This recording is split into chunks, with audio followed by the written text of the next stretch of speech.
Definitely gonna need more coffee.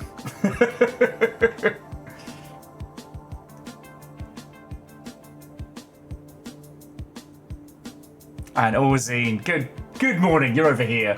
Guess who's not had coffee yet? Hello, good morning. What and welcome. Happy inordinate amounts of coffee and Squig gets a new friend day. Okay, I'll be right. I got the wrong Aussie. Hey, I got this much coffee and I haven't had any of it yet. I'll plunge this motherfucker. It's got the consistency of diesel. But how are you doing all the same? Let me update the boards. And then I'll tell the rest of the squad. I'll ring that bell.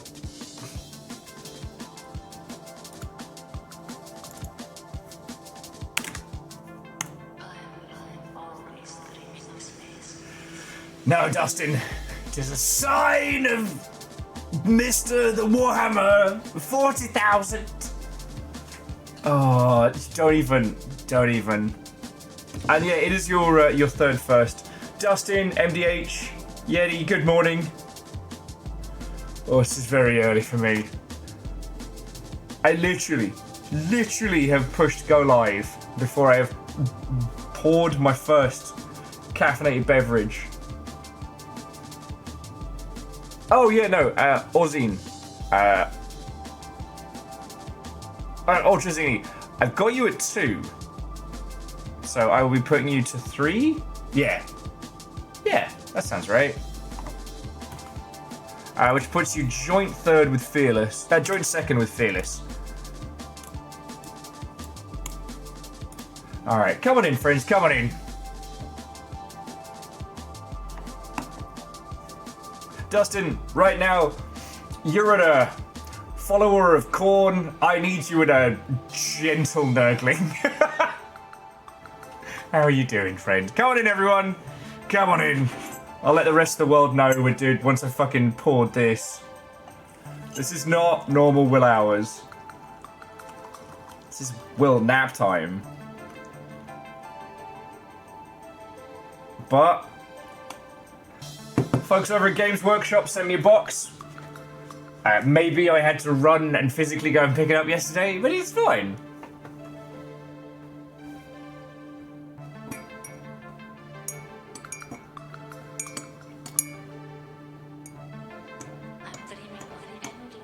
Also, Audrey, I'm hoping that this isn't just a pre-existing video games kind of thing. Last year was fascinating because, like, I don't dance in the Warhammer circles like I used to, right? But, like, I'm pre-Black Library.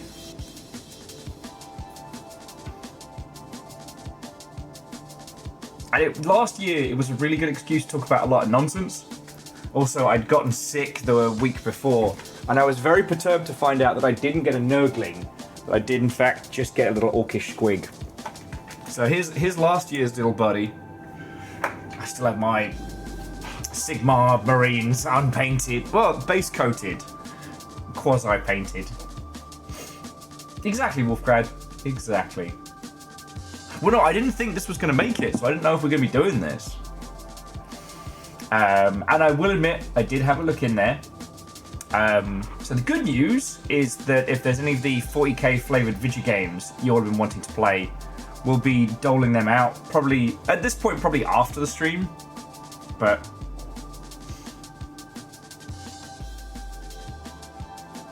you know what? And again, that's entirely fine. Like, most of it is super bleak.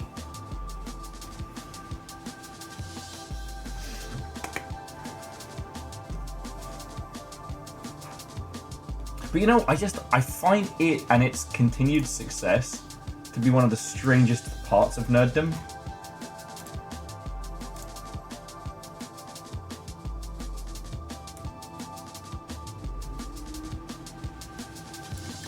You just tell the crew.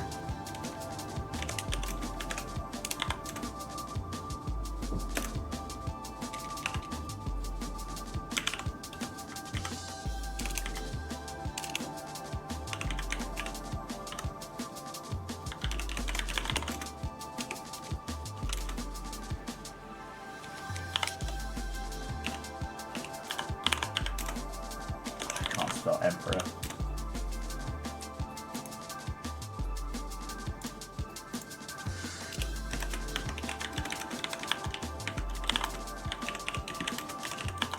Okay.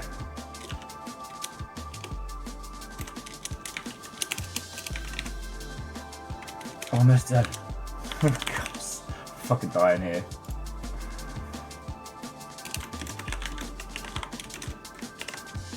Okay.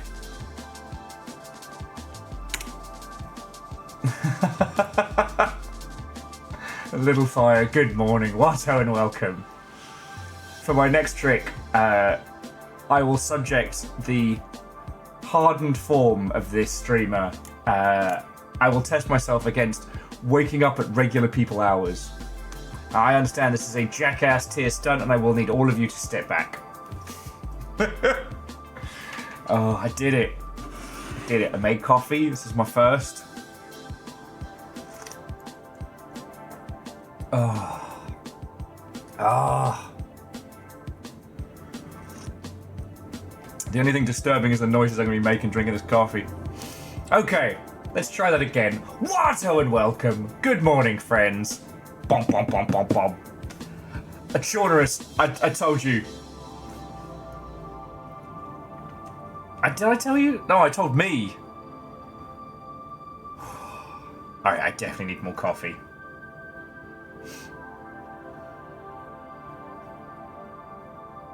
Yeah, little fire. I sleepily reached for a coffee pod this morning, and there was like a little, like an anime thing, like a little dotted outline where the coffee pod should have been. So I just made this bastard. Reactor online. But Sensors I am online. so sorry. Weapons online. Martin, All good systems morning. nominal. Have some 70-month flavored coffee, lol. Oh, that's my favourite kind. Well, actually, no. My favourite kind is the blood of my enemies. But second to that, 70-month coffee is my favourite coffee. How did you know? And Martin, a little bird told me to tell you to say thank you. You fucking legend. And caffeine, yeah, I know, mate. I know.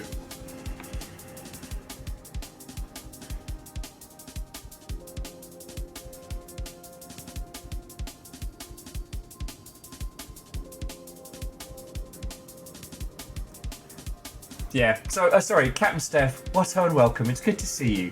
Lagmeister, come on in. I'm trying to sip coffee as hard as I can and tell the world. We've got a little box to open. We've got a little Warhammer Rao Cooley special.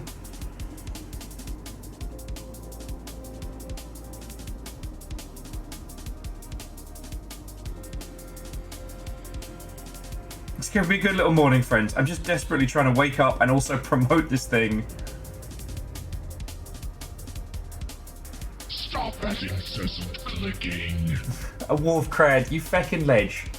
Night Valen, morning. Come on in, friends, come on in. Come on in, friends, come on in. We've got, like, 10 or 15 minutes until this whole kit and caboodle kicks off. Hey, no, caffeine, you're all good, friends. You're all good, but thank you for checking in. We're gonna. Like, I'm sorry, friends. Is there anything more entitled than a streamer whinging that, oh no, I have to get up at regular people hours? What strange curse has befallen me of getting up when normal people have to do stuff? What hardships can only I understand?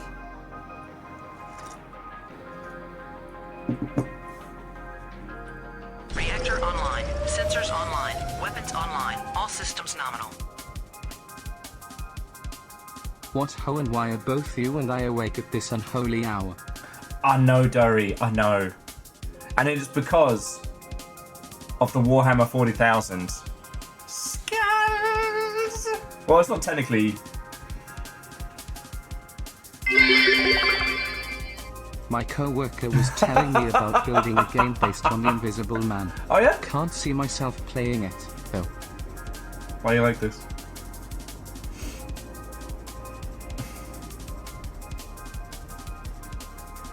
Alright, so Garrett, late night bartender hours together, and Ehrman, that definitely hurt. That definitely hurt. Why would you do this? But thank you. Thank you.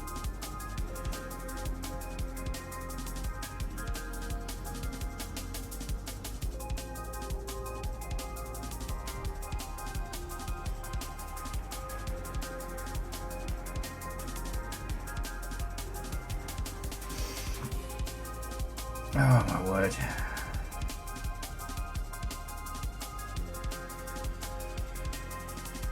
It's too early for a hype train. Yeah, like all good transit services that go anywhere near the British, it's completely fucked up in the mornings. And on Sundays. I don't know if there's any of the Brit crowd in being it this early, but I was trying to explain the fresh hell of bus rail replacement services to Littlefire. Yeah, Kill Graphic, we're on real Warhammer hours now.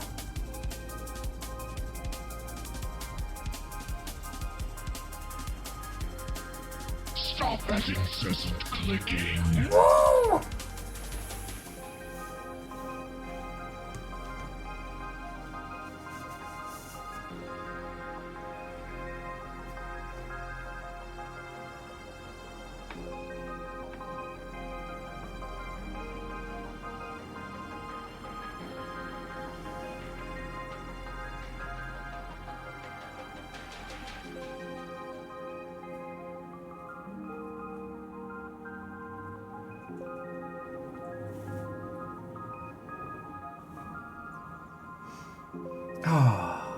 Sorry, friends.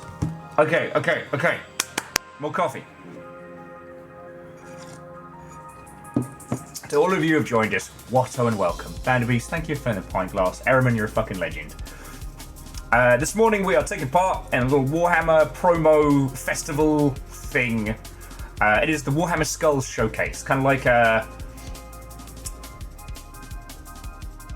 Diet Video Games E3 for those who unironically say, "For the Emperor!" Now, obviously, if you're watching this, that means you're not currently taking part in Helldivers 2 Defense of Super Earth.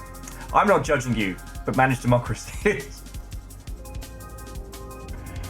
Diet E3 for Bowl. God. E3 for Blood Bowl. Ah! Okay, the coffee's kicking in. Thank you, Gear Graphic. That's because all Space Marines are based on a horrendous parody of British people, like all orcs are from London.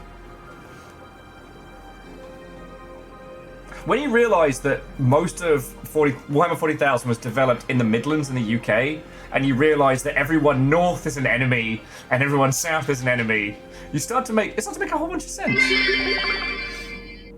You know what always makes me wake up? Doing a bunch of squats and dabs in front of a camera. Fuck all the way off. All the way off. I would die. I would literally die. Okay, and I've made it to squat 7, and there'd just be a bone wrench.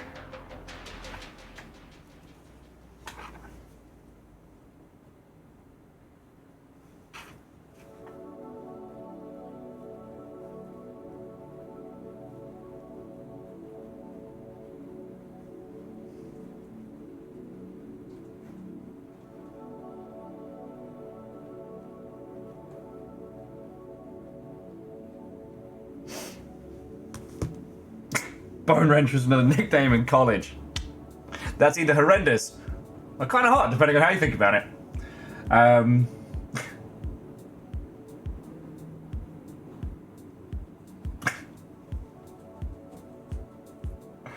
Jamami, we're not allowed to talk about the fact that most Londoners are actually vat-grown mushrooms. Myself included.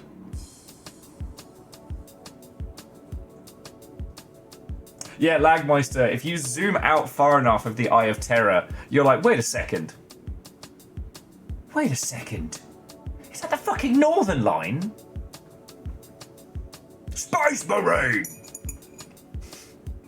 Look, I'm just saying, it's really funny, because, like, the history of Citadel Miniatures is fascinating, because they basically bought up all the companies that used to make all the Napoleonic minis in what was called the Lead Belt, which was just an area in the Midlands of the UK where lead was incredibly easy to mine.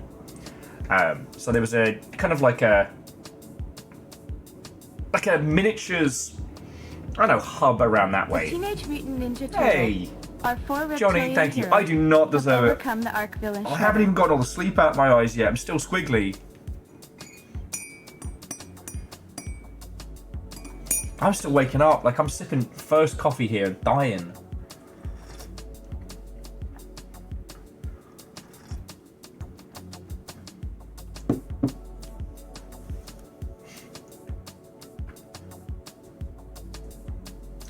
technically, Lagmeister, only Ireland is upside down in Game of Thrones. Because you have all the Northerners, you know, king it north. The Southerners are all south, and everyone in the Midlands is, well, everyone... You know what? The translation of Game of Thrones to the UK is fascinating, because once you see it, you're like, is this fucking play about us? Is this just War of the Roses, but with a dragon? I'm not hating, I'm just, you know, it's true. So, as I sip my coffee, as I try and get us all together for this, and I'm trying to promote it at the same time, we have a box sent to us by Games Workshop. In this box, 9 a.m. stream. Who are you and what have you done with Will? We are the Gene Stealer cult. We are going to move into your homes and rearrange your fridges. Ah, yeah, what will you do now? We're going to put all your socks in odd pairs and prepare for Leviathan. Ah, get fucked. It's a box, isn't it? Yeah. So, but I did take a quick peek in the box, which I will be showing all of your lovely selves after... blink, blink. After we've gotten through the Warhammer Skulls event, which is kicking off in 10 minutes. I'm going to have a buttload of Warhammer games to give away. Angel Kalina, let no one say I'm not a professional.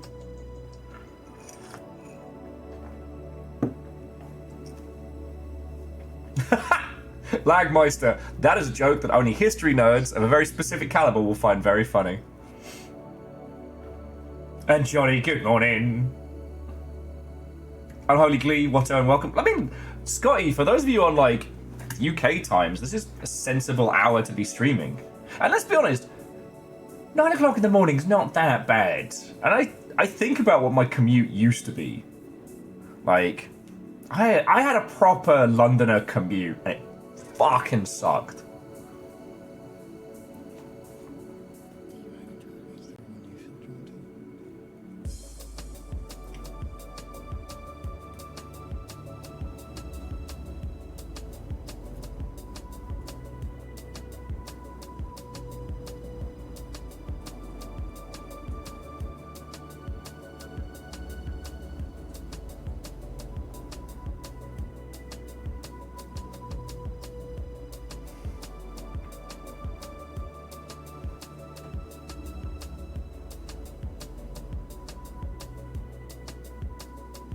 Okay, I'm almost done with promotions.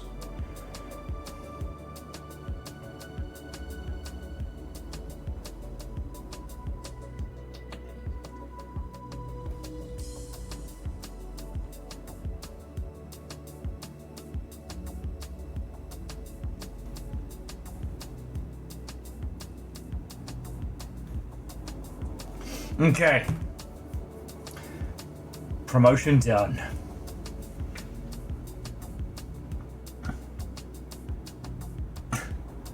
Yeah, Wolfgrad, this isn't even my first box of skulls.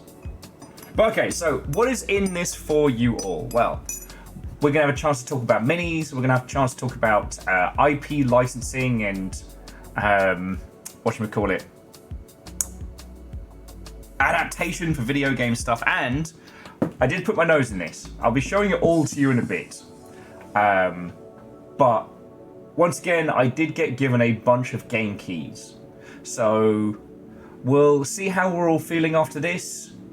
And I don't think we even really need to do like a giveaway. Like, if y'all have not been able to play some 40k games, then we'll see what people want. Last year I had ones left over, but I'm pretty sure there's going to be a bolt gun key in there, when bolt gun's incredible. You know, if life is getting you down, if things are getting hard, be a space marine. Take joy in your work.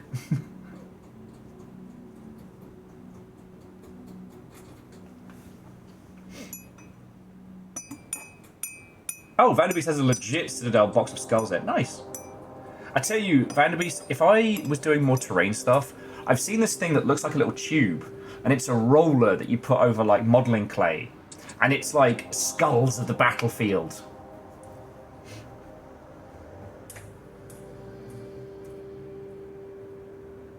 Scotty's still closely got his little box of Citadel Orcs in the 80s. Yo, Scotty, hang on to that shit, because during lockdown there was this whole whatchamacallit, there was this whole scene of people rebuying the old Warhammer stuff.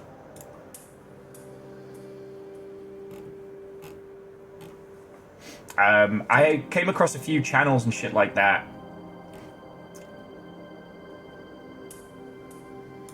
and their whole deal was finding the original Space Marines and kind of reviewing them and discussing them and stuff like that.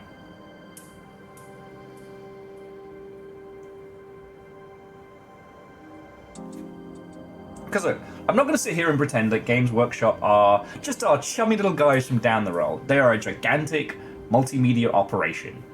But also, it is so bizarre to me that Warhammer exists still, out of everything. I always think that's something worth talking about.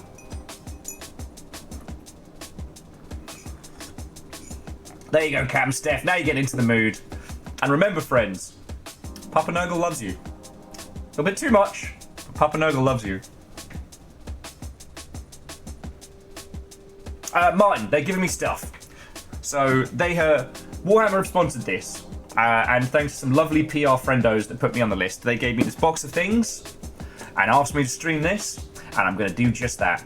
And after we've given away some game keys and stuff like that, I say, let's sip some more coffee. Let's give Dread Delusion an honest go.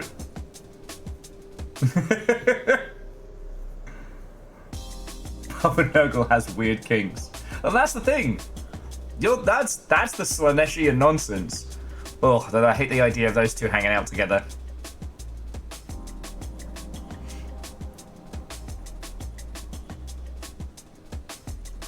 I got real weird real fast, didn't it? I'm sorry.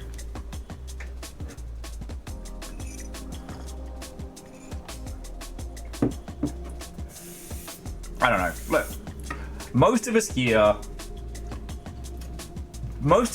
speak the old magic, you know. Most of us here had a childhood where being nerdy was not a cool thing. It was a small cabal of friends quietly whispered nonsense lest you get, you know, shoved around. And I was a Warhammer kid. Like, I still remember bringing an army to school one time. How it didn't get, like, broken or stolen, I'll never fucking know. But it's lovely to me to see these things reach this point. It's lovely to see people able to make a full career off of just painting minis the way they wanna and making conversions. Because they were called conversions back in my day. Kit bashing's a different thing. And that's my pedantic hill I will die on. Conversions and kit bashing, two different things. Yeah. Or Tracy, I'm fucking glad for you, friend. I made friends with somebody who was huge, and we started calling him Tank. The sweetest guy. Was like a genius motorcycle maintenance dude. Like, his brother was a motocross rider. But because we had a friend called Tank, we didn't get fucked with as much as we could have.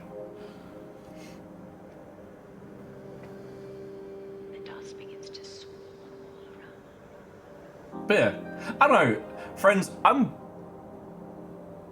definitely a mess right now, but the thing that still kind of strikes true through a lot of my little heart is it's wild that I get to do this with all of you lot, and then I think about other people in nerdery who also get to kind of live their dream on it, and I'm so happy for them. This is a hill I've not had to die on for some time. And there might be time for a corny joke or two. So the Artipo, the term kit bashing comes from Gundam kits where you take arms off and you swap them out and things like that because of the universal, quasi-universal joints and things.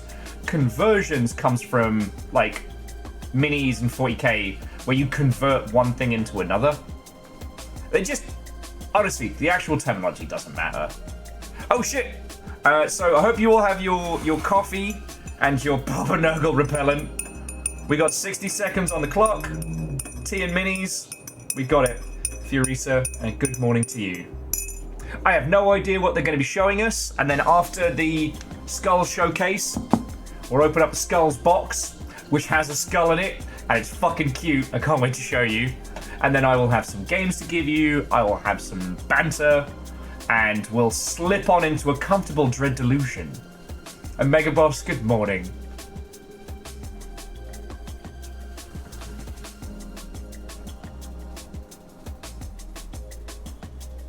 Yes, Lagmeister, but not coffee.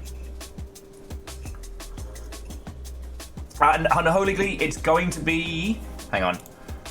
Shh, I need to pause that ahead of time. It's going to be video games based on 40k with some tabletop stuff in between. In the box is predominantly tabletop stuff. So, we'll be kicking off. Here we go! With the least 40k themed splash screen I've seen all day. I mean, I guess nothing says Slaneshian chaos like whatever it is we're looking at here. Anyway, can you all hear it okay? Audio levels good? Kettrel, good to see you. Yeah, actually, so Kettrel, let's look at some old Warhammer minis after this. Because that's what I grew up on.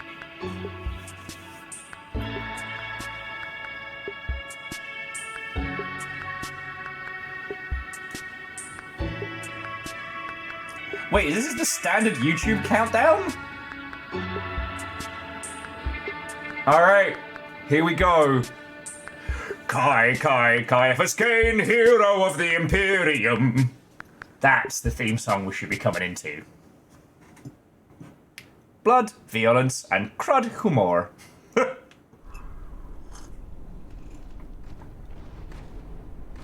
Oh, it's Dave Space Marine. What's up, Dave?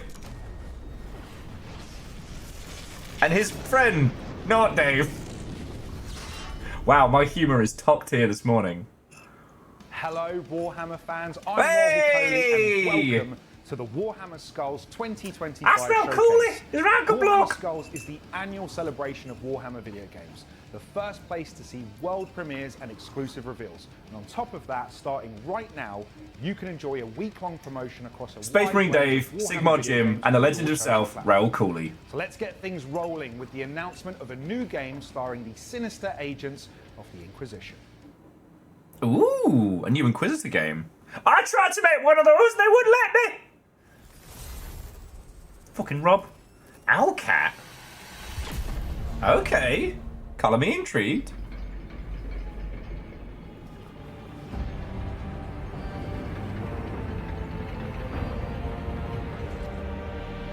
The Imperium is torn asunder. See a Nan torn asunder. Sorry. I need more coffee. This darkest hour, we are besieged on all fronts. If it wants to start a clock before I start talking about the Inquisitor game I didn't get to make. My enemies from without. My enemies from beyond. Still, no matter the cost, we must persevere. Every blade must be turned to our defense. Every soul, every dark secret.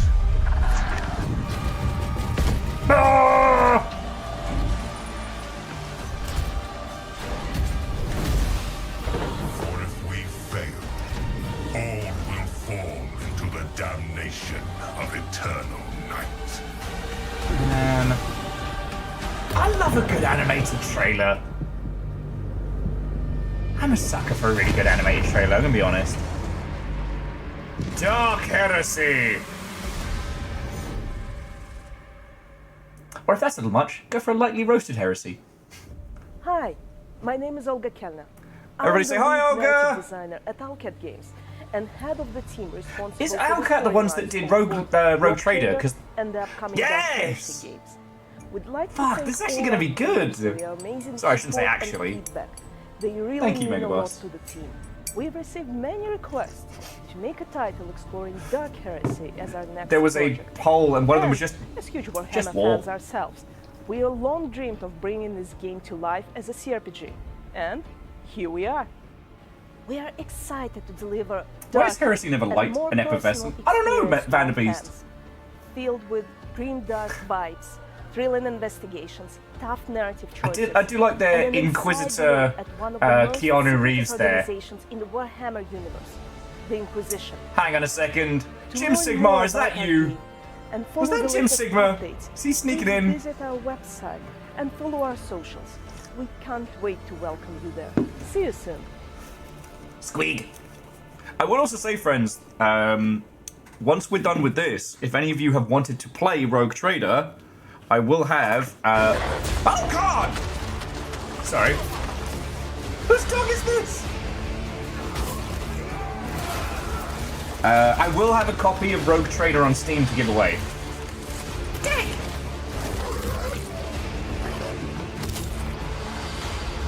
Owl! Double owl. Sorry, Space Dog just jump scared me a little.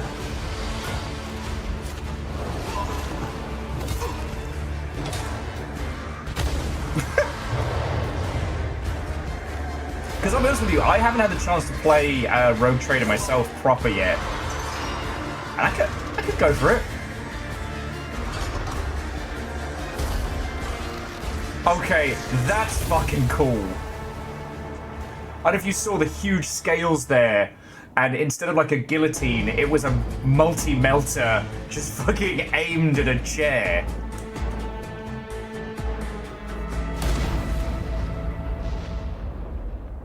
Gear Graphic, put a pin on that one, because the fact that 40k has had pretty much all nerdery seeped into it over the years is something I love discussing.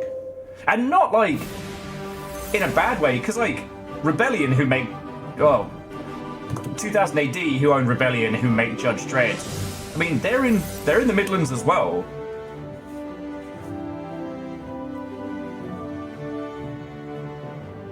Well, yeah, and Shaunerus, I'm really happy to hear that Rogue Trader has done well, because yeah, it went up against fucking Baldur's Gate 3, the little engine, the little engine that could detect heresy.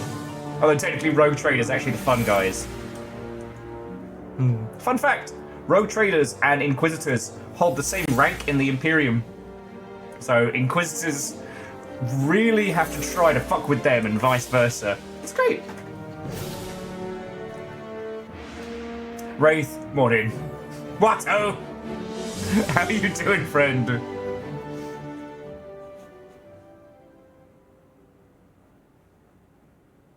Now, to the Big Blue Heron, good morning, Watto, and welcome. When you say you love Rogue Trader, do you love Rogue Trader, or did you love a Rogue Trader? Because for me, both.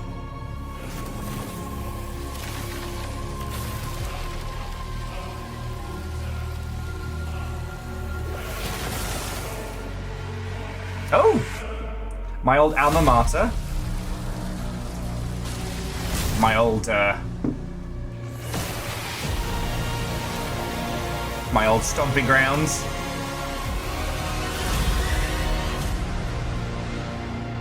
The tides of torment.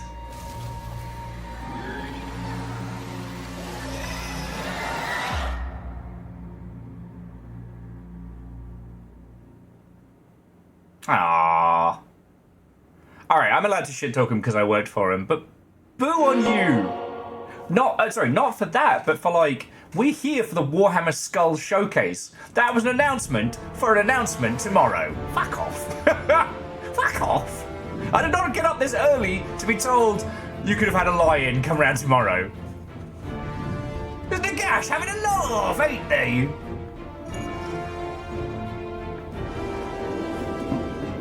But no, things like Rogue Trader, or games like Rogue Trader, I like talking about because, you know, imagine going up against Baldur's Gate 3 and not dying. I didn't work for them. Am I allowed to call it Total Warhammer? Eraman, at this point, I would be offended if you didn't call it Total Warhammer. Get fucked, Rob. Get fucked. Your brand hands no longer reach to here, Rob! You can't touch me!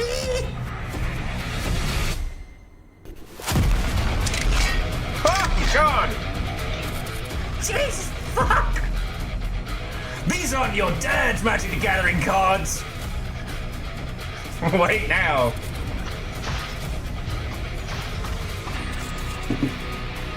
Whew. Tiny Will would have been obsessed with this.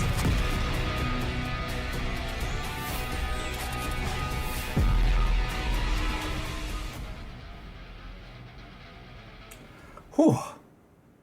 Fuck it, I'm awake now. Oh! Do you like cards? But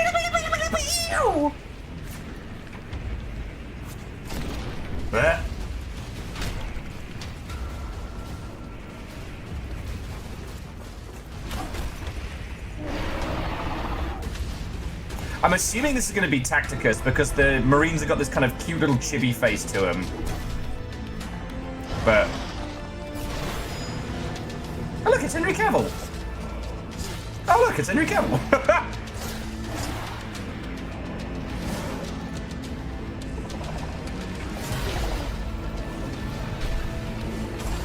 Custodes? I hardly know him.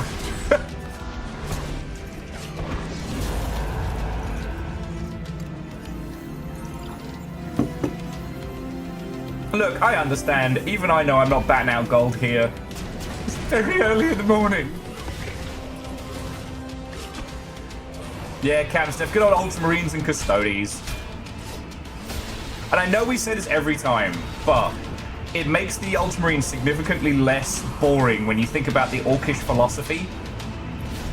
Orcs believe that red ones go faster and that blue is lucky. And the reason why the Ultramarines keep winning and that they're the heroes of the Imperium, aside from Caiaphas Cain, is because the Orcs believe blue is lucky. The Ultramarines persist because a bunch of sentient fungus believe that they're good at what they do. And I love that. Oh, hey, it's Henry Cavill. Plays the Ultramarines, or games are part something. of you, us. They're a part of culture, part of what makes us human. Without preservation, all the emotions, creativity, stories, and innovations behind them risk being lost forever. We can't let that happen. That's why we've launched the GOG Preservation Program, an initiative dedicated to rescuing and reviving classic games, ensuring they remain accessible, playable, and DRM-free for generations to come. The world of Warhammer holds a special place in the hearts of gamers everywhere. Its rich lore, unforgettable characters, and legendary battles have shaped the way we experience strategy and fantasy. That's why we can't allow these iconic games to become unplayable with time. Today, we're thrilled to announce that 4 classic Warhammer titles are joining our GOG Preservation Program, ensuring they remain fully playable, DRM-free, and accessible on modern systems for years to come. Sorry, that's fucking cool. Chaos Gate was a brilliant game. Final Liberation is excellent. Rights of War is so-so. Shadow of the Horned Rat was the first good 40k game. Good Warhammer game.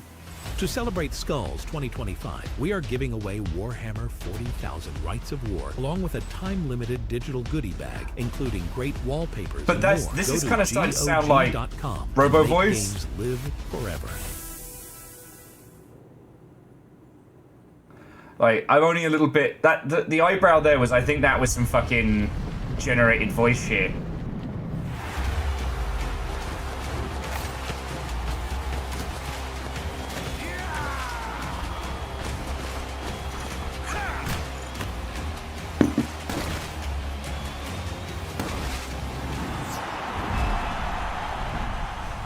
Anyway, games preservation's yay.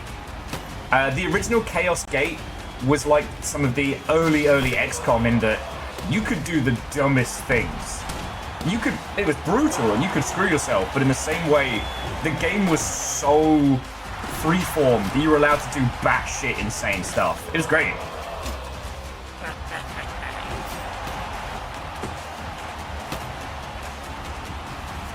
Way cool.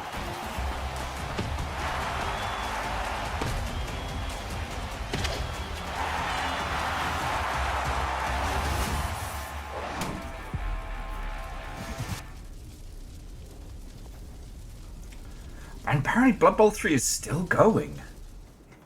It must have done well enough to continue.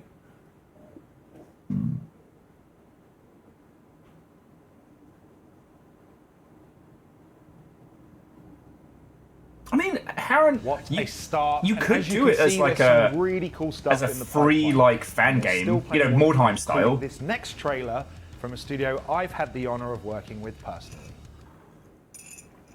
This will be Bolt Gun. Also, again, I still wish they'd do this as a live event, because if you don't know, Raoul Cooley has been like in and around the games industry for a squillion years, and has been in a bunch. Wait, no, typing.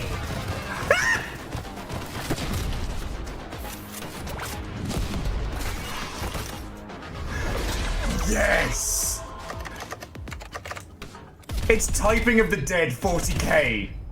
Alright, nothing else I had to say that matters. That's fucking brilliant. Oh, Raoul Cooley plays the lead for Bolt Gun. And he's really fucking good at it. I'll take a Bolt Gun too, let's fucking go. The joke being like, Corn, is this one of yours? Mavis Beacon for the Emperor! That's right, Malum Kaido is back. I am truly honored to have been given the opportunity to voice Kaido. It has been a highlight of my career, and I love just how much the community have taken to our very angry boy. And I am so He's excited so for you all angry. to be able to continue. He's the angriest little Ultramarine. We have plenty more surprises yet to come, including an update on one of last year's biggest announcements. Let's take a look. Time to drop Dread Delusion for day and do Warhammer teachers typing. I love the idea they could sneak in heretical nonsense, and if you type it, you get in trouble. Devastation.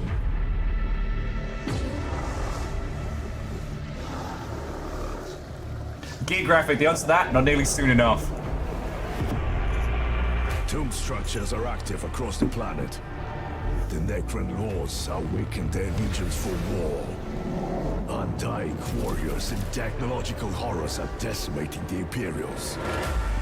But their machine code's resistance I think is Mavis fierce. Beacon would be of the Imperium. Tech priests You are know. reinforcing the front lines with everything they have. Human and machine alike.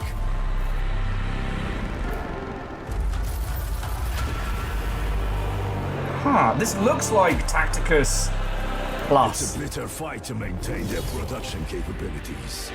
And make the Necrons pay for every inch of ground taken. Adetus Mechanicus 2. I'm sorry, was Is now like within the Imperial city. typing of the Space Marine not enough news for you? Securing our target amidst this destruction.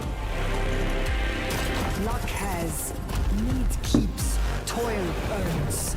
Is the Oathband ready to deploy? Our hearts burn, Lord Greenyear. Where do we See, Shaunerus, I would disagree because I always Wherever the imagined wisdom of the Votan decides.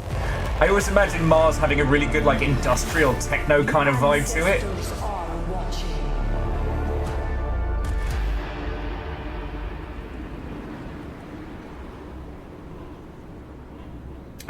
You'll have to show us that one. Oh, cool.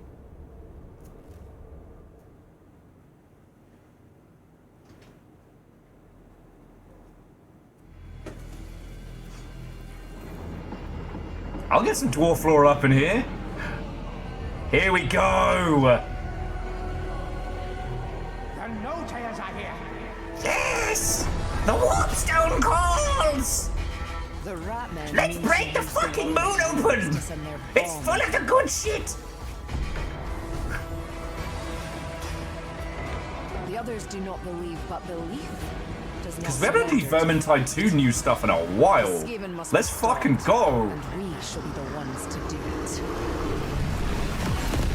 Yeah! And before you ask, yes, I do play as the Fire Mage.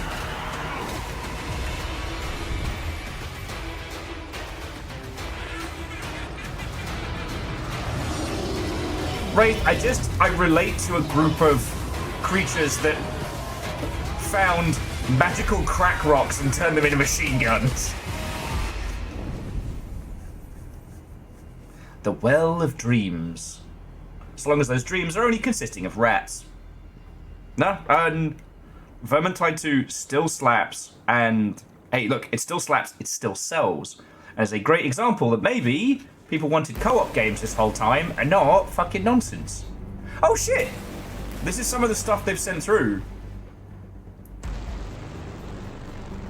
I'll show you all once we've gotten through the promotion.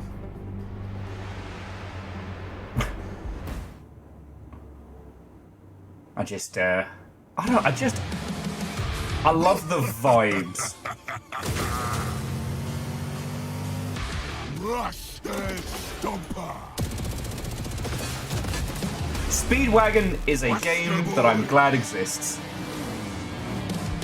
It's not for me, but I'm glad it exists.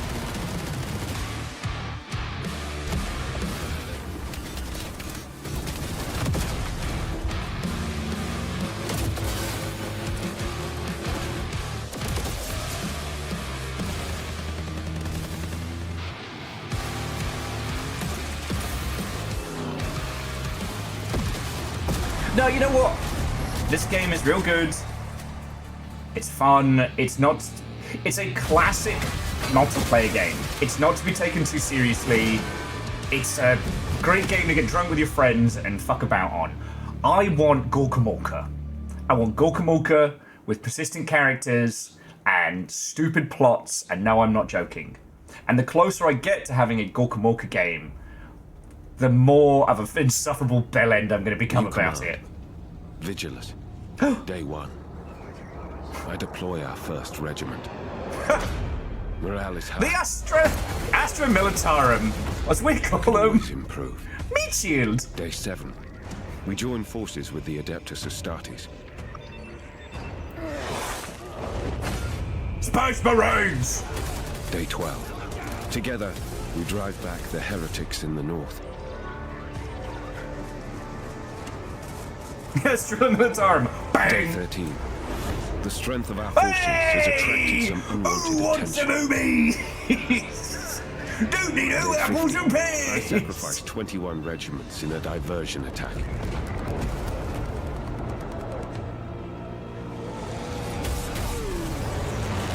Oh, Day 17. He's not going to be in Space Marine 3. Lives dearly in battle with the orcs.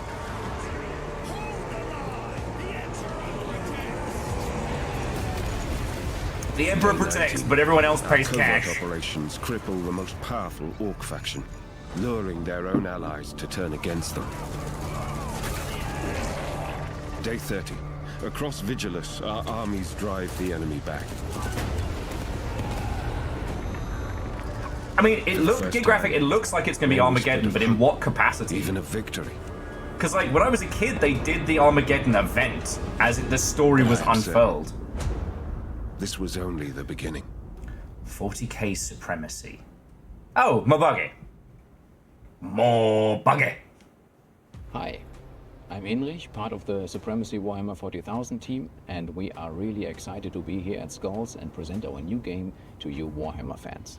Our goal is to create a free-to-play grand strategy experience that is really deep and complex for mobile, and it will also be downloadable on our website for PC. It's not about small skirmishes or single battles, it's about seeing your strategy. I have my beef with Tacticus, but I'll say this. Tacticus is a fun game. I'm really looking forward to seeing you all in the match. I mean, it could work. Space Marines, Astra Militarum, or Chaos Space Marines, or maybe you're like me, excited to pick the Orcs and give the other players in the match a real good crumpin'. Come to playsupremacy.com to tell us which faction you want to choose. Okay, for those of you who aren't 40k versed, Armageddon is like a three-way deathmatch between Orcs, Space Marines, and Chaos. There was like a big plot point, but it was also a huge like physical event at like local stores in the UK. So you go to your Warhammer store and take part in these battles that would go to the grand map that would affect the whole thing. So it's pretty fucking cool. Fucking Horus! It's not Horus. It's fucking Horus! And I think people are really craving something based on Armageddon. Oh, Wetter's doing Warhammer. Oh, that's way cool.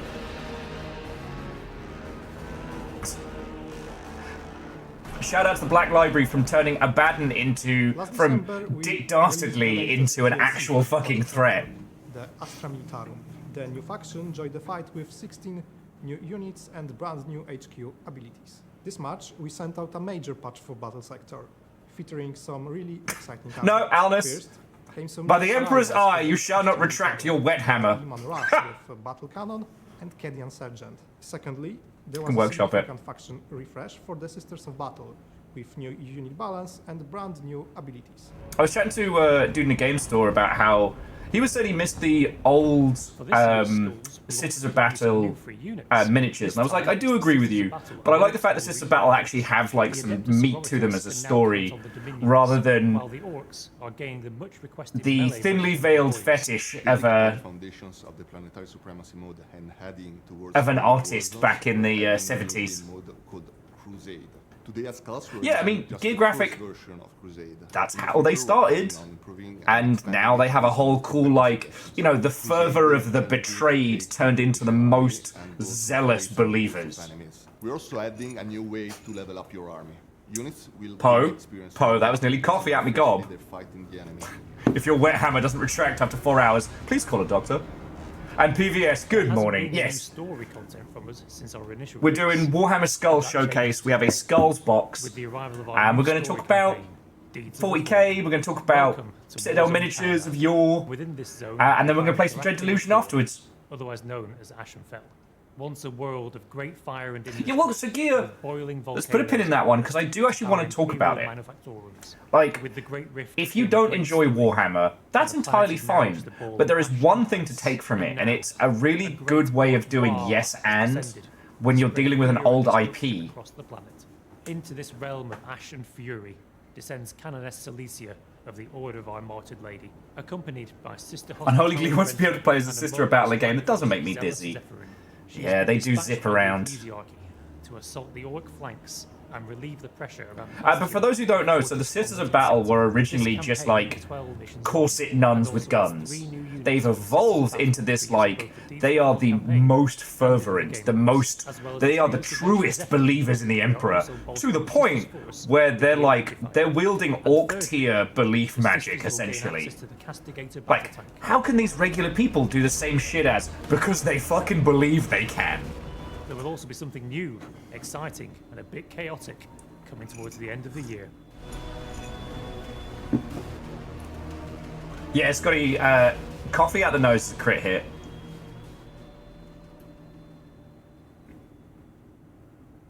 I mean, Gear, the way I chose to look at it was even the Inquisition looks at the Sisters of Battle and goes, alright, calm down. The Imperium of Man has stood for 10,000 years, guarded by the might of the Space Marine. Space Marine! And mankind's numberless armies. But they are beset on all sides, and the threat of chaos is ever present. This is your battle. Choose your side with Warhammer metal posters at displate.com. See, that was not a fucking AI voice. That was a guy doing his best impression of a dramatic VO dude. And that is way better. Oh, look at you. The horse is talking! Hiding behind your barricades. Why does the horse talk? Clinging to your delusions. Praying to a carcass. I see your fear. Why does the horse see my fear? I taste it. Bad horse, is that you? Pitiful that you cower before such beautiful ruin. Heretics. I didn't know the horse could do that. Abominations.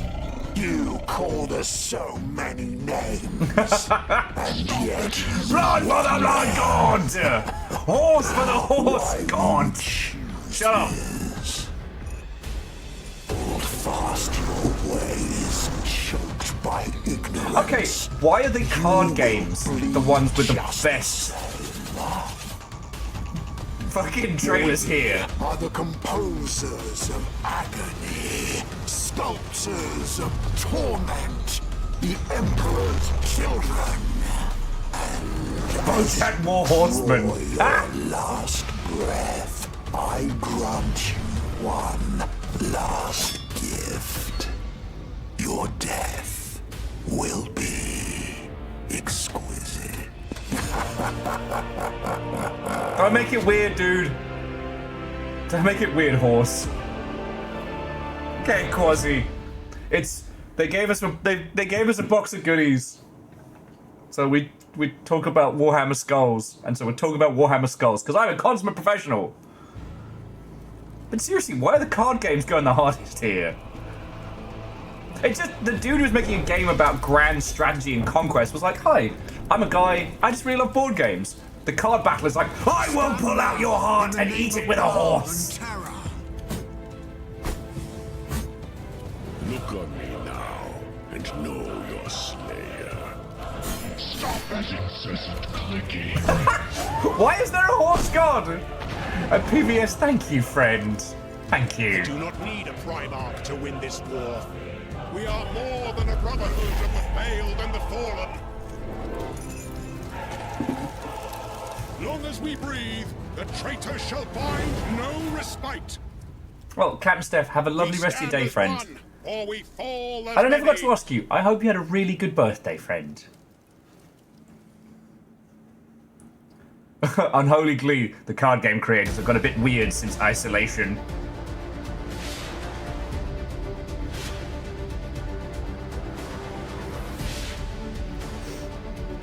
Someone said to me that Warhammer Plus is to this generation what White Dwarf was to mine, and I haven't been able to unthink that. Blood for the blood god. Hay for the horse god. Hay for the horse god! Oats for the emperor! Maybe even a cool little salt lick.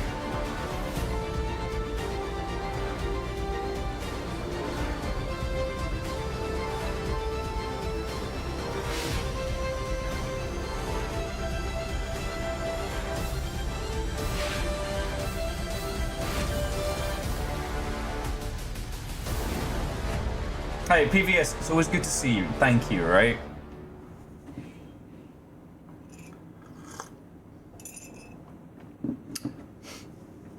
Artie Poe, because there's one day... We are entering the home stretch now. There's one day it's We've saved undefeatable. the best for last. Brutal Judgment comes to the Morningstar with a new playable DLC class in Darktide, a brand new play mode lands for Space Marine 2, and a classic Warhammer 40,000 game returns. Check it out. Gokamoga? Gokamoga? Violence, blood, gore, crud, humor. Attention, scum! You are in defiance of the Emperor's law. I like to think of myself as just a sleepy little guy, but alright. Cannot escape. We are judgment. Prepare for sentencing.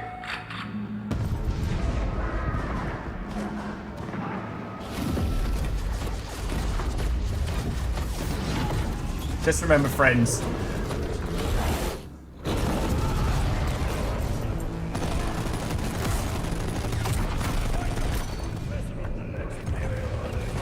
Wait, are we getting puppies?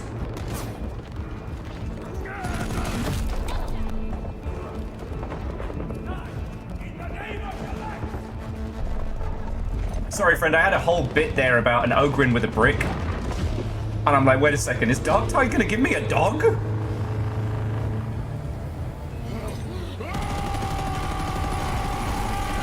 Fucking employee of the month right there. Puppy! Puppy!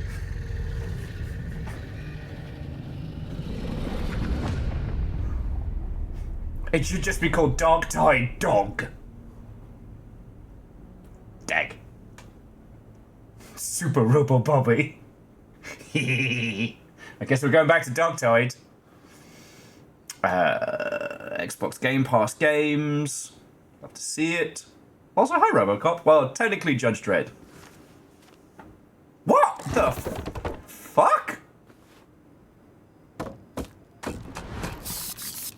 Alright. Yeah, Lagmeister, I'll just ping Henry Cavill a message. Be like, wanna come hang out the longship? very confused by what this promotion is. 40k coming to Rust. How? How? I think dropping the fucking Astartes into Rust might unbalance the... Alright, alright. Have you or your friends ever been prescribed Too Angry to Die? These guys have. Welcome to Space Marine 2.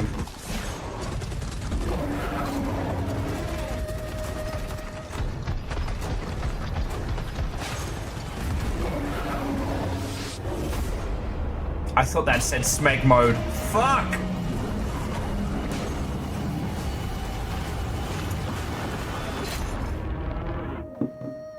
They got to Rust before Fortnite, but they did make it into Call of Duty, so go figure.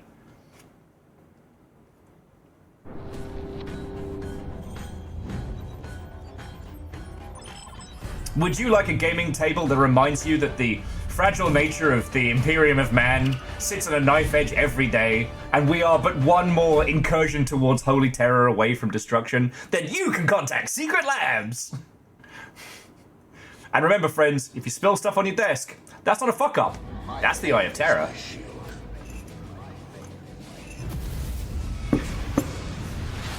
Oh shit, we're going back in time.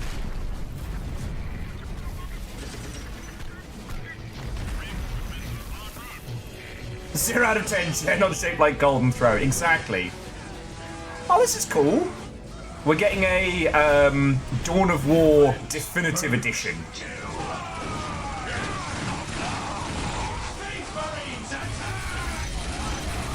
For those of you who didn't play the OG, Dawn of War was a nice blend between like the classic RTS and what would become the modern like squad-based stuff. I can't even say modern anymore, can I? So yeah, I'll take a glow up of a classic. Whee! Though I would love to do like a "you're a classy lady" cut of this trailer.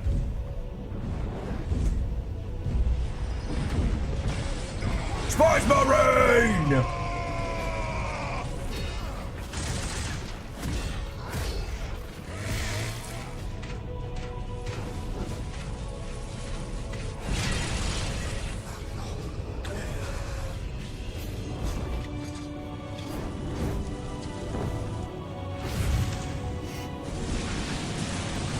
Yeah, gear graphic, it looks really good. And honestly, I didn't need a visual update, I just needed something that would work on modern systems, so count me in.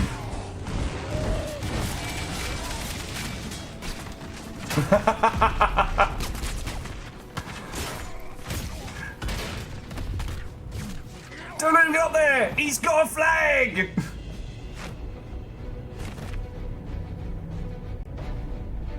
Wait a second, haven't we got a flag? Get the Umis! There is no such thing as innocence, only degrees of... 9 armies, all 4 campaigns, 4K, improved camera controls. That should have been first. In their defense, like, when Dawn of War dropped, we were still kind of learning. Oh, God, you want to talk about terrible controls, we can sit and talk about the original setup for Homeworld. Oh, I'm still haunted by those controls. Hey, take it out, the coffee's working.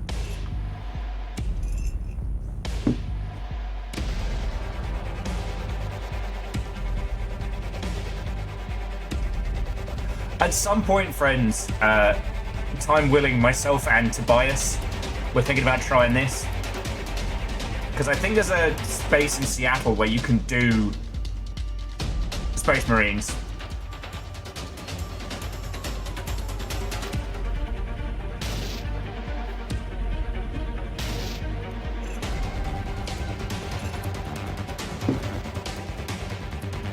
And you can tell, obviously, that these people flaying around aren't actually playing 40k, because they're doing that whole, like, tactical thing. That is not how a child of the Imperium fights! And Catastros, morning!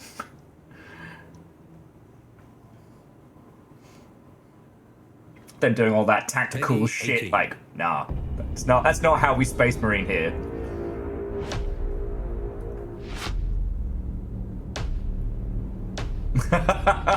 Look, Catastros, they gave me free goodies to get up in the morning. Spice Marine!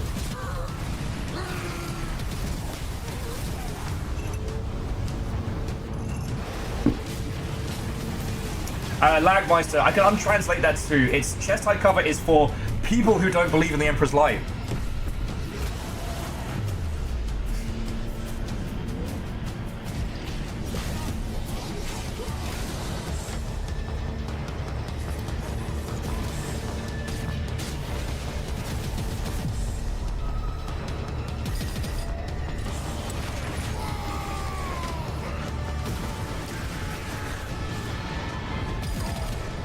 And Nova, good morning, what's and welcome.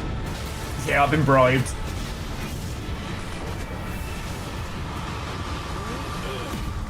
I ain't finished with you yet, Space Marine! Space Marine! But I am finished with you. All.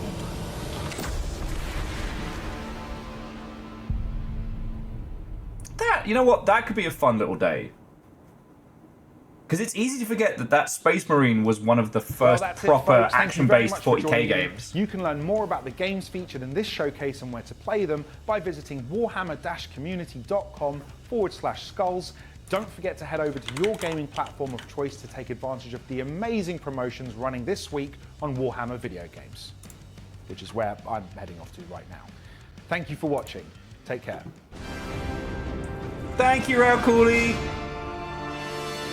Look, I said this last year, I'll say it again. I do think that they should consider doing a live event because if you haven't followed his stuff, like, he's been here the whole time.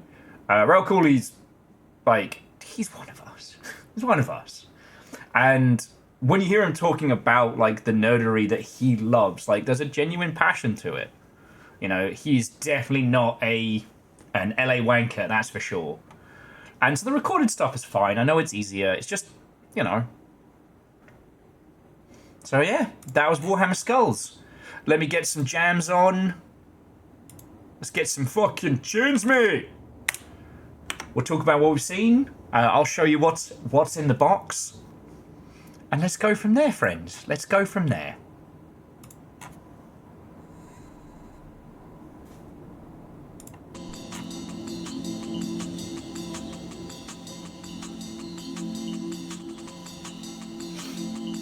Dustin, I've reached out. I don't know him well enough to just invite him to the Longship, but we're kind of... It's weird. Like, I didn't know him before moving out here, but we know all the same people in the games industry. It's very strange.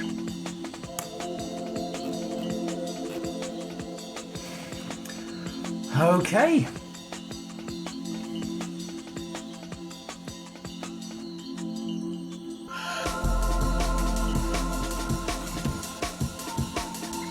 Mega Boss, that's entirely fine. That's entirely fine. Now's the time for crazed impatience.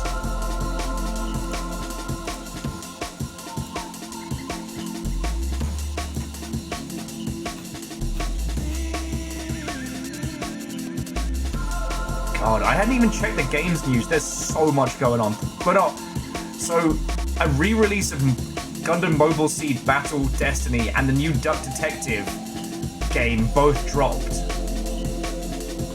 God, everything's happening so much. Anyway, one thing at a time. So, friends, Longshipian nonsense. As Nova said, it's time to open the box. But I have a large amount of Steam keys to give away. Now, the Longship is a weird fucking beast. I know this is a shocking piece of news to you, but every other community that I've either worked on or been a part of, as soon as someone says Steam key, there is a feral feeding frenzy. Like taunting a piranha pit with a ham sandwich. In the Longship, whenever I'm like, oh hey, I've got keys to give away, everyone's like, oh wait. Like, I want to make sure everyone else has keys before I ask for one. Y'all are the loveliest bunch of mother hubbards. All time.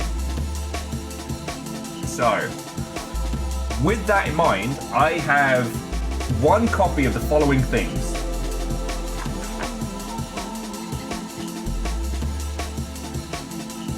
Oh, and I have some stuff to crack open.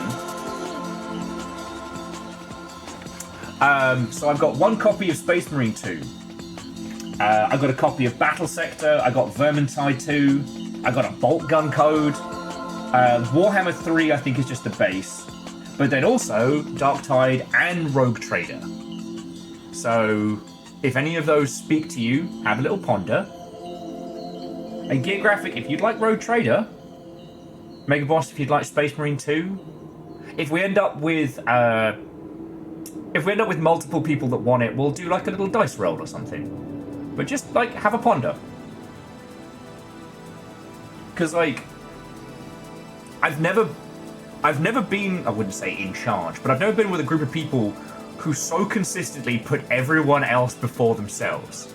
And that is a lovely trait. I do not want to step on that. But these are free keys that have been given to us by Games Workshop. I have all of these games. Exactly, Unholy Glee, you were chaos, but we'll think everyone else is good first. Kind of like Muppet chaos, you know what I mean? Ha! No. So!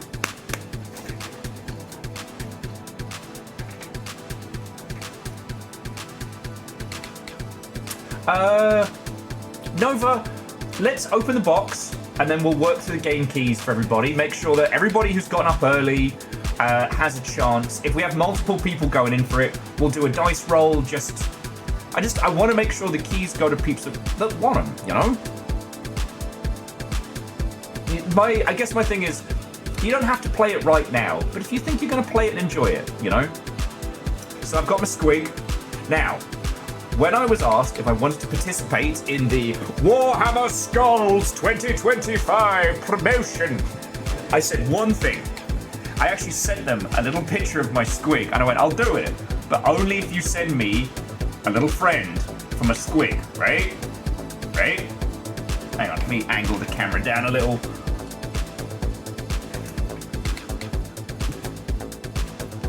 And let me tell you, they obliged! Now, if you know Warhammer, you know that this thing is actually fucking horrifying. But he's so cuddly! He's a squishy little guy! Now, the Tower of Power has been completed. He's little servitor friend. It's little Skullsy. What's up, Skullsy? Not much, Will. Thank you for having me. Well, it's good to have you with Skullsy. It's a plushy Bonio. Cyber Bonio. It's horrifyingly cute. And look, the plushification of horrifying sci-fi will always have a place in my heart. Shimami says, where can I buy Servo Skull? I think Servo Skull is official. I think Servo Skull's official 40k merch. Hang on, let me have a quick look over here.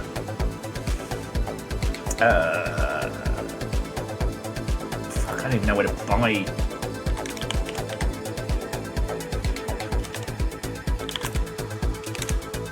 Okay.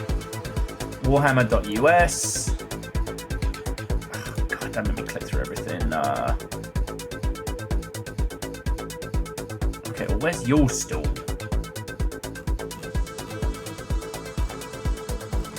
God. Y'all do not make it easy to spend money.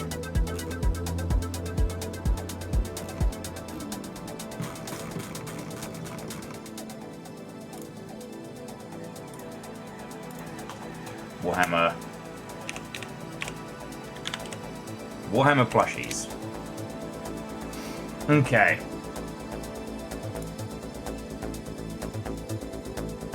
Oh damn, this little guy's $50. Damn. Wait, no, I don't know if this is the Servo Skull plush figure.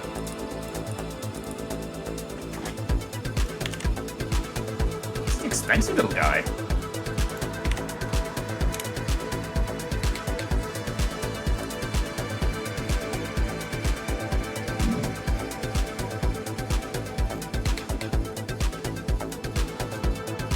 Okay.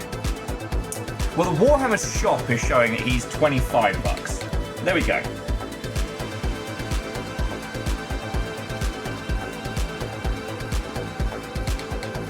DJ Coyle, I pushed go before I had my first cup. Shout out to Ortrizzi and everybody else who very kindly struggled through a decaffeinated will. But yeah, so this little guy could be anywhere from 20 to $50, depending on where you find him. So if you need the horrifying punishment of the non-believer, but in cuddly form, it's too early for me to explain to you, Servo Skulls, but it's like everything in 40k. It's bad. Kakazi, I'm not sure that I did. Okay, so let's see what else we got in our goodie box. Sorry, I said that like I don't know, but we'll do it in reverse order. So, I'm not really aware of hats. I don't know if what snapbacks may be, but I do appreciate a good spot of merch. Oh, but it fits! It fits on his little head!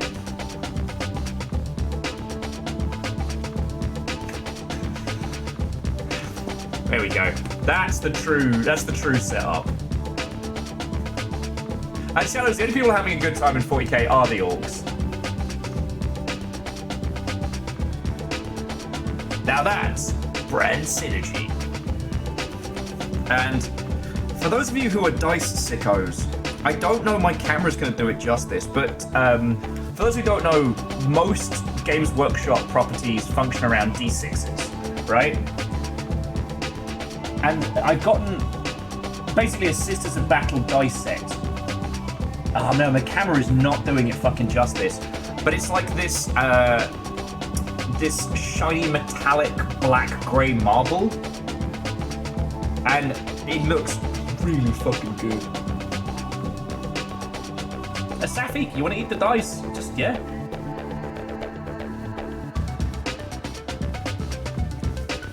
They're really nice. And I do like how they've gone all in on the Latin naming convention that was kind of like for the nerds. So like the Adeptus Sororitas, I don't know, like it's a mouthful and it fucks my shit up as a dyslexic, but I like it more than I like Sisters of Battle. You know what I mean? Did I see the Games Workshop Squig Dice? No! And Megaboss, let's have a look. Yo, look at that little guy. That's a Gretchen that gets shit done. That's a Gretchen that gets shit done. Okay. So, next up. Okay. So I briefly looked at this one. It's just a classic Kill Team box of the little Marines who couldn't.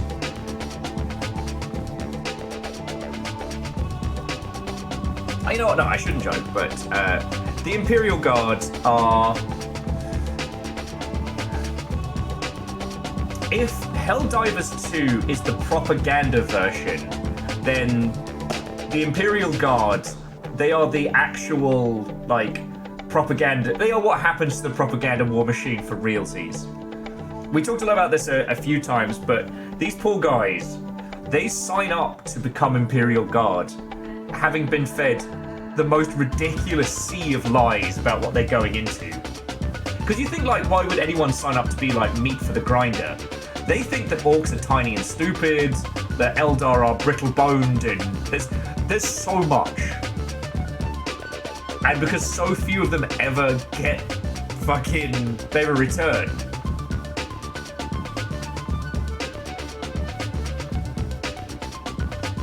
Wait, Fireballs, they're bouncy dice?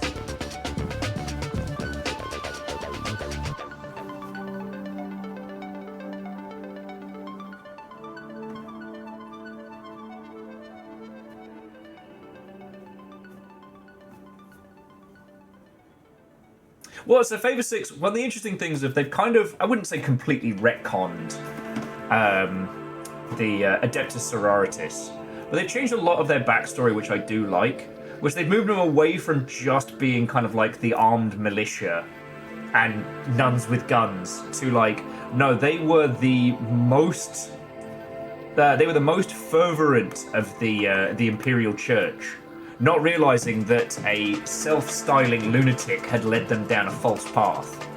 And I don't know if we ever found out what they actually did to him, but the Martyrs of the Sisters of Battle were granted an audience with the big shiny corpse of the Emperor, and they came out with white hair and a fucking temper. They killed the shit out of him is what they did, but I don't know if we ever got the details on the how. Because it's like these Sisters of Battle don't just have the fervor of the believer, they were the believers deceived. God. Ah, those are brilliant. Squig dice, I would become insufferable with those. And Jimami. Hello, hello.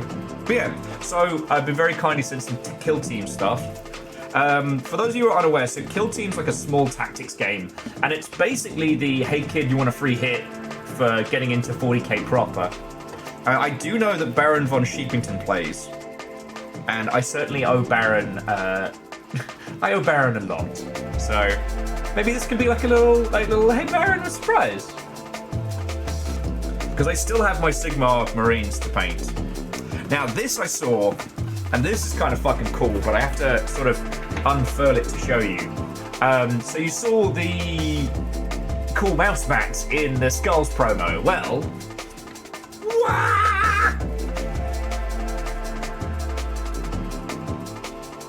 remind yourself daily of the nightmares you could be facing if you join the Intentus not Mechanicus, the Astartes.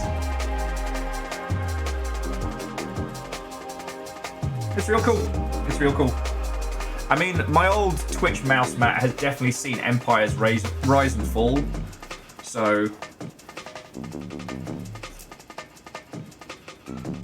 I mean, I guess it's more of a place mat than it is like a mouse mat. But you know, we're living in the future. They're one at fucking same. And last but by no means least, we have less boring Ultramarines. So these are a series of action figures. Last time we got, I think it was a chaplain, but he's just a little guy. Like, the Ultramarines kind of hammer home the whole, like, quasi-Roman Empire vibe of... Because, like, the whole vibe of the Space Marines is we took the Roman Empire and squished it into Catholicism via the means of power armor. Yeah. So this little guy's cool. I don't know if Remus Ventaris is a rare little guy or what have you, because I haven't kept up with 30k. Oh, sorry. Warhammer, as a franchise, is all about one thing, and it's about the Horus Heresy. Whether you're playing it or not giving a fuck. Basically, it goes like this. Mankind was awesome and unstoppable. We kicked everybody's ass up and down the galaxy. Thanks to the Emperor, a guy who said, don't worship me as a god, while floating around and having a literal halo and building impossible god machines. Don't worry about it. Also, he was super psychic, like more psychic than anyone ever. But he's not a god. Don't worship him like that. He made a bunch of sons, which would be the Primarchs. They lead the different chapters. The only thing you need to know is that one of them went all like, oh, Judas. And everybody that tried to tell the Emperor, this is bad, he ignored all of them and then got shanked by his son. He is now the world's loudest psychic lighthouse, duct taped to an IKEA chair, sending out a little boom to the rest of the universe. He's basically the navigating by smoke alarm beep of humanity. But 30k, when the Horus Heresy went down, it's kind of like the end of the golden age of humanity. So you get a bunch of cool shit. You know, for a psychic, you shouldn't see any of this heresy coming. So you know what, Safik? I mean, I'll happily talk about it, but what if the Emperor had a text-to-speech device is one of those great things that, like, it's actually a probably a more enjoyable way of learning 40k lore.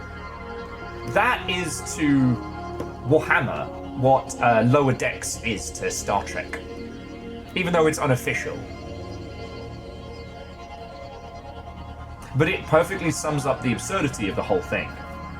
Because, and say it with me now, 40k is not an example, it's a critique. My little chav skull here. Okay, no, let's check out here. So the Emperor's Mew and Horus is Mewtwo. Firstly, how dare you? Secondly, how dare you be correct?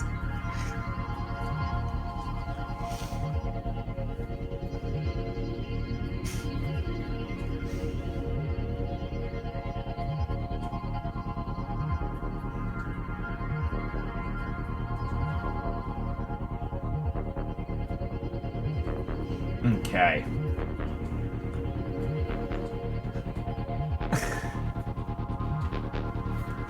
So,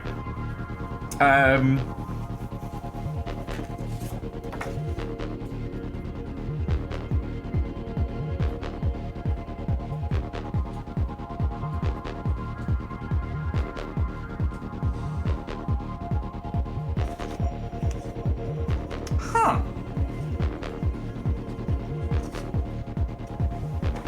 An invite to join the officially licensed Warhammer affiliate program. Huh.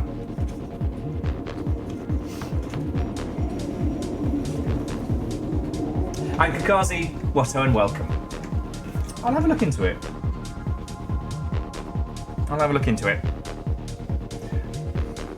Because if we've got folks here in the Longship who are spending cash on 40k stuff, heck it, why not?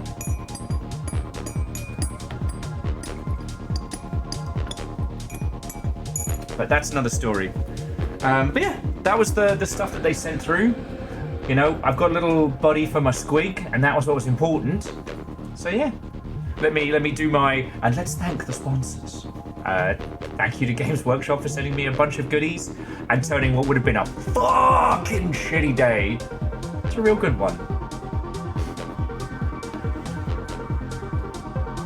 It also turns out my PO box has been in walking distance for like the last year and change, and I didn't realise.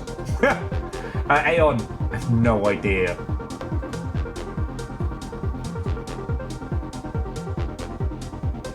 And maybe that's it. Like Favour 6, I'll have to get my little... Well, there's some improvements to Longship HQ I need to do, which is why we haven't had any Gundam streams or painting streams, but, you know, I've got Battletech to paint. I've still got my Sigmar Marines to look fancy.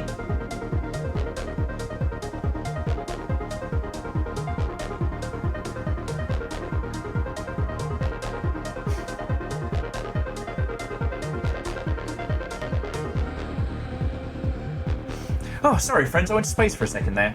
Right. Let's just set up my little, Skulls co-hosts.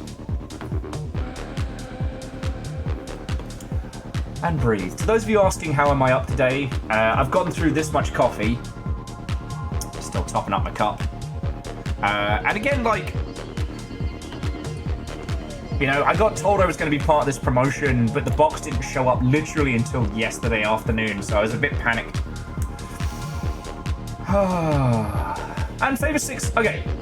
I refute the Barbie for Nerds comment, because one, like, you know, we've all seen the Barbie movie, it slapped, but the 30-minute mission kits are wonderful because they're kind of like, they're one of the things that I love about like minis and kits and stuff like that. Okay, for those of you who don't know, so 30-Minute Mission is a series of Bandai Namco model kits. They're not based on Warhammer, they're not predominantly based on Warhammer, lol. They're not based on Gundam specifically, though some of them are based on Armored Core. But the hook is that all the different arms, all the different accessories are all standardized, so you can chop and change and build your robot, your mech. You know, it's... I don't know, it always reminds me of Bionicle without the backstory. And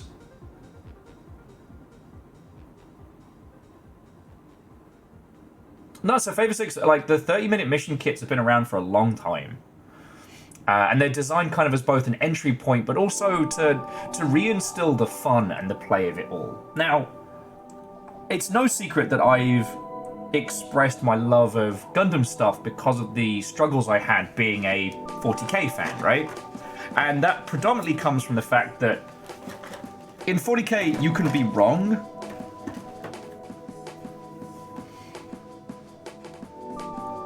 But as we were talking earlier about, like, conversions and kit bashing and things like that, like,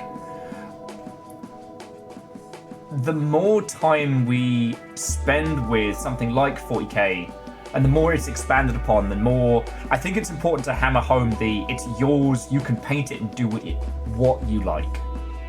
You know, the double-edged sword of these nerdy pastimes becoming more accepting, more mainstream, is there's more people to go, well, actually, that's not how that Primarch would sit. Like, nah.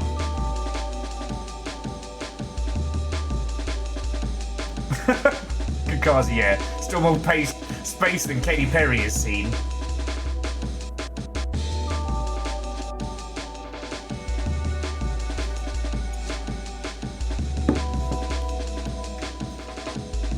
And like, Fable 6, not to kiss ass of the sponsor, but the things that I wanted to highlight is that it is 2025. Empires have risen and fallen. Whole swaths of nerdery have been cast aside. Like, the fact that Games Workshop has survived as long as they have, despite some choices across the years that I disagree with, that is something that does deserve highlighting, you know what I mean?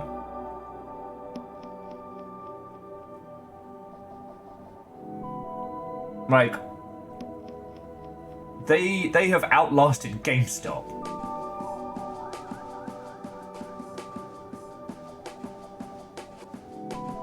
Sassy Nurgling. Sassy Nurgling is a good handle, Navalis.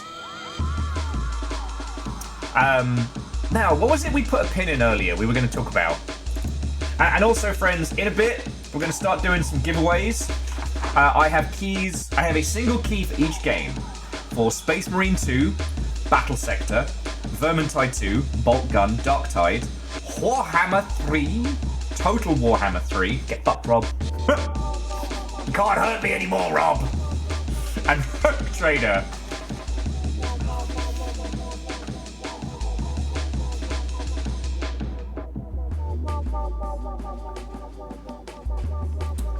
Yeah.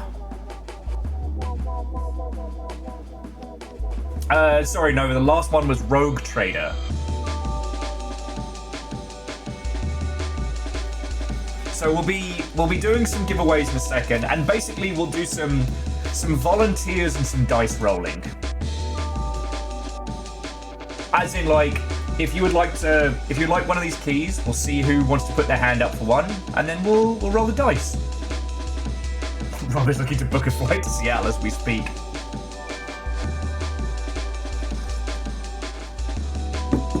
So yeah, what was it we were talking about earlier? Now, Quasi, maybe it's because if you're making physical miniatures, it slows down the process. Because, again, I don't want to turn around and say that Games Workshop is perfect and great and has no flaws. Because that's a lie. There is a lot of things that they have done over the years that I personally disagree with, but still here. The comparative elements to Magic the Gathering that worries me is that Magic the Gathering has reached a point of, like, self-saturation. So as I said, yesterday I went to pick up the Warhammer box and I stopped in at a nearby game store. The Steel Battalion controller had thankfully sold, because I definitely would have put myself into severe debt just reflex purchasing and Steel Battalion controller yesterday. I don't need it. I'm stable. Like, I'm not asking for it, but you know those days where you want to just fucking neck a gin and get an ill-advised tattoo? It was one of those days. It was one of those days. But I did not. I actually got through the whole day sober as a judge. Sober as an orc. No. Sober as a little skull with a hat. So I'm very proud of myself. Anyway, sorry. one of the things that struck me was, you know, I was looking behind the counter, I'm talking to the lovely gentleman at Game Guru off of Aurora, which has some seriously rare good stuff. Not a sponsor. Thank you, Nova. Maybe not a gold star sticker, it wasn't quite that good, but I'll take a dinosaur sticker, like a mid-tier.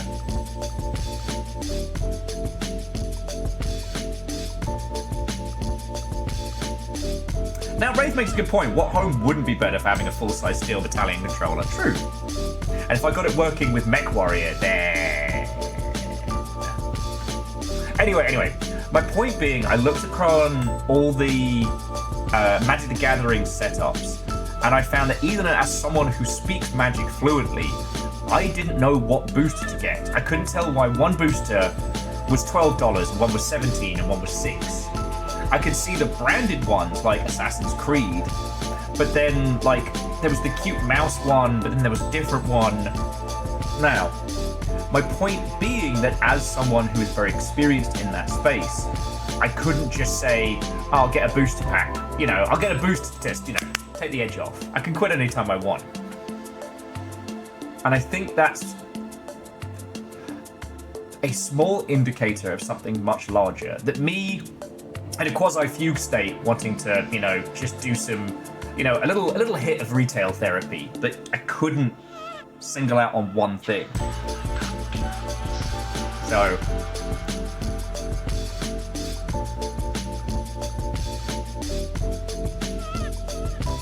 I mean, Chaunerus, that's the point. I mean, I remember the Bloomborough promotion because it was cute as fuck, but there were a bunch of other things in between that I did not recognise. And Stepagen, hello and welcome.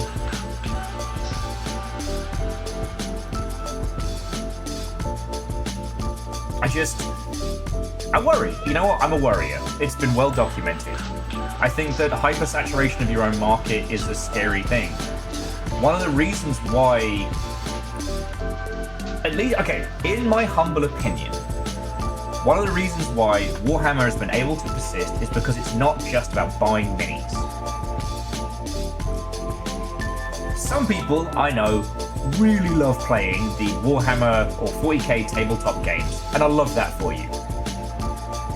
I personally can't. I can't. I've tried so many times throughout my life to get into 40k. I loved Gorkamorka, Mordheim, Space Hulk. Man, Space Hulk was always intense and shit like that. My first conversion was converting one of the Terminators to look like the dude on the box, so he had his helmet open, which the more I think about that, the more I'm like, put your bloody helmet back on, you idiot! There's barely pressurized Space Hulk. You are one bolt round away from getting your eyeballs pulled out. Anyway, J-Post, hello and welcome. Oh no, me, a warrior? Shocking! An unholy glee? Alright. You know what, let me natter for a little bit, and then we'll do a giveaway before we start moving into, like, video gamey stuff. A truck carrying heavy church instruments and its cargo fell off and scattered all over the freeway. The workers are still cleaning up the organ trail. Fuck off. That's how you know I'm tired. That hurt me. Akira Zero, thank you. Alright, thank you. But yeah. But okay, my point is not to dunk on tabletop battle game. Yo! Oh, it's Thursday, time for Quiet David. Well, you lot went off the fucking chain on Tuesday, so that makes me have any fucking bits left. J-Post, thank you. And look, I have a box of goodies. This is a sponsored stream. Not sponsored, but I would not call it that. Thank you. Alright. But no, my point being is that Games Workshop diversification is a really powerful maneuver. Like, Magic the Gathering has struggled to keep its core game and core IP maintained. And I think that is a real mistake. Like, the Justice League wasn't a smart play, but it should have been the start of. Whereas their current business model is based around brand crossovers, brand IPs, And as you and I both know, you make less money when you use somebody else's IP. And you can't then reuse that. See, I love that they did a Doctor Who set. Doctor Who is basically a fucking planeswalker. Or the Doctor is basically a planeswalker. But that licensing agreement only exists for a certain amount of time. When that is over, like, Magic the Gathering cannot use those unless somehow they've struck an eternal deal, and it's I highly doubt they got that kind of money. But I am a huge fan of Chandra Alar, my flamey wife. I love Chandra's whole thing. I even read one of the Magic the Gathering tie-in novels about her whole, like, falling into planeswalking. And honestly, one of the reasons why I'm looking forward to playing Old Skies, I think it hits a similar beat of... The thing about the planeswalkers is that they are inherently lonely. Each one of them is removed from people and time and a place and a home, right? And they all handle it in different ways. You know, some of them are planeswalkers of belief, some of them are planeswalkers of schemes, some of them are just fucking chaos merchants. You know, the interplay between them is fascinating. Kind of, you could basically do like Sense8 with card battles if you wanted to. But the movement towards these like brand IPs and brand IPs and brand IPs with Magic, it removes people from that grounding.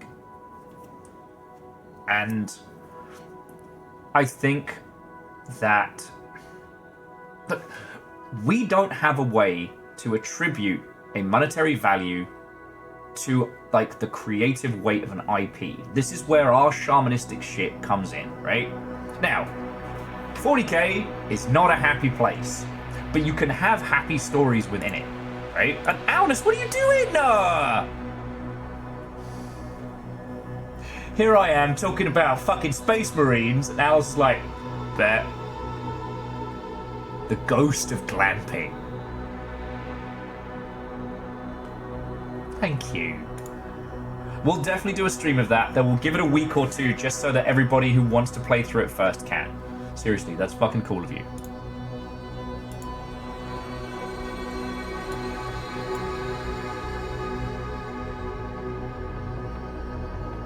Yeah, well, so Arrow Griffin, that's also very accurate. Now, Fortnite prints money, but Fortnite has no core identity.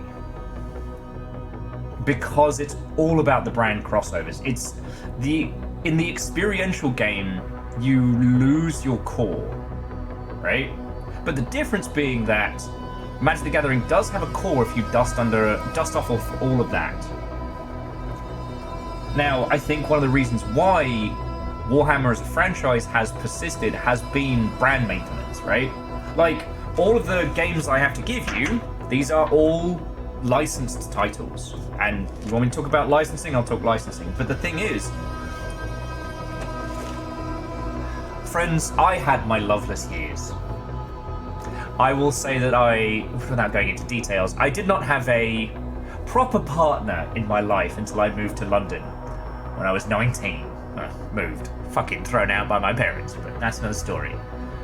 Up until that point, I was definitely a Warhammer kid. And I don't want to go back. And that's nothing against Warhammer 40,000. For those of you who play it, if you enjoy it, fuck yes, I support you. I will be your drunken cheerleader at a tournament. But it's not a space that I want to go back to is the physical games, but the stories, the emotional anchor that I have, it's still there. Like, I've never been patriotic, but I see Blood Angels in a fucking 40k thing, and I feel that tinge. I feel that like, oh, those are my guys. When you love something creatively, that doesn't go away. And when you see things like Space Marine 2 and Bolt Gun and stuff like that, things that sit in the world but are not of the original element, like, that emotional anchor stays. And I think that that's how they've been able to persist and survive.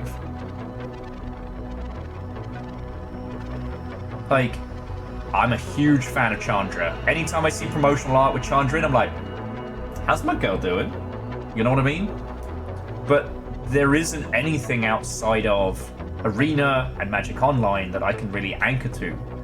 Because right now, I still love Magic the Gathering mechanically. I'm reading Dungeon Crawler Carl at the moment, and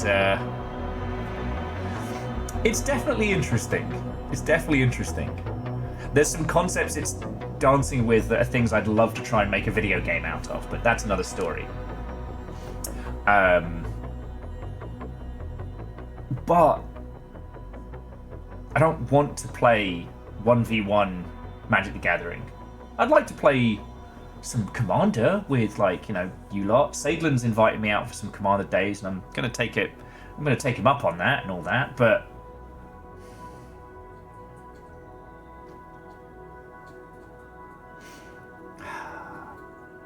I don't know, seeing how these two brands are being maintained, even though if I had to guess, I'd say that Magic the Gathering is currently making more money.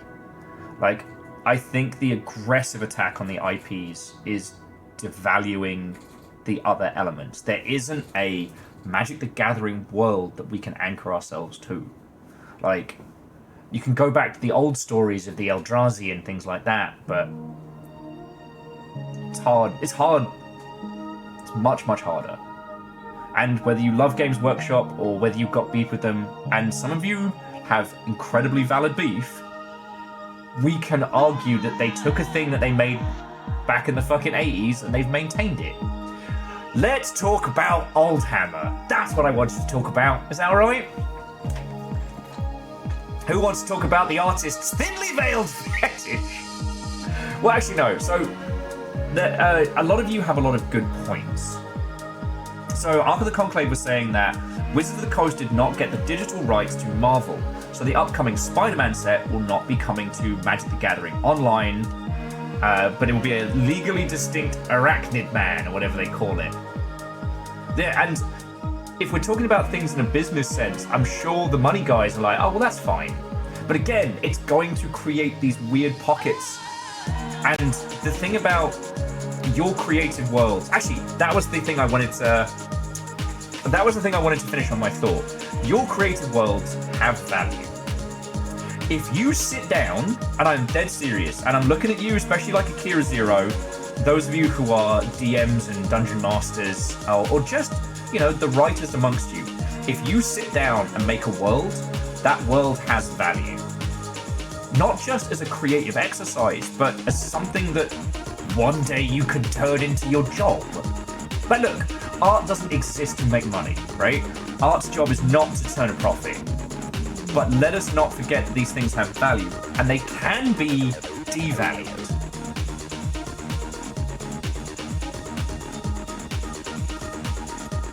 Right?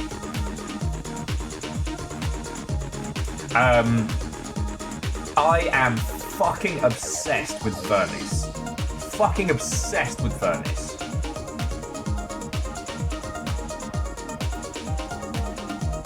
Like, what if you did, any of you, what if you did Vermis but card game? A card game that doesn't exist in a world that you made up.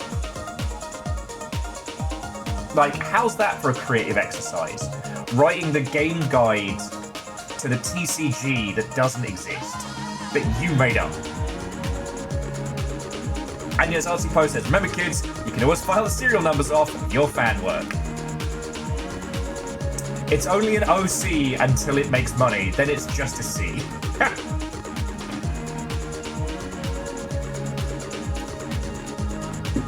But no, I'm like, okay, can we talk about Vermis before we talk about Oldhammer? Is that okay?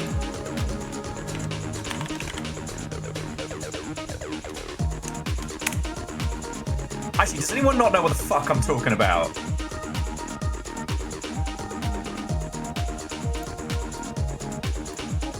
Just quick show of hands. No clue. Oh, unholy glee.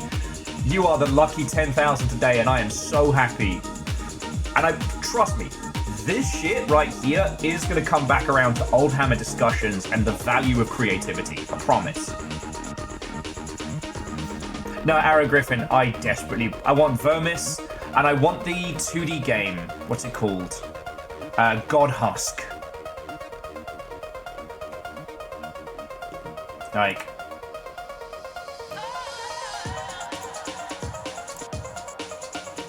I mean, I also kind of want, what's it called? Lyral? Because it looks like the old Psygnosis covers, but we'll get to that in a second. Alright, so...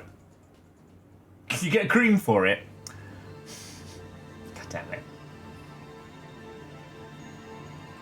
Now, Ark of the Conclave, that's a very good point. The Yu-Gi-Oh! Card game was made because the card game section of the manga ended up being wildly successful. As a quick aside, for those who don't know, Yu-Gi-Oh! Was originally kind of like a death game manga. Like, an ancient Egyptian god possesses a kid and then challenges people to children's games, and if they fuck up, then they lose fingers and or fucking die. The Go to the Shadow Realm was the censored version of Just Fucking Die. It's the jelly donut of Yu-Gi-Oh! Though it kind of became mimetic. That's another story. That's another story. Okay, so... I want to introduce you to Vermis, and I promise this is going to lead into Old Hammer, and hopefully will inspire you to make your own fucking weird book. And, like, Megaboss and those of you who are writers here, like, may this be your rallying cry. Actually, Dustin, you know, the book you have yet to create, I hope this inspires.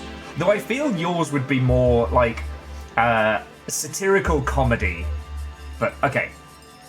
And Holy Glee. So Old Hammer is pre-Black Library Warhammer, when Citadel Miniatures and Games Workshop were just making anything that would stick like spaghetti to the wall.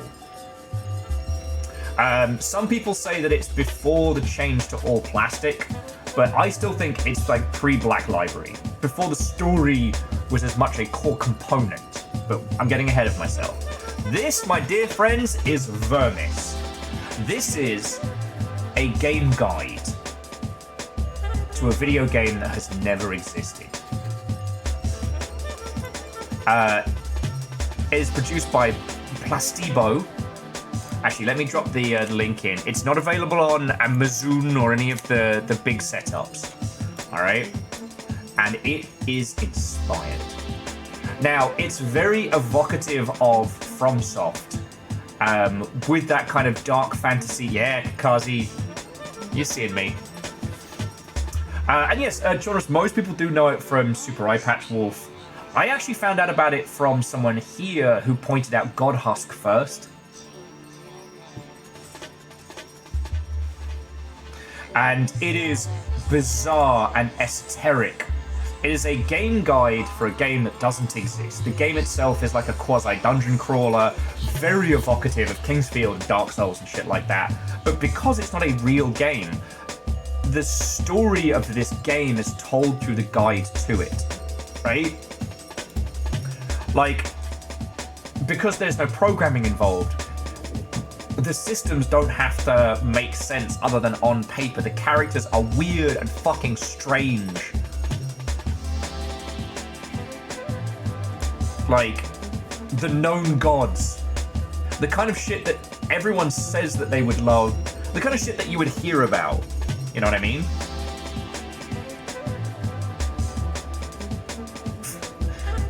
Oh! I see what you did there, Vanderbeest. I see what you did there. I laughed, then thought I misunderstood it, and then laughed again. You might encounter the following monsters. Crazy Bones, Mad Bones, Talking Skull, Insane Bones, Witch Head, Shadow Figure, Bone Keeper, Ghost Mother with Newborn, Mudman. What's Mudman's deal? What's Mudman's deal?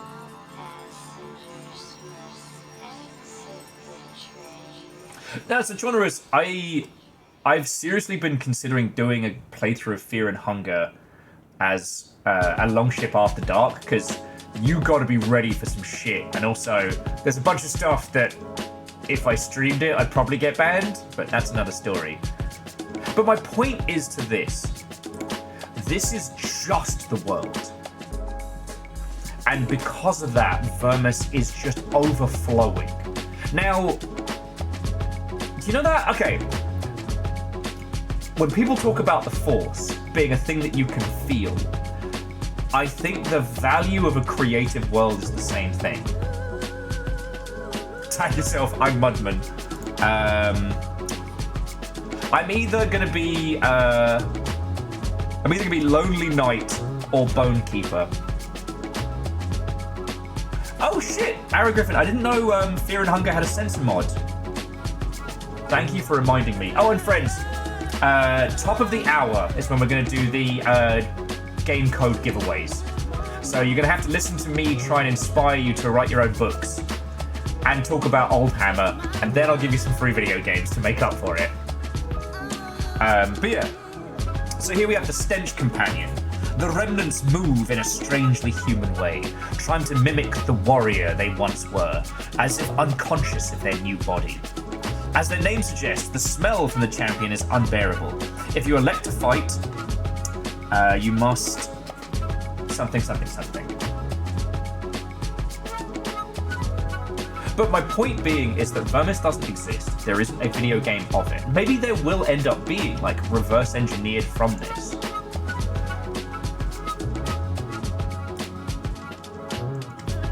This has weight, it has value, and you can feel it.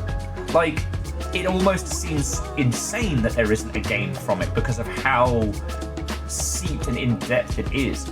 This is a creative exercise that you could do. Look, making video games is fucking hard. The hardest thing about making a video game is making a video game. The second hardest thing is releasing it. And sometimes I am guilty of falling into the business of games too hard. And some days I have to remind myself of what it's like to be a kid and sit there, jumped up on sugar, just dreaming of a video game. Programming languages out the window, game engines, what are those? You're just dreaming of the idea of the experience you're going to have. And being able to put yourself back into that mindset is incredibly powerful. Those of you that have written custom worlds for your tabletop adventures, like, what would a product of that world look like? That is Vermis.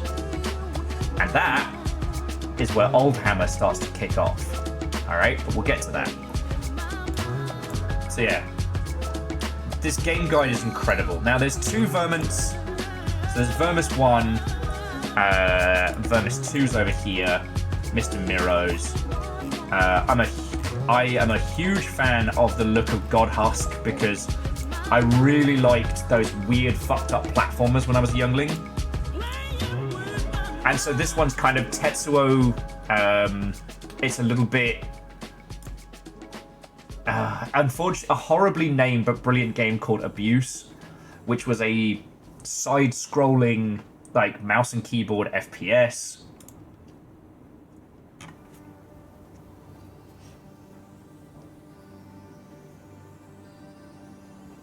Fuck off.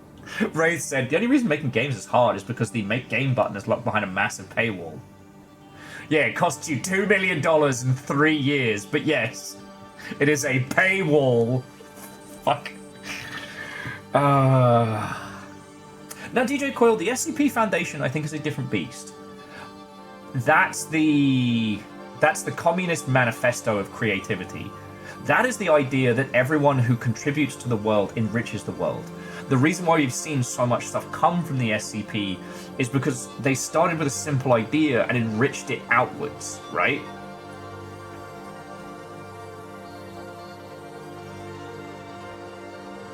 Yeah, Artsy Poe, 100%, 100%. And it goes as far as things like Shangri-La Frontier and Log Art Horizon and shit like that.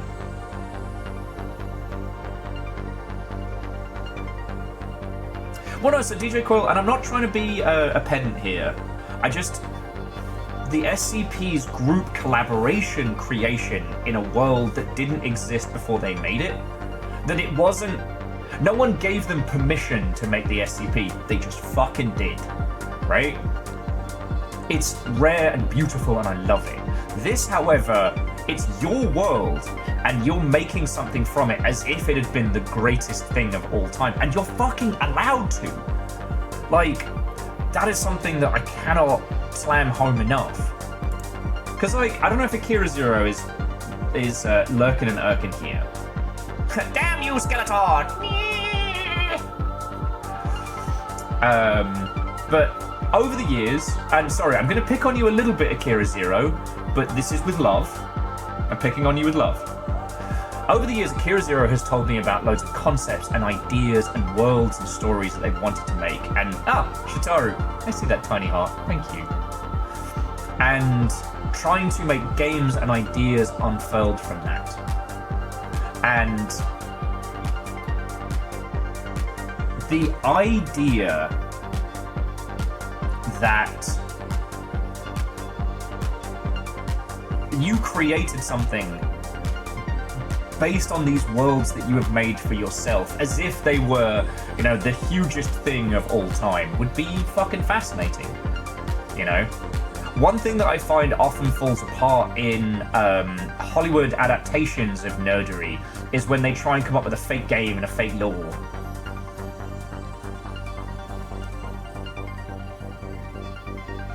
You know, with this, it's this idea that God Husk was this incredibly successful platformer, so much in fact that it needed this like 90s style full color guide to navigate through, and that the puzzles are so insane and esoteric that they speak to a story that is being told. Right? And the reason why I'm showing you all this, the reason why I'm hammering this home, not just to you, Akira Zero, but to all of you, is because this is where Warhammer came from.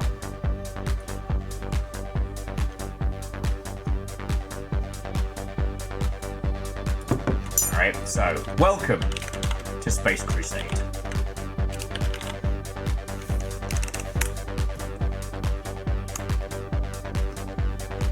Boosh! Oh, come on, give me some good pictures here. There we go. Look at that motherfucker. We've got chunky hands. We've got an android. We've got a chaos android losing his shit. And we have legally distinct space alien monster. It's not a xenomorph. And boy, fucking howdy. Now, where you consider Warhammer 40,000 to start from? Yeah, no, Dory, that might as well be the fucking origin of the meme. Now, where you consider Warhammer 40,000 to start from is another question, and you'll notice that I'm not using Warhammer. Now, the story of Warhammer drastically changes depending on who you talk to. Some say that, while Games Workshop originally had the license to produce D&D in the UK, which they lost, they then made their own tabletop system, and when their TTRPG didn't take off as well as, they leaned extra hard into the miniatures element of it and turned it into a war game. That's for another day. Warhammer Fantasy Battles is based on a lot of classic tropes without stepping on anyone's IP toes. This is similar, but it's more fucking weird and chaotic. Like, look at these fucking scar lines on this Space Marine. And by scar, I mean, pick it up, pick it up, pick it up. But also this strange I mean, he's got a fucking cape. But also this kind of like hyper chunky plastisteel look. And fucking check out this like, I shouldn't say dollar store. Yeah, scar, not scar. Like, pick it up, pick it up, pick it up, pick it up.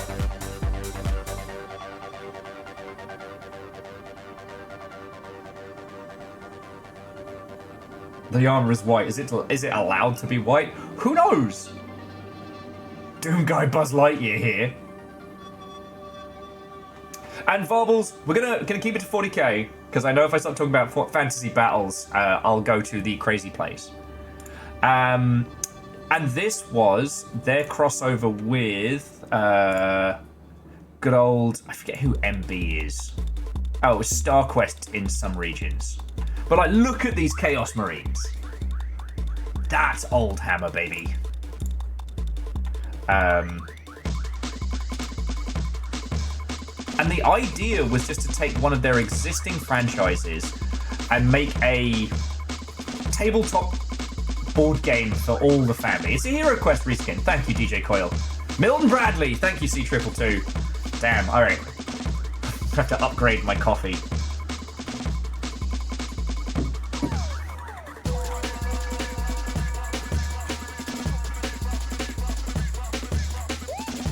I mean, things like the Bolt Pistol and Heavy Bolter, Power Glove and Power Sword and Power Axe. Like, they were taking a bunch of shit they'd gotten, like, mechanically from good old Hero Quest and were just bolting that shit together. Look at these! Bang. Now, the fact that it had plastic miniatures rather than the little cardboard cutouts was definitely a big selling point. And the different kinds of creatures they had. So they had a Chaos Dreadnought, which actually looks like the progenitus for the Drakari, the Dark Eldar. What would become the Necrons, and you can tell by the fucking shape, which would get reused later on. Artsy Poe, this is just pulling from Board Game Geek, so it's just pulling a collection of the better photos that people have taken. Oh, so Artie Poe, the reason why I wanted to point this out is that this is gumbo. This is soup. This is, I just drank a half of whiskey. Who wants to see what I can make in the kitchen? Because it's wearing its influences on its sleeve. It's Roman Empire meets Terminator meets Aliens meets who the fuck cares? The Dreadnought is clearly a yassified RoboCop. You have 10 seconds to comply, robot. Right? None of this is apologizing for its existence. It just is. And this jumping off point is important when discussing. Is it N209? We're mashing all the IPs together and we're taking the serial numbers off. Like, look at these orc models. Look how the gun sits weird because they're clearly fantasy orcs that have been given a pistol and produced, right? And again, I'm not saying this to shit on these. I actually think this is fucking inspired, alright? And holy glee, I am saying this is a delicious mess. Like, Space Crusade was kinda infamous.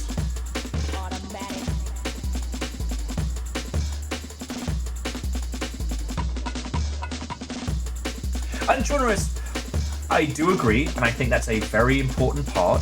You know,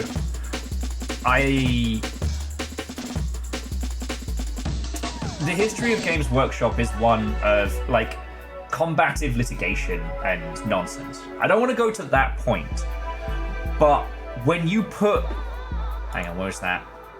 The fact that the different chapters of Space Marines are spawned from, we'll take the same sprue and will replace the plastic to create the idea of different teams. Ultramarine. Ultramar is not a brilliant concept that someone had on a rainy winter afternoon. It's just the fucking blue team with the blue plastic. That's why they exist.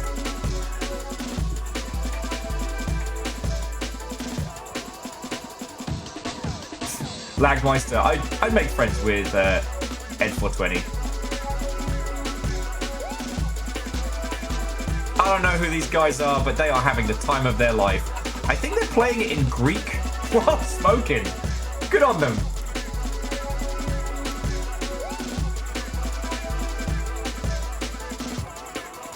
DJ Coyle said Ultramarine is literally the name of that.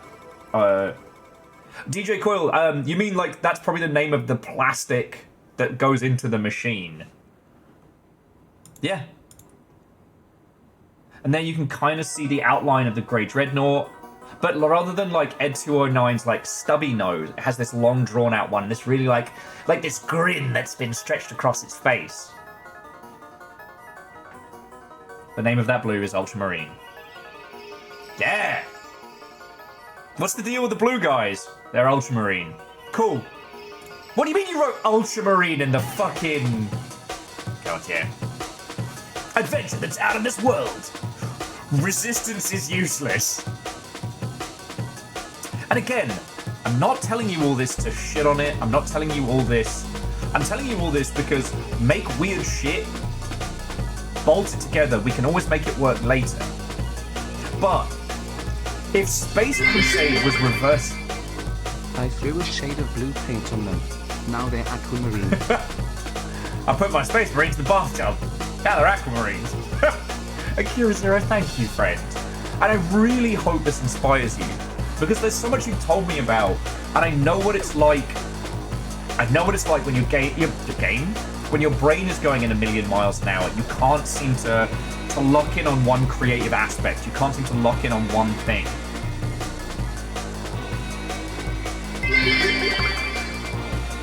Resistance is voltage over current. You proud of that one, Vanderbeest? You proud of that one? Fucking terrors. Thank you for the bit. Seriously. Like, seriously, thank you.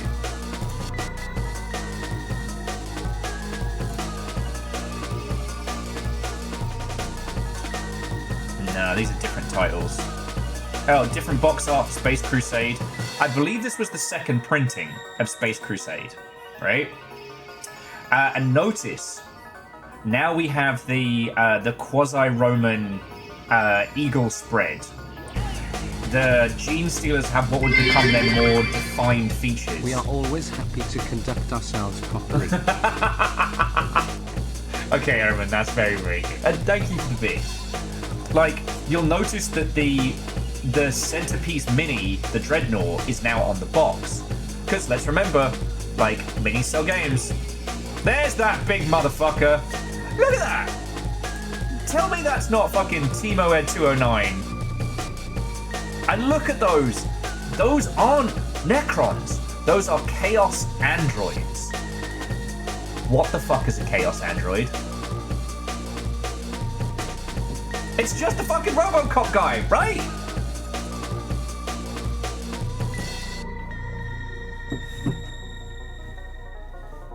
Well, so DJ Coil, that Dreadnought predates the Madcap by quite some time. The Timu 209. Ed Timu 9? Let's workshop it. There's another one here.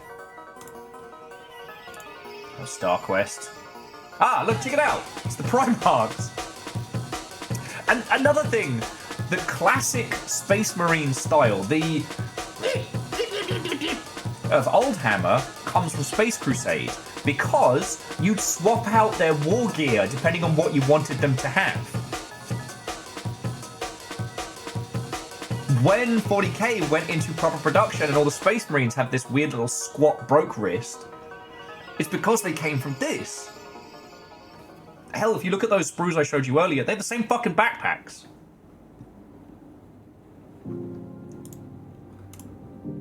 Alright.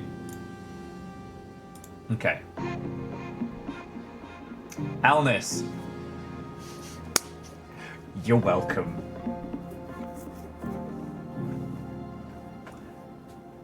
Martin, you could color mix them. It just really depended on how much of a dingus you want it to be. I mean,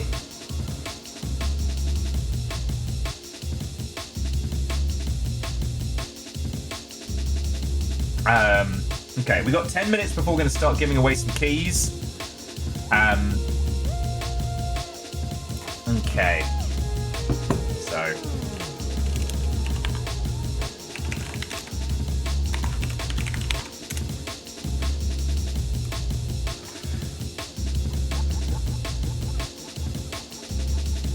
Okay. So this was the other thing I wanted to show you all is like these mother hubbards here. Because as they moved into 40k, they did try and break it from the...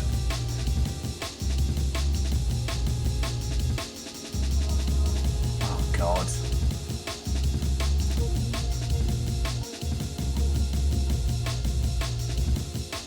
Trying to see if I can find some good sculpted minis.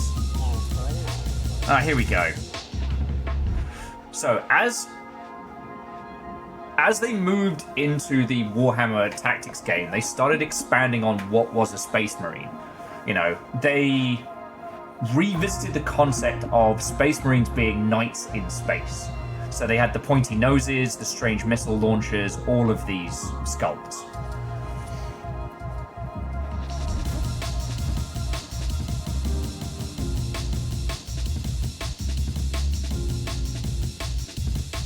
Aeon, you know what? That is one good thing that... So Aeon was saying that in healthy capitalism, it doesn't matter how dumb your ideas are, it's whether or not people will buy them. And that's a good point. Like, if there's a spark of something in your works, the less you tell people, the more they're likely to gravitate towards it. And I wanted to show you all of this because, you know, when we then jump forward to Warhammer as it sits now,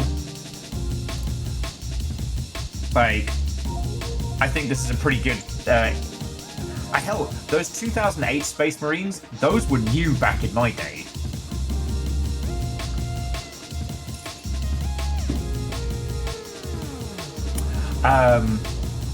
Fuck. Come on, Will. You had a really good point about all of this.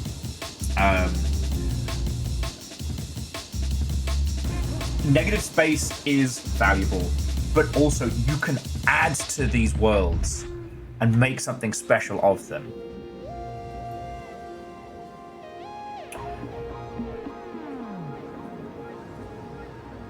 Actually, Lagmeister, it is interesting that the Space Marines have gotten more shapely as the years have gone on.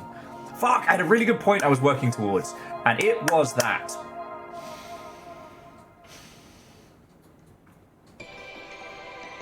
The world of Warhammer was not built by some fucking cracked out genius who crafted everything perfectly from go. It was not a huge interconnecting spanning universe. It was throwing fun spaghetti at the wall and then unfurling it.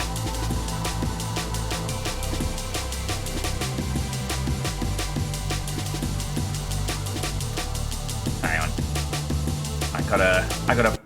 I gotta pause our sick beats and I gotta change our groove just a smidgen. I gotta change our groove. Who's that? Hey! A good morning, Eve. What ho and welcome! Come on in, friend. Kimball, this much coffee and the power of sponsored content. Come on in, friends, come on in. Let me introduce myself to Olivia Oli. What and welcome. How you all doing? So, Eve, how was your stream? What were you up to? Tell me your tales. Friends of the Longship. So, I only got to know Nightmare Eve very recently, over the last couple of weeks. They are a lovely individual. Very D&D knowledgeable. I haven't had the chance to catch their streams, but I have had the chance to drink with them, and they are a lovely person, so please give them a follow, all right? Valorant. This is what I was saying. I love Fragpunk, because I get to feel like a Our 4 reptilian heroes have overcome the arch villain Shredder. All right, I'm just going to start us again on our emotional support 2000s music. Kimball, that's fucking cool of you. Kimball, you managed to hit Kazale, Martin Dogman, Greylark, Tabeard, and a red burning dragon. Thank you. And Joker, how are you doing this morning? What ho and welcome! I have been talking about Warhammer. Today was the Warhammer Skulls. Kind of like a little Nintendo Direct for people who scream, "For the Emperor!" Unironically.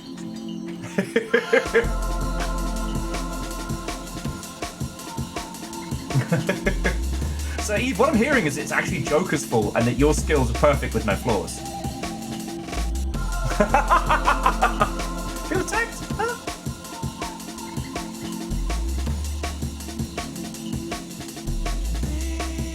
Something thing for the throne.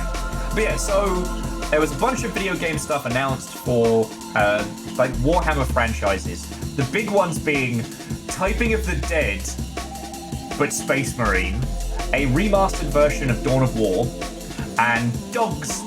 There's a new character class coming to Darktide who has a dog.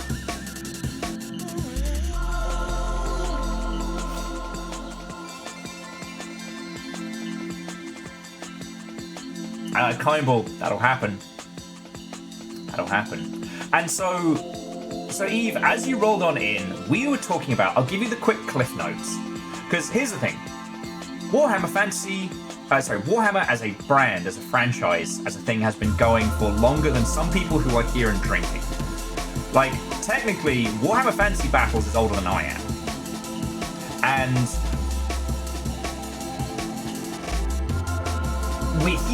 we're doing this big talk about these huge epic empires and, you know, these, especially in 40k, these arcing stories and elements, right? And I wanted to hammer home that 40k doesn't come from this, like, big money corporate machine. It came from some cracked to hell weirdos in the 80s throwing all their favorite sci-fi franchises into the blender and seeing what mixed. The thing I was showing everybody just before you came in was a couple of things. So one, good old Space Crusade. Where's that box art? There we go. Space Crusade is an old board game. It's a reworking of Hero Quest, but to make it sci-fi. This would be what would turn into Warhammer 40,000. And it is such an unapologetic boggle of different stuff. We've got our Kroger brand aliens, we've got our Kroger brand Terminators, we've got budget wipe clean Lightyear in the middle here. But this unapologetic mishmash of nonsense would end up spawning a franchise that has outlasted so many others. And the reason I wanted to bring that up was because, like, IPs have value. The worlds that you create have value. And the other thing I was showing people was Vermis. Now, if you're a fan of Super Eye Patch Wolf, you'll know about this, but if you don't, Vermis is a game guide for a video game that doesn't exist. The game of Vermis is like fucked up Dark Souls, but way more esoteric and way more bizarre. And so this person made a game guide, a physical book that you can buy for a video game that doesn't exist. And it is strange. It is impossible. The kind of game that would take you 50 years to make and 2 people would play it. Like a sicko for sickos kind of game. But the game doesn't exist. With Warhammer, we're talking predominantly about the video games around it and how they've made a universe that can support this ecosystem of different projects, different ideas. But there was never intentionally a big story. You know what I mean? Like, the whole catchphrase of in the 41st millennium, there is only war, is a cool catchphrase. And it's just to set the scene that everything in Warhammer is war or hammer. But now we have these stories and we have these, you know, these games and things like that, and people start asking questions like, wait, why is there always war? How is there always war? And this has spawned games and stories and things far beyond their initial concept. So yeah.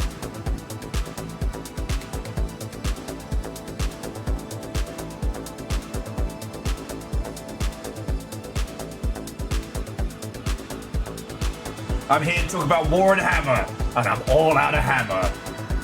DJ War and MC Hammer, and we know who survived. Yeah, it gave us grimdark as a genre. Both the comedic jumping off point, but also the... Like, someone asked me the other day, like, where should they start with Warhammer if they wanted to get into 40k? I was like, read the Caiaphas Cain books. Because they are Warhammer from the perspective of the only sane man in the galaxy. If you're not familiar, Caiaphas Cain is an Imperial officer who fails upwards, and through his... Oh yeah, sure. I can turn the tunes down. Through Caiaphas Cain's act massive cowardice, he ends up becoming a hero of the Imperium. He fails so hard, he is promoted. And it's a great way to look at this impossible grimdark grinder.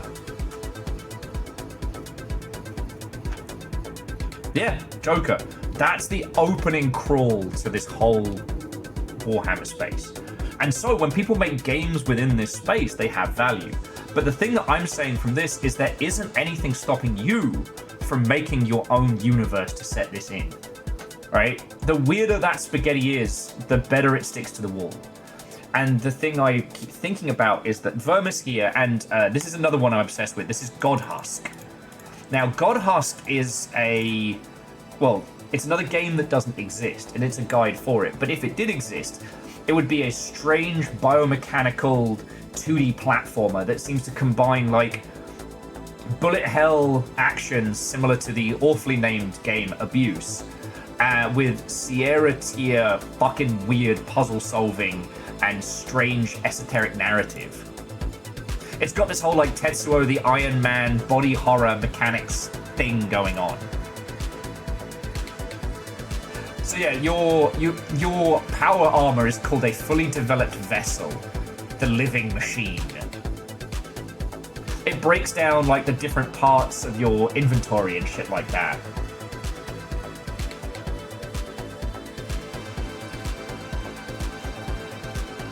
Like, I don't know, I felt like we're hyping up. Oh no, it's because of the Sisters of Battle. Alright, this is the reason why we got on this thread. Alright, we're going to do the game giveaway as soon as I'm done with this thought, lest I lose it. Sisters of Battle original art. Here we go. See if I can find a really good picture of it. That's from the Codex Sisters of Battle. Is this? No, I need a slightly bigger variant. And that's Bell of Lost Souls.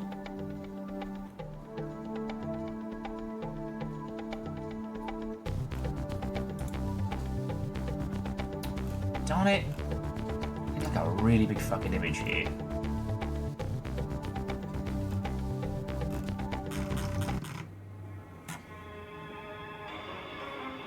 Oh, shut up. Son of a bad word. I know, I've been up for several hours. Sorry, my alarm decided to start belting out a tune. I lost my point. God fucking damn it! There we go. Alright, we're back.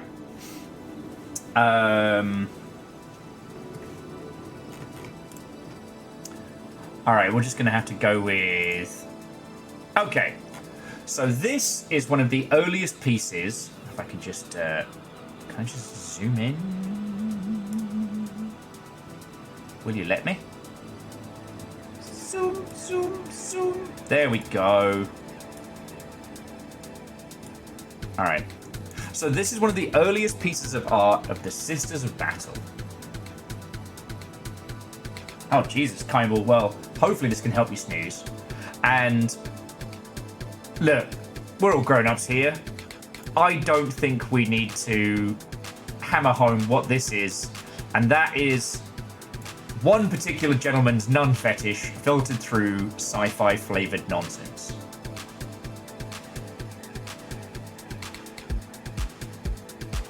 Artsy Po, yeah. And in the background, we can see this like chapter of dark-haired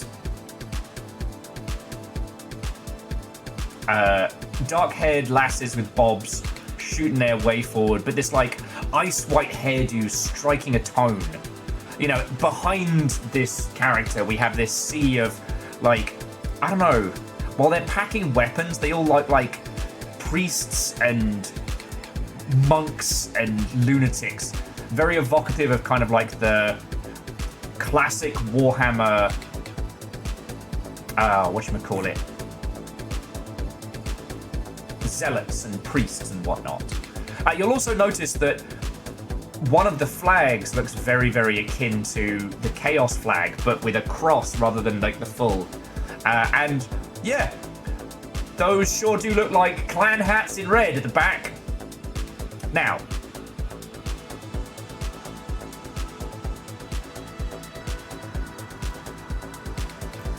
the point here is not to hammer home the inaccuracies or the weirdness, but this is the jumping off point of the Sisters of Battle. You know, like I said, this is the artist's thinly veiled fetish in power armor.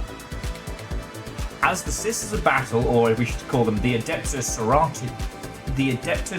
Sororitas, God, I love having that Latin, now exist. They have been reworked and canonized and given this. They're given a story that gives them like weight and valor beyond the male gaze with a gun that we're seeing here. Now, I don't want to shit talk this completely because like the unapologetic nature of this, I think, is another thing that's really important. Because this isn't thematically, this is a fucking mess. But it would come together to form something special. So like the Space Marines come from an amalgamation of like hard sci-fi and Roman and a little bit of kind of almost biker culture iconography. Whereas here, she's got like a twisted fleur-de-lis on a chain. She's got boob skulls and is covered in these weird seals.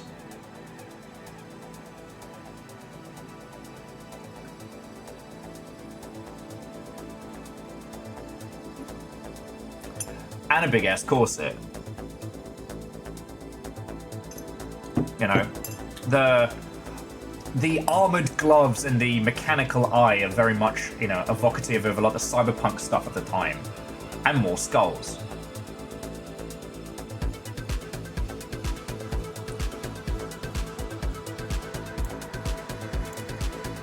So now, if we bring that.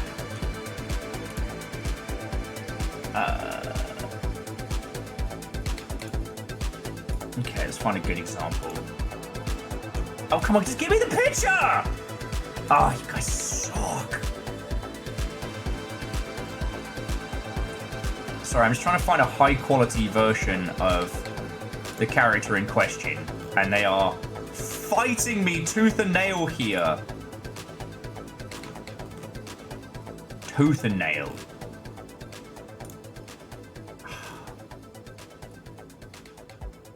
The problem is I'm trying not to also go down fan art path. Because, once again, the artist's thinly veiled fetish. God darn it. Mother Hubbards are not helping me here.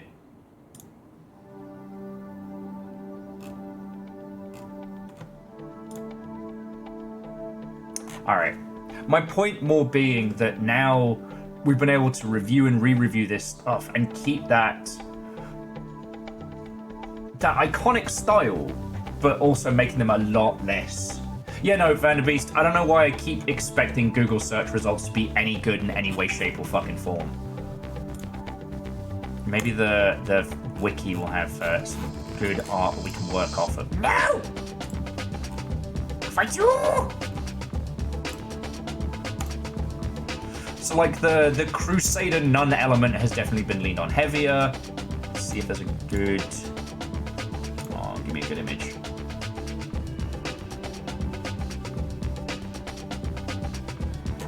I mean, this one's much more evocative of kind of like the Judge Dredd style.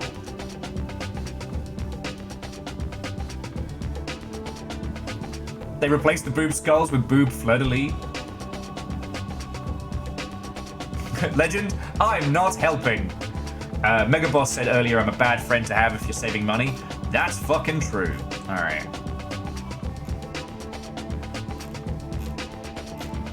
Okay. Come on, I know you're in here. I know, super exciting. Here we go. See, now we're getting into the kind of the weightiness of it. So rather than... Because, like, again, the Sister Battle existed because someone was like, I can work with this. they've now been canonicized as essentially like, yeah, the living saints. They are the most religiously fervent. And if you know 40k, you know that's a big deal. The idea that, you know, any of the Sisters of Battle can become these living saints just through belief. They also become living martyrs. So, like everything in 40k, it's bad, but there's so much more to them than they were originally constructed. Okay, this is what I was trying to show you. This is the modern evolution of that first character that we saw, right? J-Post, same kind of thing, but instead of like low level. Well, okay, so the theory, as it was explained to me, is that like the Emperor is kind of like a great big psychic vegetable. They believe in him so vehemently that they use essentially his background radiation of psychic energy warps reality through them by a level of belief so insanely dogmatic. Yeah, don't worship me. I shall worship you even harder! Well, and Safik, again, like, you look at this as a modern interpretation of that, right? This was one of the points that I really wanted to touch on, is how much it has changed and tweaked and evolved. And, like, I'm not saying you need to unsexy your characters. Like, there's still some designs within the Adeptus Sororitas that do still have that, like, did you go to Catholic school? Kind of vibe about them. But it's been given weight, it's been given credence within the space. Like, the corset and boob armor thing is still existing, but again, it feels like it's less. I don't know. Look, I'm not here to tell you what is and is not. More that these worlds and these environments can change and morph and grow.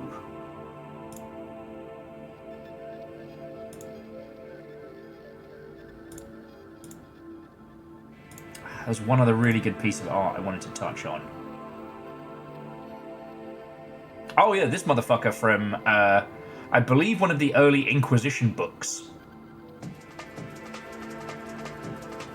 No, Artie Poe, the book purse is super silly. But when you think about them as a space, like, they are so insanely dogmatic that imagine the my Bible's bigger than your Bible crowd. And then take that to a 40k level, and that's what it is.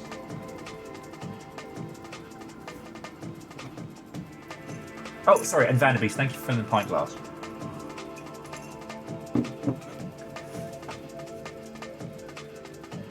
So, what is the point of this rant? Why have I been talking at you for an hour about boob armor and Space Crusade? Because you don't have to wait. You don't have to wait for the Black Library to start creating stories in the tabletop miniatures company that you started in the 70s. Or 60s, fuck, I can't remember when Citadel Miniatures started proper. Well, Games Workshop and Citadel Miniatures were emerged. That's another story.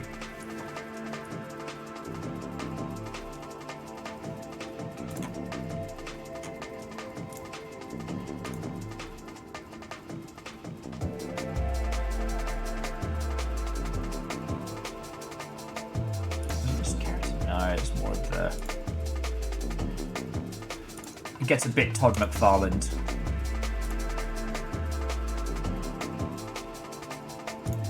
Okay, so I don't think there's anything else to be. Hang on, let me pull it back here because we'll do the giveaways in just a second.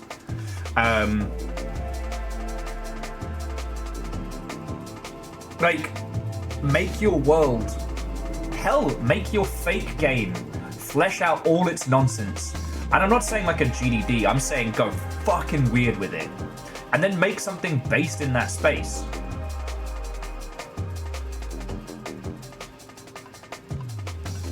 Well, Unholy Glee, and again, that is something that carries throughout all of 40k, is that it doesn't make sense from a standard position, but it looks fucking cool. And other people have reverse engineered what those things are and why they're important. Yeah, write your lore Bible. Don't think about gameplay. Genres, there we go. Like, I know more than half of you here have started crafting a fictional universe, predominantly for like a tabletop game or something like that. Like, start fleshing that out. And I'm not saying like sit down in front of a blank Word document. Draw some pantheons. Like, what does your world look like? And anytime you're like, well, how would this work? If you can't think of something that fits, don't worry about it.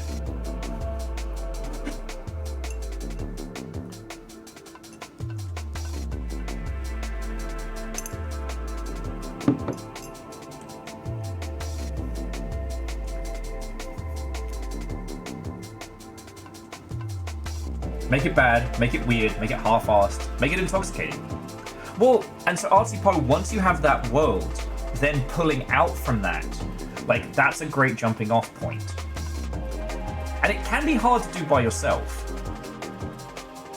But, like, I think it's powerful. I think it's really powerful. And the problem can be is when you sit all day in IPs like Warhammer and Magic the Gathering, when you sit in these huge multi-crossover, you know, well, video games are kind of going through this brand crossover renaissance where the other industries creatively are desperate to get on the video game train and just to be in part of that space, get some of that cheddar. It can be easy to think of these monoliths of creativity as being impossible to climb, but they're not. And the reason why I brought up Magic the Gathering earlier is that its lore, its story, its worlds they've kind of been a bit strip-mined, right? Yours doesn't have to be that way. You know, we look at Fortnite is a huge financial success and one of the biggest entities in the space, but what is it? I'm sure there's lore, I'm sure there's stories and whatnot, but ultimately it's a franchise based on, you know, game modes and other people's characters coming in, you know? Optimus Prime, fucking Darth Vader, and John Wick on a fucking team, I don't know. What Unholy Glee, and that's the thing, because there was a time when Magic the Gathering was also poised to move in a similar direction.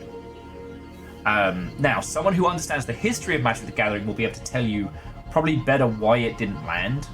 Like, I know why the Justice League didn't land, but that's another story. The Justice League didn't land. Okay, like all of these conversations, it's complicated. But one core element was that the people who desperately cared about the lore, the people who cared about the characters, didn't get rewarded for it. They kind of got told, like, hang on. Like, that's not how... These wouldn't be... Hang on.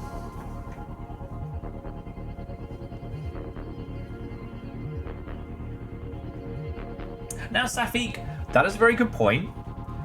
And you know I'm a huge Terry Pratchett fan, but what I'm saying is kind of a little different. I'm saying create the world, and if it doesn't fit, don't worry about it right now. You can always go back and fill it in. Yeah. You know what, and Catastrophe, yes, Fortnite is a box of action figures owned by a kid who plays the same game with him. Yeah, that's fine. I ain't here to shit on that.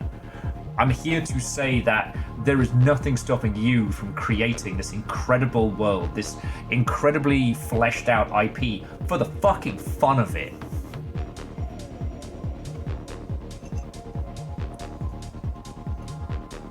The reason why the Justice League failed is because it didn't come from a creative standpoint. It was an intent to create brandable characters for sale, and it didn't land. I mean, the very fact that Jace the Mind Sculptor, the fucking Mind Sculptor, was supposed to be our Captain America. Like, firstly, fuck off. Secondly, fuck off? Like...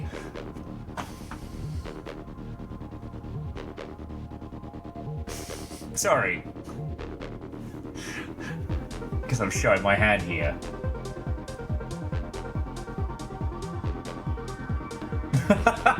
Kymble says one of the uni projects was a space race-based guy called Dave trying to impress the god of scuba diving. Fucking brilliant. What do you mean the god of scuba diving? What race? You've already started. Got really awful prompts, but then we can work back out. Like, alright, so for that, like, I almost kind of imagine like a red line sort of world. You know, some people fight for money, some people fight for fame. But Dave races for the gods. The god of scuba diving, who he owes a great boon to. Who's called Scuba Guru. On the edge of death, Dave, not Dave the Diver, different Dave, reached his mind out to the heavens and prayed for salvation. And the god that answered was the god of scuba diving. Now he owes a great debt, and there's a race to win. See? There we go! We can do this!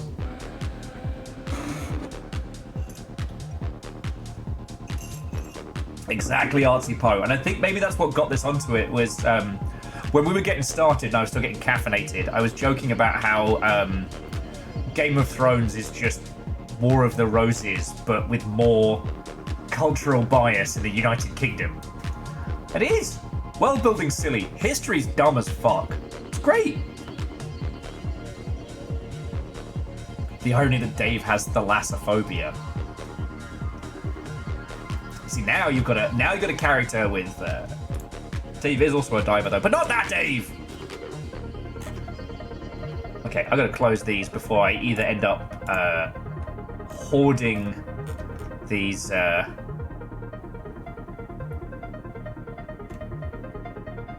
unhinged lore books. God, the art in these is fucking gorgeous. Or I end up like open mouth drooling while I just scroll through wiki documents long forgotten.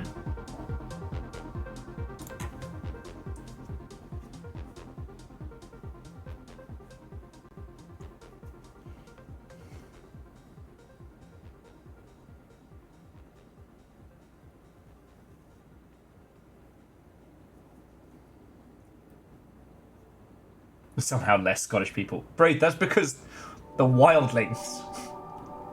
What do you think the wildlings are?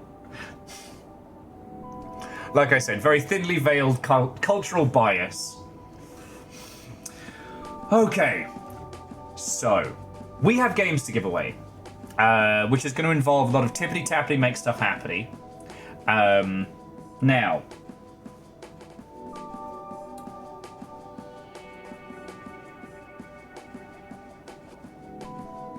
how are we going to do this? This is going to be a slow, laborious process because I am tired and I've not thought this through.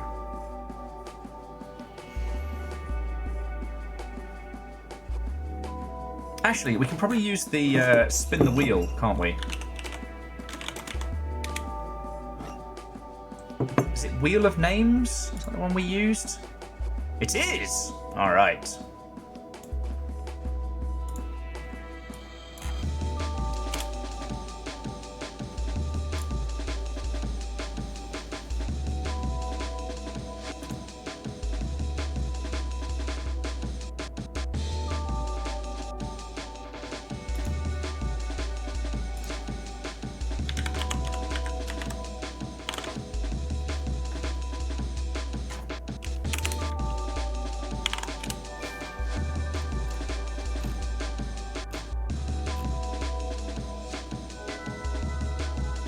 There we go. Warhammer 40,000 Rogue Trader. Okay, so friends, we're going to be using this fancy fucking wheel with a few shuffles and sorts. Megaboss, the pit did die due to copyright music, plus we have a lot to give away.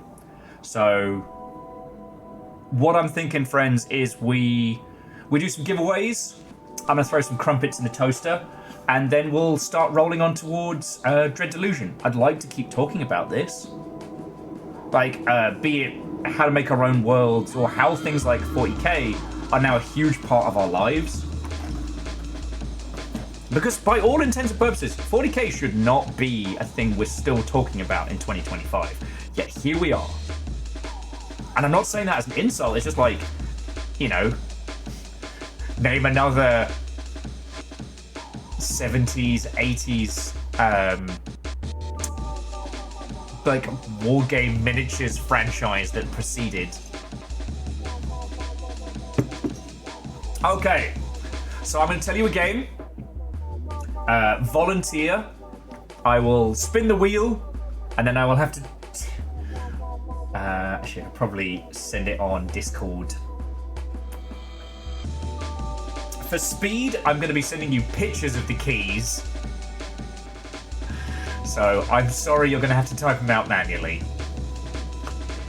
Okay, so we're going to do this in reverse order of coolness.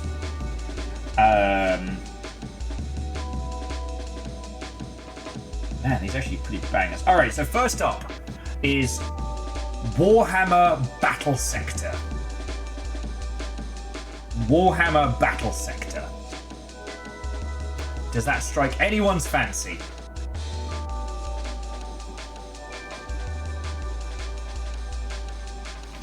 I should probably bring up the game to entice you all.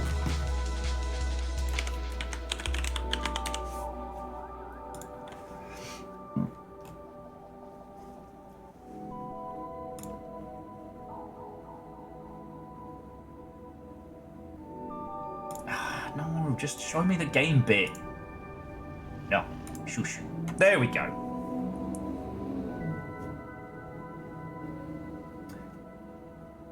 Artipo, that makes way too much sense for someone who is working on like 5 minutes worth of sleep and 1,000 grams of caffeine. The old brain implosion energy. Thank you, Martin.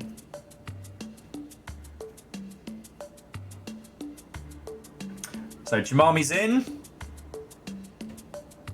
It is strategy. XT Johnny XP and Legend. Alright, let me just pause this so I can get you all on the docket. Alright.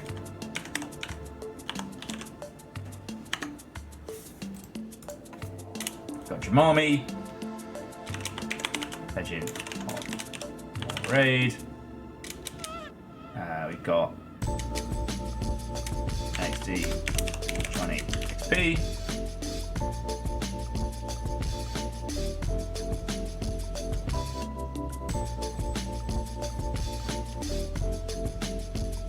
All right. Anybody else want in for Battle Sector?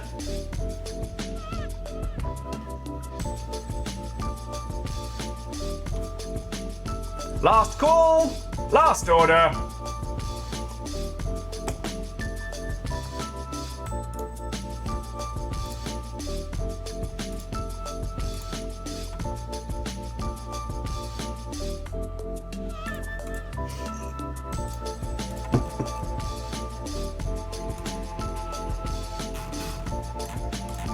Okay, time to spin the wheel.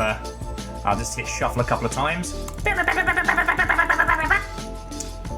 And it's time to spin that wheel.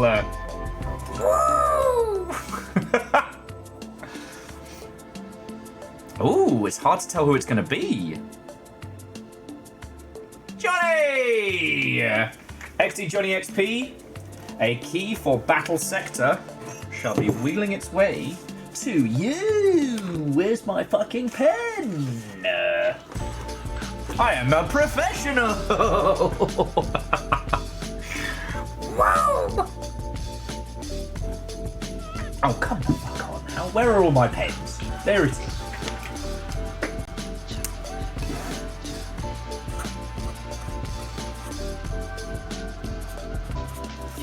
Okay. Right. Okay, so the other one's a card.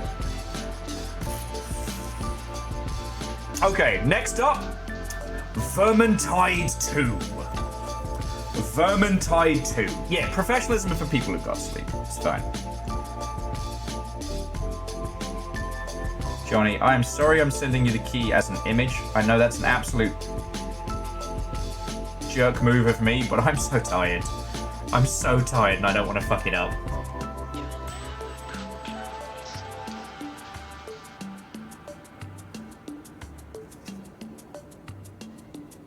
Okay.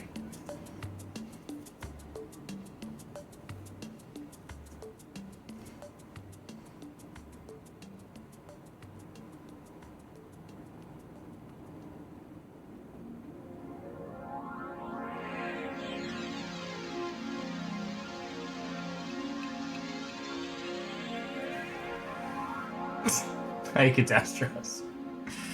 Alright. So we have no takers for Vermintide 2. No takers for Vermintide 2. The game that launched 1 million rats.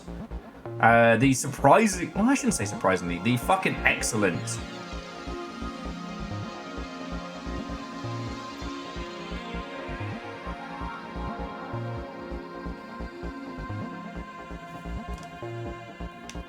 Yeah, I think we all just own Vermintide 2.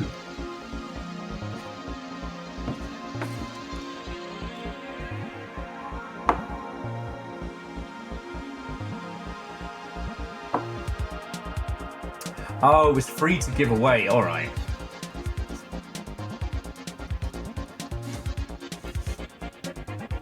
Legend, there is no rule that says I cannot skeet this.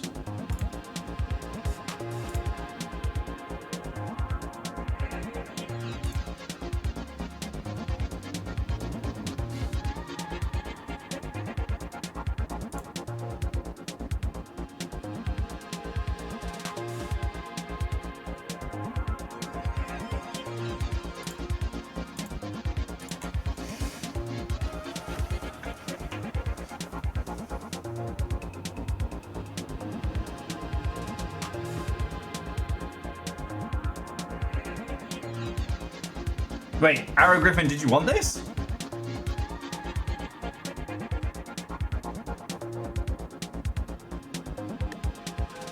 So it's the one you would recommend for someone who has never played a Warhammer game.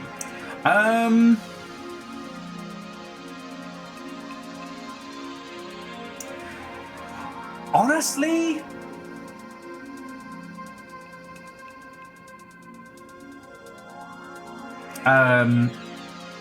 you know what? These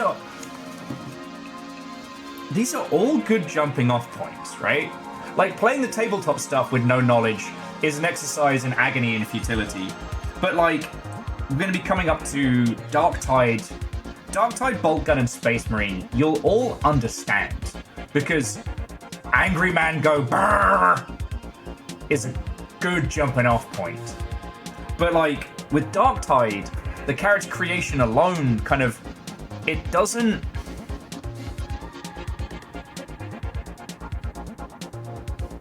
It doesn't demand that you know the world.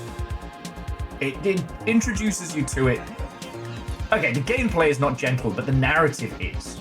So, I think the one I'd recommend against is probably Warhammer 3. And that's it. Rogue Trader takes you through it. Oh, and here's the funny thing. So this is Warhammer 40,000 Rogue Trader. Because back in the day, that's what 40k was called. The rebranding of it is a fascinating story if you want to go back into it. But Rogue Trader, what we're going to be giving away, has nothing to do with that. The Rogue Traders are starship pirate captains who have a writ of fuckery from the Imperium that places them. So you have, like, you have Mr. Corpse Chair, and then beneath Mr. Corpse Chair, you have the Inquisition, who can seek out heresy wherever they may find it. And you have the Rogue Traders, whose job is to deliver goods across the galaxy and keep shit going. Like, Rogue Trader is... it's a writ of fuckery. Unholy Glee, you're welcome for that one. So that's the game later on that we'll be giving away. Rogue Trader is more of a, like, story XCOM. It's got a little bit of that CRPG kind of goodness.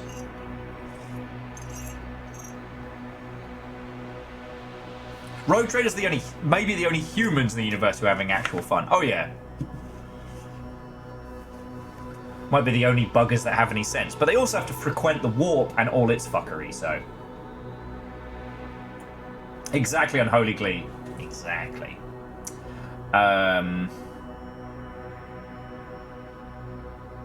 Okay, so Arrow, looks like Vermintide is going to you.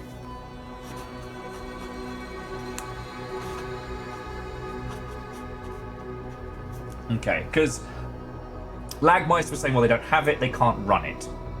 So, whilst we're talking about this, let me send this over.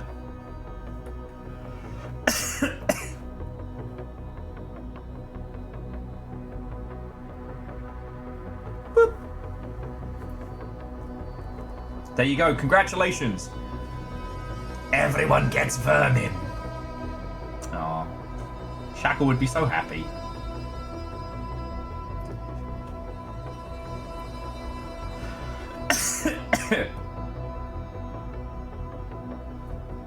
Alright. So Arrow Griffin and... Oh, yo!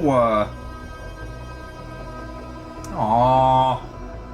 Sorry, a million years ago, Arrow Griffin drew a lovely tribute to the club.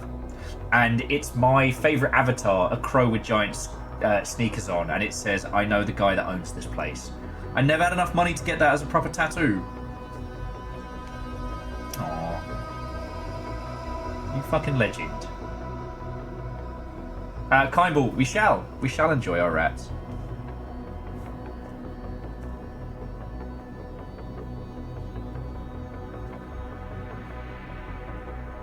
Oh no! Arrow Griffin, it's not letting me send it to you.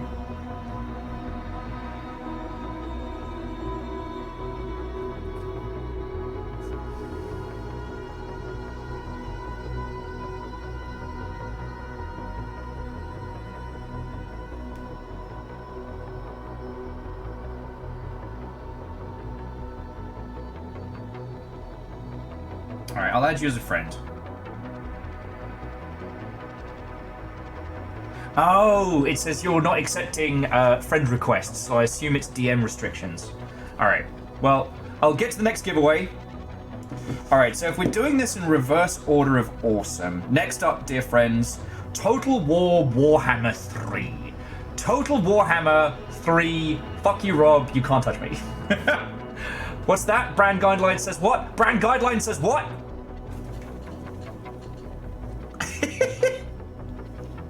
Hang on.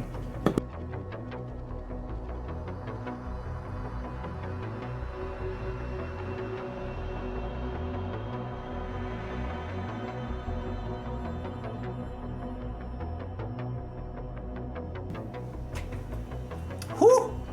The big sneeze there. Whew. So Legend would like Total Warhammer 3. Sensors Oh, online. darn it. Weapons Limitedly, online. give me All 2 systems seconds because I need to celebrate that full year. 12 months. That's almost like a year.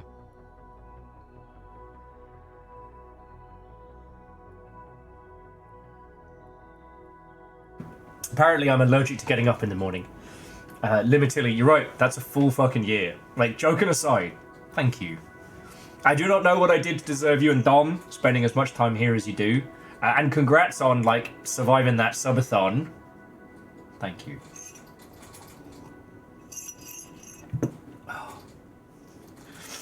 Okay.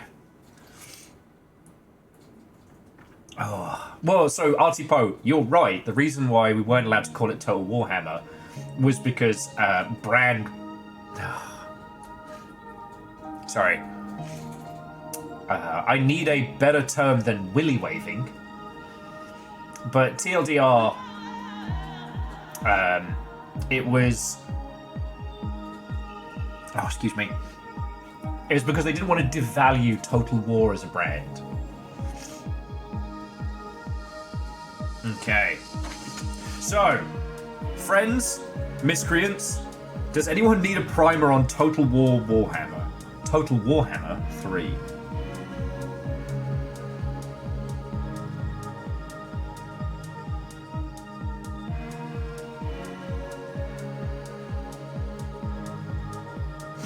No, Arrow Griffin's still nothing. If you want to ping me a friend request, that should help. Okay, so Safik is in for Total Warhammer.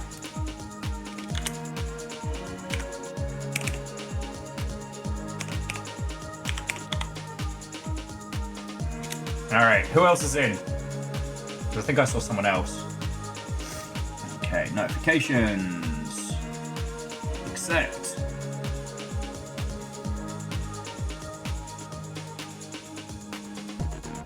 Hello there. There we go. Arrow Griffin, you are set for rats. Okay. Catastros is in.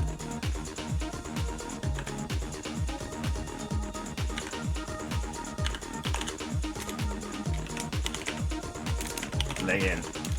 Oh. Morad. Okay.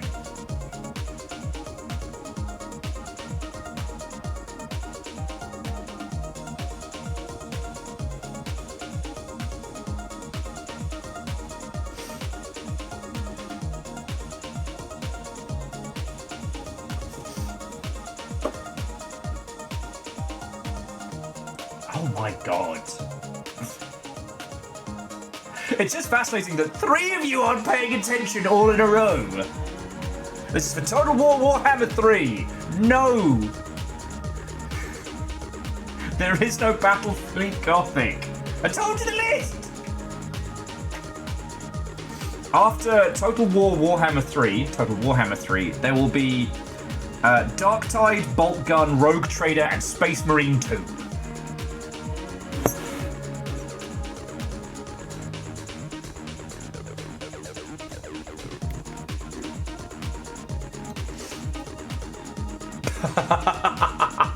Touche, Jamami.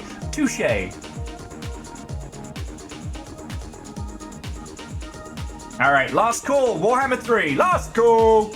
Doop-de-doo. Apples and pears. I was at Viola's funeral.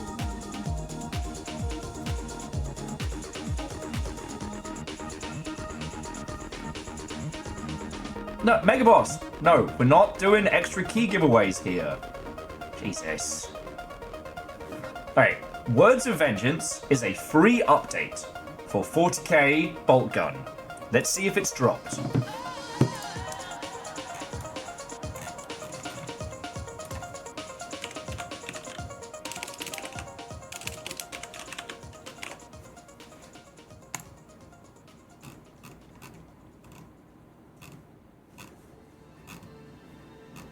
To my knowledge, it hasn't dropped yet.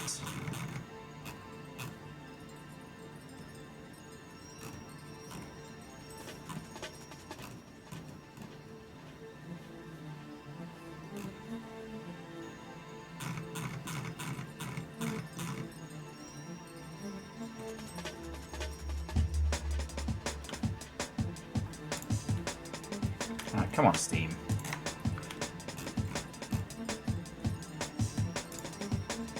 Why are you being a butt? Huh. That is so weird.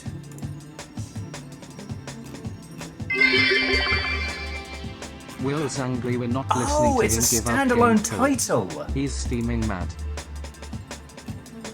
There we go. Okay. I apologize. I got completely the wrong end of the stick there. Add that to my account.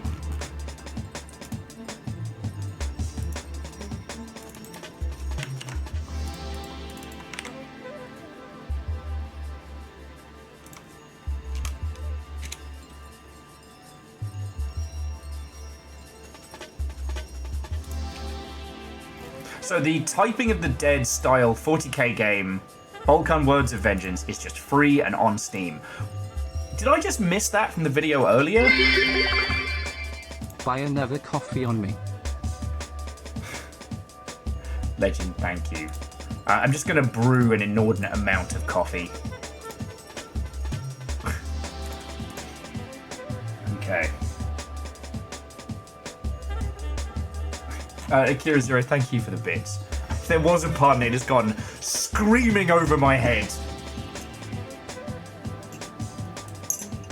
I'm so sorry, friends. I'm so sorry. All right. Any more for any more? Warhammer 3. Doobly-doo. Apples and pears.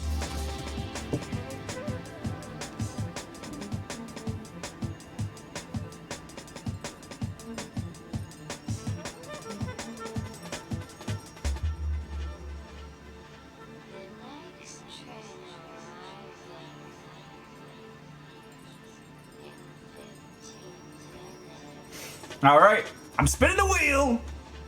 Parkour.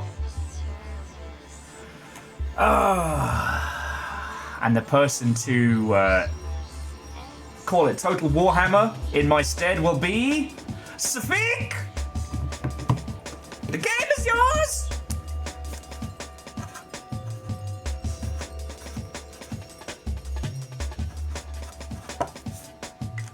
All right. God. Wraith, at this point, that sounds like a great idea. Wraith's like, just get a humidifier, pour the coffee into it. And again, I do apologize that you all are getting these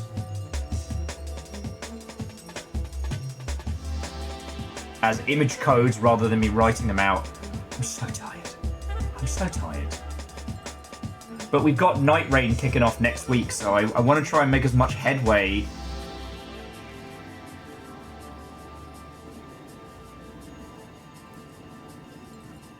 Okay. Hello there. Oh, okay, hell there. Alright.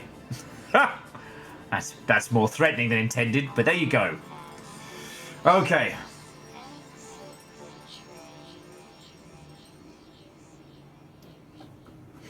Okay, Artsy Poe, always good to see you, friend. Go get some sleep. Alright, take care. Okay. Whew. We're doing this the slow way, I know. Right. Next up, let's do Bolt Gun. Bolt Gun Classic. Let's go. Make it quick, make it snappy. Those Marines won't space themselves.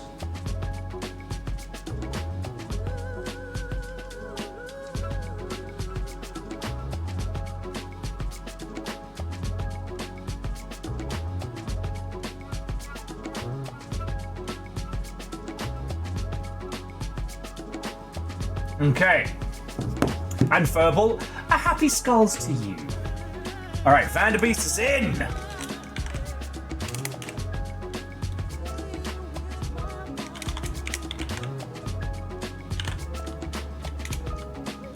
Shaunrus is in! Oh, we're getting a proper battle now. Legends in.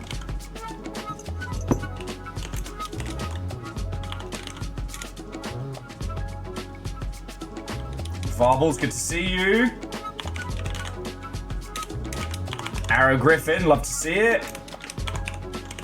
Now, I will say, and I'm not trying to big this up just because we're giving it away, but like,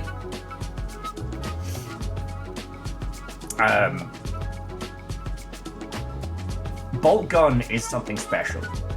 Not just because it's 40k and it's a shooter that feels like it should have come out in like the early 90s and didn't.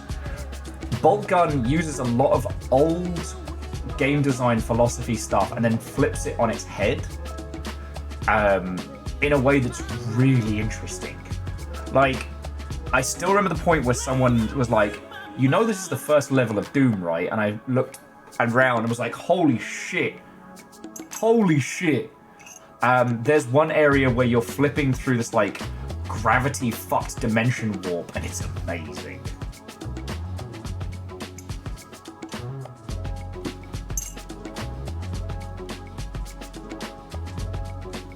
Alright, Navalis, you're in too.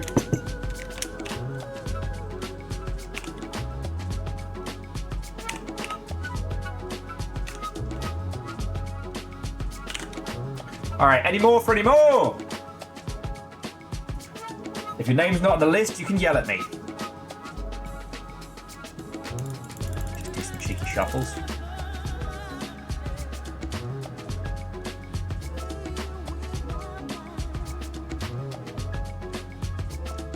And Quasi, Watto, and welcome.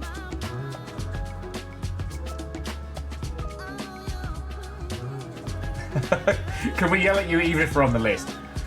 I mean, yeah, I did say you could yell. I did. Legend, could I stop you from yelling? The answer is probably no.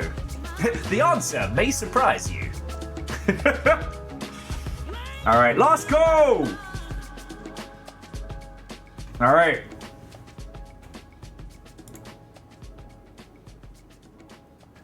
Wait. Did I not put you in Catastros? Man, I am getting sloppy in my old age.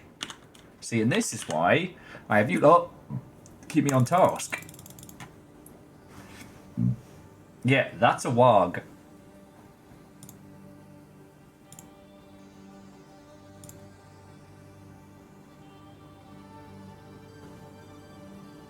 Okay, anyone else? Any more for any more?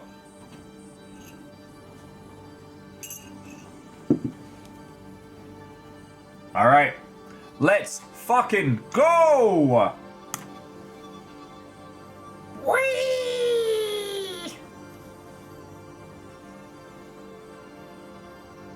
Who could it be? It's Nervalis! Getting your bolt gun. Ah.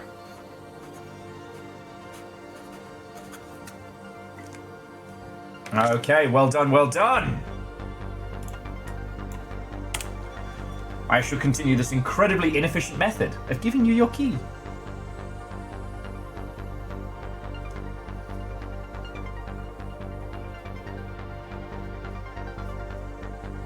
Hang on.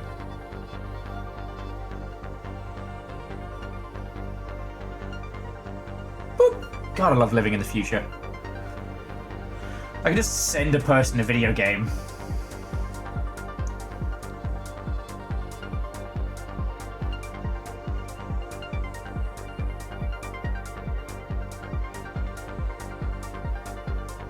Boosh. Alright, we are down to our last three. Next up, Darktide. So it's going to be Darktide, then Rogue Trader, then Space Marine 2. Actually, how many of you want Space Marine 2? Because I think more of you want Rogue Trader, right? Anyway, next one's Darktide.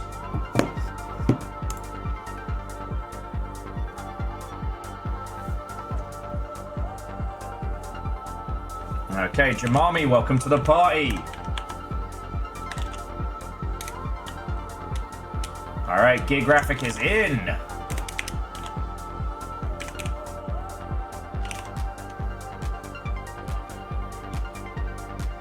Lagmeister, deep down, I wanted them all. To General Kang, do you think we'll get Deathwatch in that Dark Heresy game?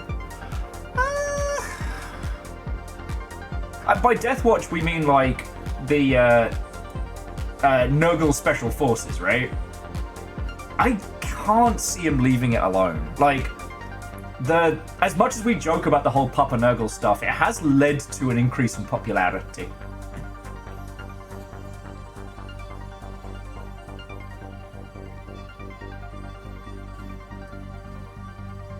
Deathwatch aren't the Nurgle Specialists. Which one are the Nurgle Specialists then? God.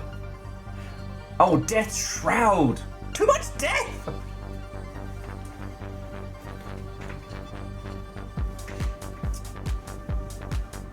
Oh, yes, the Death Watch are the you're in trouble, so you've got to go murder Xenos as your penitence.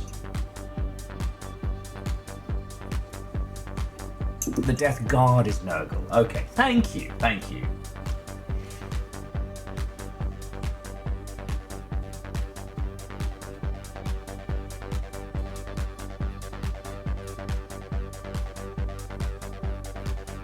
No, so Furball, the Grey Knights are a whole other thing. And those are the anti-demon special forces. They work with the Inquisition, but not for the Inquisition. The Death Guard are usually people who are basically put on, like... It's like a we're not gonna Inquisitor you, but you're in punishment mode. And usually sent off to go die on some horrible, stupid suicide mission.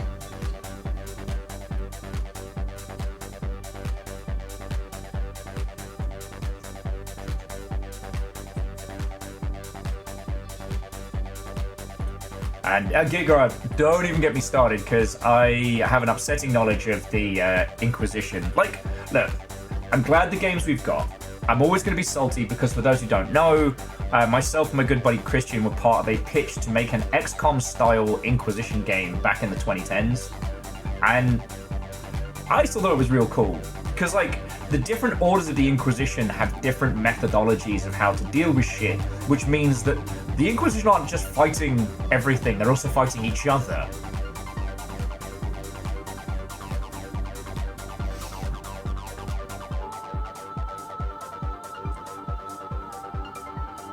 Anyway, let's pull it back. I got Darktide to give away. And you need video games, so...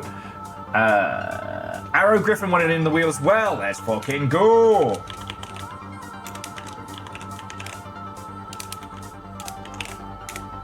Okay. Is it just this trio of warriors? And so General Kang, we've never met. So hello, my name's Will. I have worked in video games for a very, very long time. And I used to know the gentleman who was responsible for Warhammer licensing, Ollie. I haven't spoken to him in like fucking 100 years, so I wouldn't claim him to be a friend. I wouldn't want to I wouldn't want you to assume I have that knowledge, but the interesting thing about 40K and how it licenses its games is that it's not Games Workshop that pitches, it's the other way around. So the idea is that anyone could make a 40K XCOM game. That's why we have the Grey Knights Chaos Gate game. But it's up to the games companies to pitch Games Workshop, not the other way around.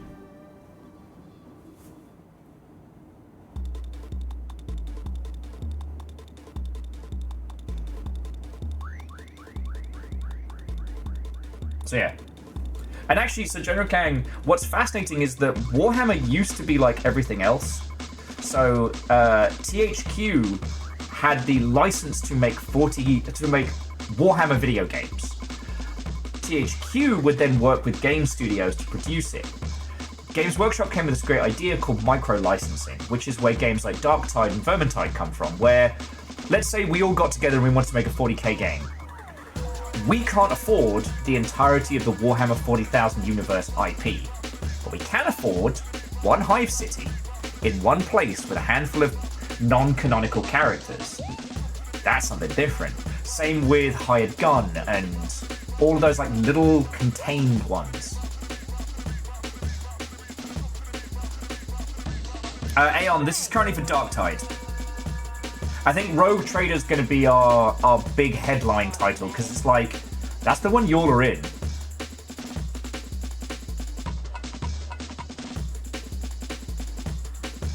So yeah. If you ever want to know anything about the business of Warhammer 40,000 video games, I will talk your ear off.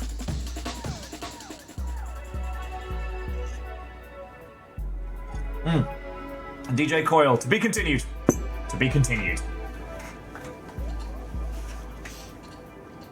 Alright, last call, Darktide! Last call! Doop-de-doo! Apples and pears, Spice Parade!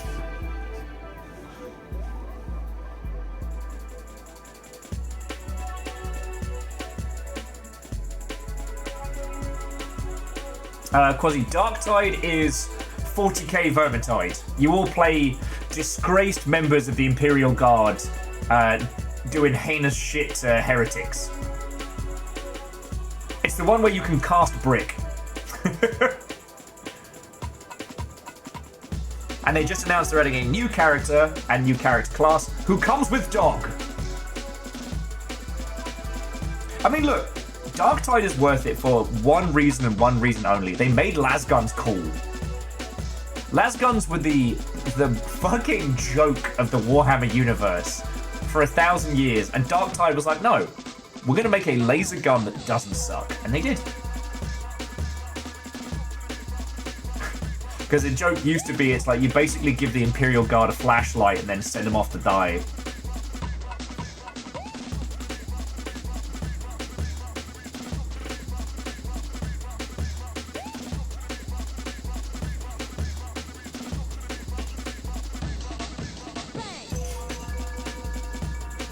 They killed all the aliens susceptible to las guns. Well, and like, we didn't even talk about like the Imperial philosophy of like, it's just about pumping out people.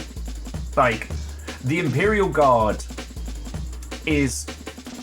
And the thing about 40k is like, why don't the humans do smart things? Why do they keep getting sent off to die? Because the insane bureaucracy of the Imperial war machine is its own worst nightmare. It is easier for you to send 10,000 humans to their death than it is to get an approval to use like a handful of missiles. Like, Space Marine help is requested, and aside from dire situations, the amount of time between an Imperial world requesting Space Marine help and it getting there can sometimes be fucking decades.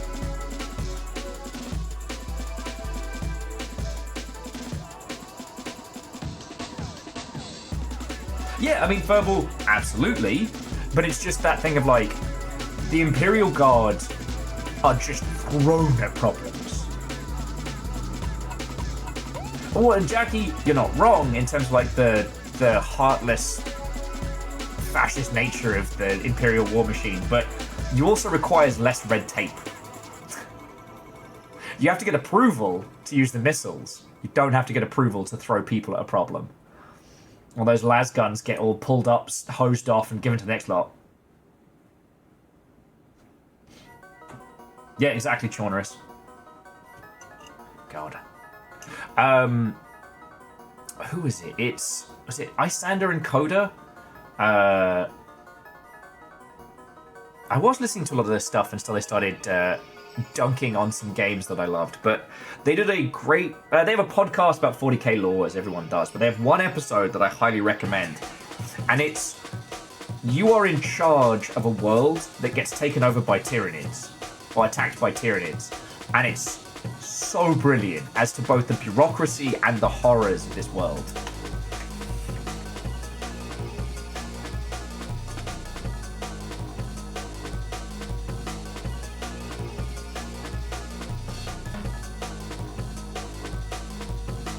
Safik, officially they are not bioengineered humans. Unofficially, they are the death guards of Krieg. We grow them in sacks, and they make happy noises when you give them a shovel.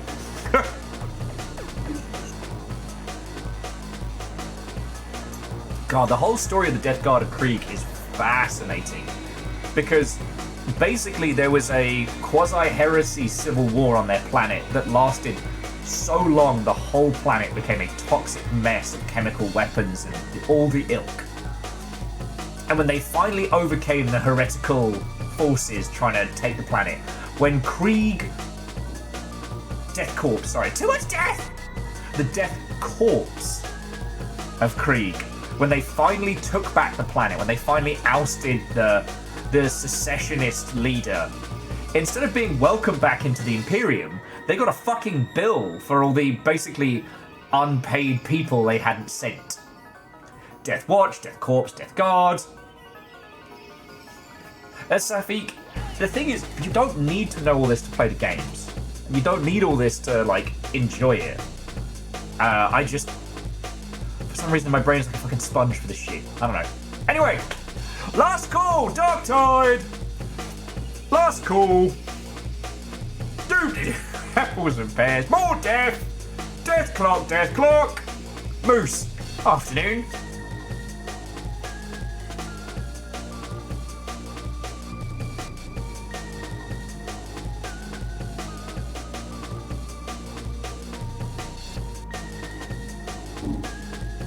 Yeah, Catastros, absolutely.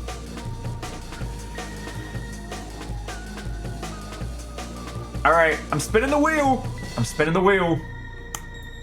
By the power of... Who could it be? Jemami! Jemami, please report to the, please report to your local armory for lasgun and ill-advised bayonet.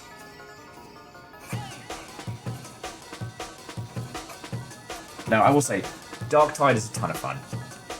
Great played co-op.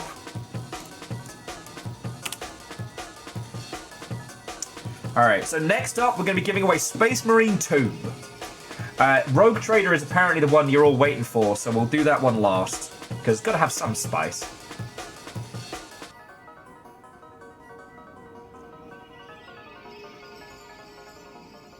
Alright, Mega Boss is in.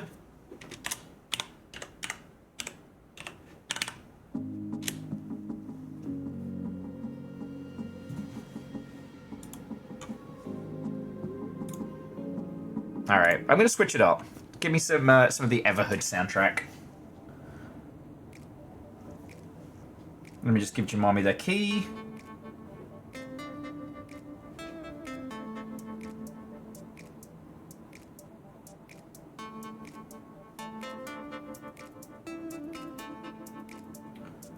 Darn it, Jemami, have we not spoken? Jemami, ping me a friend request on Discord. Alright. So, Durry's in for... Durry's in for Space Marine 2.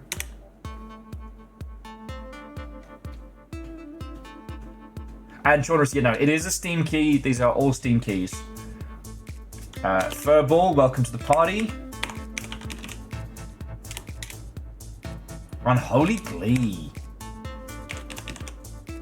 Which I'm still surprised your username isn't a 40k reference.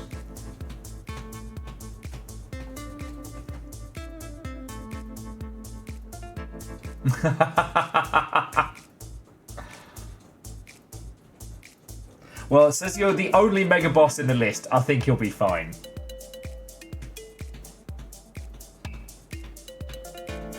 Van der Beesten for Space Marine Part 2.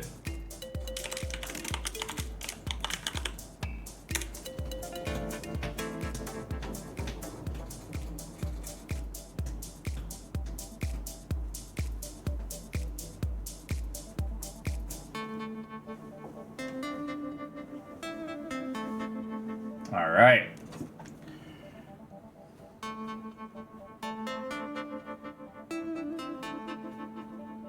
Boop.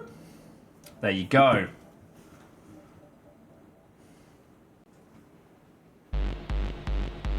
Oh, but we are not doing the tinnitus dance just yet. We'll work. All right, last call. Space Marine 2. Space Marine 2.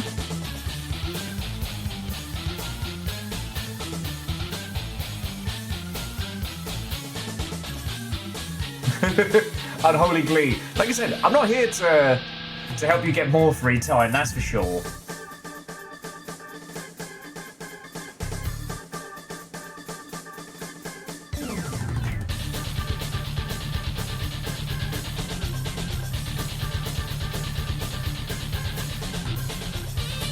These Marines aren't going to space themselves. You can always help. Alright, last call! Doop-de-doo! I don't know why I keep doing doop-de-doo apples and pears. Am I the problem? Oh, and just a quick FYI, for those of you who are getting passes to PAX West, the badges are now on sale. I don't think it's quite as bad as it used to be, where it was like, you had like 10 minutes to get your passes, but just letting you all know. I will be distracting you with more free games. Alright, Varbles, ciao.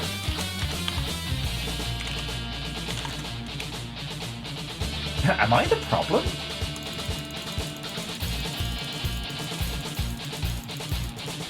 And Johnny, Space Marine 2!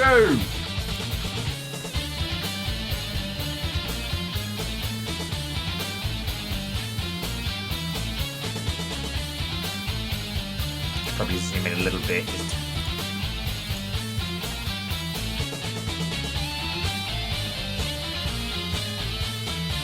All right.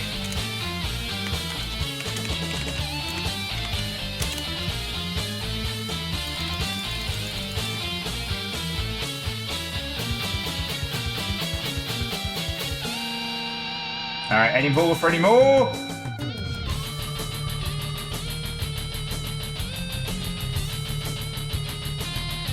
All right, time to spin that wheel. Woo!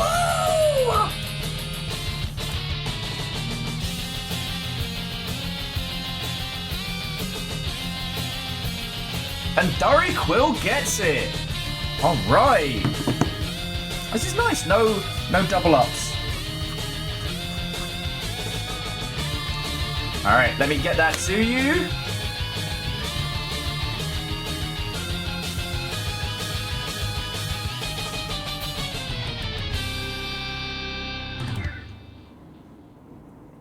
Let me get that to you.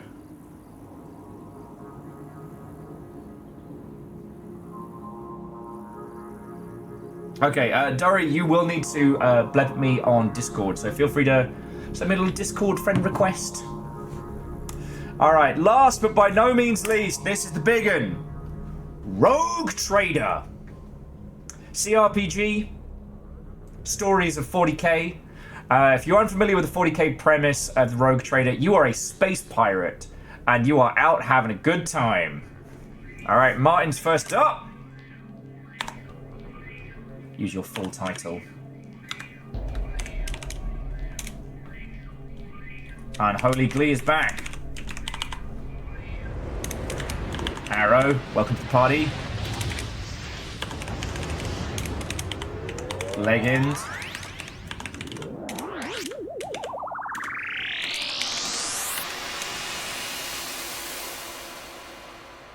Yeah. I mean, we've got more people in this one than the others, so...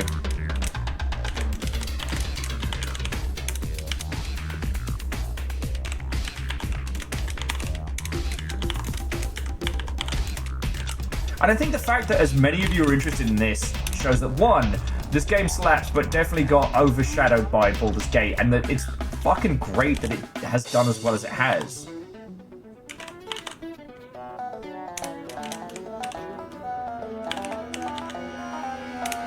Greyjoy, good to see you. On the board.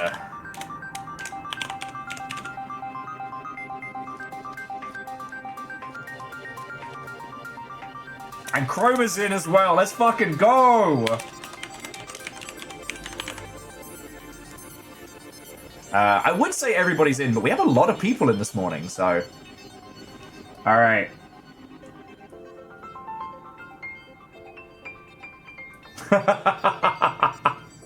And Gear Graphic, that's how you get yourself on. Oh, Gear, you have not been added. Let me change that.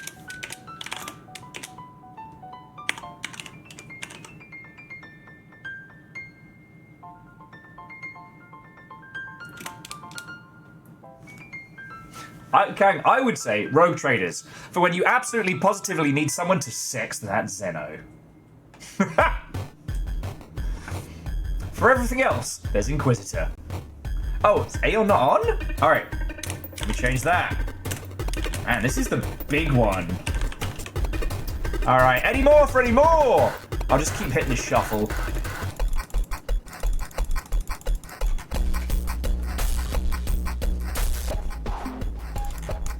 Because this is how you get gnomes.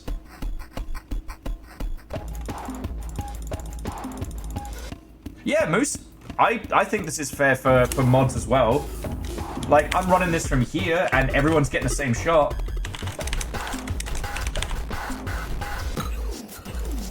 I just keep shuffling it.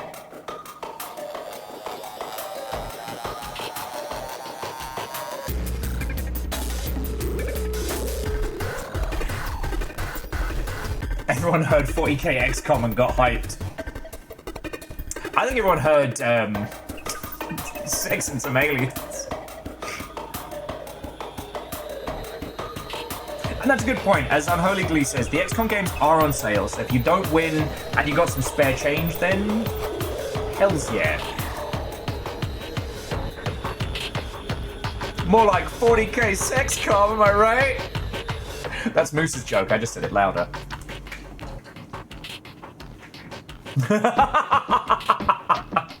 In fairness, Megaboss, Vermis is incredible. You're not gonna regret that.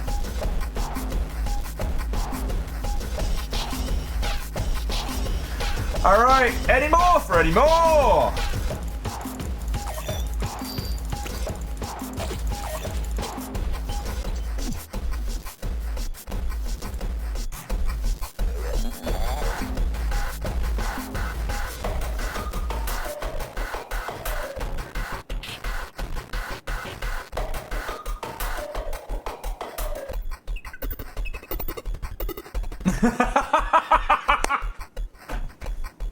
Sorry, Kang. With Inquisitor, can you show me on my room spanning license where it says I can't sexy the Xenos? Oh, would you look at that? I am generations approved by the Emperor himself. Get fucked! Because I know I'm about to. One of the reasons why I was really excited about doing that Inquisitor game is that, you know, I wanted to, well, I say, it was Christian was the spearhead of it. But one of the things that we were really excited about and that Christian pitched was the idea that, like, the Inquisition is po-faced.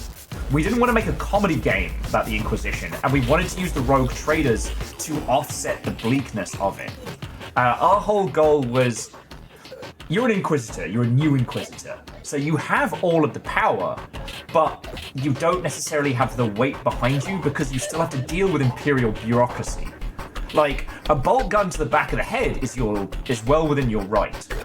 But requisitioning Death Guard can take decades, sometimes longer, right? Not Death Guard, Death Watch. The Death Guard of the Stinky. It's Death Watch. This is like the traitor legions all over again. Here come the Emperor's children. Oh, by the gods. Nope. Nope, they're not with us. What do you mean they're not with us? Look at the Emperor's children. Death Guard, Constant Koth. Death Watch, they're in trouble. Oh, and Failed Symphony. Yeah, we're giving away a key for Warhammer 40,000 Rogue Trader. A CRPG set in the Warhammer 40,000 universe where you can fuck an alien if you wanna. The Death Guard don't Death Watch, but the Death Watch do. What an easy pneumatic device. That'll make it so simple for me to remember. Hey, Jamami? I get it, they're space wolves. Could they have non-wolf names? I feel like they're fucking, like I'm some kind of, like, imperial...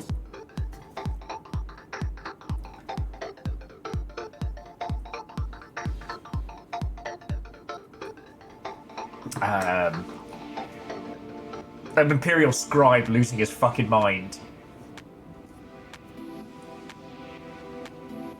Durry, look, understandable. It's your choice.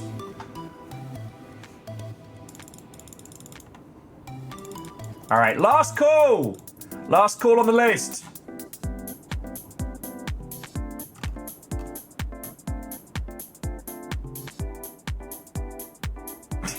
Space Wolf Medic. It's lupus. It's always lupus. It's time for some squid jazz. Failed Symphony, you in? Cool.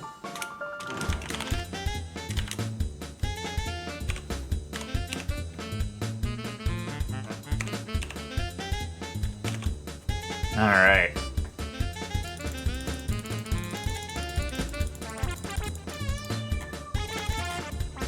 And Unholy Glee is still somehow horrifying.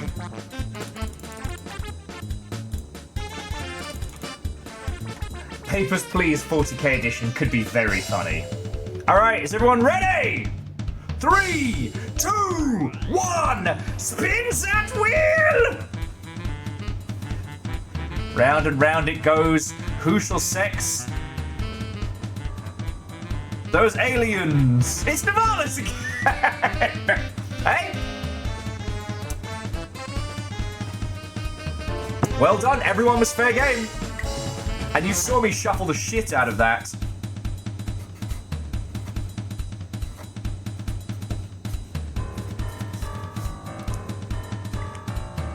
Alright.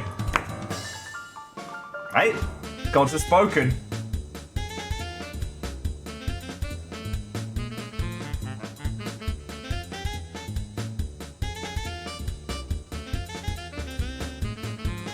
Alright, so to everyone who received your key, have fun. Let me know how you find it, alright? You know, I'm in a really privileged position where I'm drowning in game keys. And it's lovely to be able to pass them all out. I almost just sent it to Dory. Alright, there we go. 2 for 2 for Nivalis. Be aware! I mean, now's the time to get you some fucking lotto tickets. Alright, Geographic, have a lovely rest of your day. Okay. Keys have been dispensed. Megaboss's wallet has been besieged with vermis.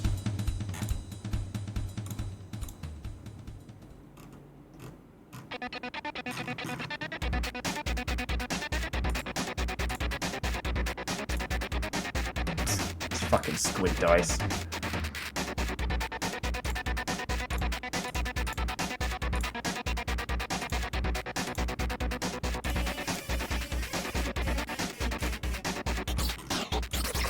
Okay.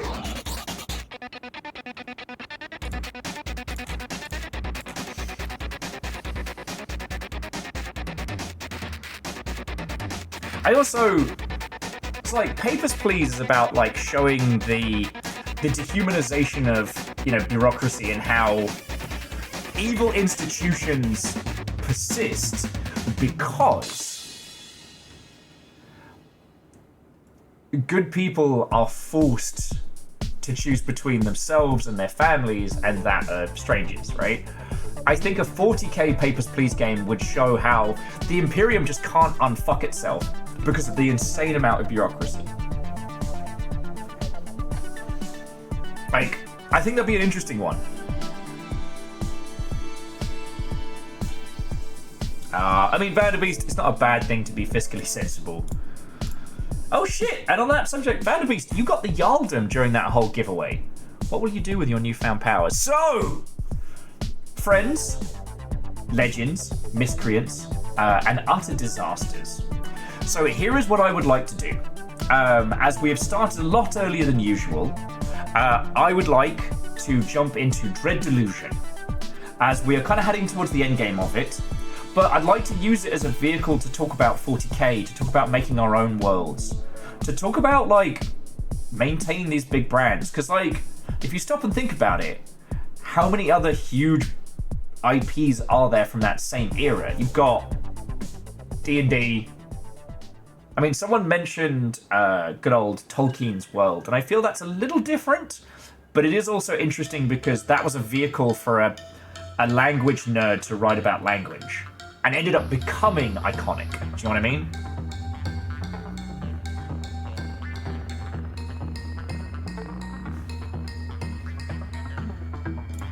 Do Marvel and DC still count? That's an interesting conversation.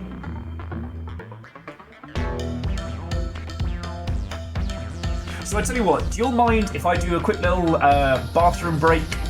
Throw some crumpets in, because I haven't eaten yet, and I've had a lot of coffee.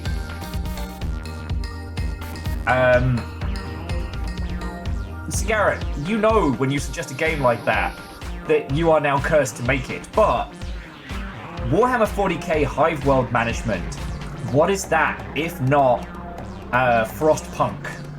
But like, Frostpunk grimmer dark.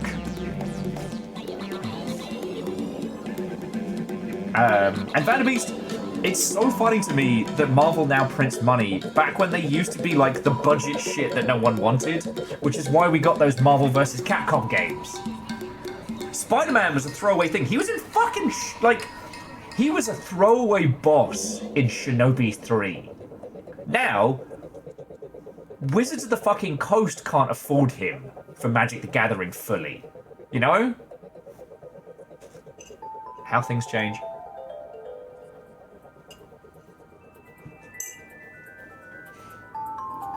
Okay, so I'm going to have a quick bathroom break, and then we're going to switch to Dread Delusion, and we'll talk about 40k, we'll talk about Warhammer, we'll talk about whatever we want. Yeah, as Moose says, there was a time when Marvel was selling the fucking file cabinets to make rent. Alright, I'll be back in a sec. Alright. What a lovely little day this is turning into. Thank you all. Pow.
The Teenage Mutant Ninja Turtles, our 4 reptilian heroes, have overcome the arch villain Shredder.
Thank you all for waiting, friends.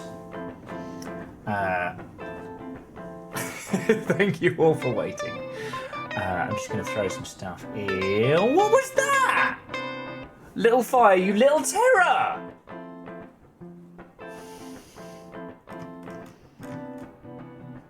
Oh, you got Minnesota is a Myth, Woolly Bar, DM Raw, Fresh Beanie, which feels like a personal burn, and then also Hut.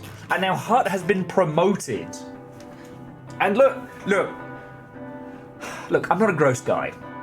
I'm not a gross person, and I don't discuss my internal workings. But let me tell you, I had a pint of coffee on an empty stomach. All right? It took me a little while to get back, okay?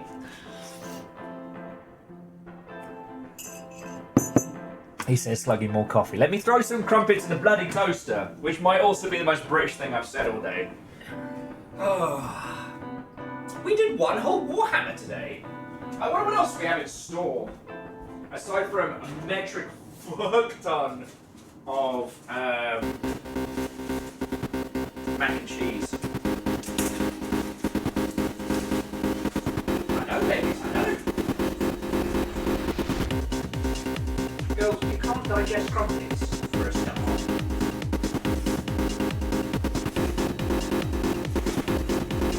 Don't worry, I'm gonna spoil your cute selves. You know that. I had a shitey day yesterday, and Little Fire made enough mac and cheese to decimate. And I don't mean like down. I mean like if applied to a small force of individuals, it would decimate them. There would be 10 less folks, thanks to the quantity of mac and cheese created. God, I can't even speak today.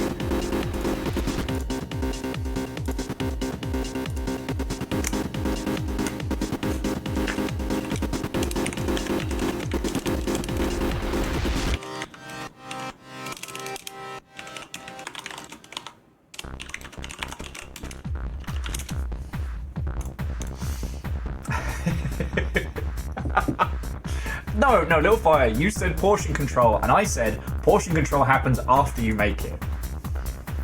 And General Kang, remember, Papa Nurgle loves you.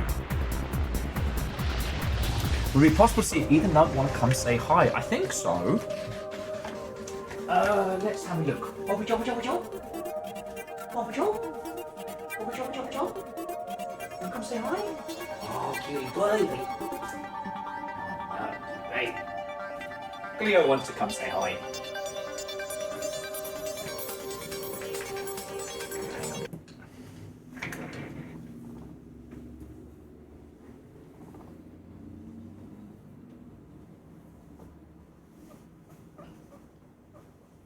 There we go.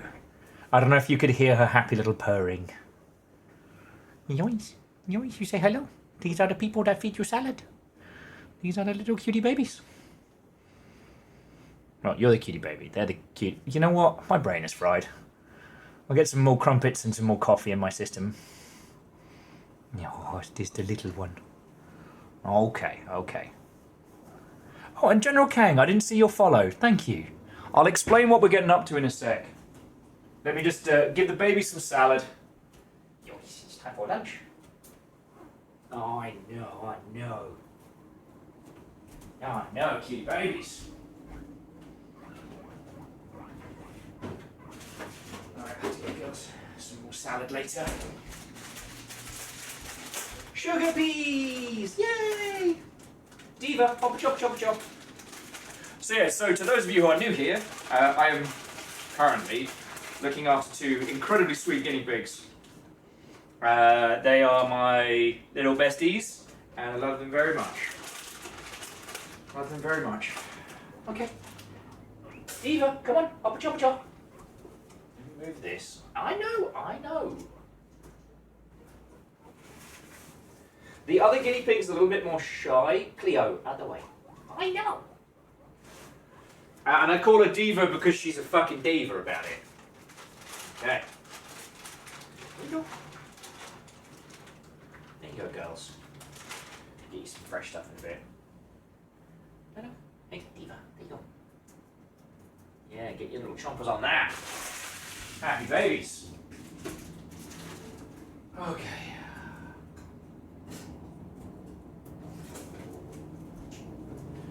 Sorry, still making crumpets. Still yelling at you from the other room. You know, absolutely top tier professional Twitch streamer right here. Look, fucking Games Workshop asked me to get up at 9 o'clock in the morning, and I did it. I was up, I was on time, but the cost is great. And Vershi, how are you doing, friend? Watto and welcome. Well, Dom, we don't have any... Okay, we do have energy drinks in the house, but it's the Arizona Iced Tea Fallout crossover. And calling it an energy drink is like...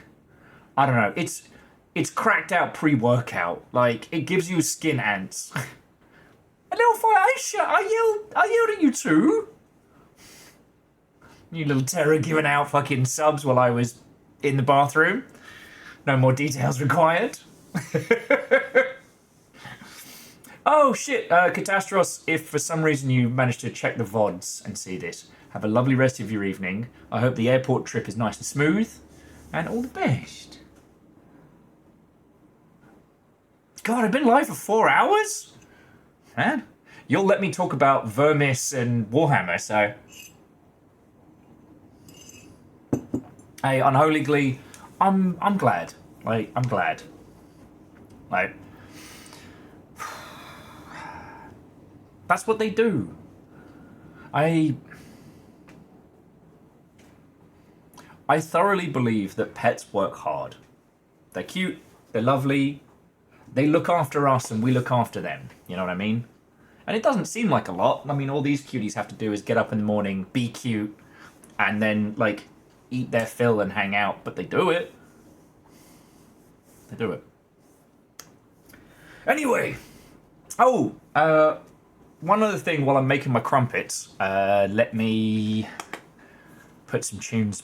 Let me get some tunes back going. I'm gonna switch the vibes a little. Because we're going to be going into Dread Delusion in a sec. And for those who don't know, so Dread Delusion is like indie game Morrowind. It's really good. And I'm more than happy to show it to you. What was I talking about? Oh, do any of you still play Overwatch?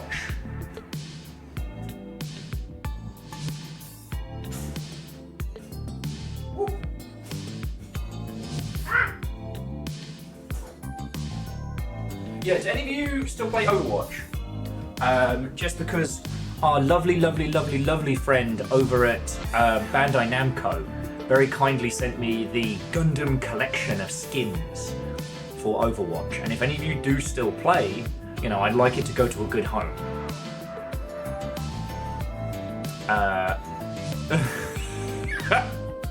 There's no Leviathan Deep Sea playlist!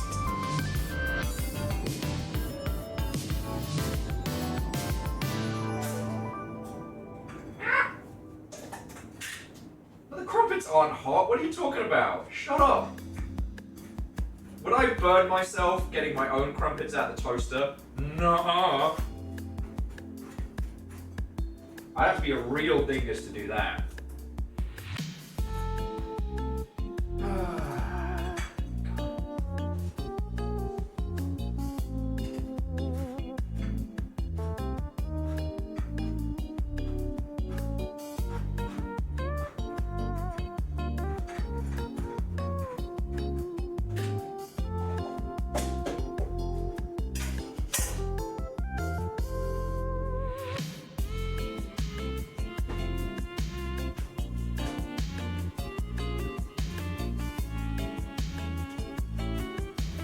Other crumpets.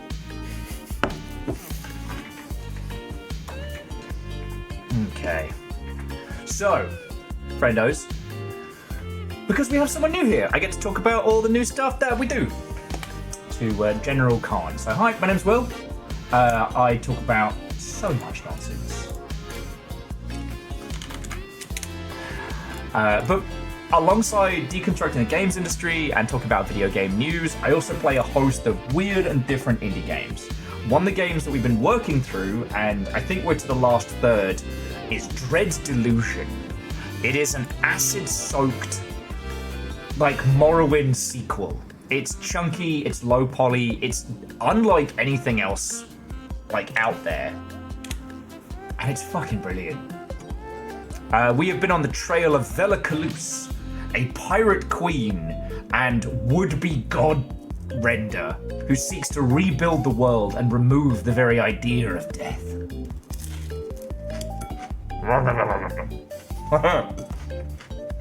I got crumpets!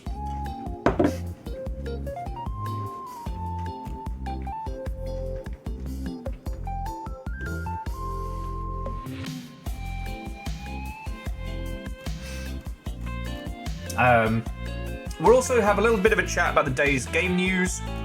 So far, the only thing I've seen is Embracer Group is spinning off Coffee Stain, the team behind Goat Sim, and will be rebranding its remaining businesses. Now, in a legal sense, Embracer split into multiple parts, I want to say last year, because they fucked around and they found out.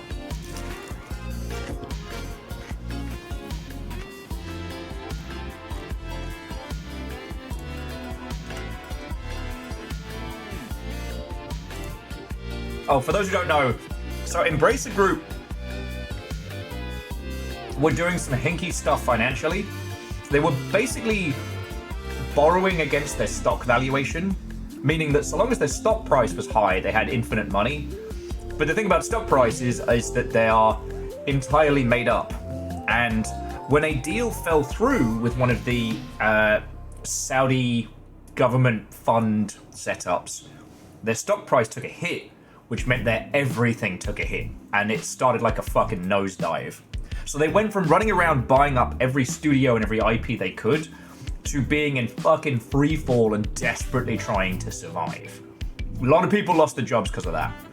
The only reason I bring it up is it's a fuck up, but separate.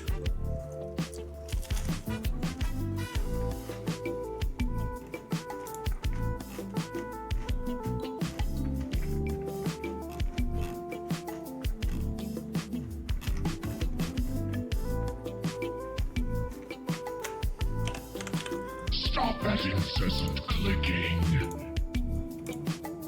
Yo! I can't believe Fred Durst is in for another... How long has Fred Durst been subscribed? Frederick Durst! Sir Frederick Durstington has been a Longship member for 18 months! Jackie! Not to cast aspersion, but Fred Durst is more hardcore than both Devotion and Little Fire combined. I'm just saying.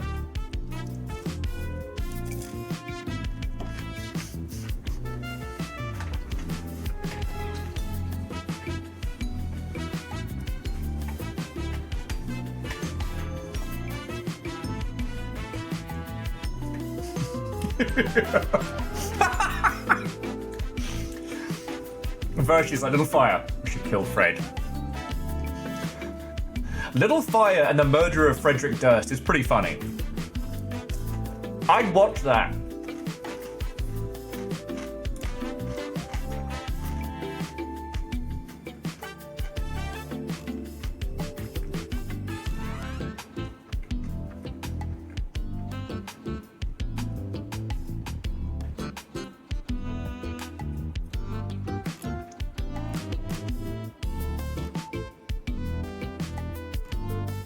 Oh shit! I didn't realize. Sorry, I was just checking over the hot sheets. Yves Guillemot got summoned to a harassment trial. Oh, and fucking Molyneux's talking out of his arse again.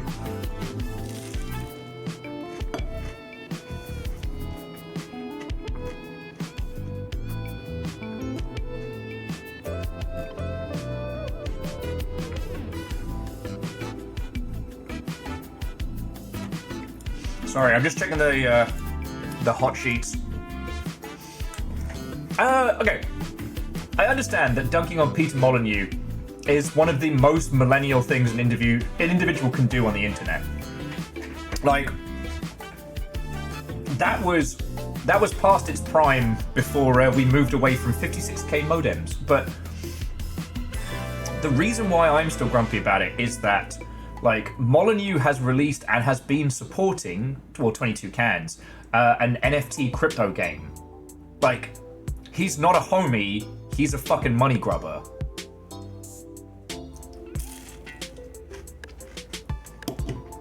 I'm like, I worked for the guy. He was very nice to me.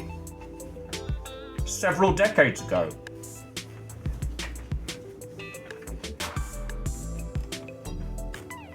So now he's working up to this Fable-inspired town management game. And he's doing his usual thing, interviews, running his mouth. No mention of the fact that he shat out this crypto game, which to my knowledge is still going. Dude has no qualms in fucking scamming people, so long as no one's calling him out for it.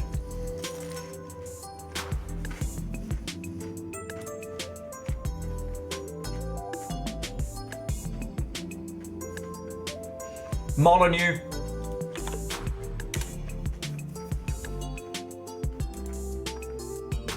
He's gonna do a whole bit about how he's, he's humbled and he's returning to games and how, like, he's learned so much over the years. Fuck off. You have no qualms in, selling people a thinly veiled pyramid scheme.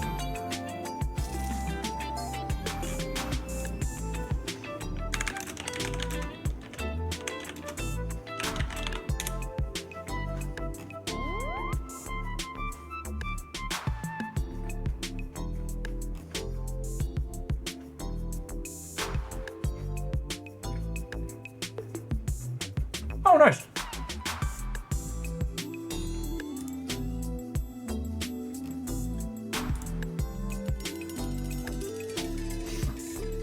Sorry, Salem was saying that the new Fantasy Life game dropped yesterday. Fuck yeah.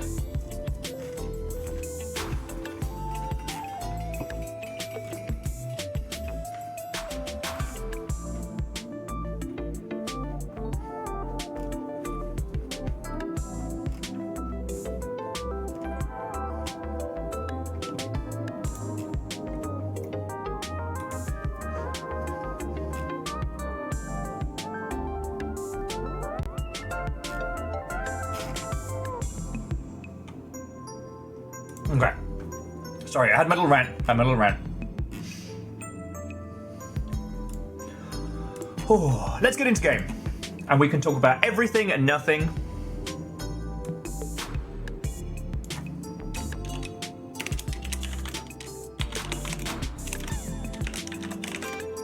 If there's anything you all want to know about the Warhammer Skulls event, for those of you coming on in, it was fine. Calcium Bonio now has basically like a little cuddly brother. Shav Skull, Skull Shavington. Fucking devil, mate.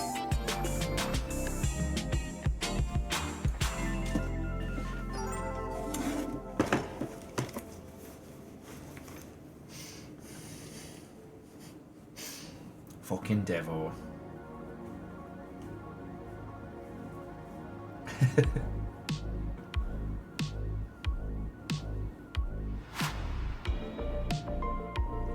Okay. Sorry, I'm just making sure that everybody got their keys okay. You know what, Jamami?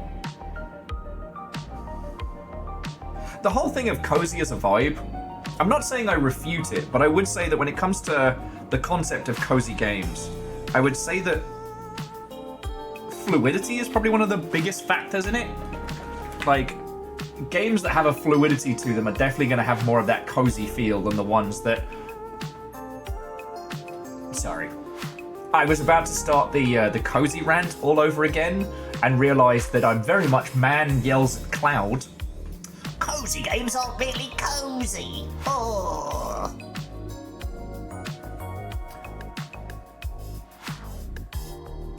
Like, 1, it doesn't fucking matter. 2, it doesn't fucking matter. Don't you fucking ruin Mother's Day again.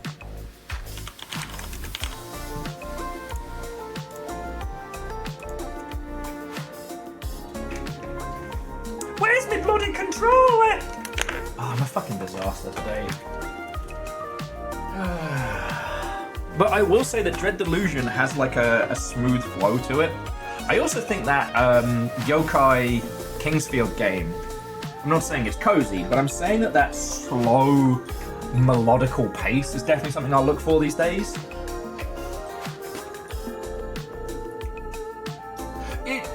DJ Coil, it does. And I definitely think that... Hey! Oh, this is a lovely surprise! Kestrel, you lovely Mother Hubbard. Teddy Reed!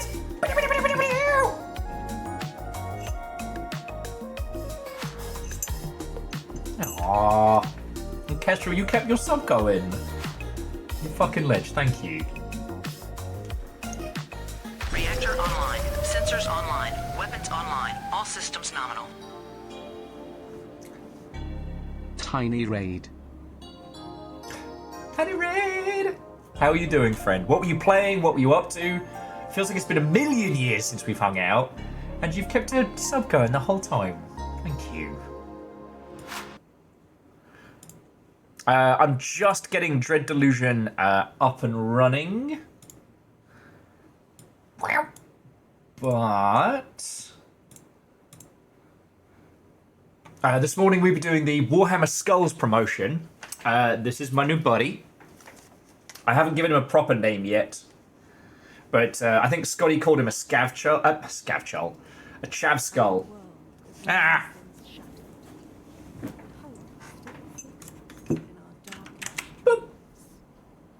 Few would guess that our fate would be decided upon the Oneric Isles, an almost forgotten archipelago.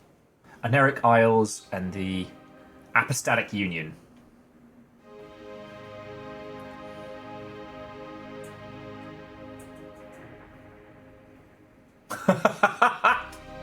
Kestrel says we were having our asses eaten in Stellaris, which is not as fun as it sounds. That just tells me that you need to get better Stellaris buddies. Just saying, just saying. Oh. Hey, Kestrel, look, it's just good to see you. In Dread Delusion, we're kind of putzing. I'm pretty sure we finished... Yeah, we finished everything in the 3 Isles, and we're about to do like a little story beat back. So I'm just about to take like a long stroll from the Undead Isles back to our... I'll probably check out our little home. Go from there. Might pop on up to see the wizards. You know, see how we're feeling.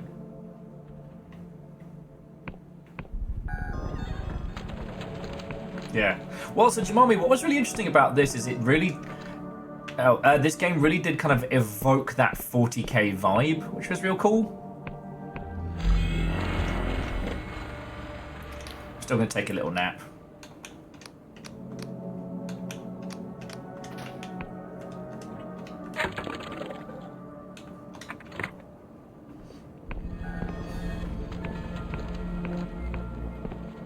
And it's interesting how Warhammer and Warhammer 40,000, you know, Grimdark was what they came up with to coin it all, and it has ended up inspiring other mediums beyond itself. Alright, so what else we talked about today? We talked about Warhammer. We talked a lot about how, like, the original creation of Warhammer wasn't some, like, grandiose meeting of the minds, but, you know, commercial projects and prog rock album cover artists coming together to create some gigantic mess. We talked a lot about these Sisters of Battle and how they started life as, let's be fucking honest, a thinly veiled fetish, and have been fleshed out into something that, like, earns its premise. Now, earning of premise is something we haven't really discussed, but we can. Like...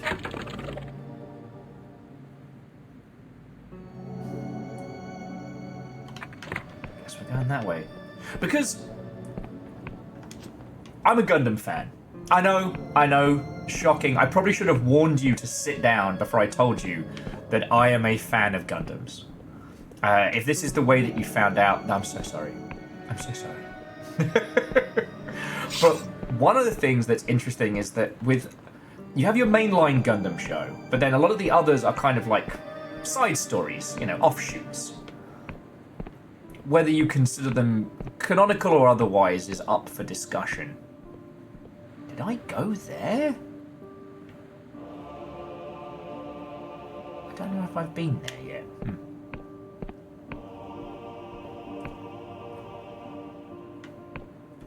Yeah, Unholy Glee.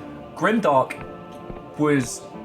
I don't know if it was coined by the people or if it was coined by the 40k community, but that's where Grimdark comes from. Anyway, we've got no quests around here, so off we go.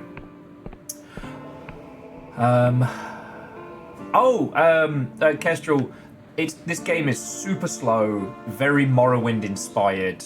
It's weird and different and unlike anything else in the space. So yeah, I highly recommend put this in front of your hubby, see what he thinks.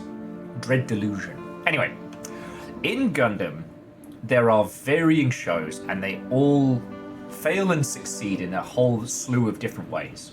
Like, Gundam was one of the first of its kind, and its varying spin-offs are wonderful for studying media and how we interact with media. So, for example, G Gundam is fucking stupid, but it is played with such an over-the-top genuineness that it's become a cult classic. There are other Gundam shows that have not done as well because they don't have the same kind of authenticity. I'm not going to name any names because I don't want to start shitting on stuff. But one of the things that's interesting is how they are able to commit to premises. They are able to commit to ideas at varying degrees and earn them. One of the newer, not the newest one, that's Gundam G-Quacks, which is a lot of fun, especially if you're a big nerd. But one of the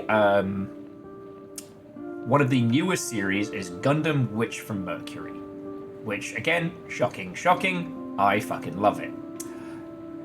But the premise is like, it's basically Utena Gundam edition, right? Like, happy little girl goes to Gundam school with her special Gundam who she's best friends with, wins a duel against the popular kids, and then ends up winning the hand in marriage of the rich heiress.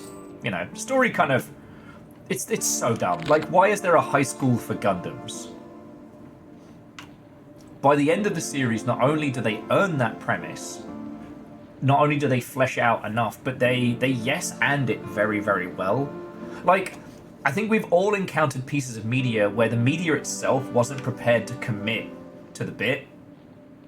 I've heard this discussed a lot with Sword Art Online, in that Sword Art Online starts very strong and then falls off, and I think a big part of that is not just the protagonist's so annoying he's become a shorthand, a Kirito, but also because they don't commit to the we're in a video game plot past about like the midway of season 1.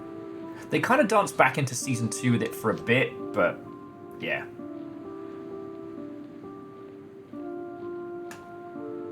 Well, and Jamami, that's the thing. Like, the political machinations that this school for Gundams is actually basically a proxy war between corporation countries. You know? The reason they send their kids to this is to show off their products and, like, one-up each other.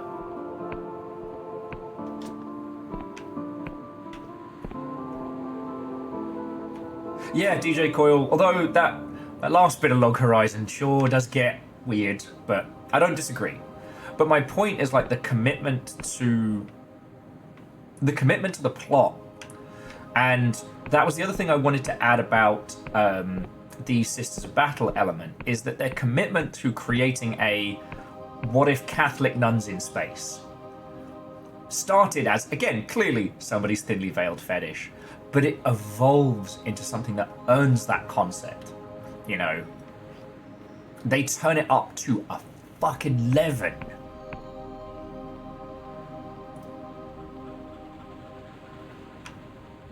I feel I could see that. I could see that.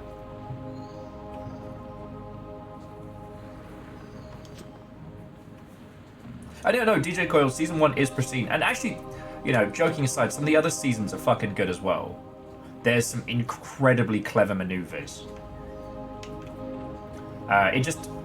It kind of goes weirdly off track, and then manages to pull it back, and then stops.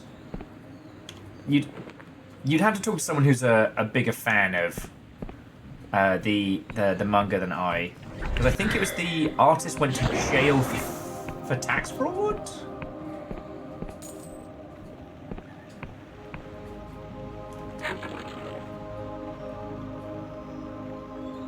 Okay. Anyway, my point is that, like, commitment to the bit. One of the things that's so interesting about Warhammer is that they haven't eased up on the throttle of the Imperium is fucking bad, right? They've given us some sympathetic characters, but they haven't eased off the whole thing of, like, the Imperial war machine is a fucking mess. It is wasteful. It is a bureaucratic nightmare and beset on all sides by paranoia and fuckery. And I think that's one of the reasons why people keep coming back around to it. You know. Helldivers is more akin to, as you well know, like Starship Troopers. Like, it's a parody of the idea of fascism. Whereas 40k's Imperium is fascism. Like, in its full fucking swing, yo. I wonder if I got a key to open this fucking place yet.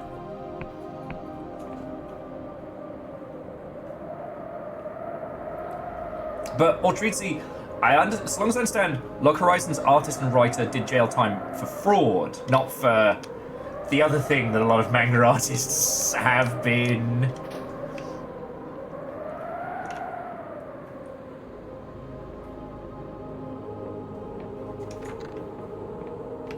Dang it.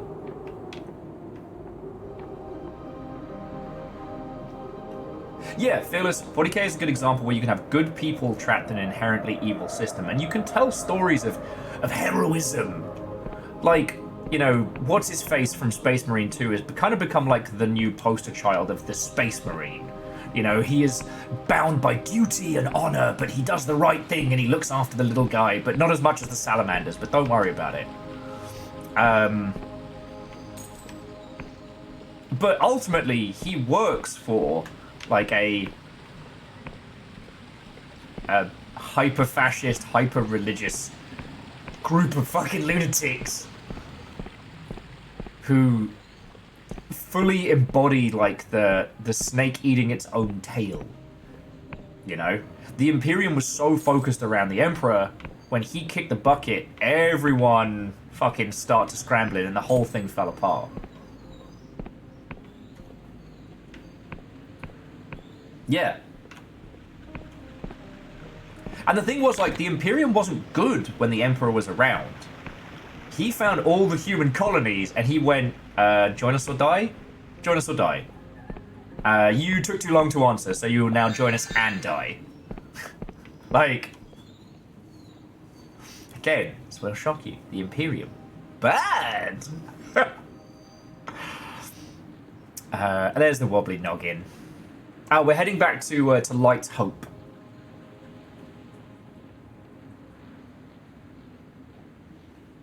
But it's only because of the full commitment to the bit.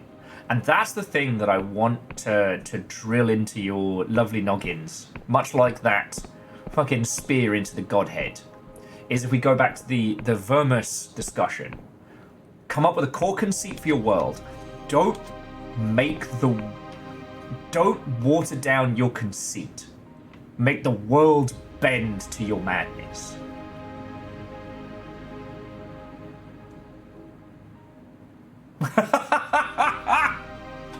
Shauna has got a...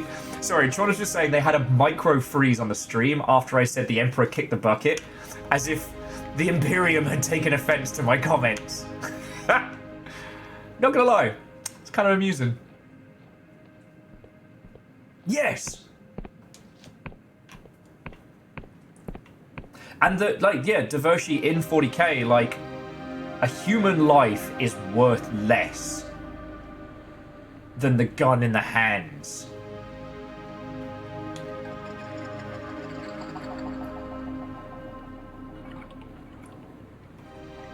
Hey, Ghost.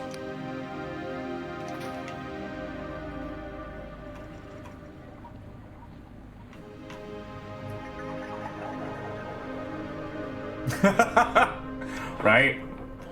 The Emperor was not the good guy. But then the very system was also fucking terrible, because the one thing he said is like, I'm not a god, don't worship me. I'm just a guy.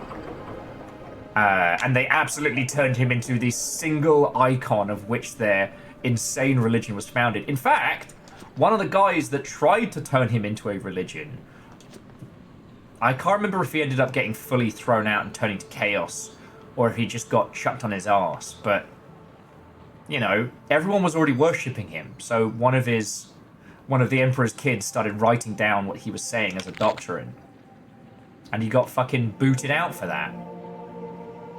The stream has been declared heretical. Ah, poo. What happened to Will, Inquisition? Wait, did I never come down here? What the fuck?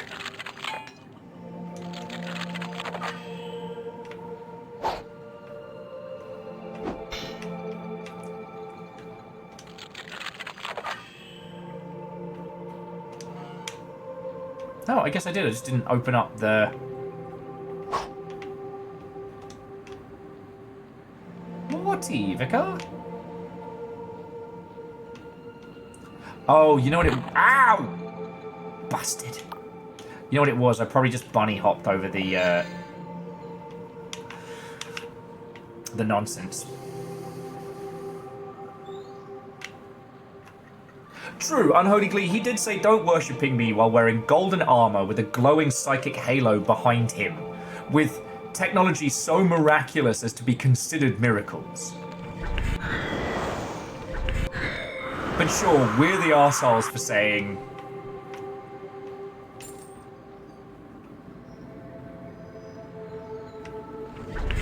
Rilu, how are you doing?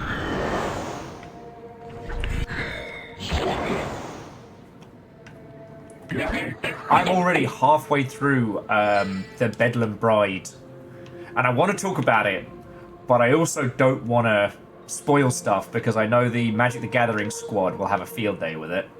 And really, yeah, I saw you doing the old train dance. I don't miss it.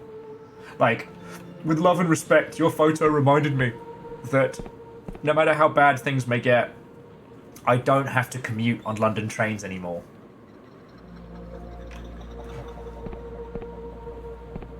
Yeah, exactly. I'm not a god, says local entity of defined of absolute power and absolute authority and absolute intellect.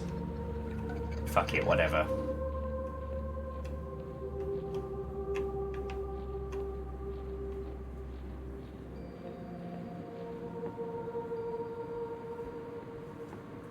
So, Sigara, I've heard the theory that by keeping him in a soul, like physical death but not soul released state, that they've stopped him from becoming what would be, say, like the 5th Chaos God.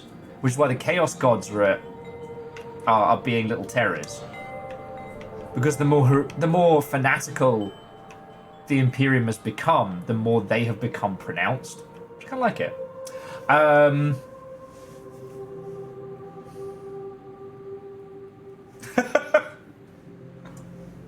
Sorry, it was just Jamami saying, to be fair, he destroyed the very concept of Catholicism a millennia before. How's he supposed to know that cosplaying Super God Jesus would make people worshipping him? Like, the hair alone, he had to know.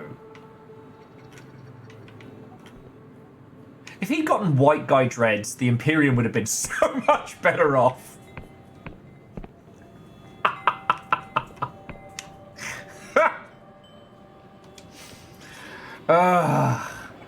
Rita says they had a fantastic day. They did the Birmingham to London. They did Birmingham, London first class because I'm fancy. Oh, I saw your fancy risotto. Went to see My Name for Totoro. It was fantastic. Yeah.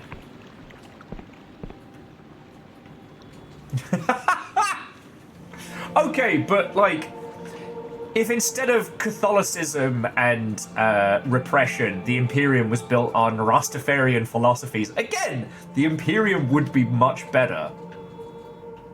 Oh god, or what if it went so far the other way?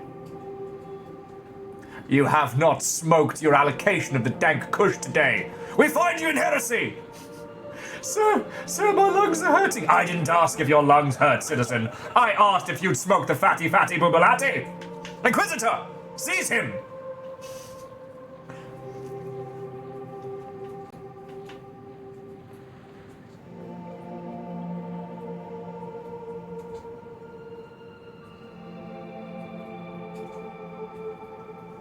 Indeed, Fearless, indeed.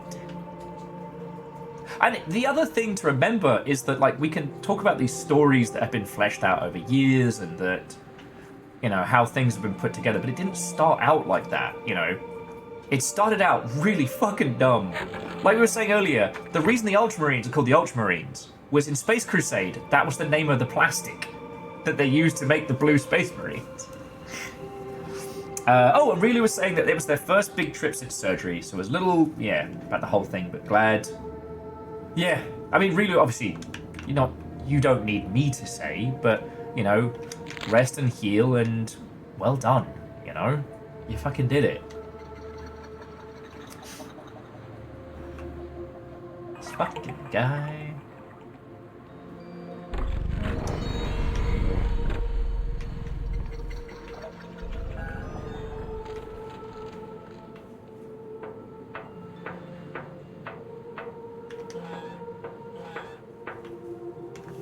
I mean, Jamami, it shouldn't be, but tell me I'm wrong.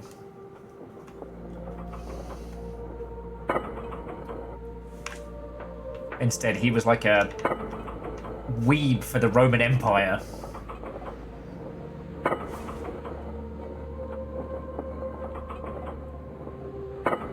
Yeah, well, Unholy Glee, that's the thing that I wanted to slam home, is like, the Ultramarines are the poster children, these cheeky chappies. They are the poster children for Warhammer 40,000. They are on the promotional materials. They are the Ryu. They are that bloke from They are the banana from Fortnite.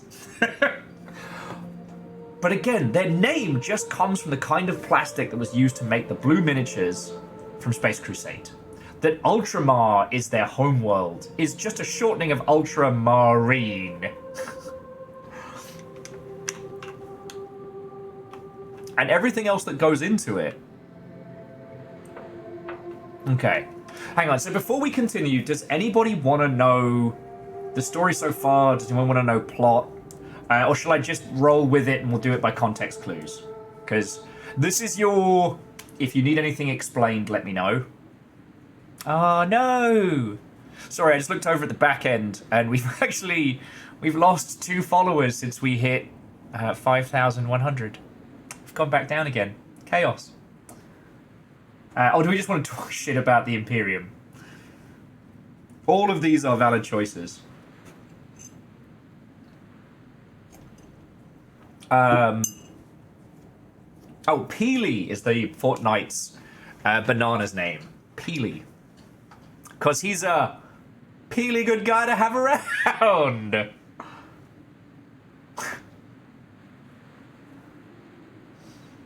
Okay, so, I don't know how far we are to the end, but when we started this journey, we were tasked to come to this fortress, the Blinding Light, which is a god-killer fortress. It's kind of fucked and broken. We were tasked to come here and capture or kill Velocalus, the Pirate Queen. She got away. We were then tasked with finding all of her crewmates who mutinied against her when she tried to do, like, wacky-ass god shit in the Below Realms. This being a land of floating islands where the actual planet's surface is covered in a suffocating fog. We have been to the 3 realms. We have assembled all 3 of Vela's ex-crewmates. And now we return to the Blinding Light to talk to them. Alright, now, I don't think that we're about to just run headfirst into a boss battle. I think we've got to, like, a day or two's worth of Fathomancy, and I'm going to try and cram it into one day. So, wish me luck. The other things to know is that the ghost we've been following was also one of Vela's friends, one of Vela's crew. And the Wiccan, or someone who speaks with gods, was soul broken. So her ghost we've been talking to, but her body remains. And her body is inside a fucked up looking walking Iron Maiden sarcophagus in there. The body has been tortured and the mind broken, but her spirit was severed, not by the torture, but by the very betrayal, the heartbreaking moment of Vela. So, hey, Dustin, I got nowhere else to be today.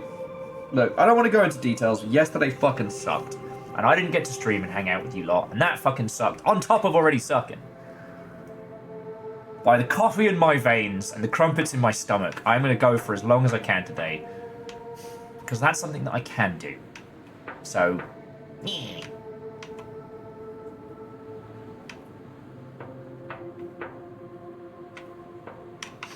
So, now let's talk to this person. My, haven't you been busy? All the former Darkstars have returned. She cackles and coughed, just like old times. Together, we've conceived a plan. According to Orlath, Vela has fled to the Underlands, and what's more, she knows where. You will take these Darkstar criminals as your companions, and you will pursue Vela, and you will not fail. Okay, so how will we do it? Caxton Frost has finished repairing the blinding light. We can launch a small scutter airship on an expedition. First, I'll let you do the honors of activating the blinding light. Go to the main control panel and set alert for battle stations. Fuck yeah! Alright, let's talk to the nice guy. Vershi, I'd really like that. Thank you. Greetings, Confessor! We stop for a little chat.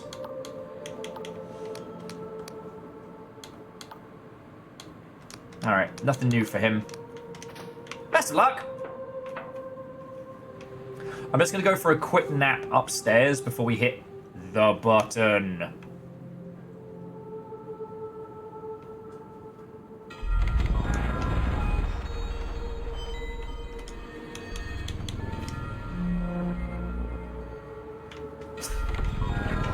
Deal the freshest contraband for nugs. Terror's a liar. Valavia! Ooh, did I pick up enough to upgrade our sword?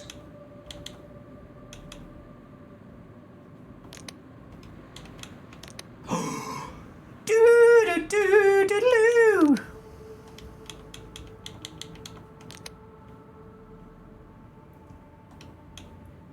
I'm doing it.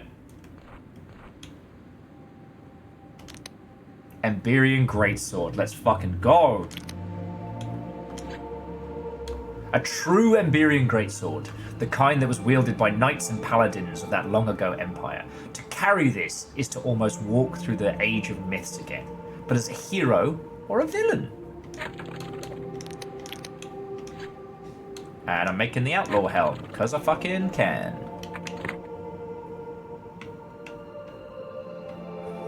Alright. There we go. How's that for a fucking slice of fried gold? Okay, I had a little nap, made my sword. Let's go talk to this guy. Ah, Confessor! Alright, I'll get going. So, we just want to go have a quick chat with... what's her face?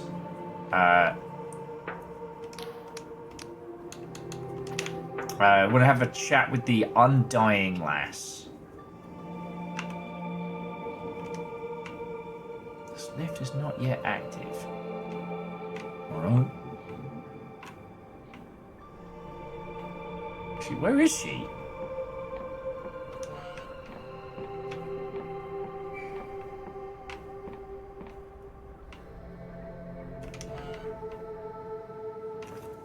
Where is our undead friend?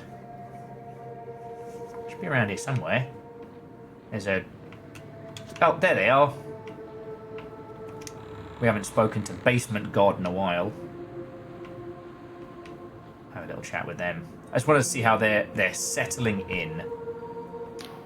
Ellen's hand gently moves as you approach. You think she looks content, although admittedly, you know very little of sentient hands. Alright, it's going to be out to the Sky Realms once again. You get rightfully bored spending eternity in dusty old coons. How are you settling in? Well, I just about finished transporting my collection of essential grimoires. Not a bad spot for them, eh? Must admit, it's exciting to see all these mortals scurrying around. There's an urgency to mortal life that's been lost in my kind. I realise now that since giving up on life, I've missed it. I'm going to ask you something. You know what? I'm good. I can actually now see their face. Ooh. I think the hood was a better look, love. No offence. Hey up, Basement God. What's up? Welcome back. Where did Vela capture you? Okay. Nothing new to there. Alright, let's go hit the big switch. I wonder if I can get through this whole stream without saying when it's laser time, put on the 3D shades. What's messed up? Okay. Alright, friends, it's time to put this fortress into attack mode. Once its summoning sickness is over, you may tap your fortress for additional damage. Yes!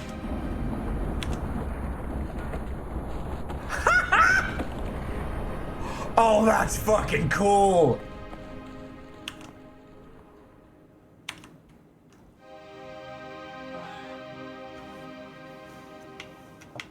Eddie, we are a fortress now!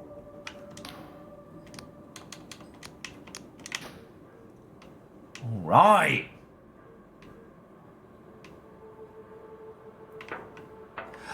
That's what that extra thing was for. Oh, God.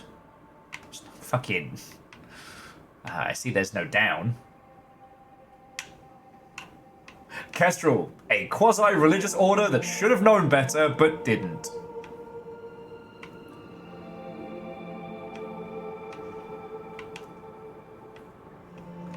Alright. So the fortress is underway.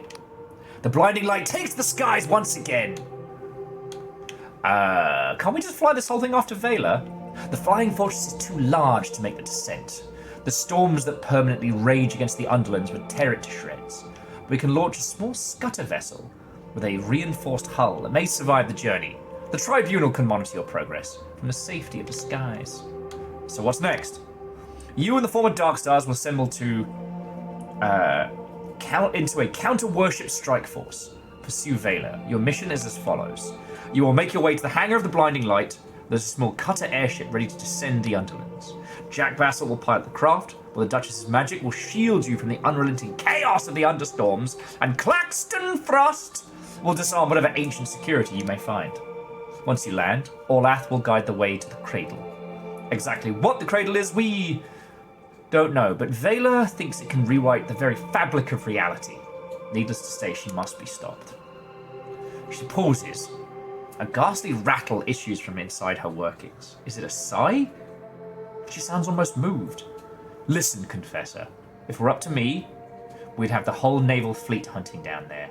But the Union Navy doesn't want to hear it. They think this coffin they've stuffed me in has clouded my reason. I have the authority to send only the most expendable of my tribunal. She points a mechanical limb in your direction. But loath as I am to admit it, you've proven yourself just as capable as any operative under my command. So it falls solely on your team to stop Vela at any cost. Remember, she meddles with forces beyond our comprehension and threatens the stability of not just the Apostatic Union, but the whole Sky Realms. So your mission is clear. Confessor? Alright. I'm ready.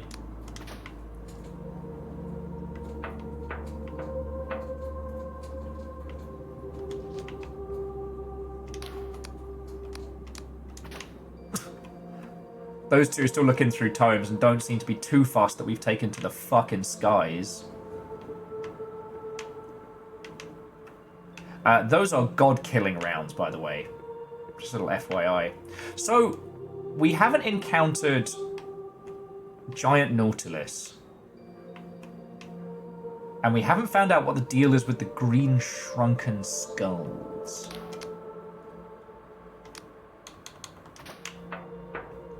Okay, so I guess we're just talking to Claxton now.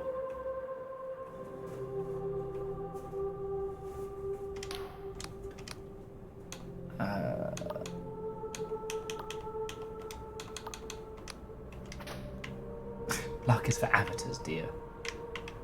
And let me guess, this is what takes us down to the surface below. Just going to quickly give it a little crank to see how it looks down there, but because it should just be a great big fucking hole in the ground.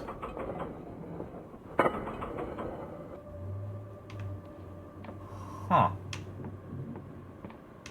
Huh.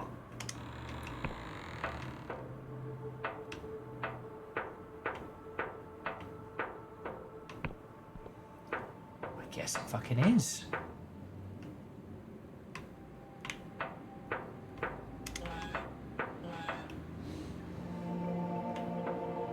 And that's a lift that leads to nowhere.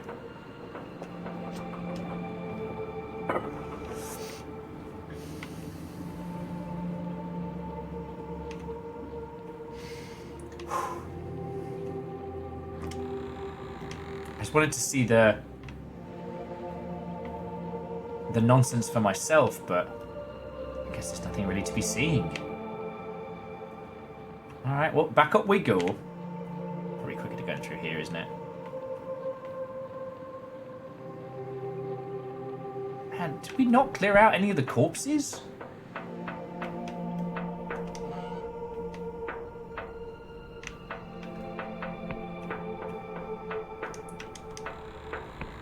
I say, excuse me, didn't I fucking kill you? Okay, okay.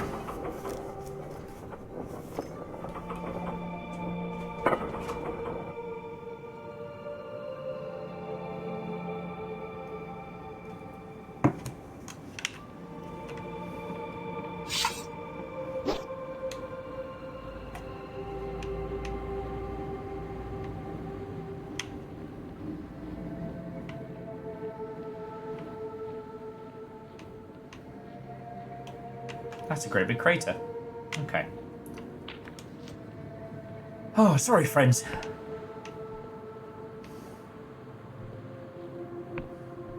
And wait a second, Kestrel, what makes you think I can't be trusted with an attack fortress? Psh. Trusted me with a giant robot that slaps things, and nothing bad came of that. Okay. If there are other quests and other missions, they've not made themselves known yet. And the gigantic Nautilus in the sky hasn't become a thing yet, so I guess we just hop in? Whee! Fucking whee! I should not be allowed to push buttons! Oh shit. What's that buff? Or debuff, I should say.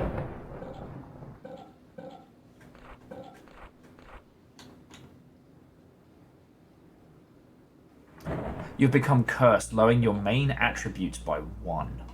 Fuck. You wake with a pounding head. You gasp for breath. Your lung fills with acrid air. Everything hurts. Basil eyes you without sympathy. You like squid shit, Confessor. You must feel like you've been chewed up by the typhos. Let me fill you in.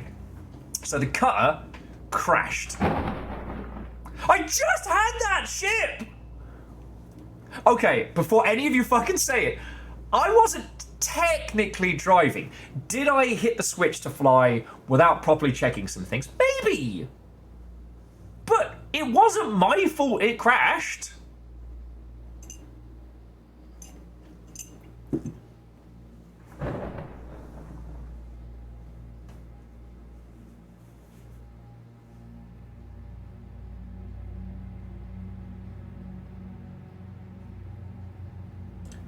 Oh, Moose, that's fucking good.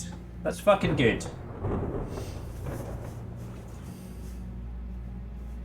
I mean, Moose, I don't know what the game plan is for tomorrow after placeholders personal party pan pizza.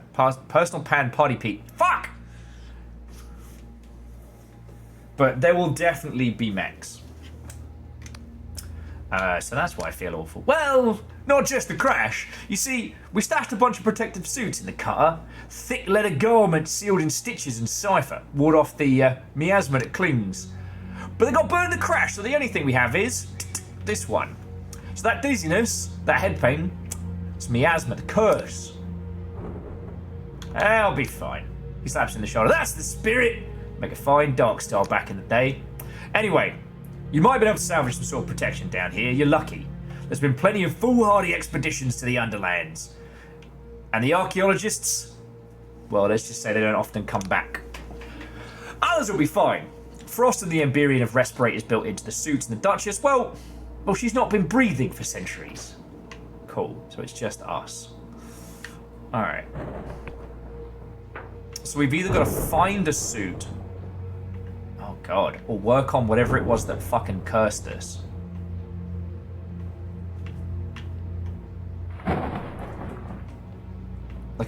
Work on some kind of cure for the miasma.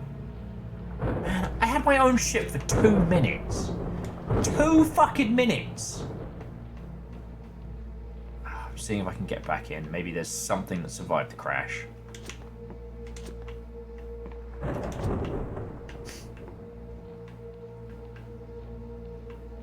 Parkour!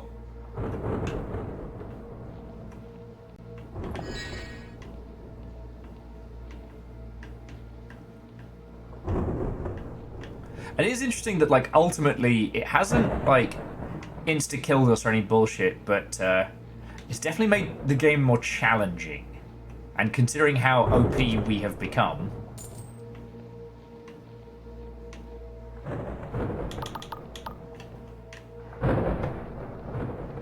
Oh, look! Demon tent. Oh, of course she's got a fucking...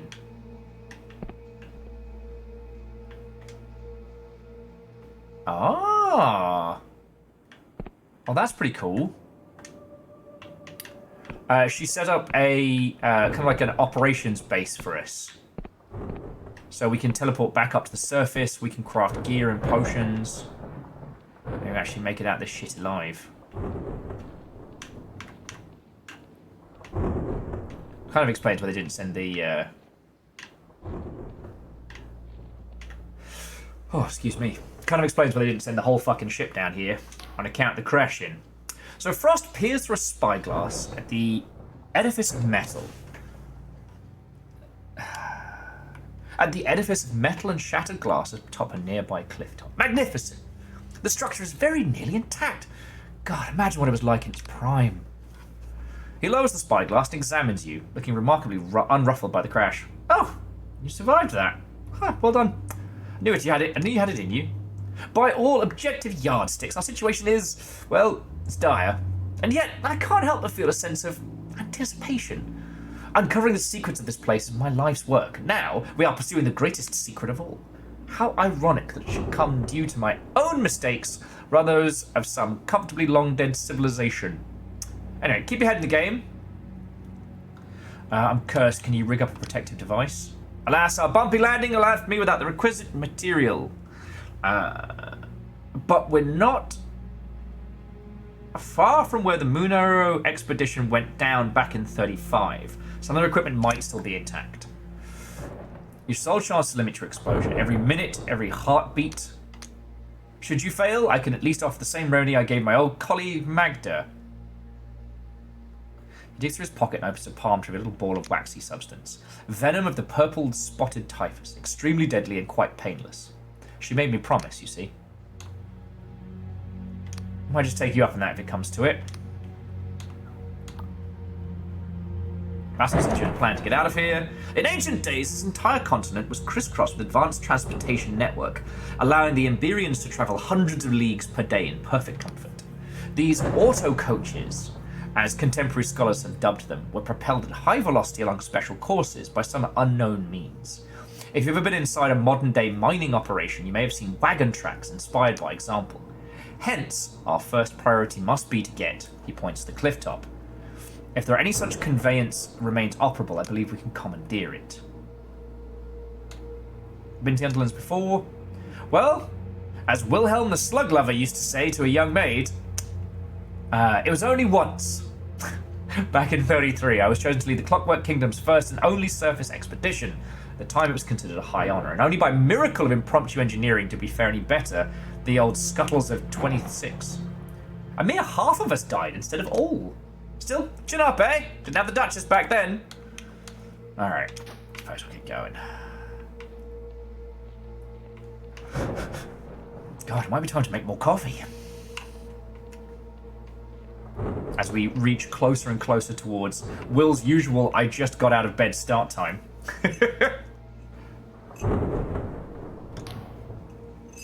We're actually here.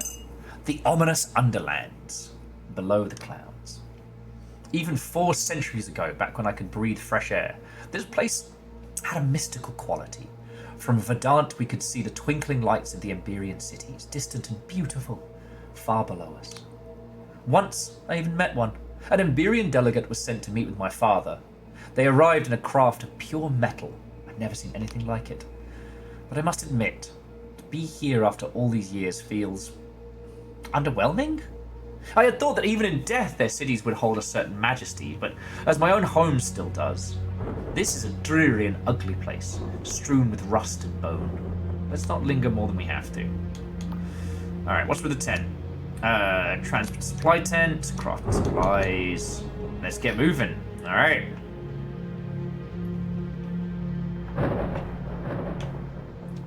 And away we go! Okay.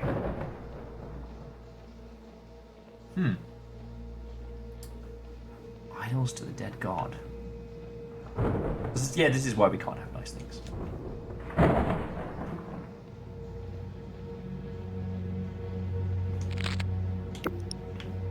Just realised there's not much point throwing around poison down here.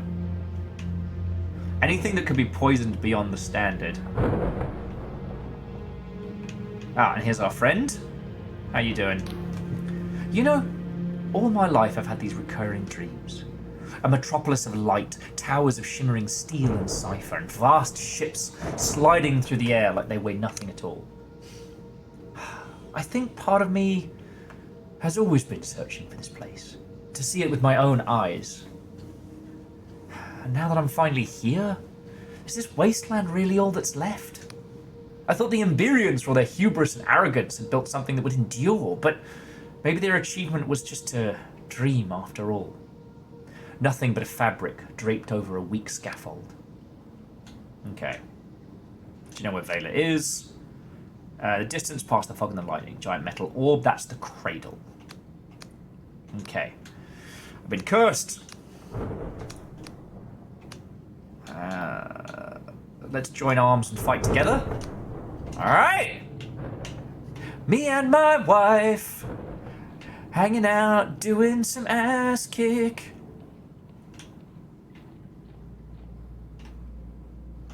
Okay, so there's a couple things that we haven't encountered yet. There was an Emberian tomb behind a waterfall in the Deadlands that we never opened. There are the green skulls.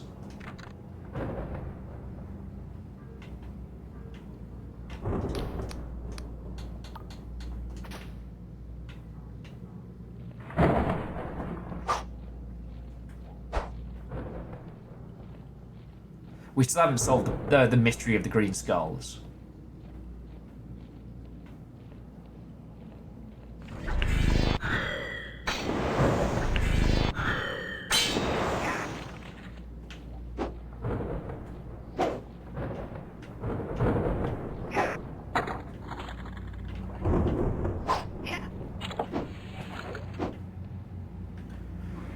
Okay, well that's going to help us get around some of these.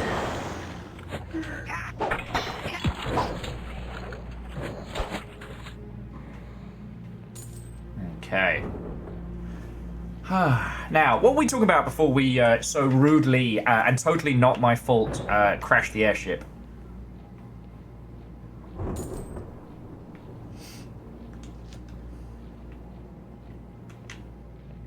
Once again, totally not my fault. Honestly, I don't think I could be any more blameless in that crash. Ooh.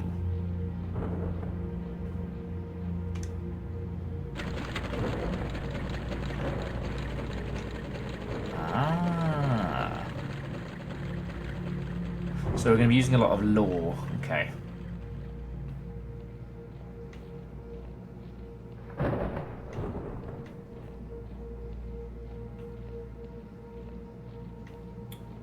Oh, sorry, just, again, friends, if you have any questions about this, just let me know, alright? He's got a gun!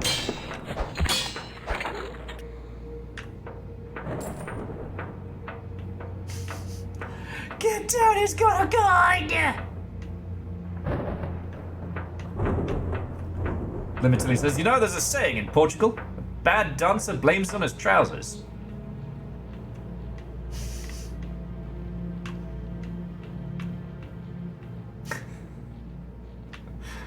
Sorry, Tilly, that was about like 5 jokes getting stuck in my head all at once, and I couldn't pick one thread to follow.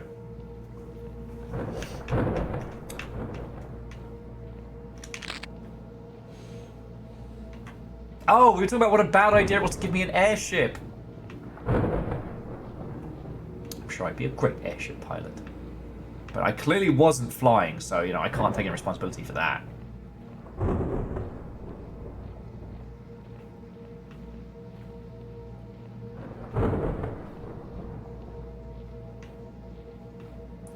Alright, we've got fucking big man Blastoise over here.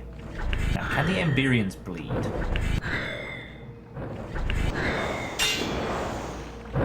Yes, but it's not worth it. Alright.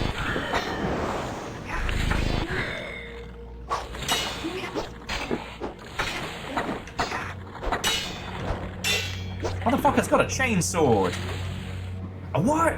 I said a motherfucking chainsword! What?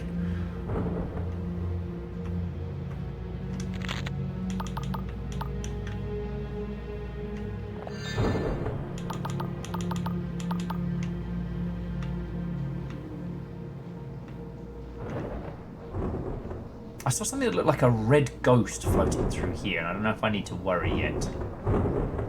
Excuse me? Oh, he is absolutely something to worry about.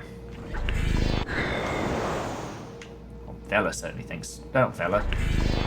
Our Emberian friend certainly thinks so.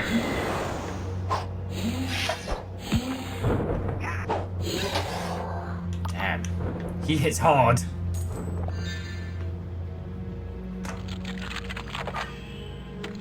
Got it in one.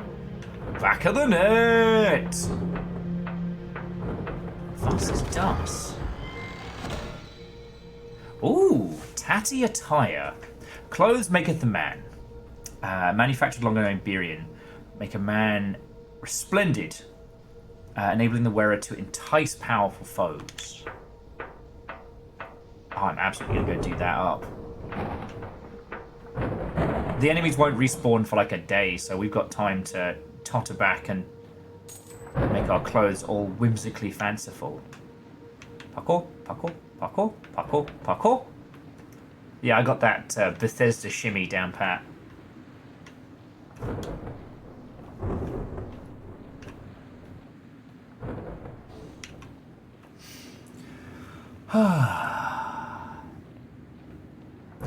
It feels like the stuff on the surface we haven't done, and that always leaves me with not like a sense of dread, but more like a sense of like, I want to fuck with it.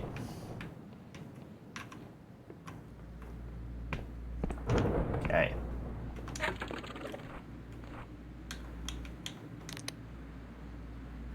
What the fuck?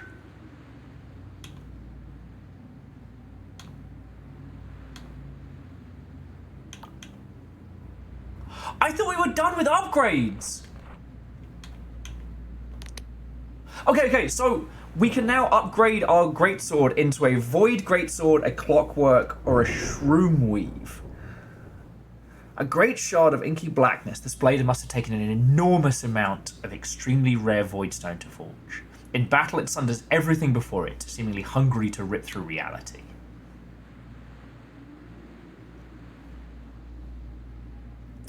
The clockwork greatsword can be turned into a fucking gun?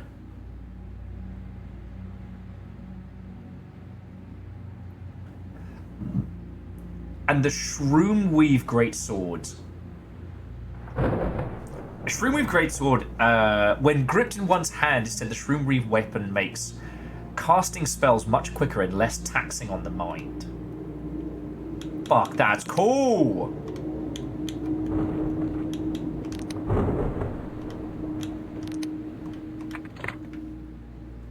Yeah, no easy choices there. All of them awesome.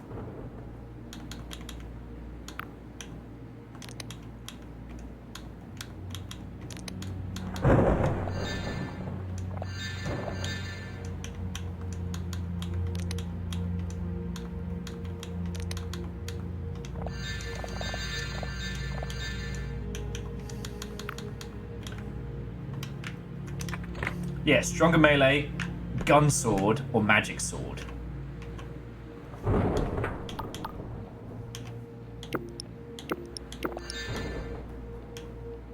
Shit. I didn't mean to do that.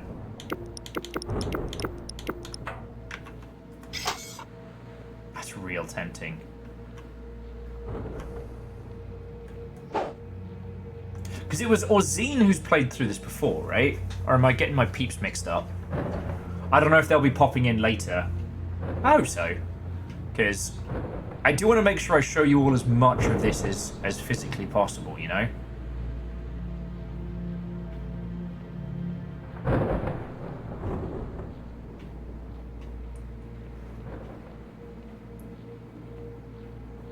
Because, like, the downfall of the Emberians is kind of fascinating, not gonna lie. The clockwork bow is just a gun. And that's it. The thing that I must have thought from... Oh! Cutscene! Alright, quest updated. Underlands. You make your way through the Underlands to confront Vela. There is an auto coach station that may grant you swift access. Ah, it wasn't a cutscene so much as we cleared a path. Let's see what's in here. Oh, this device is not yet active. Interesting. Oh, I think it was just to let Robo Pirate ahead of us. What's up, nerd? Silence, if you please. The procedure requires concentration. Aha! Evidently, the Emberians haven't revised their sealing spell since my last visit. Rather careless of them, Initially, I believe we are close to the crash site I mentioned, so if you wish to survive this little jaunt, I suggest you search the area for a filtration mask. Alright. I'll ask him what happened to the last expedition later.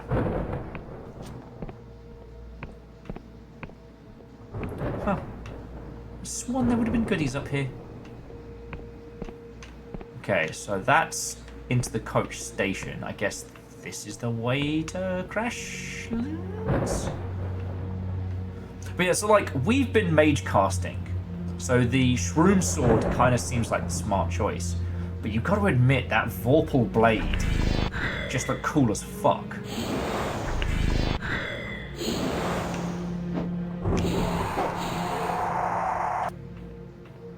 But also, the clockwork sword is also a gun! Not made of stone. And I wonder what the other variants are. Okay. Hang on. Something tells me I'm going to need to be very smart to talk to this man. Time to be charming.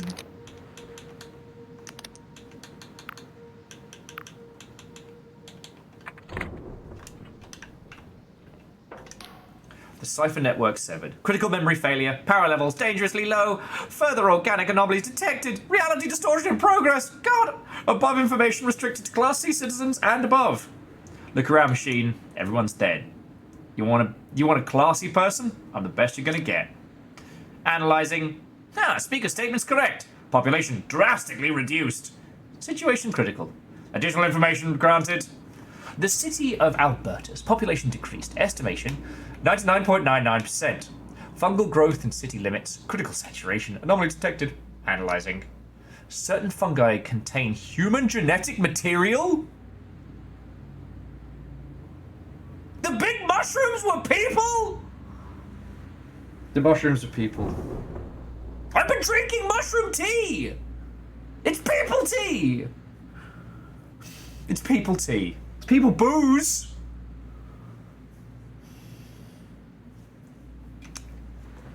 Speaker should pay attention to the environment surrounding humanoid fungi. All may not be as it seems. Alright.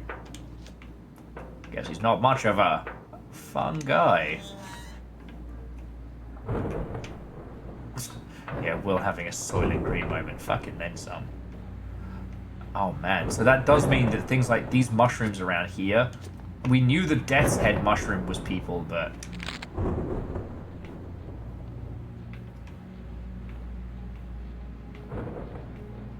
Oh, that's the orb where Vela is.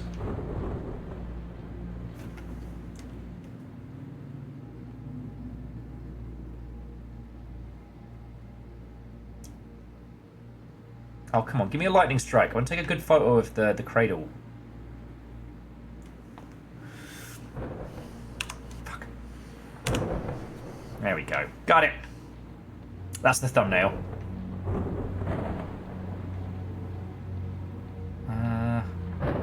So we can go across the way, but it looks like there is some broken shit down here. Maybe we're getting closer to a crash? Just some fucked up looking ghosts. That's cool too.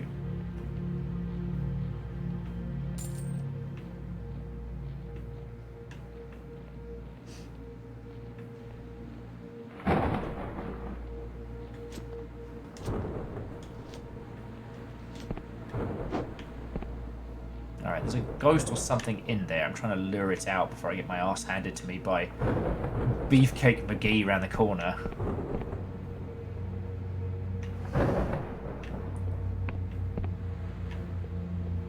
Oh, it's just goodies. Alright, well, let's handle this guy first.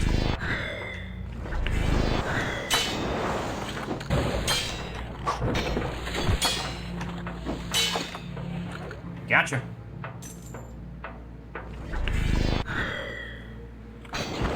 Okay, firstly, fucking ow.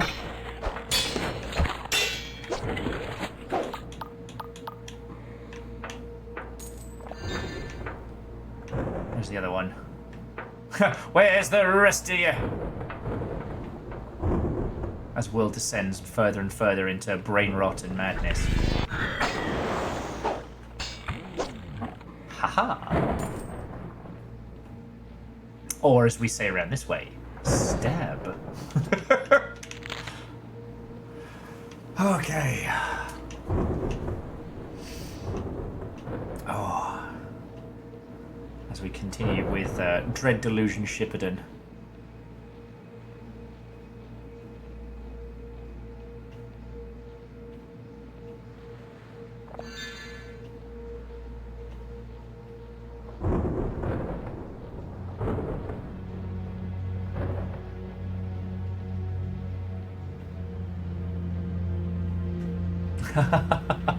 That sounds like a plan, Vershi. That sounds like a plan. I'll tell you, we'll give it like another 20 minutes or so. If I start to feel my my energy levels crap out, then it's coffee time. Because we've got a lot of game to get through.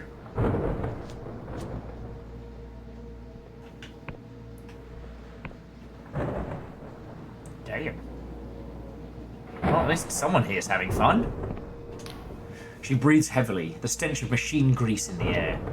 These things really know how to fight.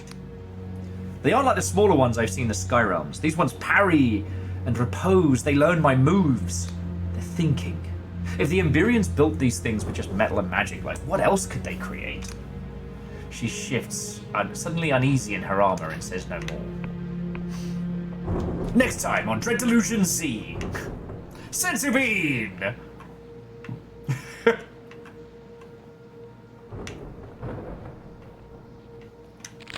The mushrooms are people. The mushrooms are people. But that means that all these mushrooms we see growing, they either were once people or are made out of people. I love that for us.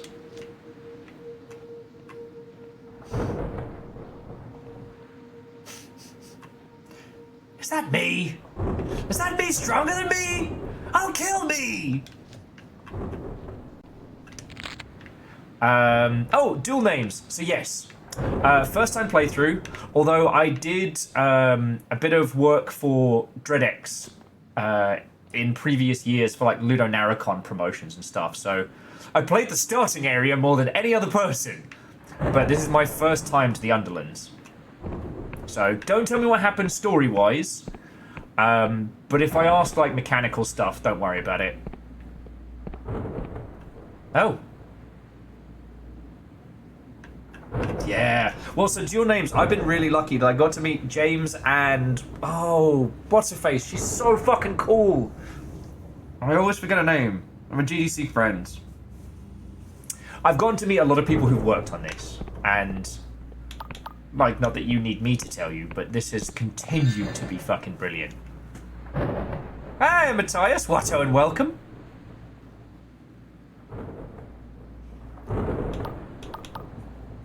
Yeah, well, I didn't expect this to be a banger. Although, what I will say, dual names and Matthias. So, I haven't tried this.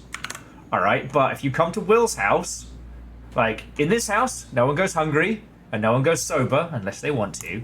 But also, my job is to wage war on your... Here we go. To wage war on your paycheck. So this is Dream Spring. This dropped this week. It's still in early access. But it has already been hitting real well. It looks very throwaway. And I think it's been actively going for that, like, Kingsfield cheese. But from what I've heard, there's a lot more to this than meets the eye. Or at least so far that it's happening. Alright? So... Like, it's not as wild as the Strange Night pre-rendered Bullet Hell one.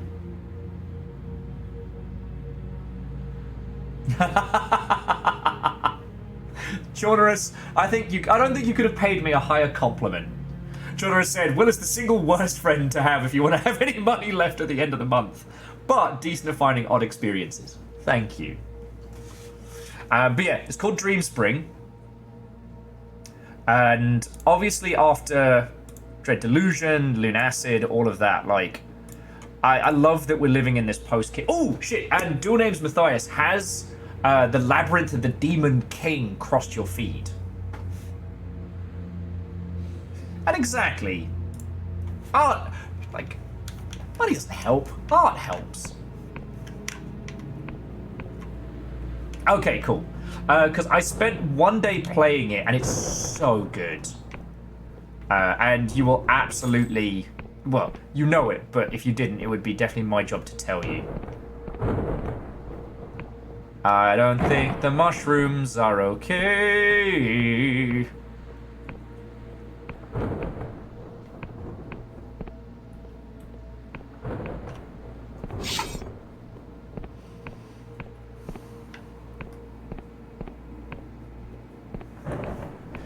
But yeah, so there's a few things in the overworld that are kind of, I wouldn't say left unsolved, but like I haven't cracked, like there was an Emberian door in the Deadlands that I hadn't found how to open. And there's these weird little green sunken, like shrunken heads that I was told to make sure I recorded where they all were. But at the moment, I still don't know what they do. The Duchess is clutching her head. Ah, Confessor, I didn't sense your presence amongst all this noise. Are you alright? I'm not in pain, I'm overwhelmed with psychic information. She gests ahead. You see this fungi? They are not like the growth we get in the Sky Realms. They are cursed bodies of those, she winces, pitiful souls who survived the world end. Their fungal forms have coalesced into a superorganism. Their minds are as one, united in anguish and misery, and I can hear their silent screams and their fractured memories. But one voice stands out from the cacophony. A workman with a special key. I see it sliding into an auto-lock. He lived in that house over yonder. I think you do well to pay it a visit. Oh yeah, no, they are one big fucking blob of nonsense.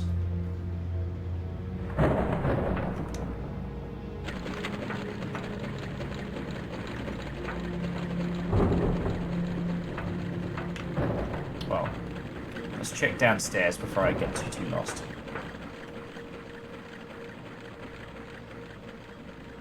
Yeah. Well, so dual names. Look, Longship knows this, and maybe you know this. One of my raison d'etres for streaming, one of the things I love doing, is talking about how games make us feel the way they do, because so many of them do so many smart things. Dread Delusion is no exception. Even from that early Dread X demo, the one with the UK fused with this cyber realm.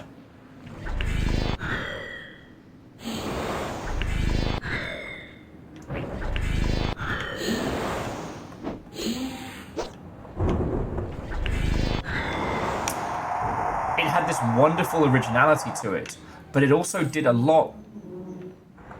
Excuse you. It also did a lot with a very, very simple art style and a methodology for making games that worked really well.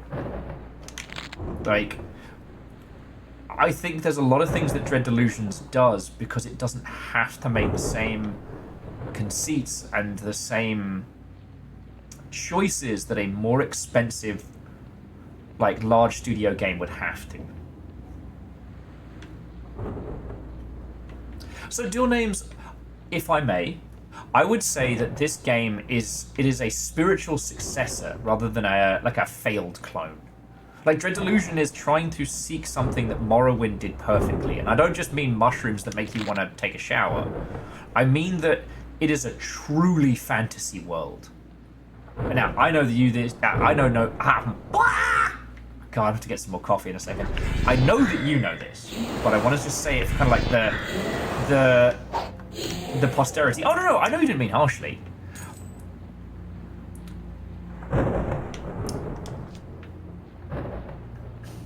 When you step into Dread Delusion, you are so jarred because its plot points and beats are so drastically different than what we've seen in like a Final Fantasy or what have you.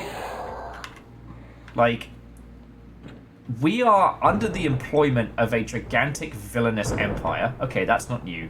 But an empire that is drastically anti-God. They are dogmatically atheist, declaring war on gods while simultaneously declaring them heretical. Okay, Aeon, don't maybe come over there, squatty bottle.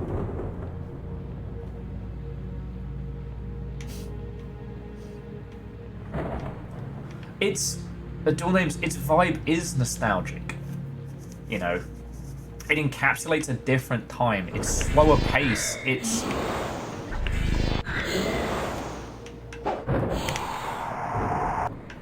interesting that Dread Delusion paces itself on distance and size and mystery, as opposed to trying to...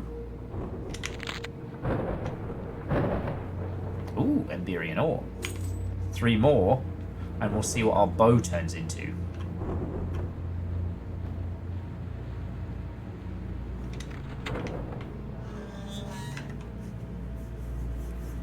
I don't know if that's where we're supposed to go yet. Because I know the bridge is kind of our little shortcut. And I pretty much circumvented that. Go back over the top. I think that's where we need to go there. Okay, yeah. And yeah, it's an incredibly compelling reason. Like, the Union at first is very simple to understand because their visual design and cadence is very evocative of the Imperium of Man. But then you find out that, like, yeah, no, they were working to free people from the rule of the gods, which was not good.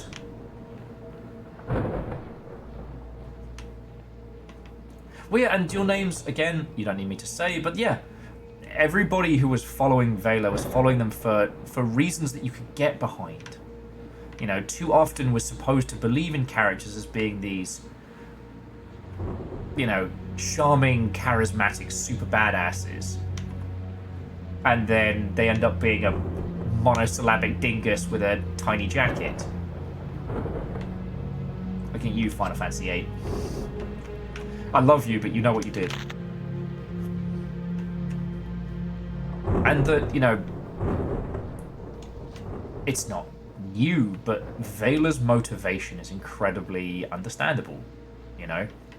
I think there are few of us who... There are few of us who wouldn't pursue her goals given the chance.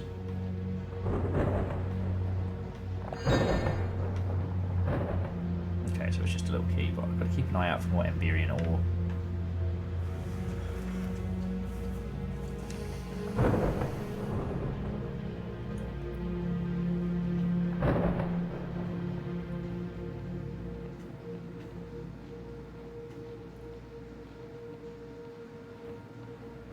Yeah, well, and dual names, that's what makes it all fit.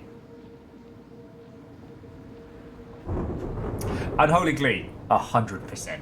I'll shit talk Squall to the end of time, but he was also one of the first protags that, you know, ended up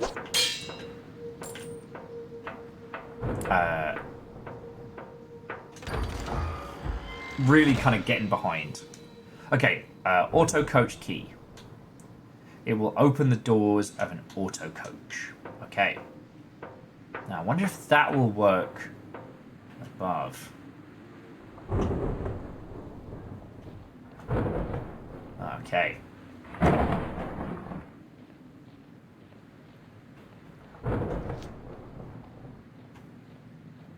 So, you know, dual grey, dual names, it probably feels like I'm leaping on your comments, like ready to pounce. I'm not. But there's something that... So we use the term like shades of grey, you know, in English to, you know, refer to complex topics where there's not so much a hero and a villain. But I wonder if there's a better term for it, because like Vela and her companions are so bright. Oh shit. I can have a quick magic nap. They're so pronounced, right?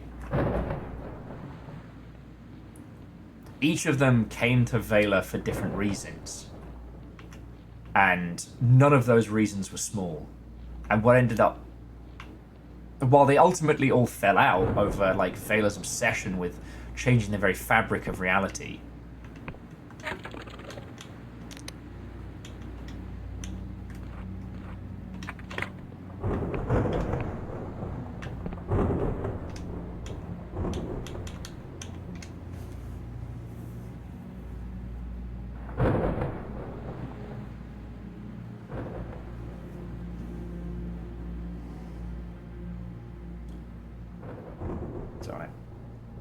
Sorry, I'm stress scratching. But no, the Empyrean is a wonderfully fleshed out character, and I also think like the Duchess is another very, very good example. You know, she's had to come to terms with such horrible events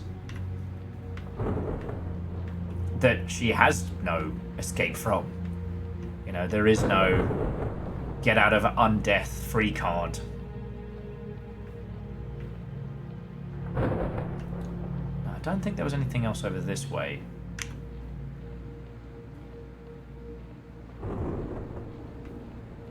I think I explored everything this way, because there was the shortcut, but the shortcut just led across there. There wasn't another underground stuff.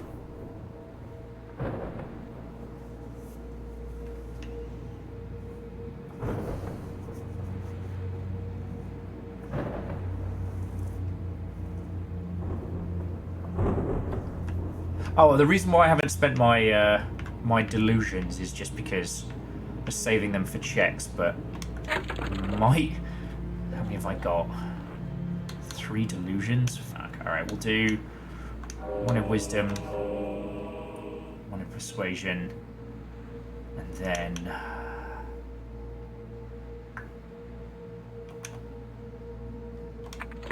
Let's save that other one. Okay. We still haven't found the crash site, though. Hoping I get that fucking mask by now.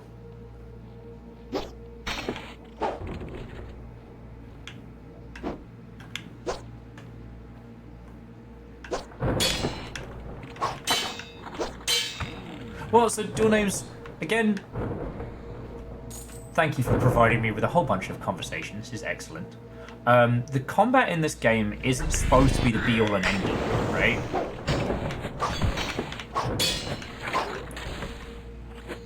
Like, it's okay to make a game that is about combat challenge, and it's okay to make a game where the combat is meant to just slow you down, right?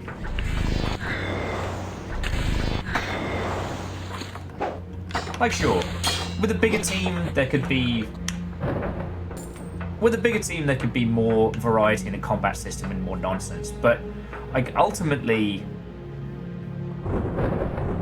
the combat in this game is predominantly about making you stop and pause.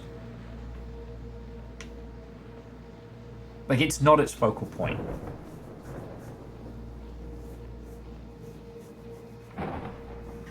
Because, like, it's not difficult. And because of the way the combat is laid out, you're not really locked out from anything. Okay, this is not yet active, but I'll go through there. Okay, cool.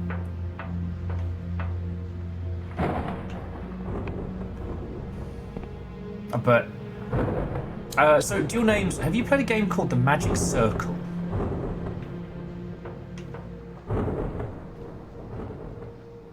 There's a quote in it that I think about a lot, and it's Ish losing his shit, and it's like,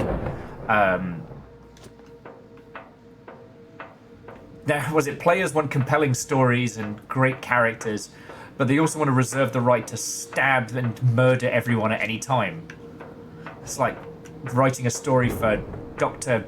Jekyll and Mr. Psychopath. Why do characters have swords in fantasy games? It's because it's expected.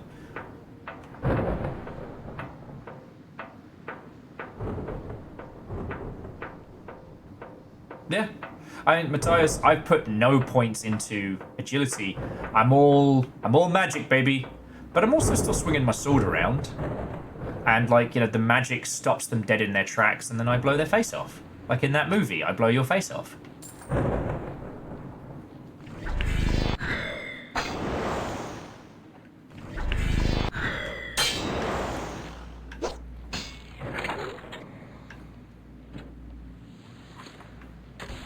I don't know, like I said, I'm really enjoying that that yokai Kingsfield game, and I really loved Lunacid. And Lunacid had a bit more complexity to its combat, but ultimately, again,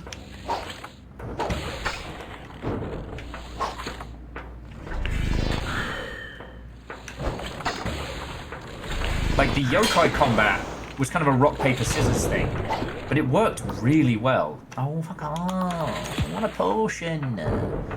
Oh, don't be a bastard. You're being a bastard. Fucking chainsaw ass bastards.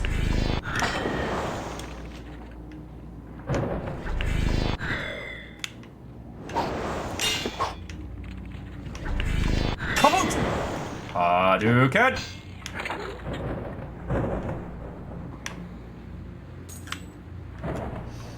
Well, and dual names, that's the thing, is like,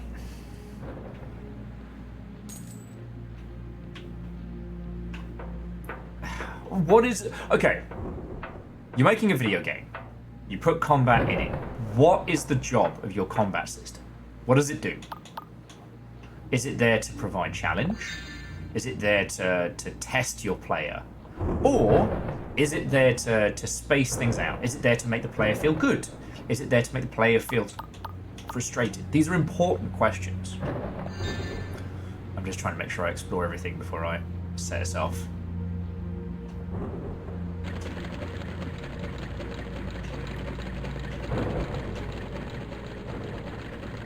Because these are the things you have to ask yourself, like... Ooh, a truth potion. Better put me slug on in a sec. Hang on.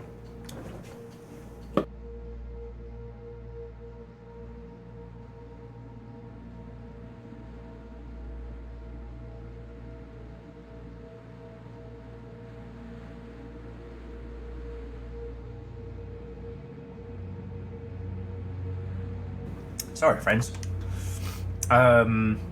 Oh, and Shauna just wanted to report that the free typing of the bolt gun game that was released today is short, a little rough around the edges, and it's ultimately an advert for Bolt Gun 2. But that's fine. Spend your marketing budget so your team can game jam a stupid, fun little game.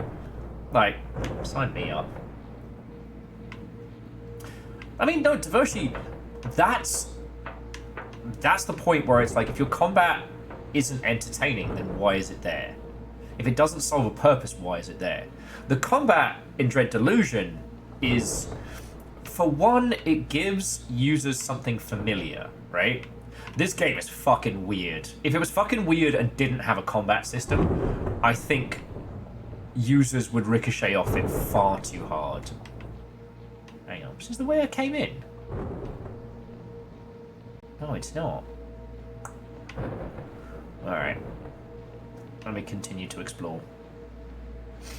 Now, the goal in a lot of the Bethesda titles is to make you feel like a hero. But then that often comes into contradiction with the narrative. You know, you can't best me in... So you're not cool enough to be joining our gang, and you're already a god-tier wizard. Like, there's all these stats and elements that affect your conversational skills, but like, you know, in Skyrim, some person will be like, well, you can't pick a pocket, and I'm like, see this? That is a Daedric Lord. He works for me. Do you see this? That is a second Daedric Lord. They both work for me. You two, make out until I say stop.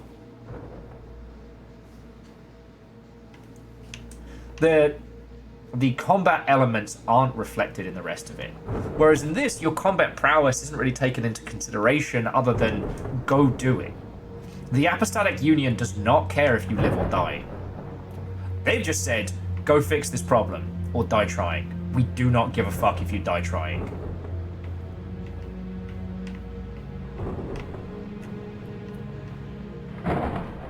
You know, other games like Wasteland and things like that, your character skills, you have to choose between being useful in life and useful in combat. And whether or not that is good, that's another question. It's that thing of like, kind of like the speak with animals skill in Divinity 2. Like, you have to have a character who has that. And if you're playing co-op, it has to be the primary. So like, why make that a skill if it is mandatory? Because otherwise you miss out on crap loads of story, and nobody wants that. Hang on, let me just put my hacking hat on.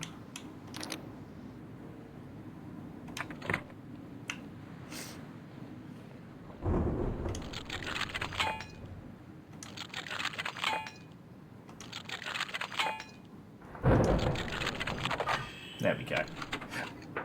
Yeah, Akira Zero, changing it to a potion in Baldur's Gate 3 was a real good call.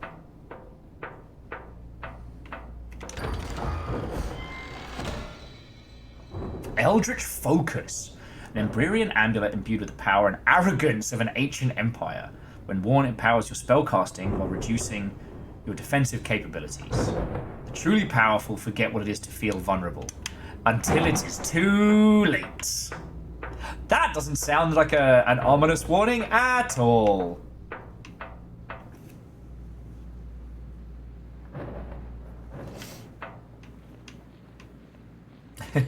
I've Favor 6. I also like the a similar narrative conceit that it's like being the chosen one doesn't necessarily make you the hero, you know? Oh sure, you're the chosen one. That's not a good thing. Time to get the hubris counter. Hey, I haven't gotten us killed in a stupid or idiotic way in tens of minutes.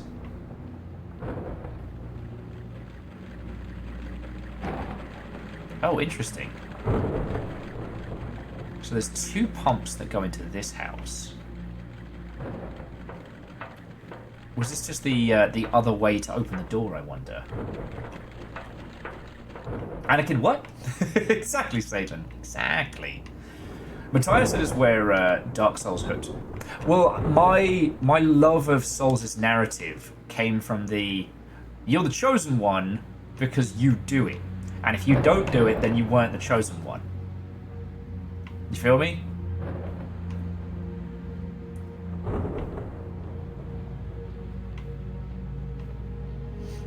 This idea that... I took a hammer to an Oreo, and that's how the cookie crumbled. It's so bad. Why are you like this? Thank you for the 200, friend.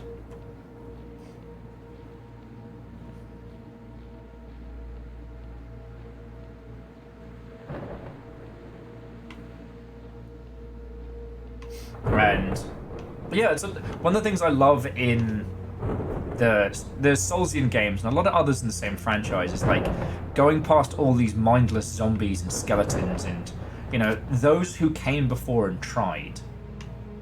I love the idea that you can die as many times as you want, but those deaths aren't painless. And eventually, your character just gives up. That's what happened to those who came before. The bosses, the heroes, you know, all who came before you. Eventually, they give up. And they quit. They give up and they become the undead that they've been fighting against. You sit upon the throne at the end of Dark Souls because you actively said, I will not quit. And it really does feel like they test that fucking theory. Alright. What's up, nerd? Okay. Oh. Still telling us just, like, look out for... God darn it. It's the same information we got earlier.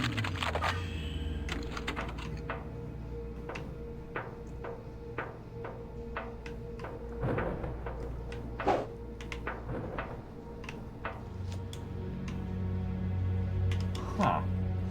So why was this locked if just to speak to the... We can't speak with the shrooms yet.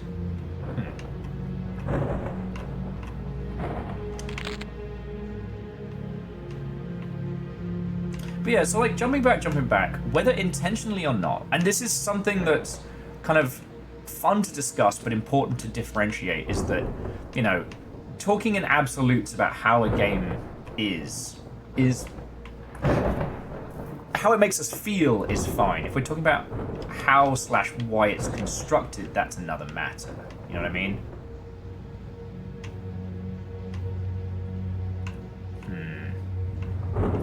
There's more to this. I'm gonna keep pressing on, but there's definitely something that we haven't hit yet. Sorry, so what I mean is, like, so in Dark Souls, obviously the combat system is evolved from Kingsfield and other slower methodical titles. Put into third person, but still kept at that level of brutality, right? Both. But how Dark Souls feels is that the combat, you can call it metaphorical, you can call it indicative of, but it is all about the struggle, right? Now, Elden Ring has a similar combat style, but they don't keep you in the struggle... I almost said the struggle bus. They don't keep you in the bad time zone for nearly as long. And it really does feel like that's because Elden Ring is a story of legends. So, like, Dark Souls is the story of the one undead who could. Elden Ring is the story of the birth of a god. This is your legend. This is your Norse myth. It's your god, your character, but it's also your myth. Does that make sense? I've totally never bored you all to tears about this before. Oh yeah. Fuck up!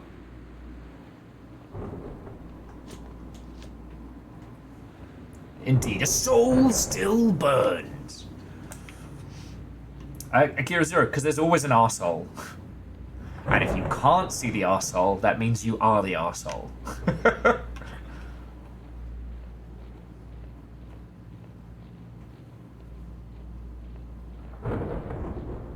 Oh, interesting. I didn't remember that one, Favor 6, but I like that. Favor 6 was just saying that in Morrowind there's a tiny cave filled with... oh, darn it. I read it too many times now, I can't say it. But yeah, they allude to the idea that because you have saved games is why you don't fail. Or the idea that you have the power to return and try again.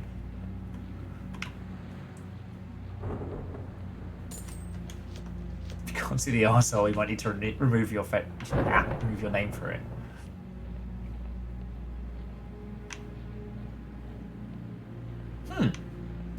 Null, I don't actually know that one. Would you be so kind as to put the video into the Videodrome in Discord?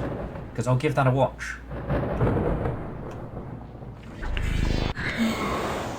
And Mateus, there's a few games that have messed with the idea that the ability to save and load is the power that separates you. Hell, the most recent one was about cool, queer ghost pirates. That was fucking cool.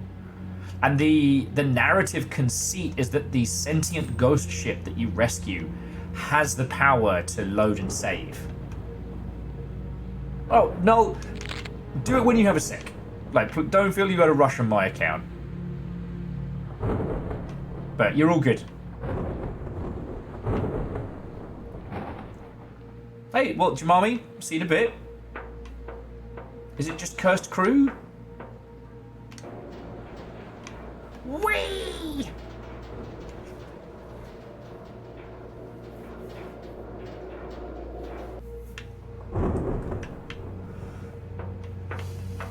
Shadow Gambit, the Cursed Crew, thank you. I don't know why that name has been so hard to lock into my mind, because it was such a good game.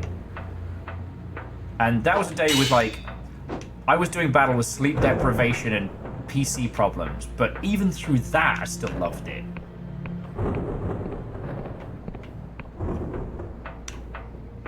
Alright. We're gonna fuck around with the choo-choo! We're gonna fuck around with the choo-choo! Gonna talk to characters after I steal a bunch of cool shit. But it might be coffee o'clock very soon, friends. Yeah, Null, it really is. It really is. I'd be interested to know... I'd be interested to know what their sales expectations were and what it actually did.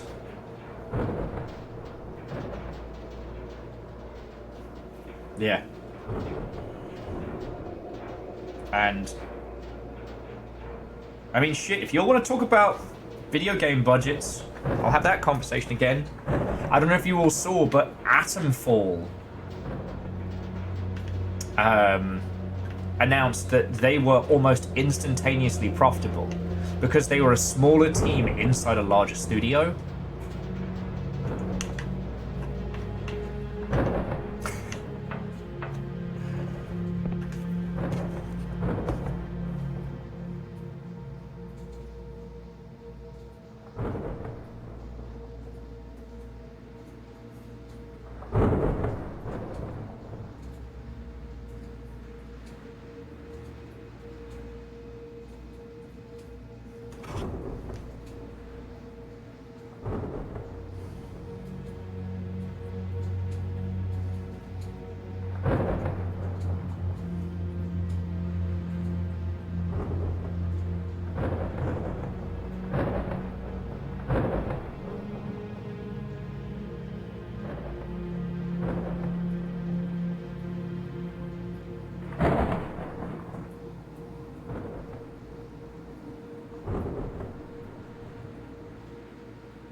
Hey, Farials, you'll have a budget?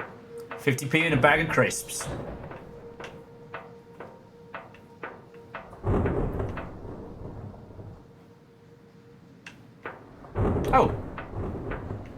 Oh, I think I fucked up. I think they were supposed to give us a little speech over there, and I moved the plot along. Piss! Anyway, we've got a fucking train, so... Shoot you, Mother Hubbards. Go ahead and get this thing moving. Use the key confessor. Did I miss the...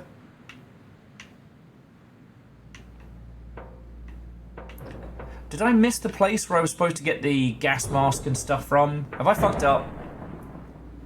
I know I'm kind of asking the Dread Delusion squad.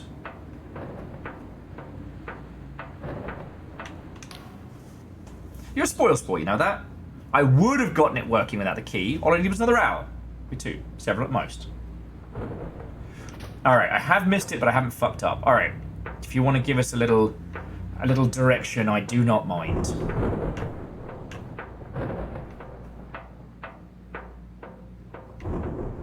Because I saw this little road and I was like, oh, I'll have a little trundle over here. Of course it won't let me. Because that's where we got the energy going.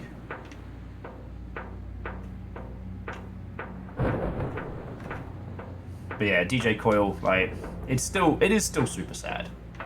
Like, I don't like hearing any team going under, but with a couple of very specific exceptions.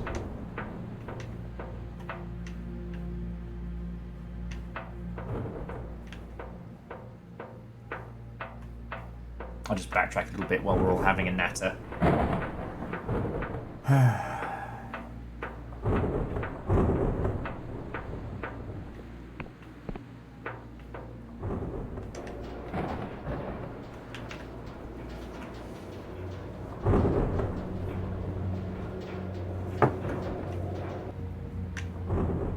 Okay.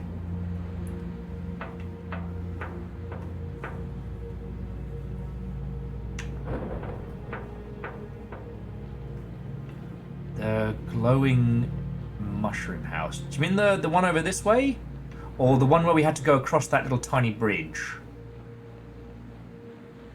Well, it wasn't really tiny, but you know what I mean.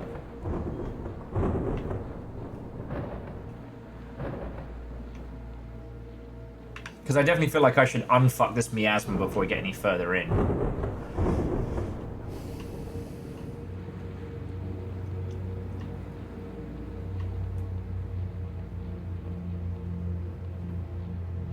Ah, J-Post. That sounds fucking decadent.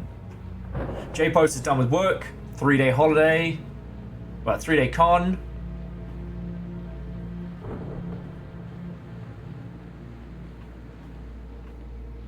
Okay. Well, it's alright.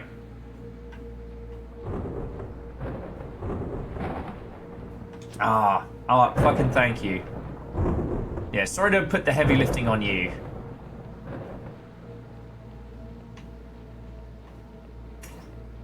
Bless you. But I think if it's going to be anything, it's going to be this one, right? Because I wondered why this was something I had to break into.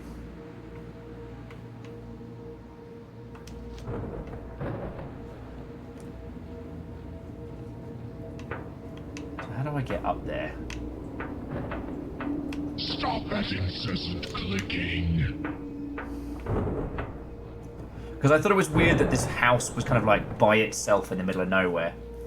Oh, J-Post, that's fucking cool of you, thank you. Oh, we're mushroom jumping.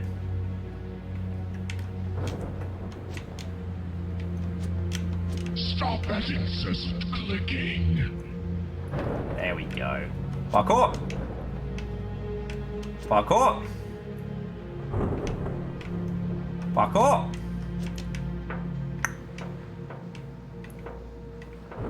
Parkour?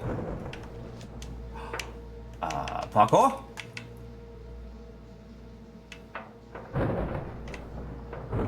Hang on, wait, no. I fucked up. This was not parkour, in fact.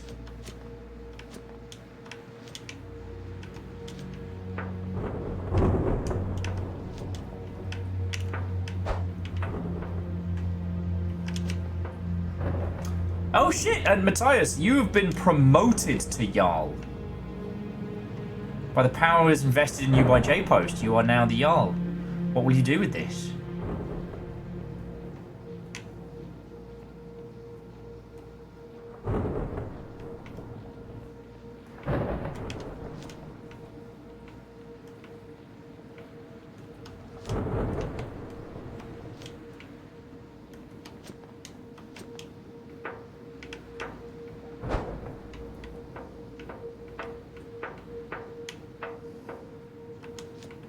Oh, you know what it is? It's fucking... I need a truth potion. Or to put my fucking...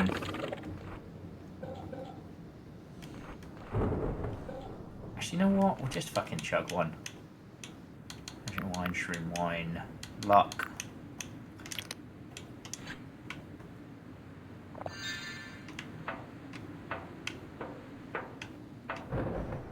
Fuck you. It was right in front of me.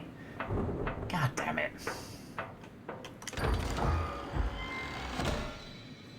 Filtration mask.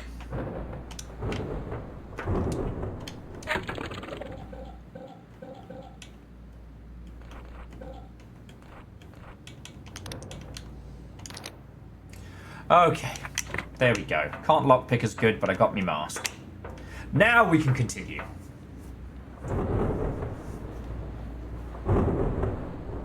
And the thing is, like, Null, I don't want to sit here and shit on Bethesda stuff, because one, it's very easy to do. It's very easy to look at a gigantic city and an empire that was built on a kind of game that no one else was willing to build. Right? And I don't want to do that. It's just that as Bethesda became a larger and larger operation, and as its elements got broken down into different departments and different groups, its focus split, you know, the team who was responsible for combat, the team who was responsible for story, and the planning that went into that, like, they became more and more separate. And I think that it's reflected probably most when you hit...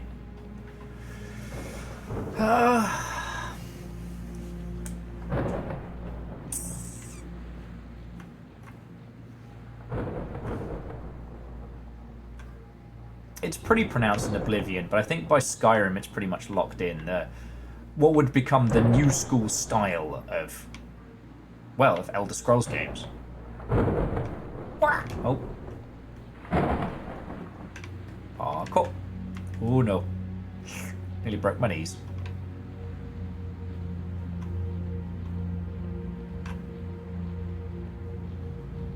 You know, Favor 6, I got a lot of time for the Risen series. They spent a lot of time scratching at the ideas that they wanted to put forth.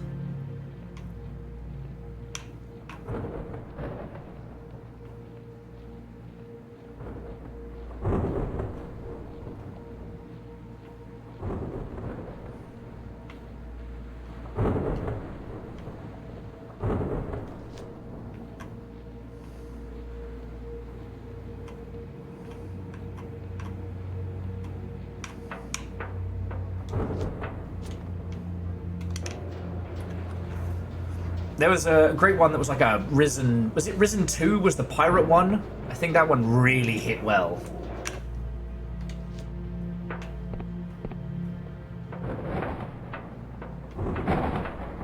Alright. We're good. It's train time.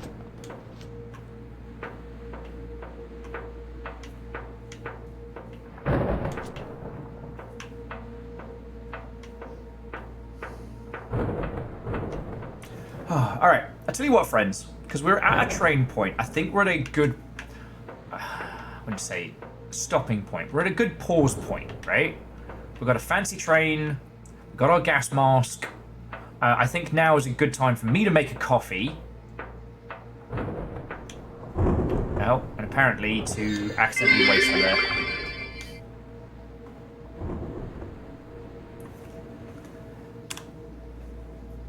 Sorry. Pause that.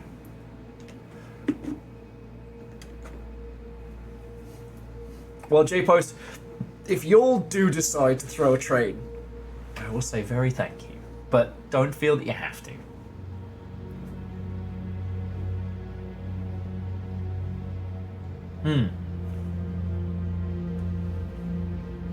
Yeah, cheers to a bit of caffeine.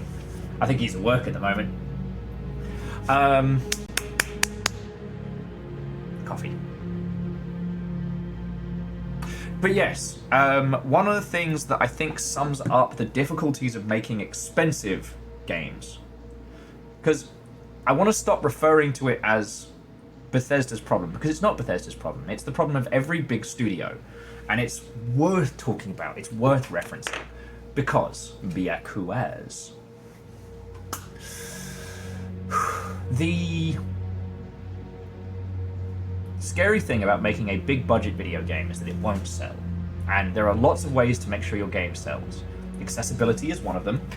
And not necessarily accessibility in the way of like helping people with disabilities play more games, but accessibility in like rounding off the smooth edges. Like creating an onboarding experience for the user that doesn't leave them going, "What the fuck is that?" And that usually requires a pretty constructed introduction, something that can get the user grounded in the space. So think of Skyrim's introduction. How you're in the card. Ah, I see you're awake. You know, then you're taken over to the gallows where you design your character and whatnot, and then, oh, dragon! Like, you can't break that scripting. It's as much designed to teach you the controls as set up the narrative conceits at the same time. You need that. You need that for an expensive video game because you can't just drop them in. My personal philosophy is that the cheaper you can make a game, the more creative you can be. With Dread Delusion, we have a weird, strange, beautiful world of sentient mushrooms, fucking weird gods and all this. And the reason why we're able to have such a strange and fascinating title is because it didn't cost a lot to make. Look at Gullet. Diegetic UI, complex climbing mechanics, overly ostentatious horror. Like,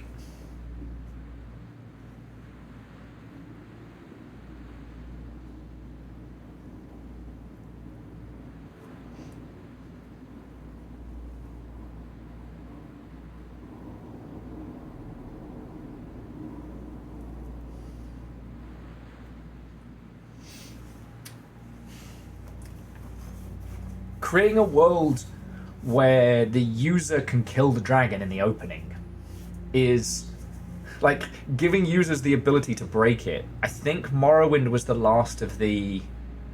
Wait, did Oblivion have the thing where it would say, you know, you have killed this person and undone the threads of fate? It's just a game about mouth spelunking. Fuck off. The thread of prophecy has been severed. Was that also in Oblivion?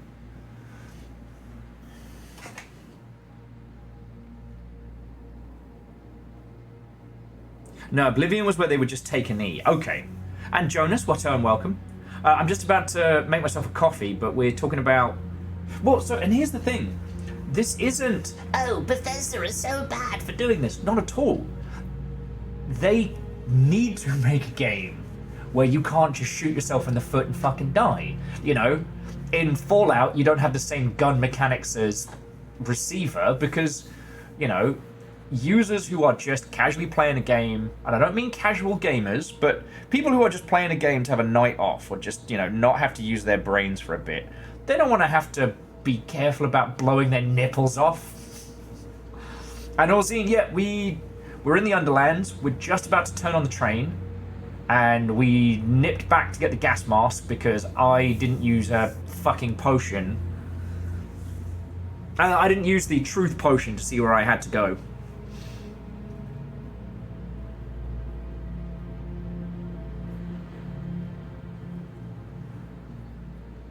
Okay, that makes me feel better. Matthias and some of the other Dread Delusion fans have been very good. They have spoilt nothing and have given me gentle nudges. It's very good. Now, I personally prefer the kind of game where when you come back to it, especially the openings have secret shit in them. I love the Black Mesa Hazard course, and I think that the training center for Deus Ex, the original, is still gold standard. Because it teaches you what you need to know in the confines of the world. If you go back and play it more, you find more cool shit. Guest was like, I must have missed the nipple gun in my playthrough of Fallout. You didn't do a no nipple playthrough? God, Kestrel, it's like you didn't even play Fallout. God, fucking hell. Hang on, let me refresh my cup and keep talking about this. If any of you need to get like a cup of tea or anything, like now is the time. It's not quite mac and cheese o'clock because I'm a little worried about eating my body weight in carbs and then falling asleep in Dread Delusion. Oh shit, I got cornbread! Haha! Everything's... Well, no, everything's not coming up Millhouse, but it feels like it is. Woo!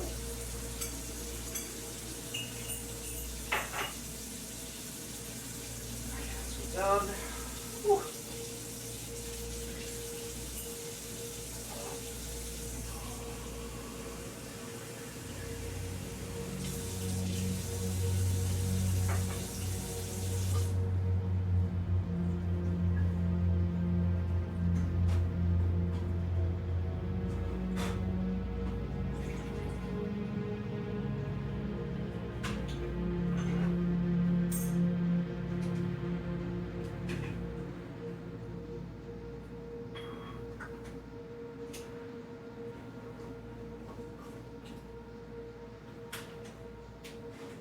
Oh, I forgot I had the mic live and I was lost in my own thoughts about cornbread.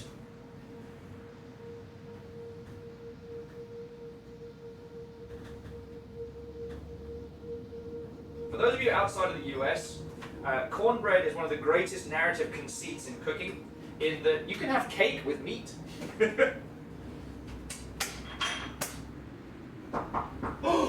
Is that greens? Don't know why I said it like that.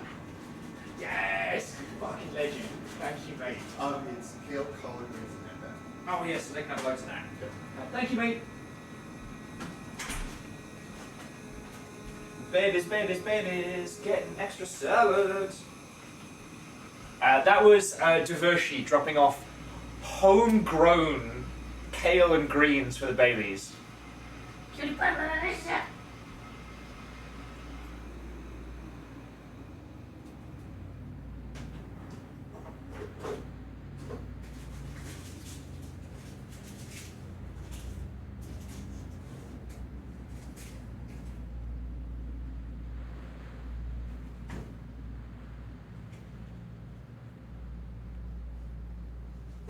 Okay.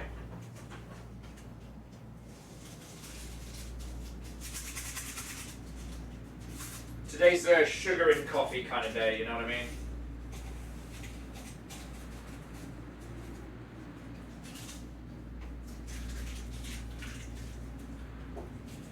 Yeah. I guess most of you have been hanging out with me long enough to know my philosophies and theories on game creation, but one of the reasons why I was so excited to play through Dread Delusion, I'm so glad I got to share it with you all, is because it... Look, we're all a sucker for proving our own theories, alright? I try not to let the biases rule my life too much, but...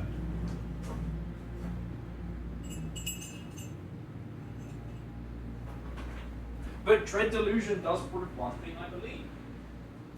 And that is that, like, sensible budgets in video games allow us to be more creative. The next Elder Scrolls game will probably be one of the blandest RPGs to date. It will be fucking gorgeous, there will be some cool story beats, don't get me wrong, but everything else about it is going to be, like, beige bland. It's going to be, you know, airline crackers bland. Interpret that statement however you will. And it's not because the people at Bethesda are bad or because they're, you know, stupid or selling out. It's because the size of that company and the amount of money going into it, they are reliant on it selling a squillion copies. And at that point, you're not working towards the idea of a story, you're working towards the idea of the lowest common denominator. Dread Delusions can get as cracked out as it wants. Because it was, what, 2 full-time, 3 full-time, and then everybody else was like helping out or like DreadX staff or things like that. You know? That's hugely influential on the kind of game you can make. That's why I get so fucking weird about game budgets. That's why I talk about this stuff. You know? And when you think about it, the old Elder Scrolls games were made on small teams with smaller budgets. We didn't realize how big games were going to become. When Morrowind was put out, that was a time when Hollywood was still looking at us like we were some kind of bastard child who dare enter into their paddling pool. Now, Chicken Jockey is outdoing Francis Ford Coppola.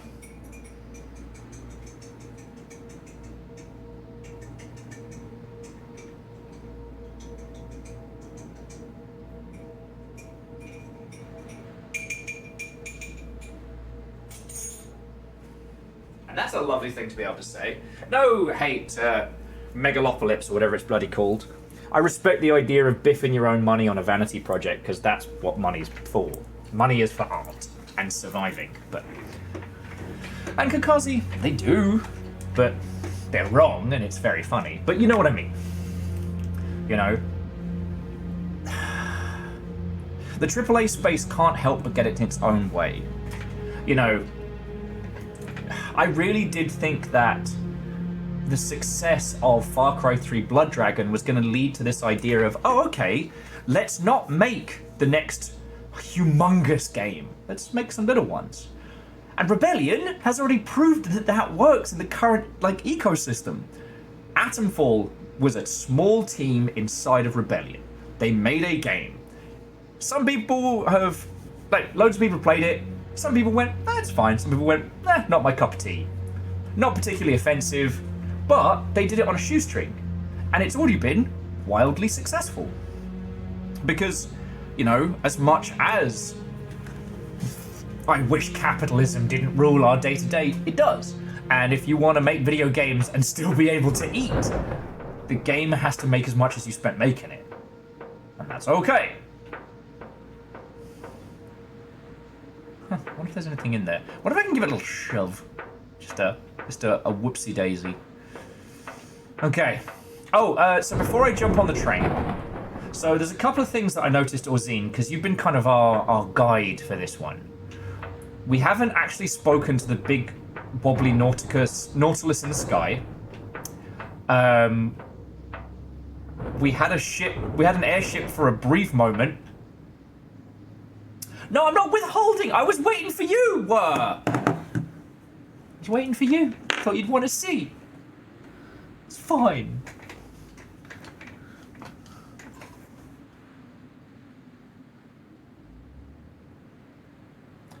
No, you're thinking of Atomic Heart.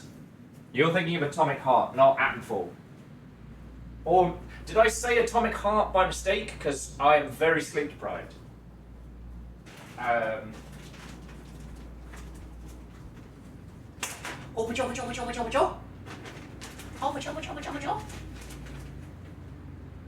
go. Oh, doesn't that smell good? Oh, it smells fresh and all. There you go, babies. There you go, babies. Diva, go get some fresh salad.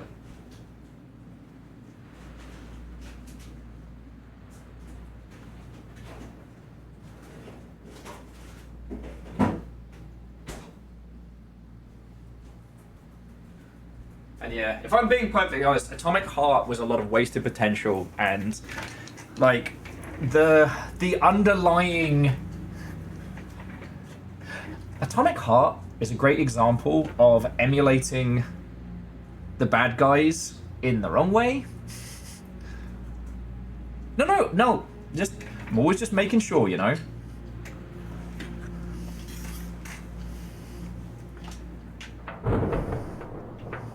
Like, Atomic Heart's not...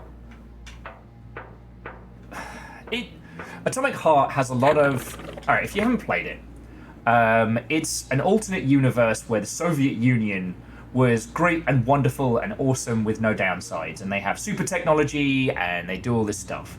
You are a special agent sent to a facility where all the robots have gone berserk and are killing people. You know, kind of your typical stuff. The opening is like Lenin Day or something, like a World's Fair, but it's all the great inventions of the People's Soviet Union. But it feels like if you played BioShock and throughout it someone just keeps saying that the moral of the story is that Andrew Ryan was right.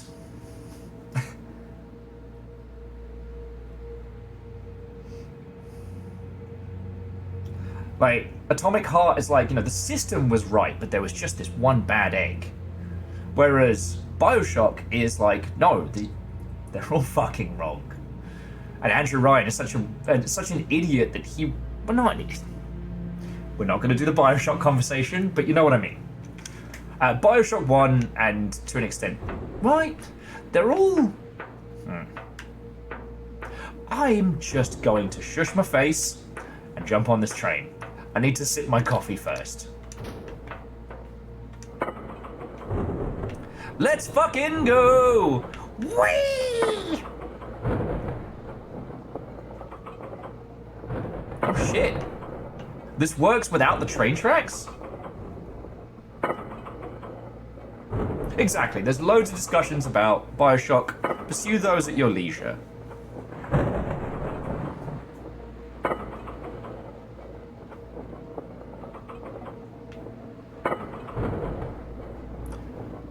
But yeah, if it ever looks like I'm going to miss anything in this game, by the way, please let me know, friends.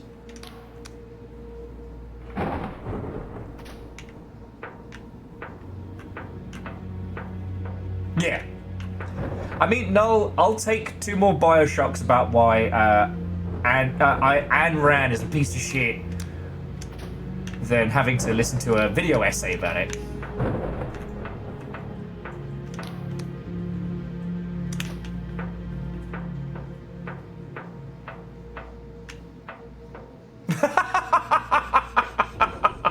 Oh, DJ Coyle, I'm sorry, I shouldn't laugh as hard.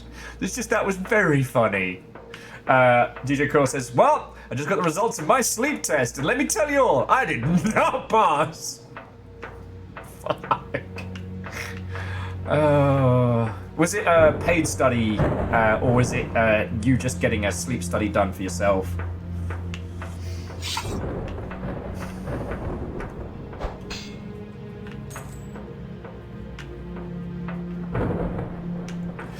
So Orzine, I haven't done anything with those creepy little green skulls, and I haven't done anything with the big sky Nautilus. No.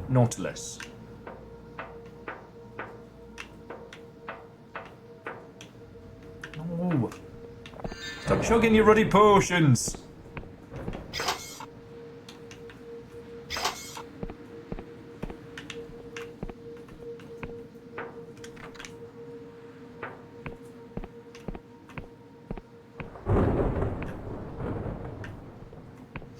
Okay, and so I take it I'm not supposed to have my airship just yet. Alright.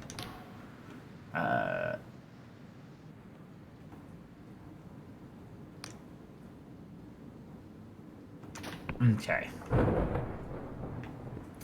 Sorry, she was just letting us know that we can blink back to the other portal if we need to go back up to the Skylands.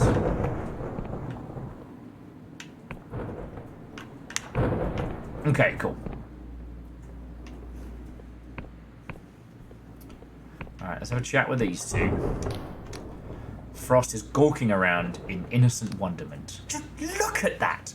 You could fit my homeland's entire population into a handful of these towers. How in the blazes do they support so many people? He snaps his fingers, looking back at you. Of course! The auto coaches move goods and labour to wherever it's needed at lightning speed. If it's together, you see, they could live in the countryside and work in the city, or vice versa. Devote whole buildings, whole towns to a single purpose. Utterly specialised and optimised. Ha! The Clockwork Kingdom perfected. Boot that. Well, I'll be. Seen plenty of places in my time, from floating ziggurats to Al-Safara, but this city, even the ruins are a spectacle.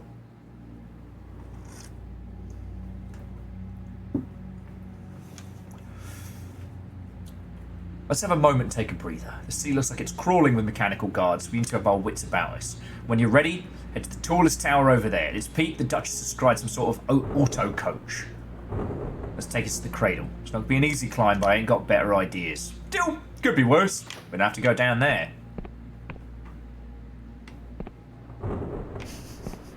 We are absolutely going to end up going down there. I'm going to take a little power nap just to save our point.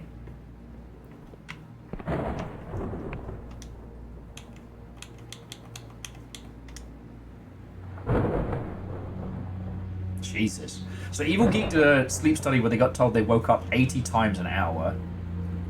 DJ Coil did 6.5 hours, woke up 150 times. Fucking hell. I didn't realise we were going for a fucking top score here, everybody. Fuck.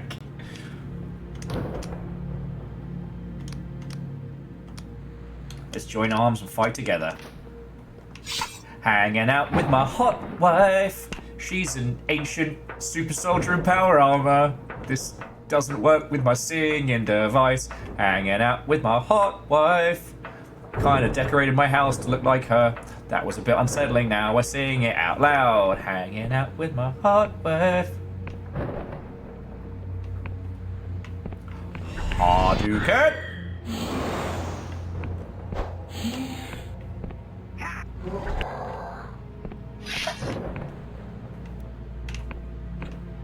But yeah. Kestrel says they told me my score was 41 and they stared at me like I was supposed to know what that meant. I mean, Kestrel, I probably would have been like, fuck yeah, top score!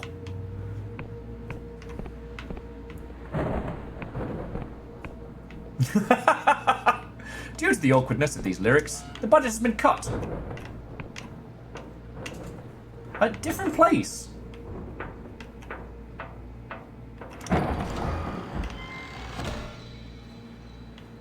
No sick bomb.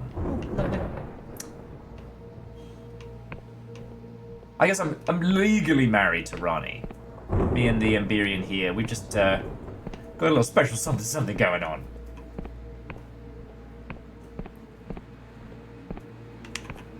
Huh. That's my work wife.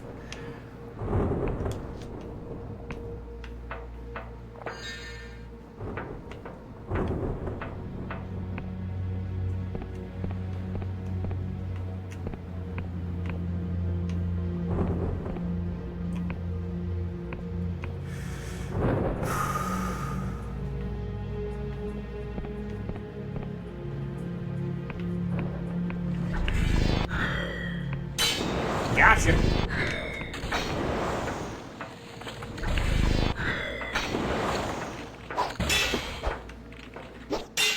Ha-ha!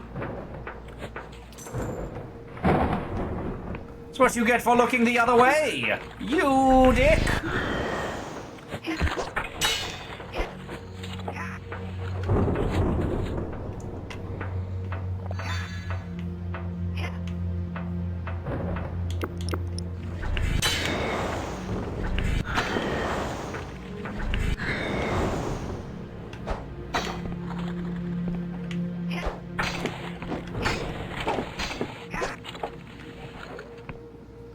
God, these guys are like Terminator 2 style. I don't know if you saw, there was like a rotted skull and elements within.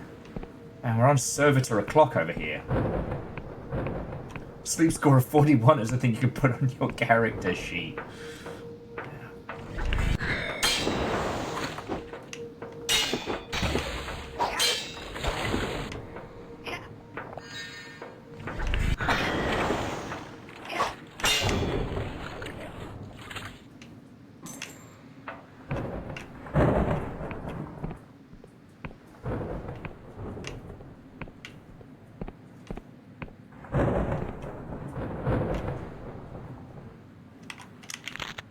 And let me guess, this is the shortcut back the way we came. Might as well open this pit up. Oh.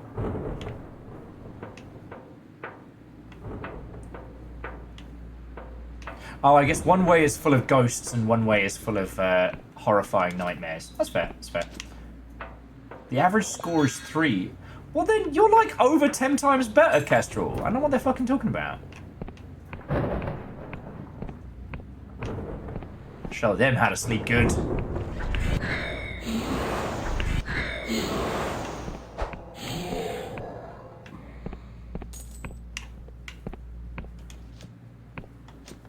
Oh, unless it's golf rules. Yeah. Maybe it's the amount of... You know what? I'm not going to finish that sentence. I'm not going to finish that sentence. I nearly said something horrendous, and then I thought better of it. So, yeah. I've earned my dinner cake for later.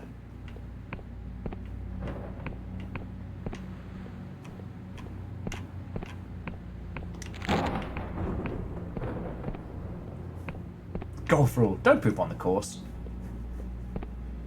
Don't tell me what to do. If you poop in a hole, no one will find it till the worst possible moment.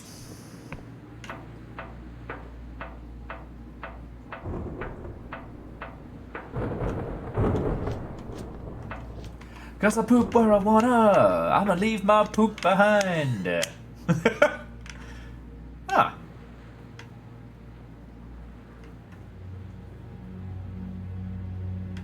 Quest updated, the Underlands. Alright, so we've got some weird robot to talk to.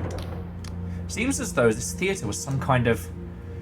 How intriguing. The Endless Realm were beset with playwrights and poets who make up for the lack of talent with an abundance of time. It's strangely comforting to find a parallel here. I wonder, despite their grand achievements and innumerable luxuries, do the Emberian poets still lament the basest of human follies? Do their tragedies still brim with pathos and regret? I couldn't possibly comment! This got really dark. To think this room once held hundreds of my ancestors, united in merriment. I suppose it's the closest I've ever been to some sort of home.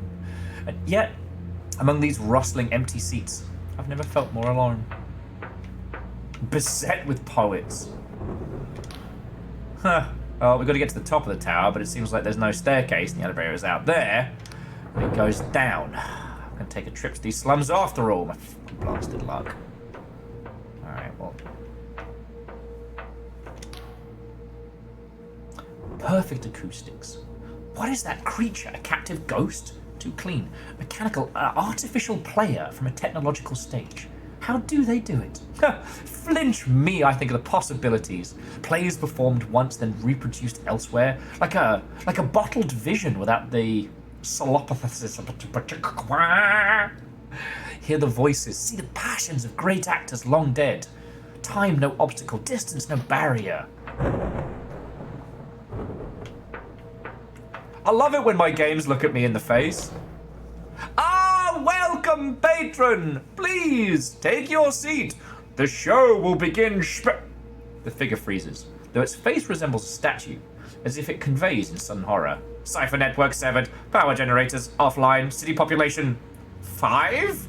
No, this isn't possible. Be calm, whatever happened long ago. Don't be ridiculous, It hesitates a moment while its eyes dart between invisible targets. It's been many human lifetimes since I was last summoned.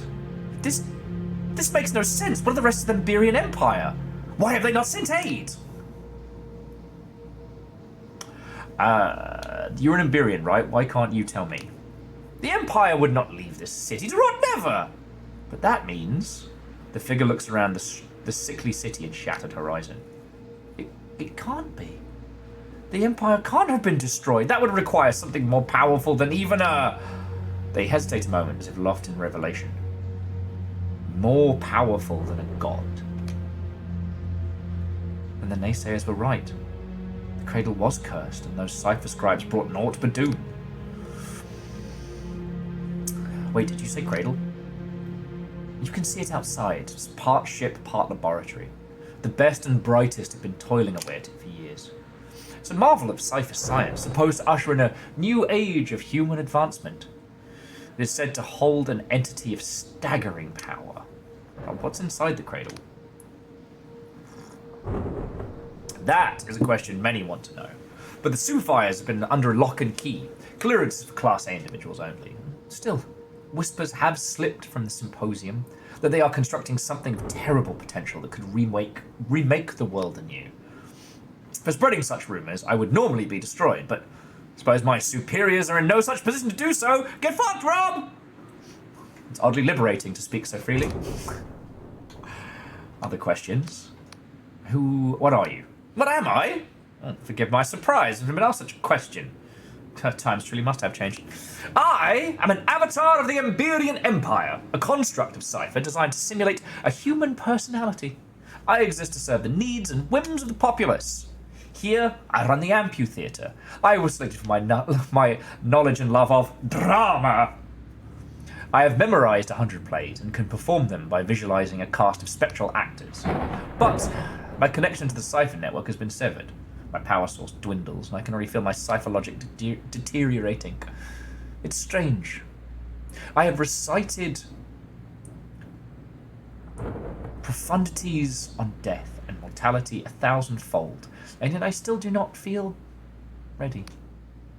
What can you tell me about the city? Albertius was the 3rd largest city in Emberian, and the 6th largest in the wider empire. I suppose it was. The city was known for its scientific prowess. Each day, thousands of people clogged the auto coach networks, commuting to their labour halls, and every day the cipher network was refined and expanded for the betterment of the empire. It was said the city would prosper for 1,000 years. Well, about that. Okay.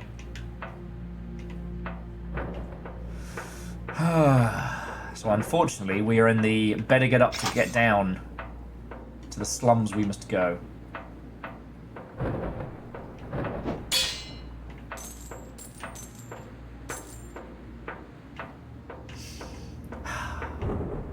The poet apocalypse. Indeed, the idea of a construct left to its own devices. Is that 1,000 human years or dog years? Maybe guinea pig years will be, I suppose. Hey, Zeke, morning to you, friend. Take a look. How goes it? We have talked Warhammer, we have talked game budgets, we have fuck you! Coffee. Fucking first shark fact of the day! Fine!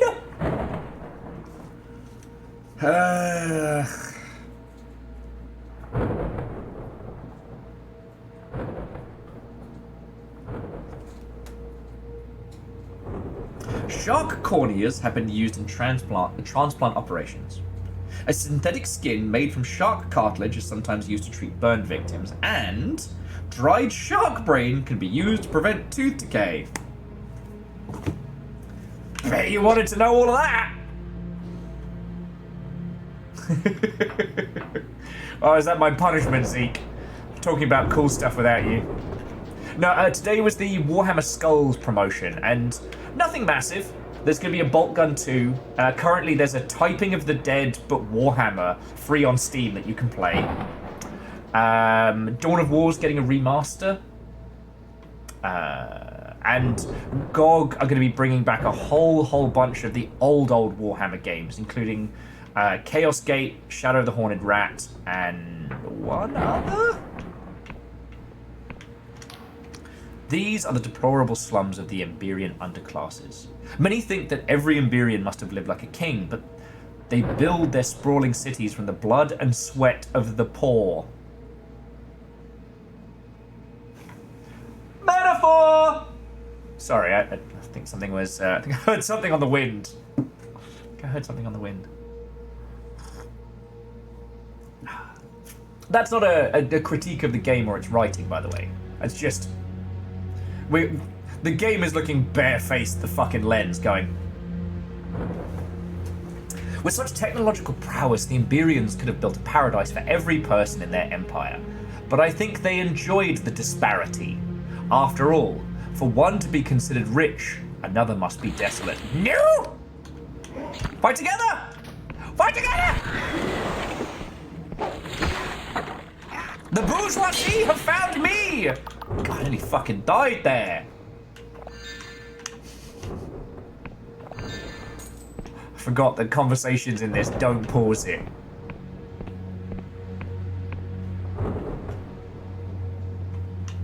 Dark Heresy and Rogue Trader Season 2 announced. No, you know what, Evil Geek, sorry, I didn't mean to downplay that. Rogue Trader getting lots of love is wonderful. And, you know, taking what they learned from Rogue Trader and applying it to a game about the Inquisition will be utterly fascinating.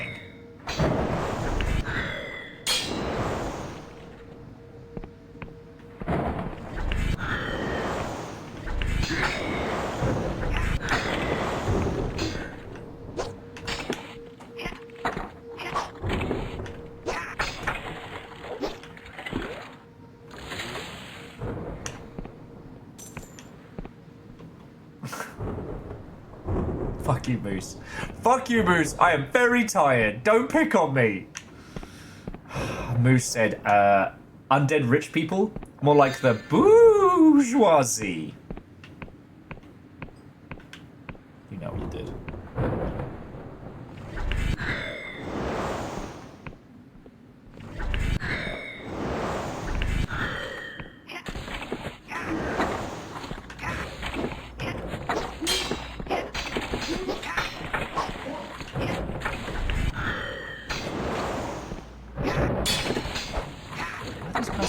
Tough. Oh, there's another! No, I'm just a shit shot. Alright. It's fine, I suppose. Necron ass. Your Necron ass out of here. God.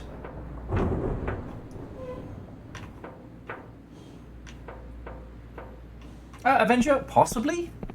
I'm not as clued into the inner workings of like Games Workshop business-wise than anyone else, really. Like, I find it kind of fascinating, and, you know, I'll talk about their licensing agreement stuff until the cows come home, but, like, ultimately, I don't know as much about, like, what models they're choosing to focus on and where their strategies may or may not lie. You know, I did say earlier, and I do want to restate that, like, love them or loathe them, at a time when so many others did not make it, where so many other nerd spaces and franchises did not survive, they managed to.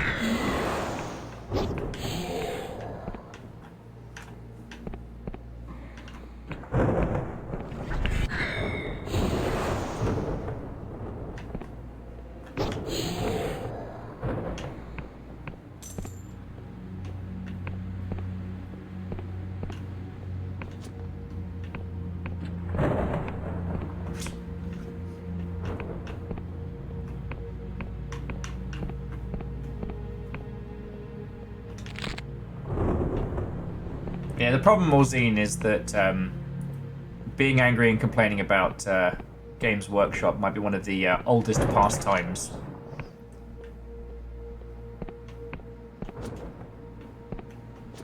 Because I don't know if Favor 6 is still chilling and illing, but we have some fellow people who also used to LARP back in the UK here.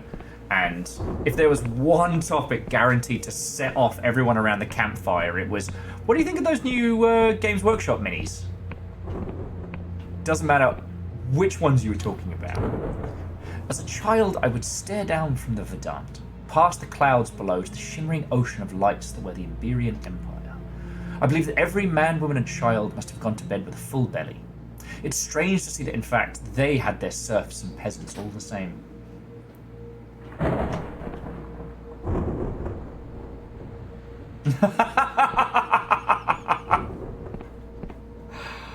Oh.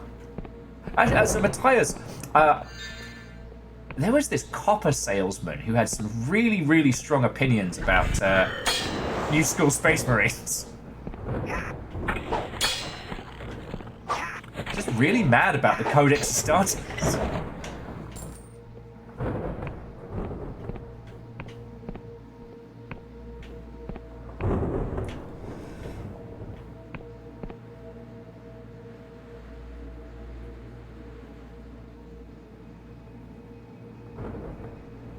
Ah.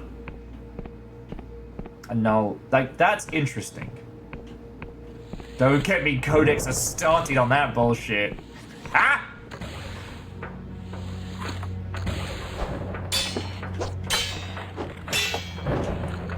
Keep going on like this, I'm gonna Cody's start something. Sorry, just unholily responded in all caps. Leave! Bravo, bravo! One and all.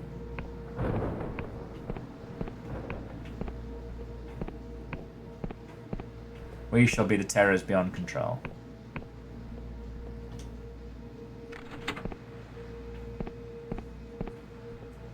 Where am I?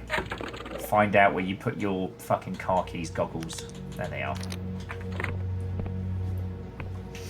Okay, so we hit 1.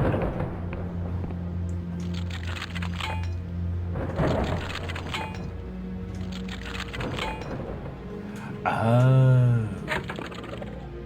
So, I have the choice to pick the lock or bust it open. So I just have to take the debuff for a sec.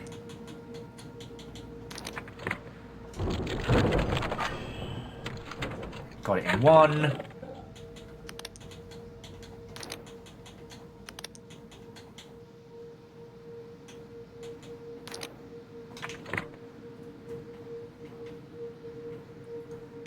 It's Professor Elemental in the Emberium spectacles.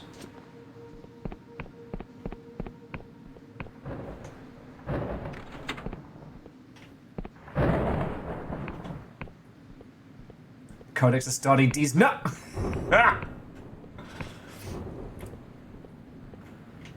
That's how you get an Inquisitor on your back, that's for sure.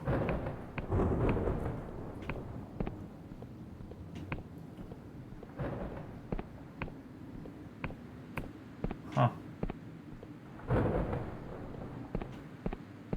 God, this area is fucking huge. It's kind of cool.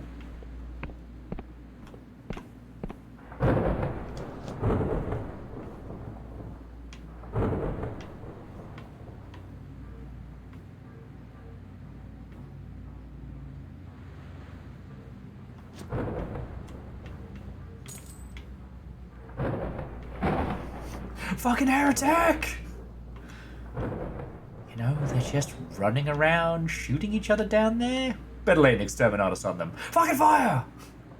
Bumpity, bumpity, bumpity, bumpity, bump.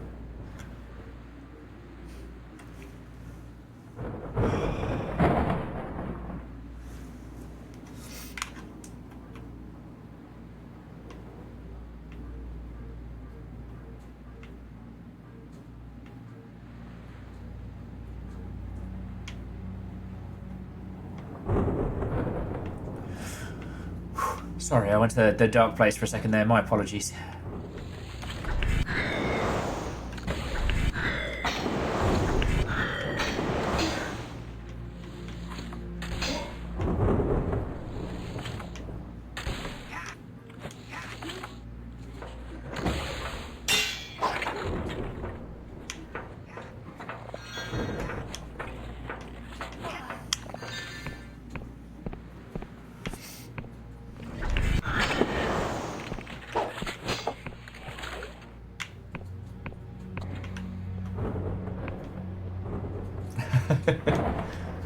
Well, that's another interesting thing I kind of observed, Orzine, is that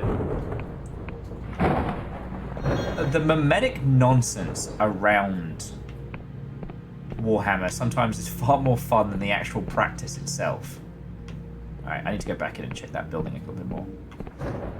But it is something I've observed. Oh, sorry, DJ Coyle was saying, I'm not gonna lie, I wish I knew more about Warhammer so I could get on these terrible jokes. True.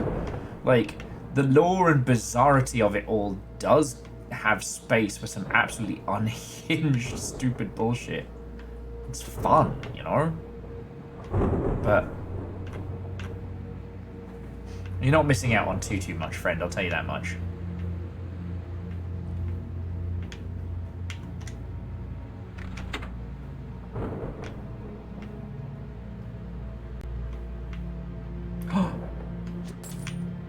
That's another piece of Emberium ore. I'm liking the look of this.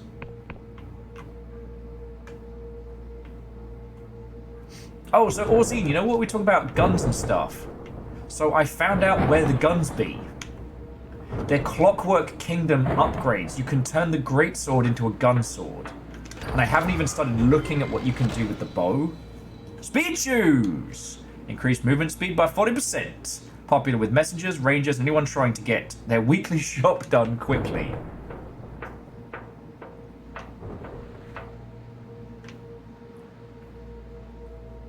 So yeah, once you get the Emberian sword all upgraded all the way up, there's like 3 paths you can upgrade your weapons from there. And for the greatsword, you have a Vorpal blade of pure shadow. You have a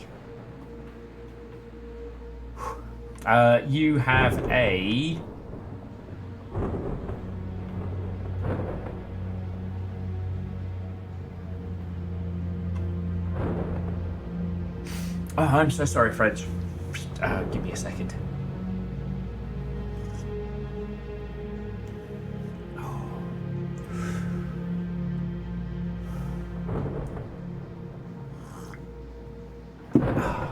Okay, good. Sorry about that. Yeah. Void Blade, Clockwork stuff, and the Wiccan thing. The Spell Blade makes spellcasting super fast. Oh yeah, Mateus, that and the spell of Go Fucking Meow. The spell of Go Fucking Wee.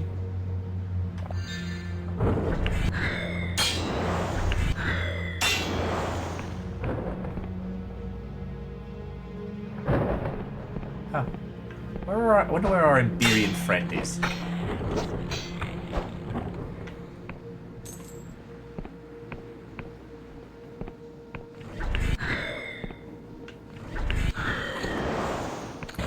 So I'd certainly appreciate the distraction right about now.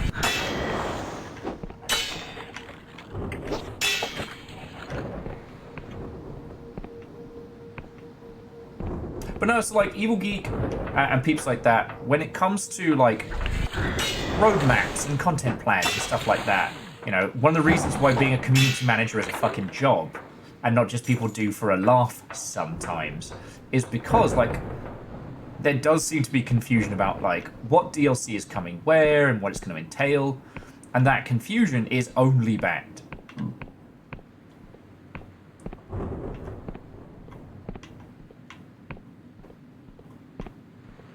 Now, sometimes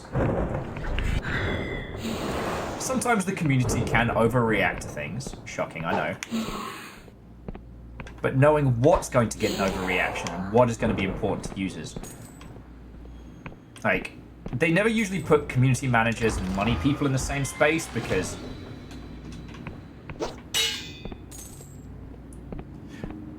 a lot of the money people kind of persist on essentially delusional thinking.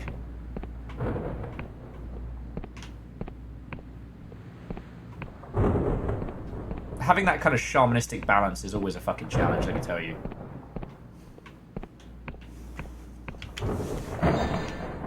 So I wish I kind of got the chance to test a few more of my biz dev theories in the wild.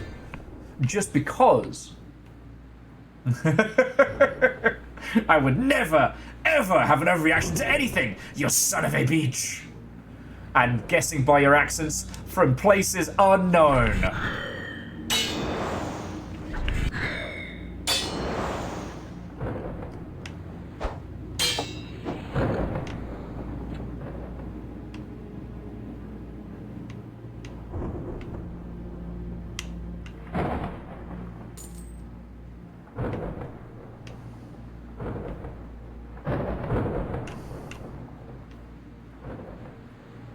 Also, one thing that's really interesting is that the combat segments in this, going back to our earlier conversation, are spacing this area out very, very well, and it's giving it a sense of scale.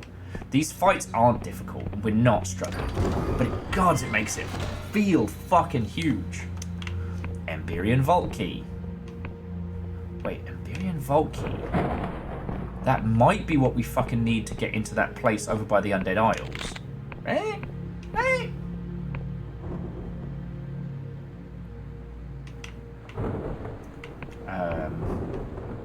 No, so, Evil Geek, I'm not trying to say, like, your critiques are invalid or anything like that. I'm saying that the fact that you are frustrated by this means that the CMs have not been given the resources they need to make shit happen, you know? Alright. Alright, this supply shaft leads to the coach house. If you need to use it if you need to resupply, but try not to linger. We've got a ways to go yet. Frost was repairing the elevator at the base of one of those giant towers. If it works, we should go up. Cool. Fucking we. Oh, Orzine, that sounds decadent. That sounds fucking decadent.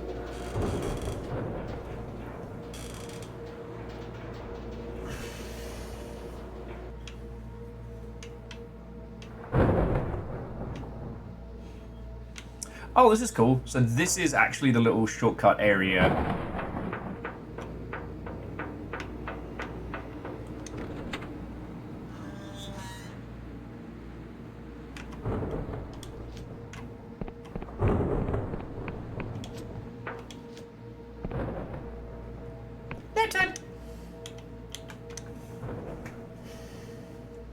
It says don't dally. Immediately dallies. Yeah, so these are the 3 ones we can get. I don't know where we get any of those from. And we've not quite... We need 1 more piece to make the Emberian bow. And I figure when we turn the Emberian bow into something else, it's going to give us more choices for cool kid guns and shit. Like 50p in a bag of skips, the clockwork variant of that is going to be a rapid fire fuck you type weapon. It's legal definition.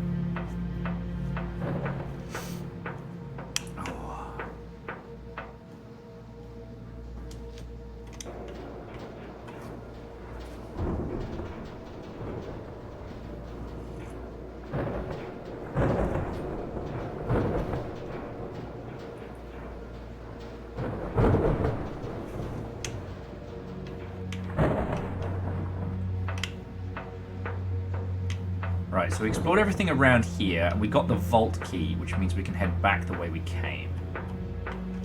Hang on, I didn't actually check the description on the vault key. I really should have. Emberian key. Auto key. Emberian vault. It just says Sky Realms.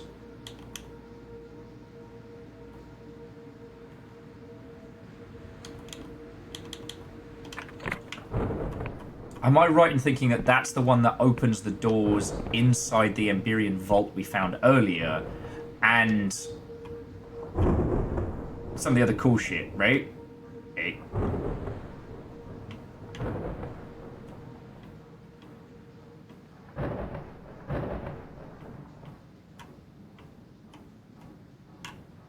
It's probably going to open that door and all.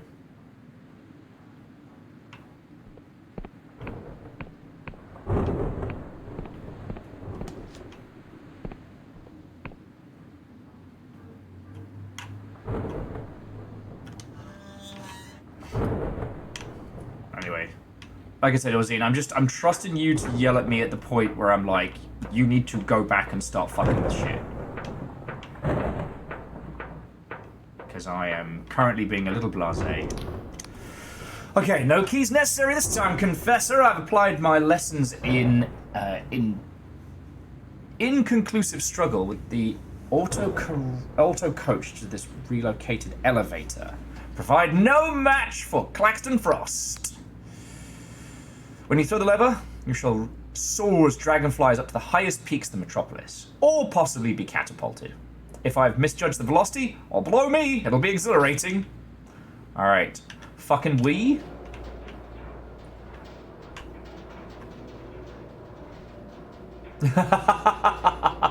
Thank you, Orzine. I appreciate it. Because like my goal is to show everybody as much of this game. Because I know there's a lot of you here that, you know, because of life, the universe, and everything, you don't have all the free time to just throw yourself at these beautifully weird indie games.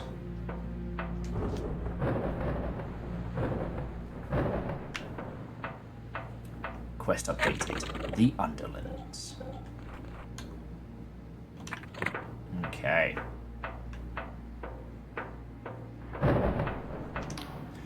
See the tallest tower over yonder, Confessor.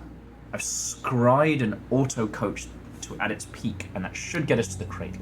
Be careful making your way across. These platforms look awfully unsteady, and it's a long way down, eh?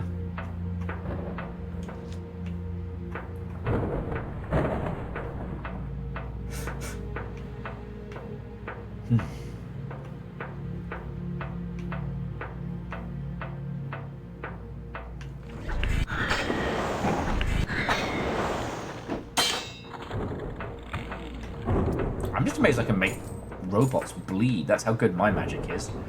Okay, as we are hitting a precision platforming, I'm going to take a quick little break. I'm literally just going to go throw some water on my face. As I think you can see, I've done the 1,000-yard stare a couple of times. And the coffee is helping with my physical alertness, but not my mental alertness. I'm seeing longer. Oh.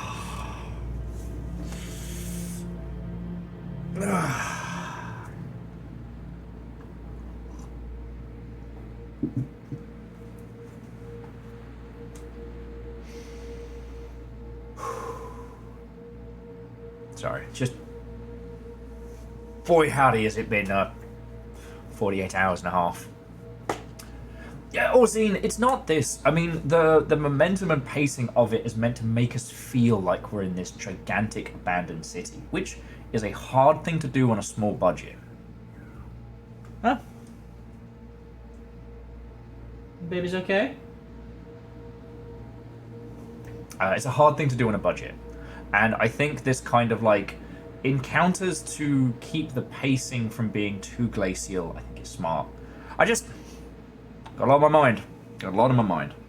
And I'm trying to stay focused in the moment, you know. Also, considering we've already made it to like almost 4 o'clock, and we started this adventure at like 8:30, I want to keep going with this for as long as I can. I have some proper food, or maybe might have some more snackage before I hit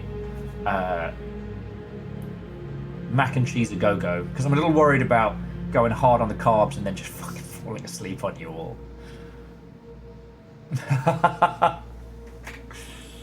Yeah, I mean, I'm consistent in my unhealthiness. Dan has adopted a sleep... Well, it's not even a sleep pattern. It's like a sleep avoidance of sandworms. If you sleep without rhythm, then you won't attract the worm. And Vershi, no, I mean, the reason I'm not mentally exhausted is I wasn't streaming yesterday, but it's more like I can use you lot and conversation and this excellent game to stay awake over the next few hours, and then what I don't do is have a nap at like 5 o'clock and wake up at like 10, and then I am fucked. Also, Little Fire would be very pissed. It's fucking banging on the door outside being like, "What the fuck, you bellend? I can't believe you fucking done this!" I know, my impression of Little Fire is hauntingly accurate. It's a gift. And also a curse.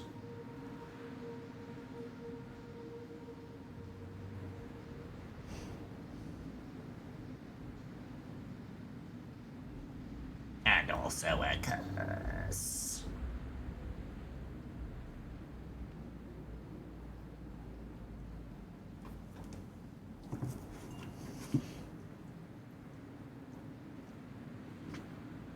Oh. Is it still being dramatic music in the background? What's Aeon? I'm one of those people that I can't just nap. Like, occasionally I can do it, and God, it's decadent. Those of you who have mastered the art of just... Those of you who have mastered the art of taking a proper nap will forever be in my highest regards. Because I take naps like a fucking addict. I'm sorry, I don't have a better analogy. I have trained my poor body on terrible sleep for so long that when I get a little taste of it, I'm like, nim, nim, nim, nim, nim, nim, nim. I'll have it all.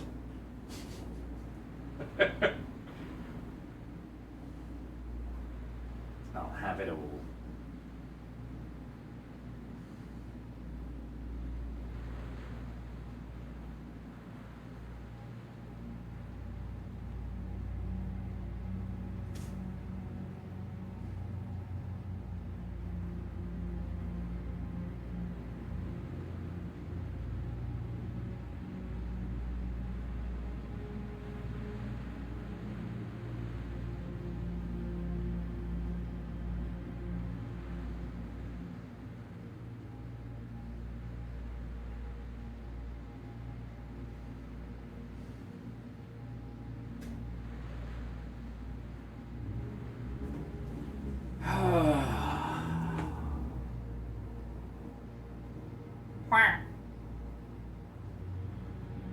I'm gonna go put some water on my face.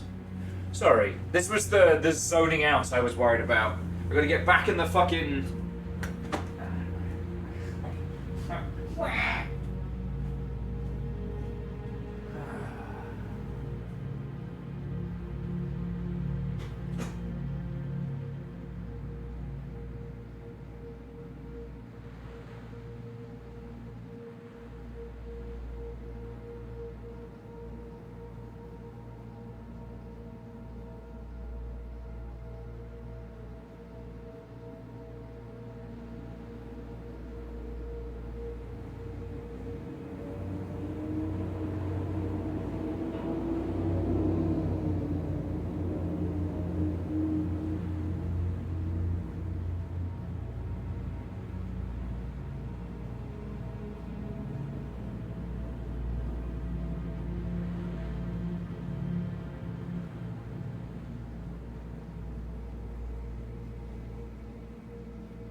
I will not be stopped by sleep deprivation. I will not be stopped by meager nonsense. Aw, I'm sorry, keys. Cleo just gave me the absolute best shut up, I am snoozing look. I'm sorry.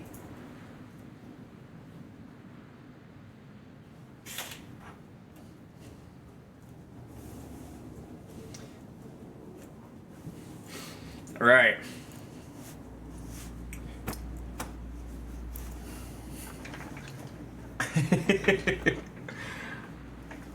Oh yeah, DJ Coil, I saw you got the Master Grade Barbatus. That's still one of my favourite builds. One of the earliest ones that Jowlan and Shackle got me onto. Ah, good times. Parkour!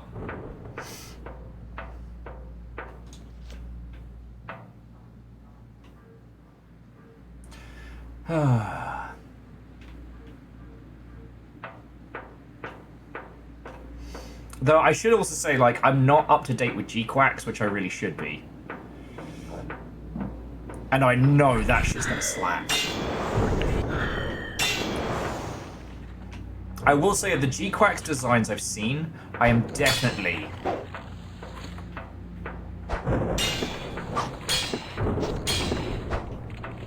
obsessed with some of the, like, redesigns of the classics.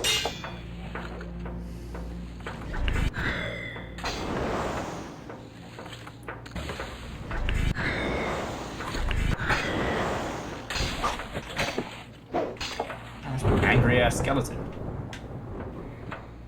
Ariel was your first one. Huh, way cool. I'm still working on a real grade white Zaku at the moment.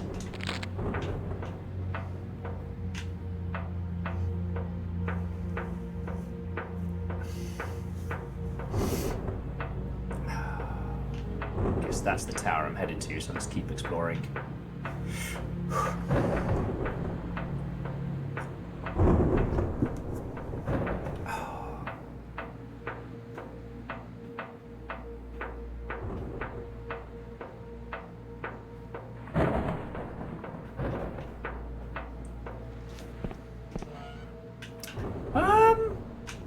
I mean, Evil Geek, it would be interesting to know anybody who for whomst G-Quacks is their first.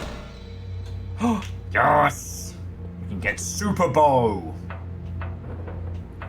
Proper bow selector.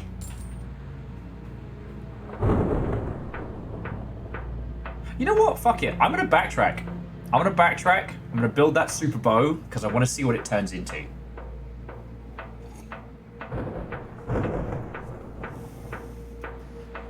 Yeah, well, so Ozine, this is one of those challenges that when you're working in a small team, it's like, sometimes you got to work with what you know. So in this one, it uses the lightning strike to illuminate things in the distance, but otherwise just obscures them. So, I don't know if volumetric fog would have worked here, or the complications of implementing it at this stage.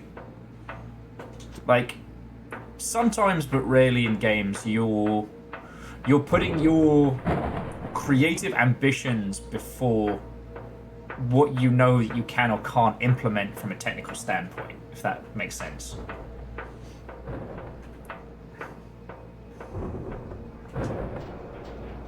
I think in this regard, yeah, Ozine, this feels like a stylized workaround. That's a good way of putting it.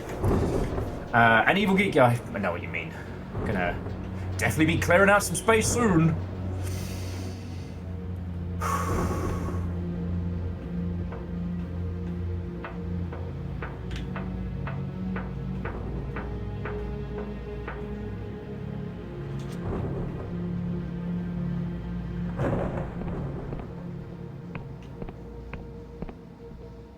That's the way up. It was from here. Here we go.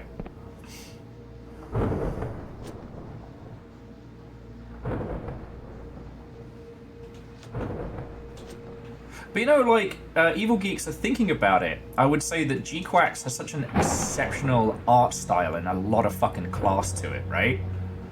I personally think that the peeps who don't know it will still be able to enjoy it because it's very funny and it's so well animated.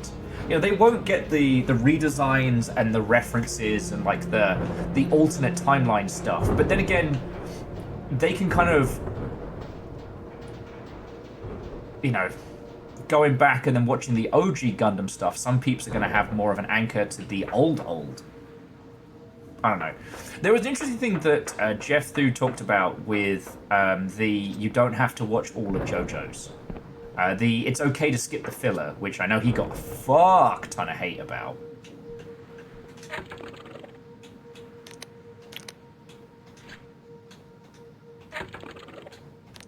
Yeah!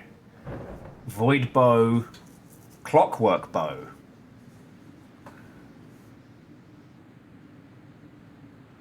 Oh, so the clockwork bow is the opposite. That it's a bow until it's a fucking knife.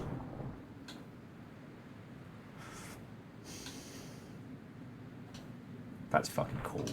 All right. All right. Get your honk shoes on.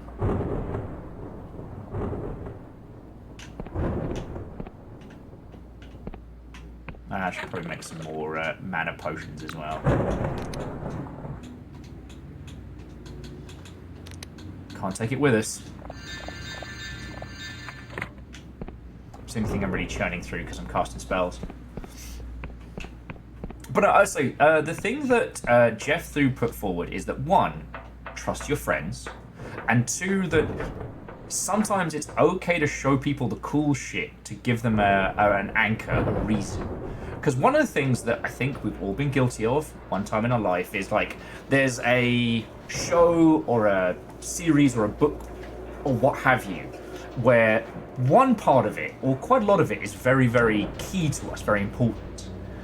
And we go, fuck yeah, you need to read the Chronicles of, I don't know, Throat Puncher.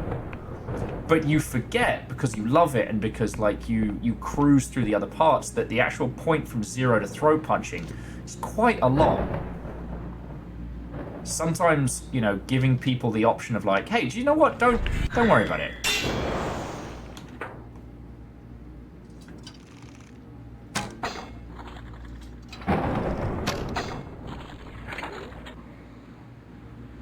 Like, you know what? Go for it. Skip ahead. Ah, piss the bed. And Nathaniel, what and welcome.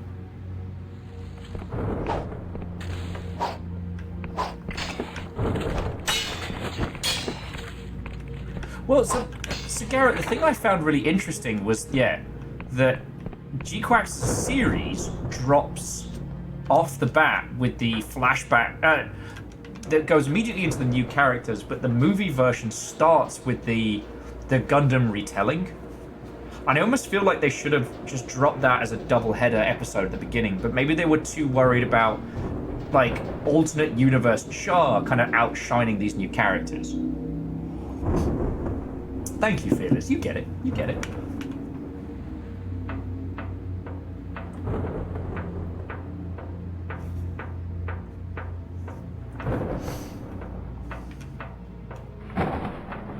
One of the funniest things we did to poor Caffeine was the first introduction that Caffeine got to Game of Thrones, outside of, you know, us, outside of some hate watching of House of Dragon, was we showed Caffeine the Long Dark or the Long Night, one of the more iconic battles in that whole thing. And then we showed Caffeine the episode afterwards, and it was a bit cruel of us. But I will say that, like, had it ended better, that hook would have been fucking brilliant.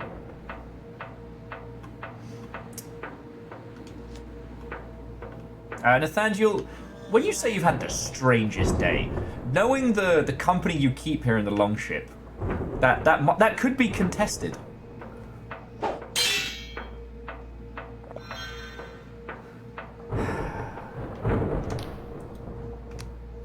The markings are intriguing, elaborate, yet entirely abstract. No apparent representation of figures or scenes. Perhaps the Emberians held mathematics and geometry in higher respect than myth? No doubt the patterns had some ritual significance. I'm gonna find out. It's fucking Lego bricks and whatnot. Viking 64 beans. Beans! Jester, thank you. That's a full year. Jester, you have celebrated the final form of the Longship. With beans. How do you feel?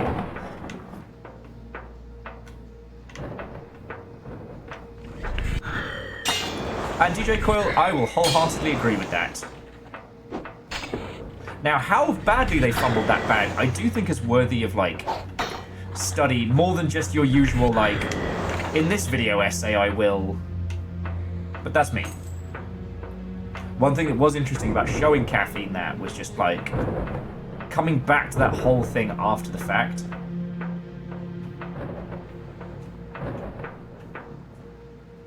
Huh. Alright, Nathaniel, I think you might be onto a winner there. Nathaniel says they found out today that one of the people at their work is living in their old childhood home and staying in what was the childhood bedroom. Yeah, let's put that one under NBD.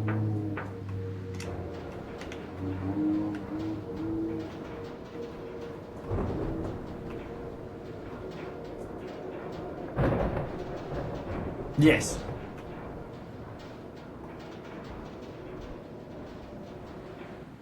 Well, and DJ Coil, just jumping quickly back to the Game of Thrones thing, it's like... Be good, be terrible, but be memorable. It was its utter forgettable banality. Its upsettingly dull conclusions to what would otherwise have been fucking cool moments.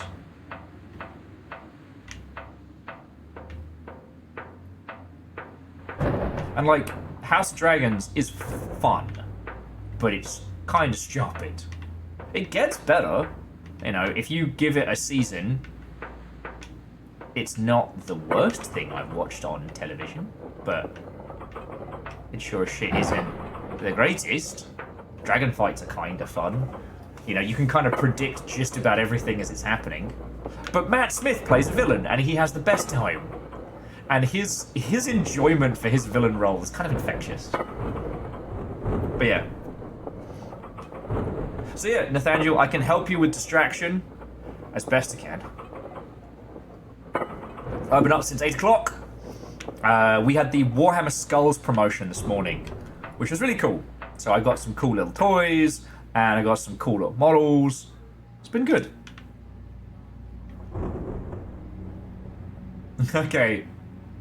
Now, go get some sleep. Have a lovely rest of your evening, friend. Alright. Well, here's the squad. Here we are at last, the cradle. Looks like no alehouse I've ever seen.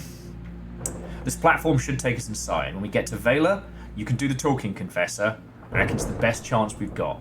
If she sees the rest of us, she'll only want us to talk with our swords. Us being mutineers and all. I'm guessing your superiors want her brought in quietly, and if things go south, and I'm betting they will, we'll have you back. There'll only be a handful of us. We faced these odds before. I'll hear her out. He frowns. I hope for your sake you're joking. Alright, because we're doing god shit. The cradle really is enormous, isn't it? I'm sure even the stonemaesters who built our endless mausoleums would make us sweat at the sight of this. Alright. And Baron, what a welcome, friend. How are you doing?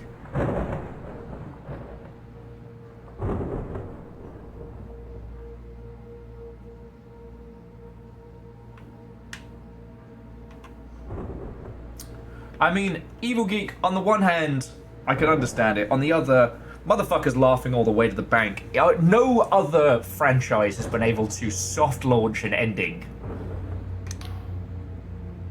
Frost stares at the cradle in silent awe. His former exuberance stopped dead in his tracks.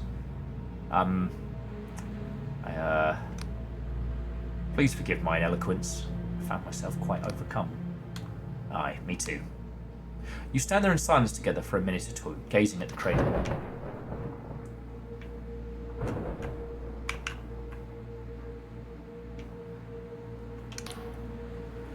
Being here makes my stomach churn, but make no mistake, my sword will still swing true. For up to me, we'd rush Vela head on, give her no time to think before I cleave her in two. But Basalt thinks we should hold back, assess the situation while you two have a little chat. And loath as I am to admit it, the bastard's usually right. Alright. Put our sword away. Vela! Buddy! Are we doing Hot Girl Pirate Summer? Oh, nice!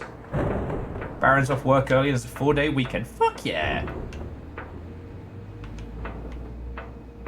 Huh. Wonder where that train leads. Nothing we can do to summon it, though. No, fuck yeah.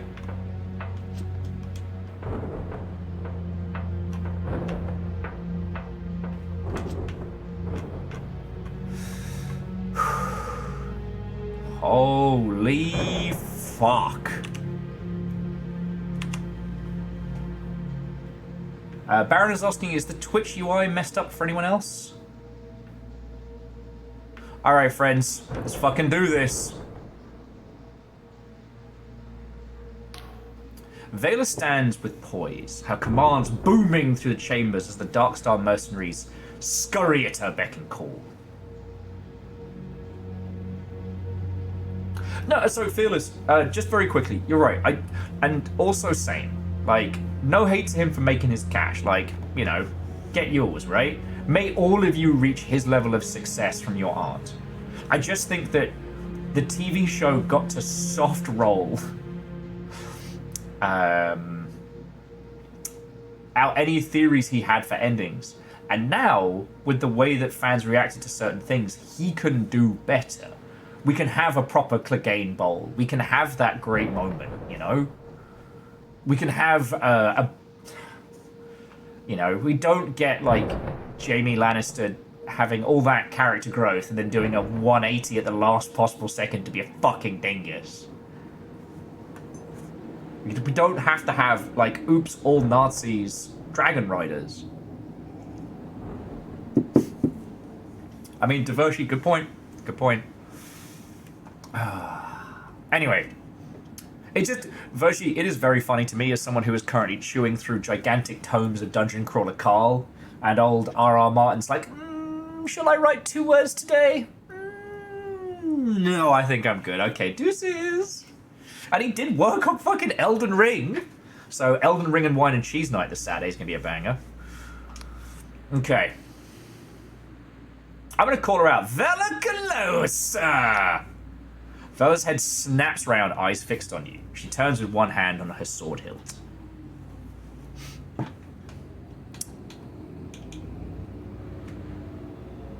Vela Calus, I've come to... Silence! Vela's voice cuts through the air, her piercing gaze to meet your own. An intruder? Here? We are leagues under the Sky Realm, in a place as dangerous as it is inhospitable. You must be incredibly capable or incredibly stupid to follow me here. Joke's on you! I'm both! She squint. Hold on! Wait, you're that whelp! You had the gall to approach me in the blinding light, aren't you? A thin smile spreads across her lips. My! You've had quite the journey, Inquisitor. Almost didn't recognize you. But you must have had help. She ponders a moment. Only Orlath saw the map that leads here, and she wouldn't decide to come on her own, so Basalt must have convinced her. And if he was putting a team together, Claxton... Maybe the Duchess as well. She shakes her head. But it can't be Basalt leading this. He'd never have joined the Inquisition without persuasion. And it can only be... Kea. You don't deny it, she grins. So a pack of traitors, led by a fledgling Inquisitor, have come to nip at my heels. Well, tell me, just what are you hoping to achieve? Alright, so I think this is where we start setting our pace. We've come to put an end to this, you must stop. Your old friends helped me get here, but I've come to join your cause. All I care about is my freedom.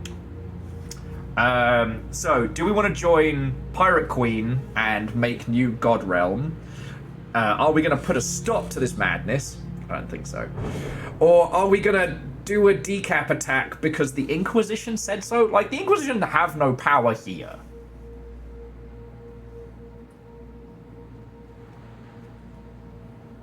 Chaos is fun. It is. We already kind of pledged ourselves to a god made out of crystals, so... Oh shit! Kestrel with a fucking air horn. Pirate Queen! If anyone can make a better case than Kestrel screaming Pirate Queen, I think we know where we're going.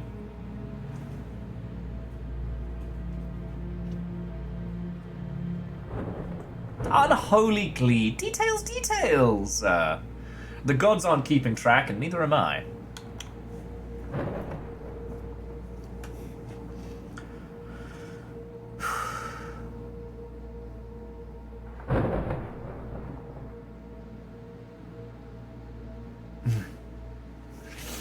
Alright, let's do it! Your old friends helped me get here, but I've come to join your cause. She lets out an impertinent laugh. And why would I trust the likes of you? Even if I needed assistance, which I most certainly do not. Why would I accept it from an Inquisition spy? She gestures at the abhorrent being that fills your vision. This extraordinary entity will be our salvation.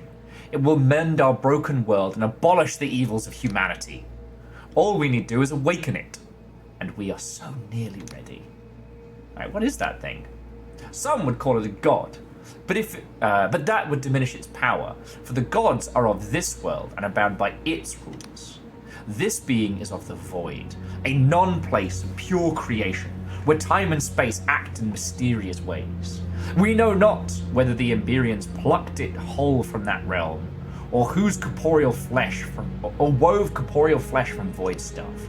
Regardless, in ancient Emberian dialect, it is called an angel, after a mystical creature of Middle-Age yore.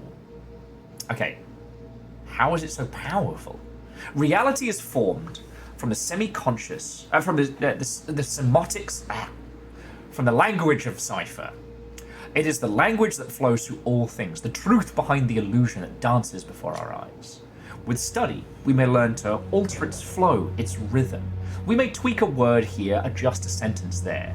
And this is the basis of all magic. What we cannot do is alter the language of the cipher itself. There are strict rules by which we must adhere, absolute, unbreakable limits upon what is possible.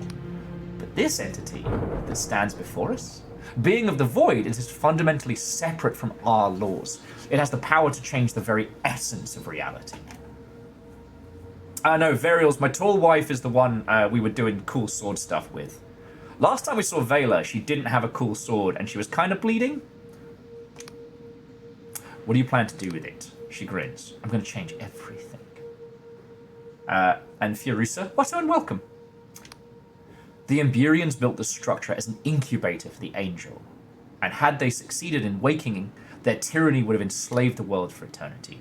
We're fortunate that a lesser evil occurred, for in stirring the angel they caused the world rend, and nearly obliterated all of existence.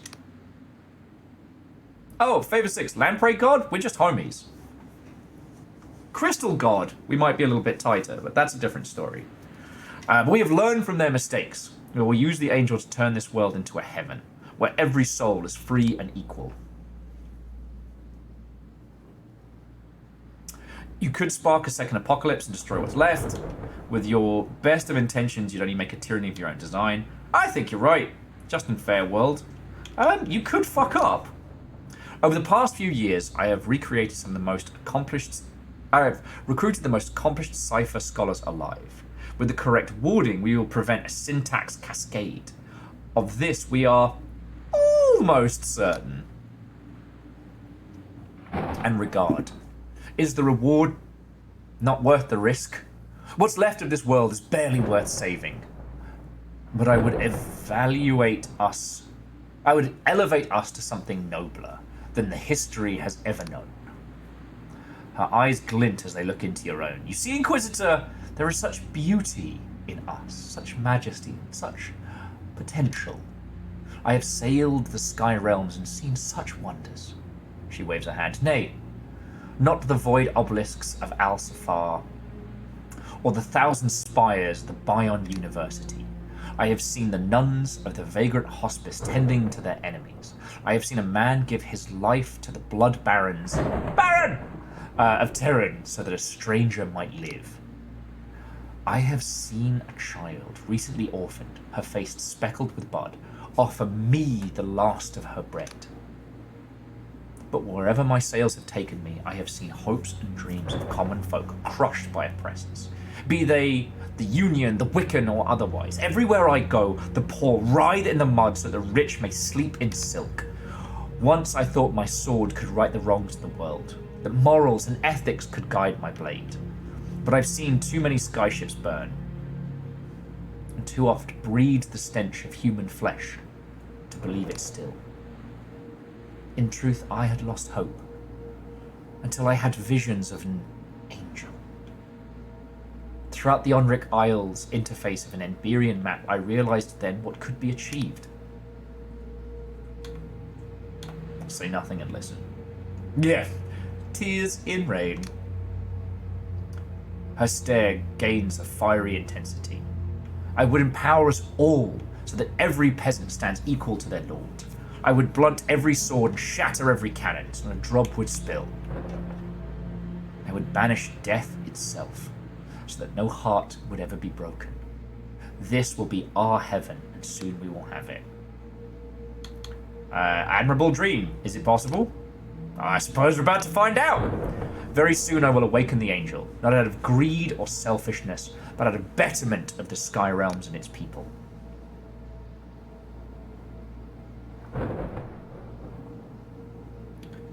And what of your late sister? Are you sure you're not doing it for her? I met a certain ghost who told me your motivations are more personal. Vela frowns. A ghost? But who knows about... No, it couldn't be. Who it was doesn't matter. They told me about your late sister. She glares at you with a newfound fury. How dare you mention her name? You know nothing of her soul, of my family. Isabet was... She was meant to be more to me than... Vela closes her eyes for a long moment. Isabet and my mother burned alive in my father's mansion. That Isabet was taken so young, and that I alone should live, speaks plainly of the injustice of this world. I am wrong. Am I wrong for wanting to change that? Charm, you don't speak for all. Many will oppose you. Fuck. Awaken the angel! I don't care if the preparations aren't complete. We have run out of time. Alright. I fucked up. Holy shit.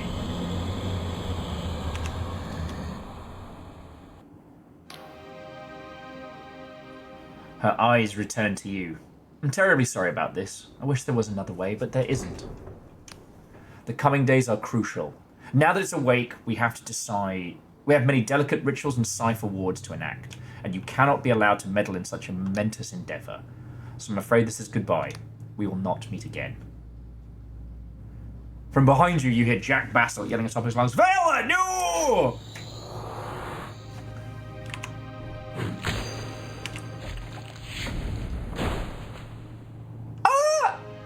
Excuse me? It fucking Mortal Kombated me? Test your might. Valiant effort, human. The words ring through your throbbing head. Vela was so close. Here we go again! And once again, I have plucked you. Excuse me. Being the god of death makes me burpy. Once again, I have plucked you from the jaws of death, but the number of times I have done so is relatively few, human. You have done well to evade defeat thus far, and the High Confessor was wise to entrust you with this burden. But confronting Vela again will prove a formidable challenge. The Emberian craft she commandeers will not so easily be assailed a second time.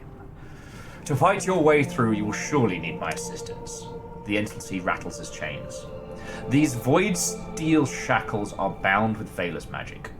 Only by her hand or by her death will I be freed. I'm placing my trust in you, human. I guess I got no choice. Now make your way to the High Confessor. I believe she wishes to speak to you. Okay.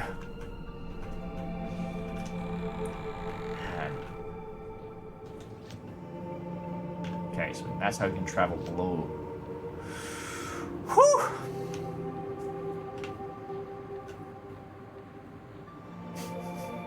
I can't believe she fucking Mortal Kombated us. Oh, this is cute. Now that we're flying, the once pathways have become cute little like balconies.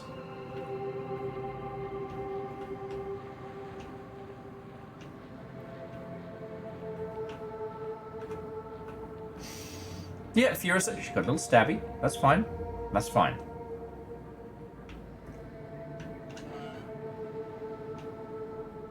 Alright, let's talk to the crew.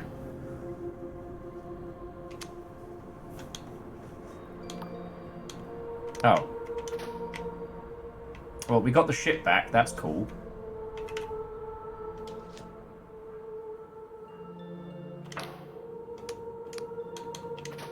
Okay, it doesn't look like the crew have got anything else to say to us. I'm going to go for a quick power nap before we hit this.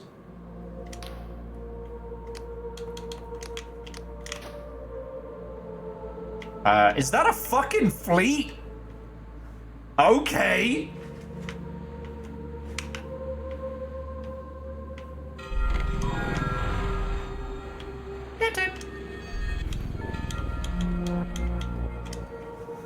God, I wish I could go nap time. Ooh! Never give up, never surrender! To those who would see us destroyed, we shall not! Whew. Even if I get a little crazy pants in the process.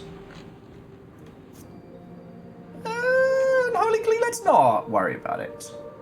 Okay. High Confessor. An authoritative voice booms from the ship's sound relays. You assume it belongs to Admiral Kalus. This is simply out of the question. Need I remind you, High Confessor, that your position of authority is in this tribunal is in spite of your numerous crimes against the Union, most of which were committed alongside Vela herself. I care not if you sent an incorrigible band of felons to find my daughter. Considering your history with Vela, I cannot in good conscience allow you or your lackeys anywhere near her. So you will use that dilapidated old relic of an airship to hold the flank. You will not interfere with this operation, which is solely in the hands of the apostatic Union Navy. You are dismissed. That insufferable fool. All of these people responsible for this nightmare, he is hardly blameless. If he had just been a father to Vela when she needed one. A loud clang rings out from the coffin. And now he would beat her at her own twisted game. They want to steal it, Confessor. The Navy wants the cradle for themselves. So the Union's subjugation of the Sky Realms is absolute. Oh shit. So what are we gonna do? I suppose we'll do what we have to.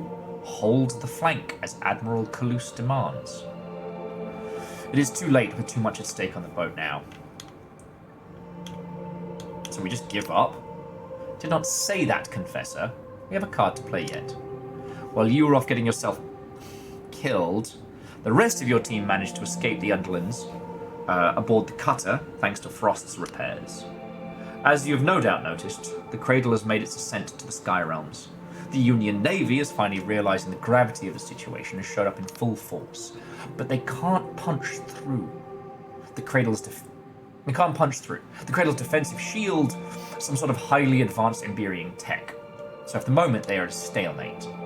So all we have to do is slip past both, pilot the cutter, sneak your strike team past the largest fleet in the world, through the impenetrable Emberian shield, and stop the most dangerous person alive.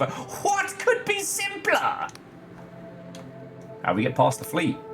In its current state, the cutter would be detected at once. The Navy's astronautical wizards. Astronautical wizards. That's a fucking great title. There are legends of an ancient Emberian skycraft, a phantom vessel able to break any barrier or evade any pursuit. Said to have been wrecked in the World Rend, never to be seen again.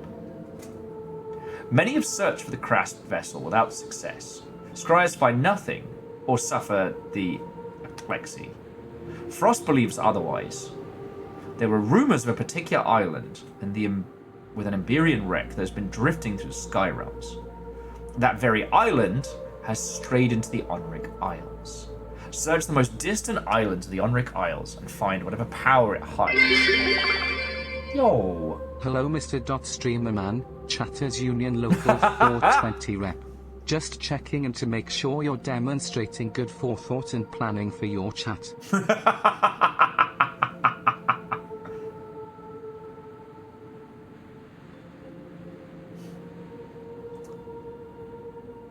Simple chaos. I'm doing it. You know, I am here. I sit before you, a man surrounded by Warhammer goodies, wonderful chatters, an excellent game, and a strong cup of coffee. I have many things, but one of them is sturdy. Yeah. Thank you.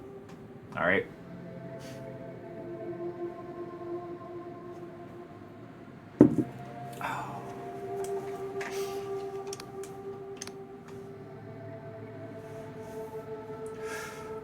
Now, how do we get there? You cannot pilot the cutter, as Frost needs to modify it before your assault on the cradle. No. You will need your own airship. Take this writ of permission. It will help you bypass the bureaucratic nightmare of purchasing a vessel. As for the hefty fee you'll no doubt be required to pay, I can't help you. Our coffers are empty. Take this time to make sure you are fully prepared for the fight ahead. I do not think the situation will resolve anytime soon. Now, should get going. I have my own troubles to attend to. Wait, what troubles? It's a rather delicate matter, if I'm honest, but your help would be appreciated. You have no doubt noticed the tensions between the Tribunal and the wider Union. You know what, Unholy Glee, you're right that it wasn't astronautical, it was aeronautical. But astronautical is way better, and I like it. Thank you. They've begun to question my loyalty, so they've asked me to issue a command they know that I will find disagreeable. There is a small house on the western forest of Hallowshire where our agents have stumbled upon a godlet. The tiny stunted god would be one of little significance, only my superiors know that in years past it was in my care, that I was fond of the thing. This is not the time to arouse their suspicions. You must go to the godlet, and you must, she swallows slowly, slay it on my orders, and then we will continue as normal. Tell me about the godlet. Does it matter, Confessor? They are shriveled, pathetic forms of diminished gods. There have been thousands scattered around the Skyrealm since the God War. The Inquisition destroys more of them every day, and this one is no different. Okay, I'll do it. Avoid scalpel. Okay, now let's talk to everybody else, because I think this is where we're going to start getting our next round of quests and adventures. About the mission.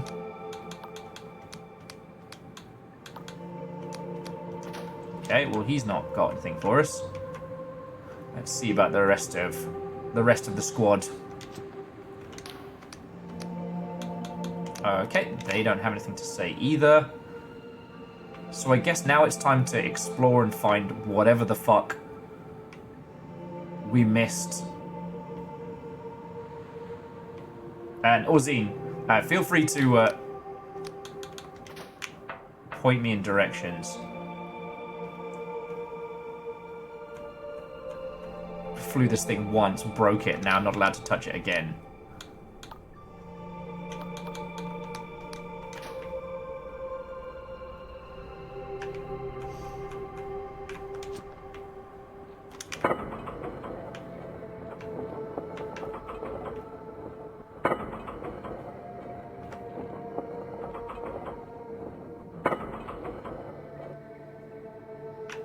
Okay, so we'll just head, we'll just walk towards the city and then jobs are good. Oh, actually no, there was a ship right up this way, so we can go say hi to that one.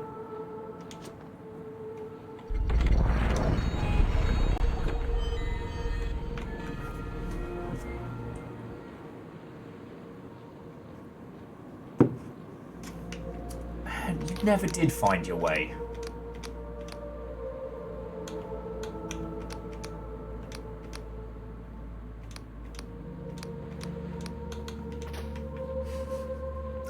I think the fact that he was sent to go to a realm full of undead people all waiting to eat him is extremely entertaining. Because he's clearly gone, you know what, I'm going to pretend like I don't know how to get there. I live here now. I think I know the place that they're talking about for...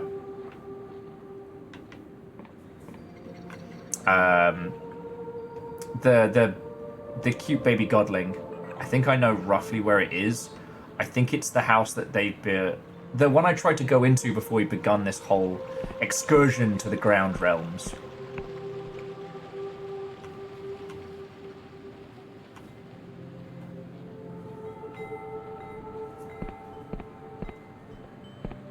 Oh. It's time to be extra charming. Lock bug. Now, do we want charm or barter, I wonder?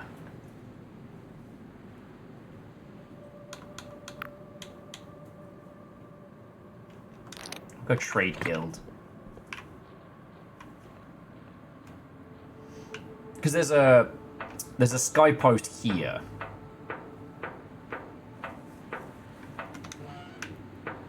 All right. I want to purchase a ship, and I have a writ of permission. She snatches the document, eyes it suspiciously. What the? Well, it looks like I really do have permission to buy a ship. We have a small cog, say about 200 coin. Okay, I'll take it. Well, I'll take the deed to your airship. It's legal proof. Don't balloon it. Next arrange for the cog to be brought to your port. You should see it docked on the jetty outside when we're done here. Now, if there's written permission, I assume you're well versed in the nuances of sailing and the intricacies of union trade law. Or the polymaths would have never approved you. But just in case, how do I upgrade my vessel? Airship upgrade station, hull, sails, and cabin.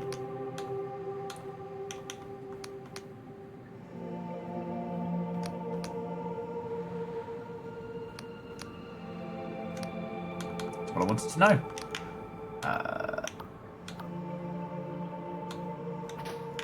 All right. And I guess we're back to Sea of Thieves. All right. Oh shit, so I have to actually find the upgrades for it. Oh, that's why we need to go to... All right. That's kind of cool.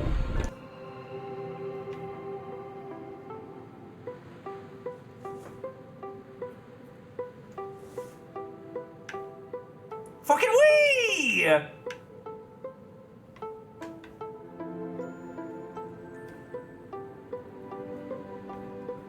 Fucking we. Fucking we. Fucking we. Fucking we. Oh. It's going to take some getting used to, though.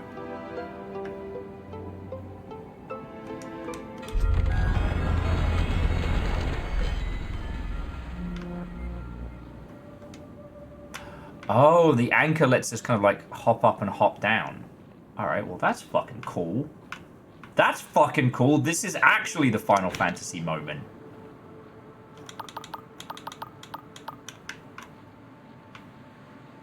I definitely haven't been here before. Oh, that guy looks like he's having a great time. Oh man. Delusions! I love Delusions!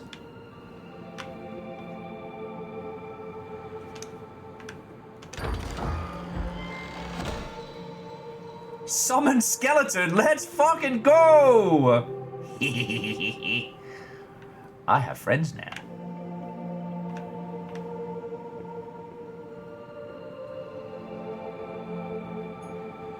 I don't even have to try anymore.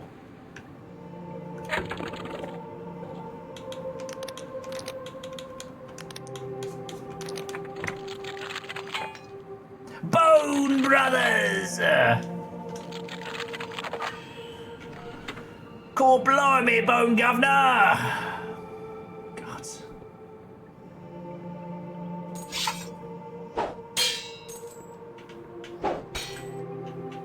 So let me guess, in each of the realms, if we explore well enough, we're going to find ourselves either near to or in possession of some of those rare elements. So there's the Void element, there's the Clockwork Cog, and there's the Lord Calcium Shroomio.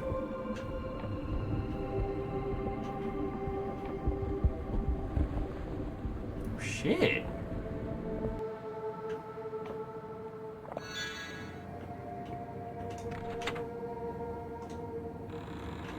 Would I like some directions on shrooms? I mean, I'll take a troop sitter. No complaints here.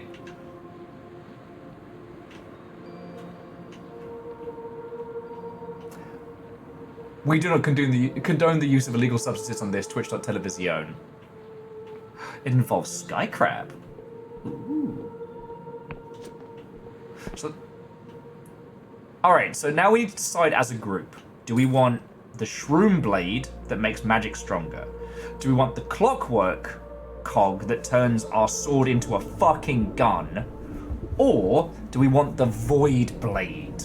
Because if Ozzy knows roughly where we're going, we can use them as a lovely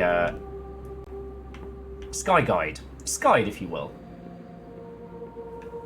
I condone illegal substances consuming people. The mushroom that bites back.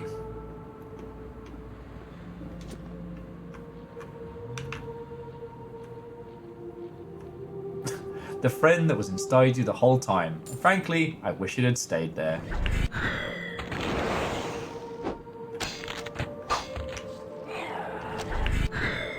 Guess who knows how to cast bleed damage on a skeleton? Me, motherfucker!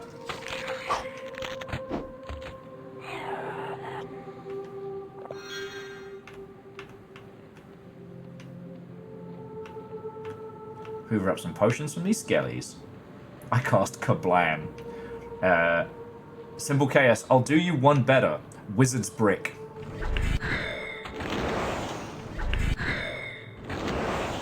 One of the great spells of our time.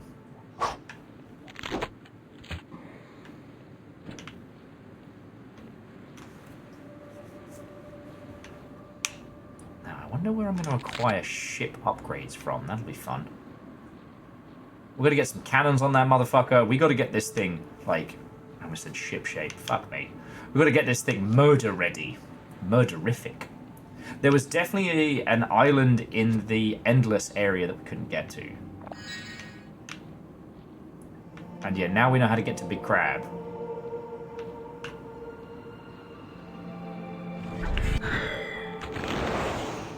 I still love it. And yeah, it's Brendan Lee Mulligan's whole thing of, do you know what the greatest magic is? Friendship? No, it's chronomancy. It's friendship. Is friendship gonna win you a wizard duel?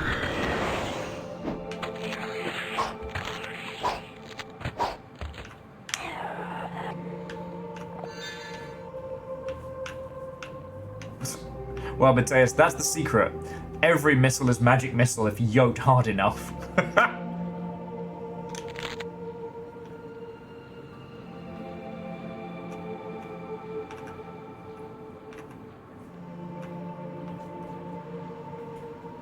There are a lot of fucking sky ships.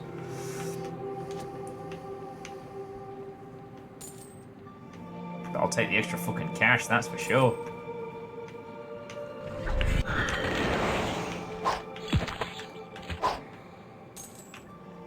This Empyrean sword is fucking powerful, and I feel like a badass.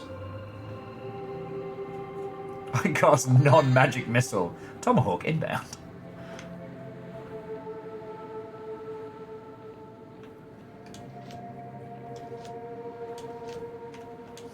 You've got the Angel's Crater? Well, I've got the Demon Core, and neither of us is walking away from this.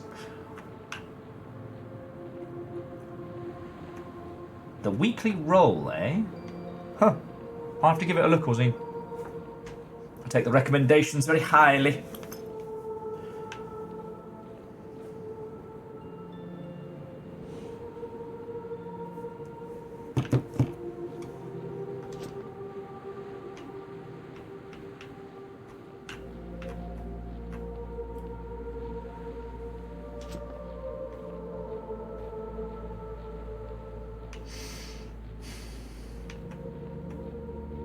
Oh, did that thing just get its cool stuff back? Oh.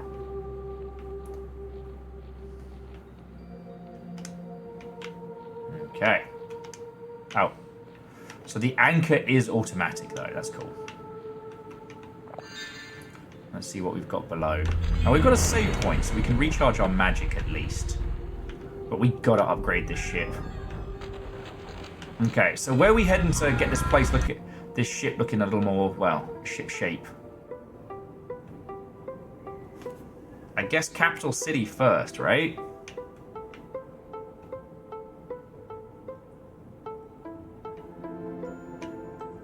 Oh, is that the...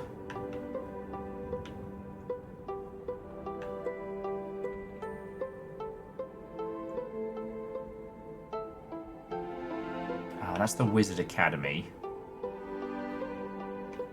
It sure as shit ain't the only thing. And there's islands higher and lower.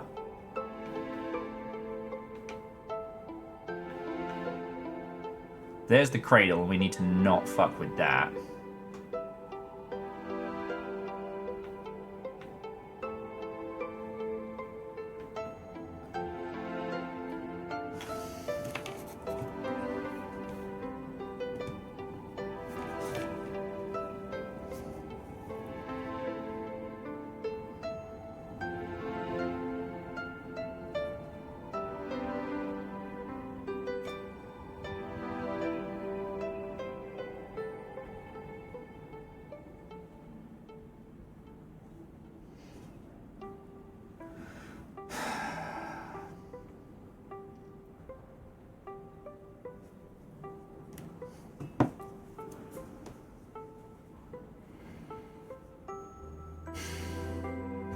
Sorry. God. Go to the Sky Squid? Okay. Well, I wanted to get us some cool kid shit first. It's kind of weird because you use the triggers to like tilt up, tilt down. I don't know. It said we might need like cannons and hulls and whatnot. I have a feeling those dragons are now something I need to worry about. Ooh, what I will say though, I'm gonna hit that Emberian hangout though.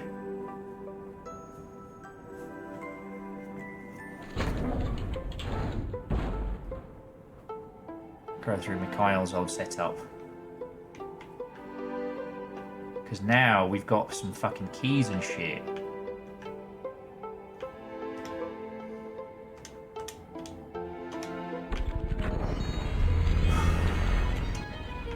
Okay.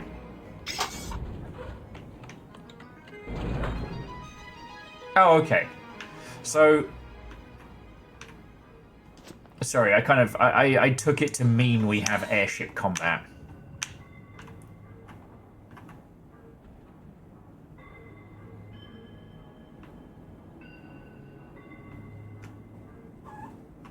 I know, babies, I know.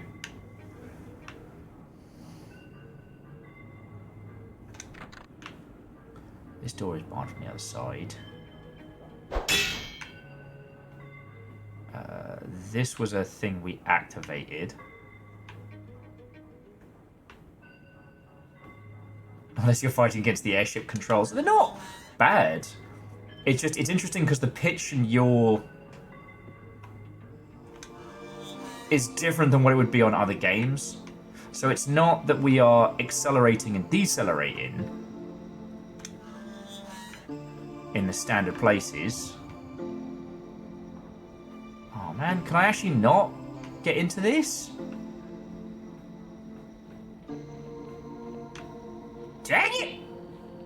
Alright, Orzine, this is the place where we went with the Emberian, my wife.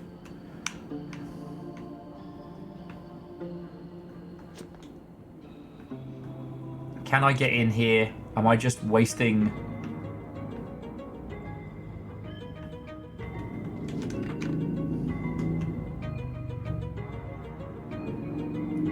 I cannot. Okay. So, the vault is the one in the Endless Realm that we found under the waterfall, right? Or at least that's the only other one I can really think of.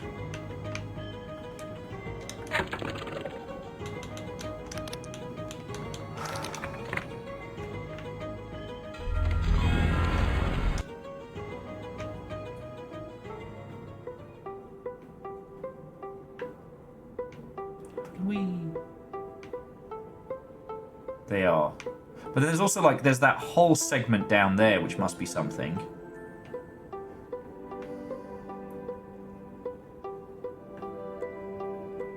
Like, that's the cradle there.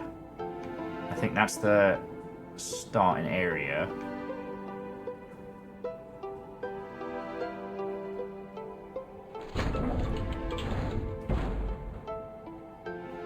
Union Navy. That's... Oh, Godling Base.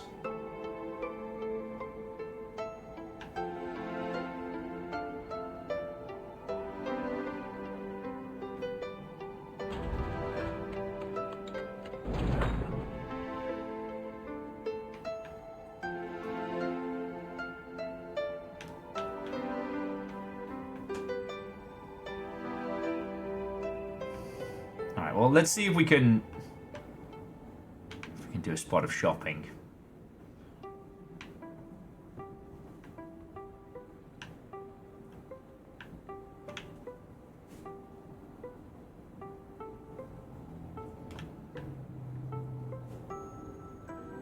Fine.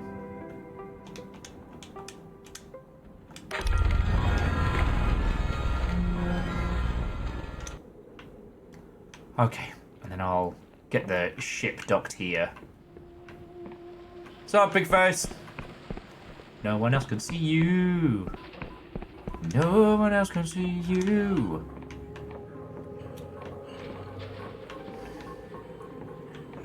These motherfucking little green trinkets.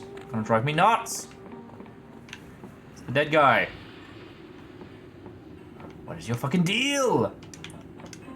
Tiny skull.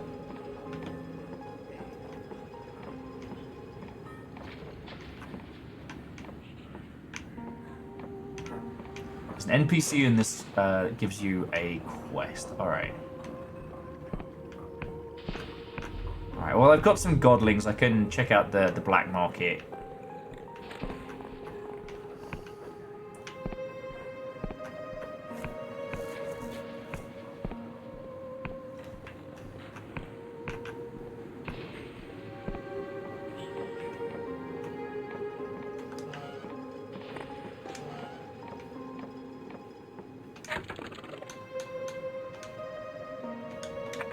Alright, boat's here.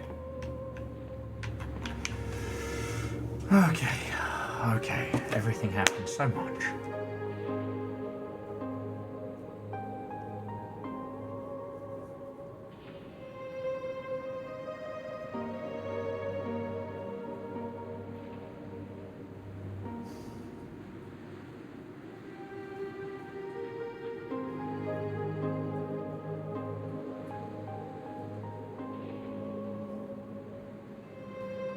Sorry.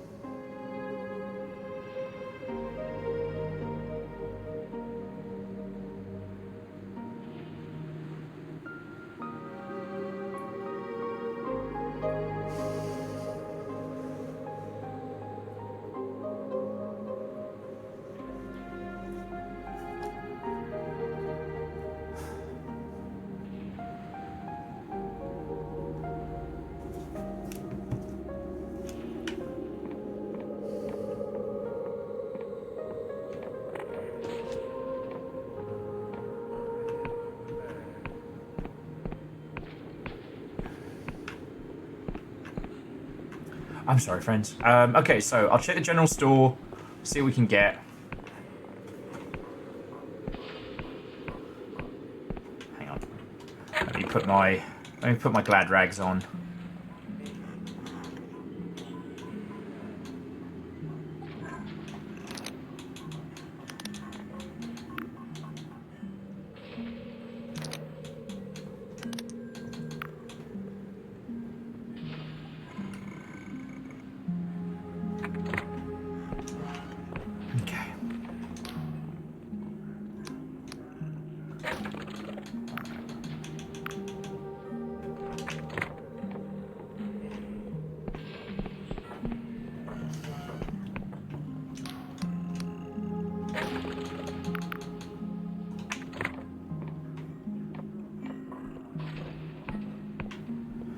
Maybe it's in the oddities.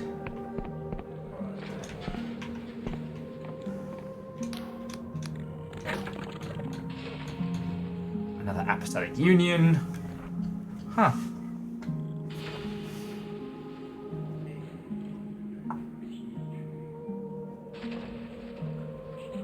Oh, for a second there I was like, can I buy that shit back?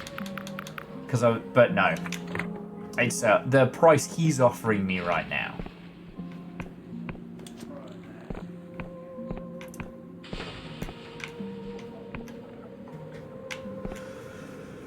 Oh, okay. Look, friends. I know it's only 5 o'clock in the afternoon for me, but we're hitting the 8.5 hour mark, and I think with everything that's been happening, I think I'm beat. I think I'm beat with a fucking stick.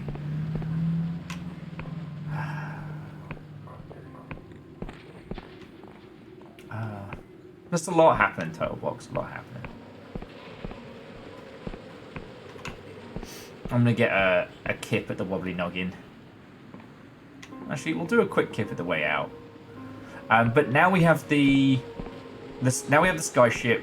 Now we are investigating all of the isles. I think it's a good place to take a beat and a breath, just because.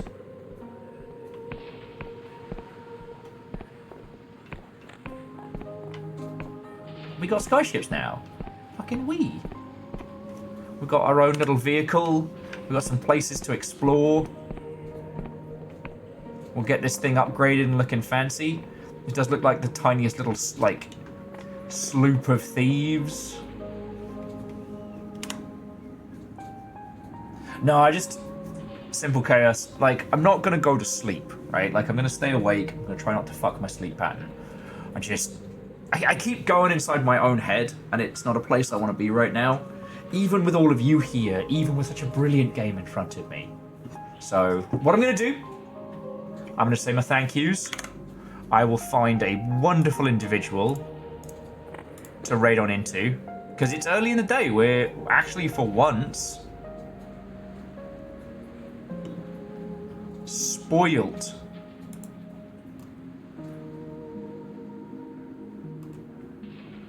Spoiled for lovely folks to go check out.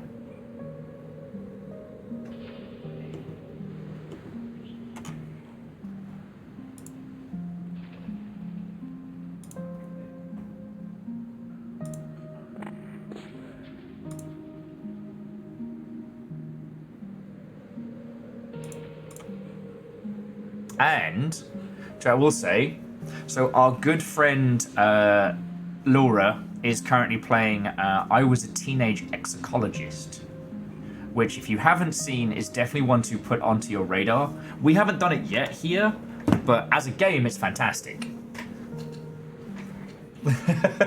I'm saying, Favor 6, that on the next stream, we will need to come up with a name for this exceptional vessel. Right now, it's a bit trash, but it's not going to stay that way. So yeah, I'm sorry all. But, despite everything, I declare today to be a success. The Skulls promotion, we did it. Even if the fucking Skulls box showed up at the last possible second. The announcements were fun. Like, didn't hate it. And then we got to play this for fucking hours. We had great conversations about crafting worlds and, you know, the intricacies of Warhammer, where it came from, what it's become. And that, I hope that those of you who've been here for the whole time, I hope there was stuff to take away and inspire, because that's what I wanted to, you know. Gigantic franchises don't start in a lab with a bunch of suits. The dumb, fun ideas, even if they are the author's thinly veiled fetish. And to that end, I need to say my thank yous. So today, thank you to Games Workshop for sending me a box of goodies. I don't know if I can say sponsoring, but I can definitely say that the care package was really needed and very appreciated.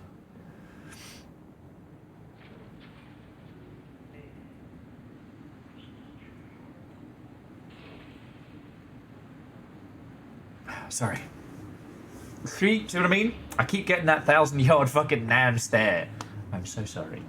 To all of you who have hung out all day, I hope the company and conversation was excellent, because it certainly was for me. And for those of you who chucked in bits and gifted subs, like, thank you for keeping this whole thing going. From the bottom of my heart, I fucking mean it. Every day I get to do this is a fucking treasure. And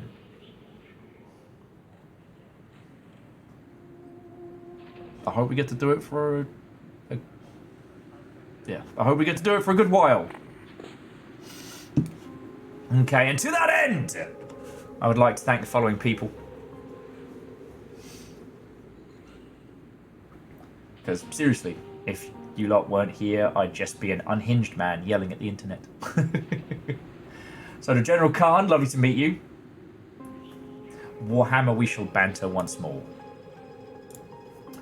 To Martin, Captain Stephanie Barnes, Durry, Lagmeister, Momo Christo, Emu, Blood for the Blood God, Horse God, still worried about that aggressive horse, to Beard, Red Burning Dragon, Greylock, Kazale, Martin Dogman, Limitilli, Fresh Beanie,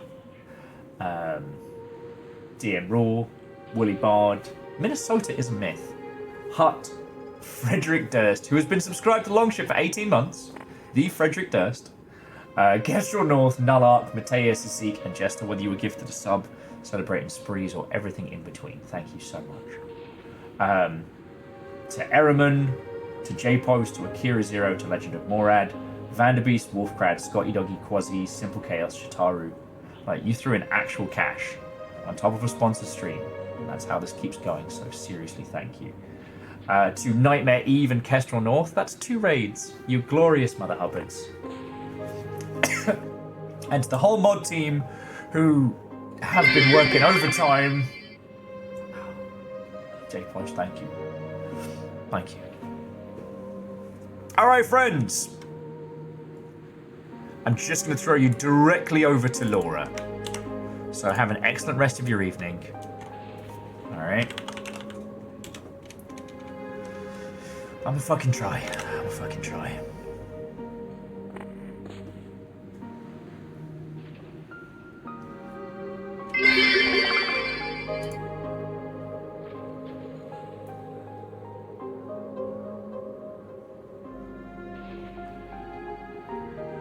Oh, that's haunting.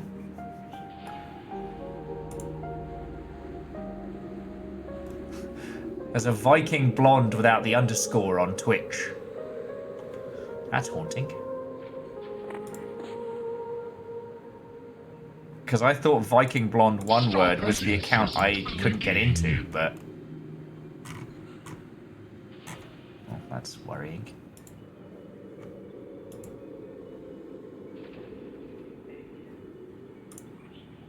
Alright, friends. Go. Be merry, say hi to Laura, ask about I Was a Teenage Execologist if you've not encountered it, because that game is something special, alright? All the awards it won was definitely valid. And yeah, I don't know what tomorrow will hold, but I'll see you there.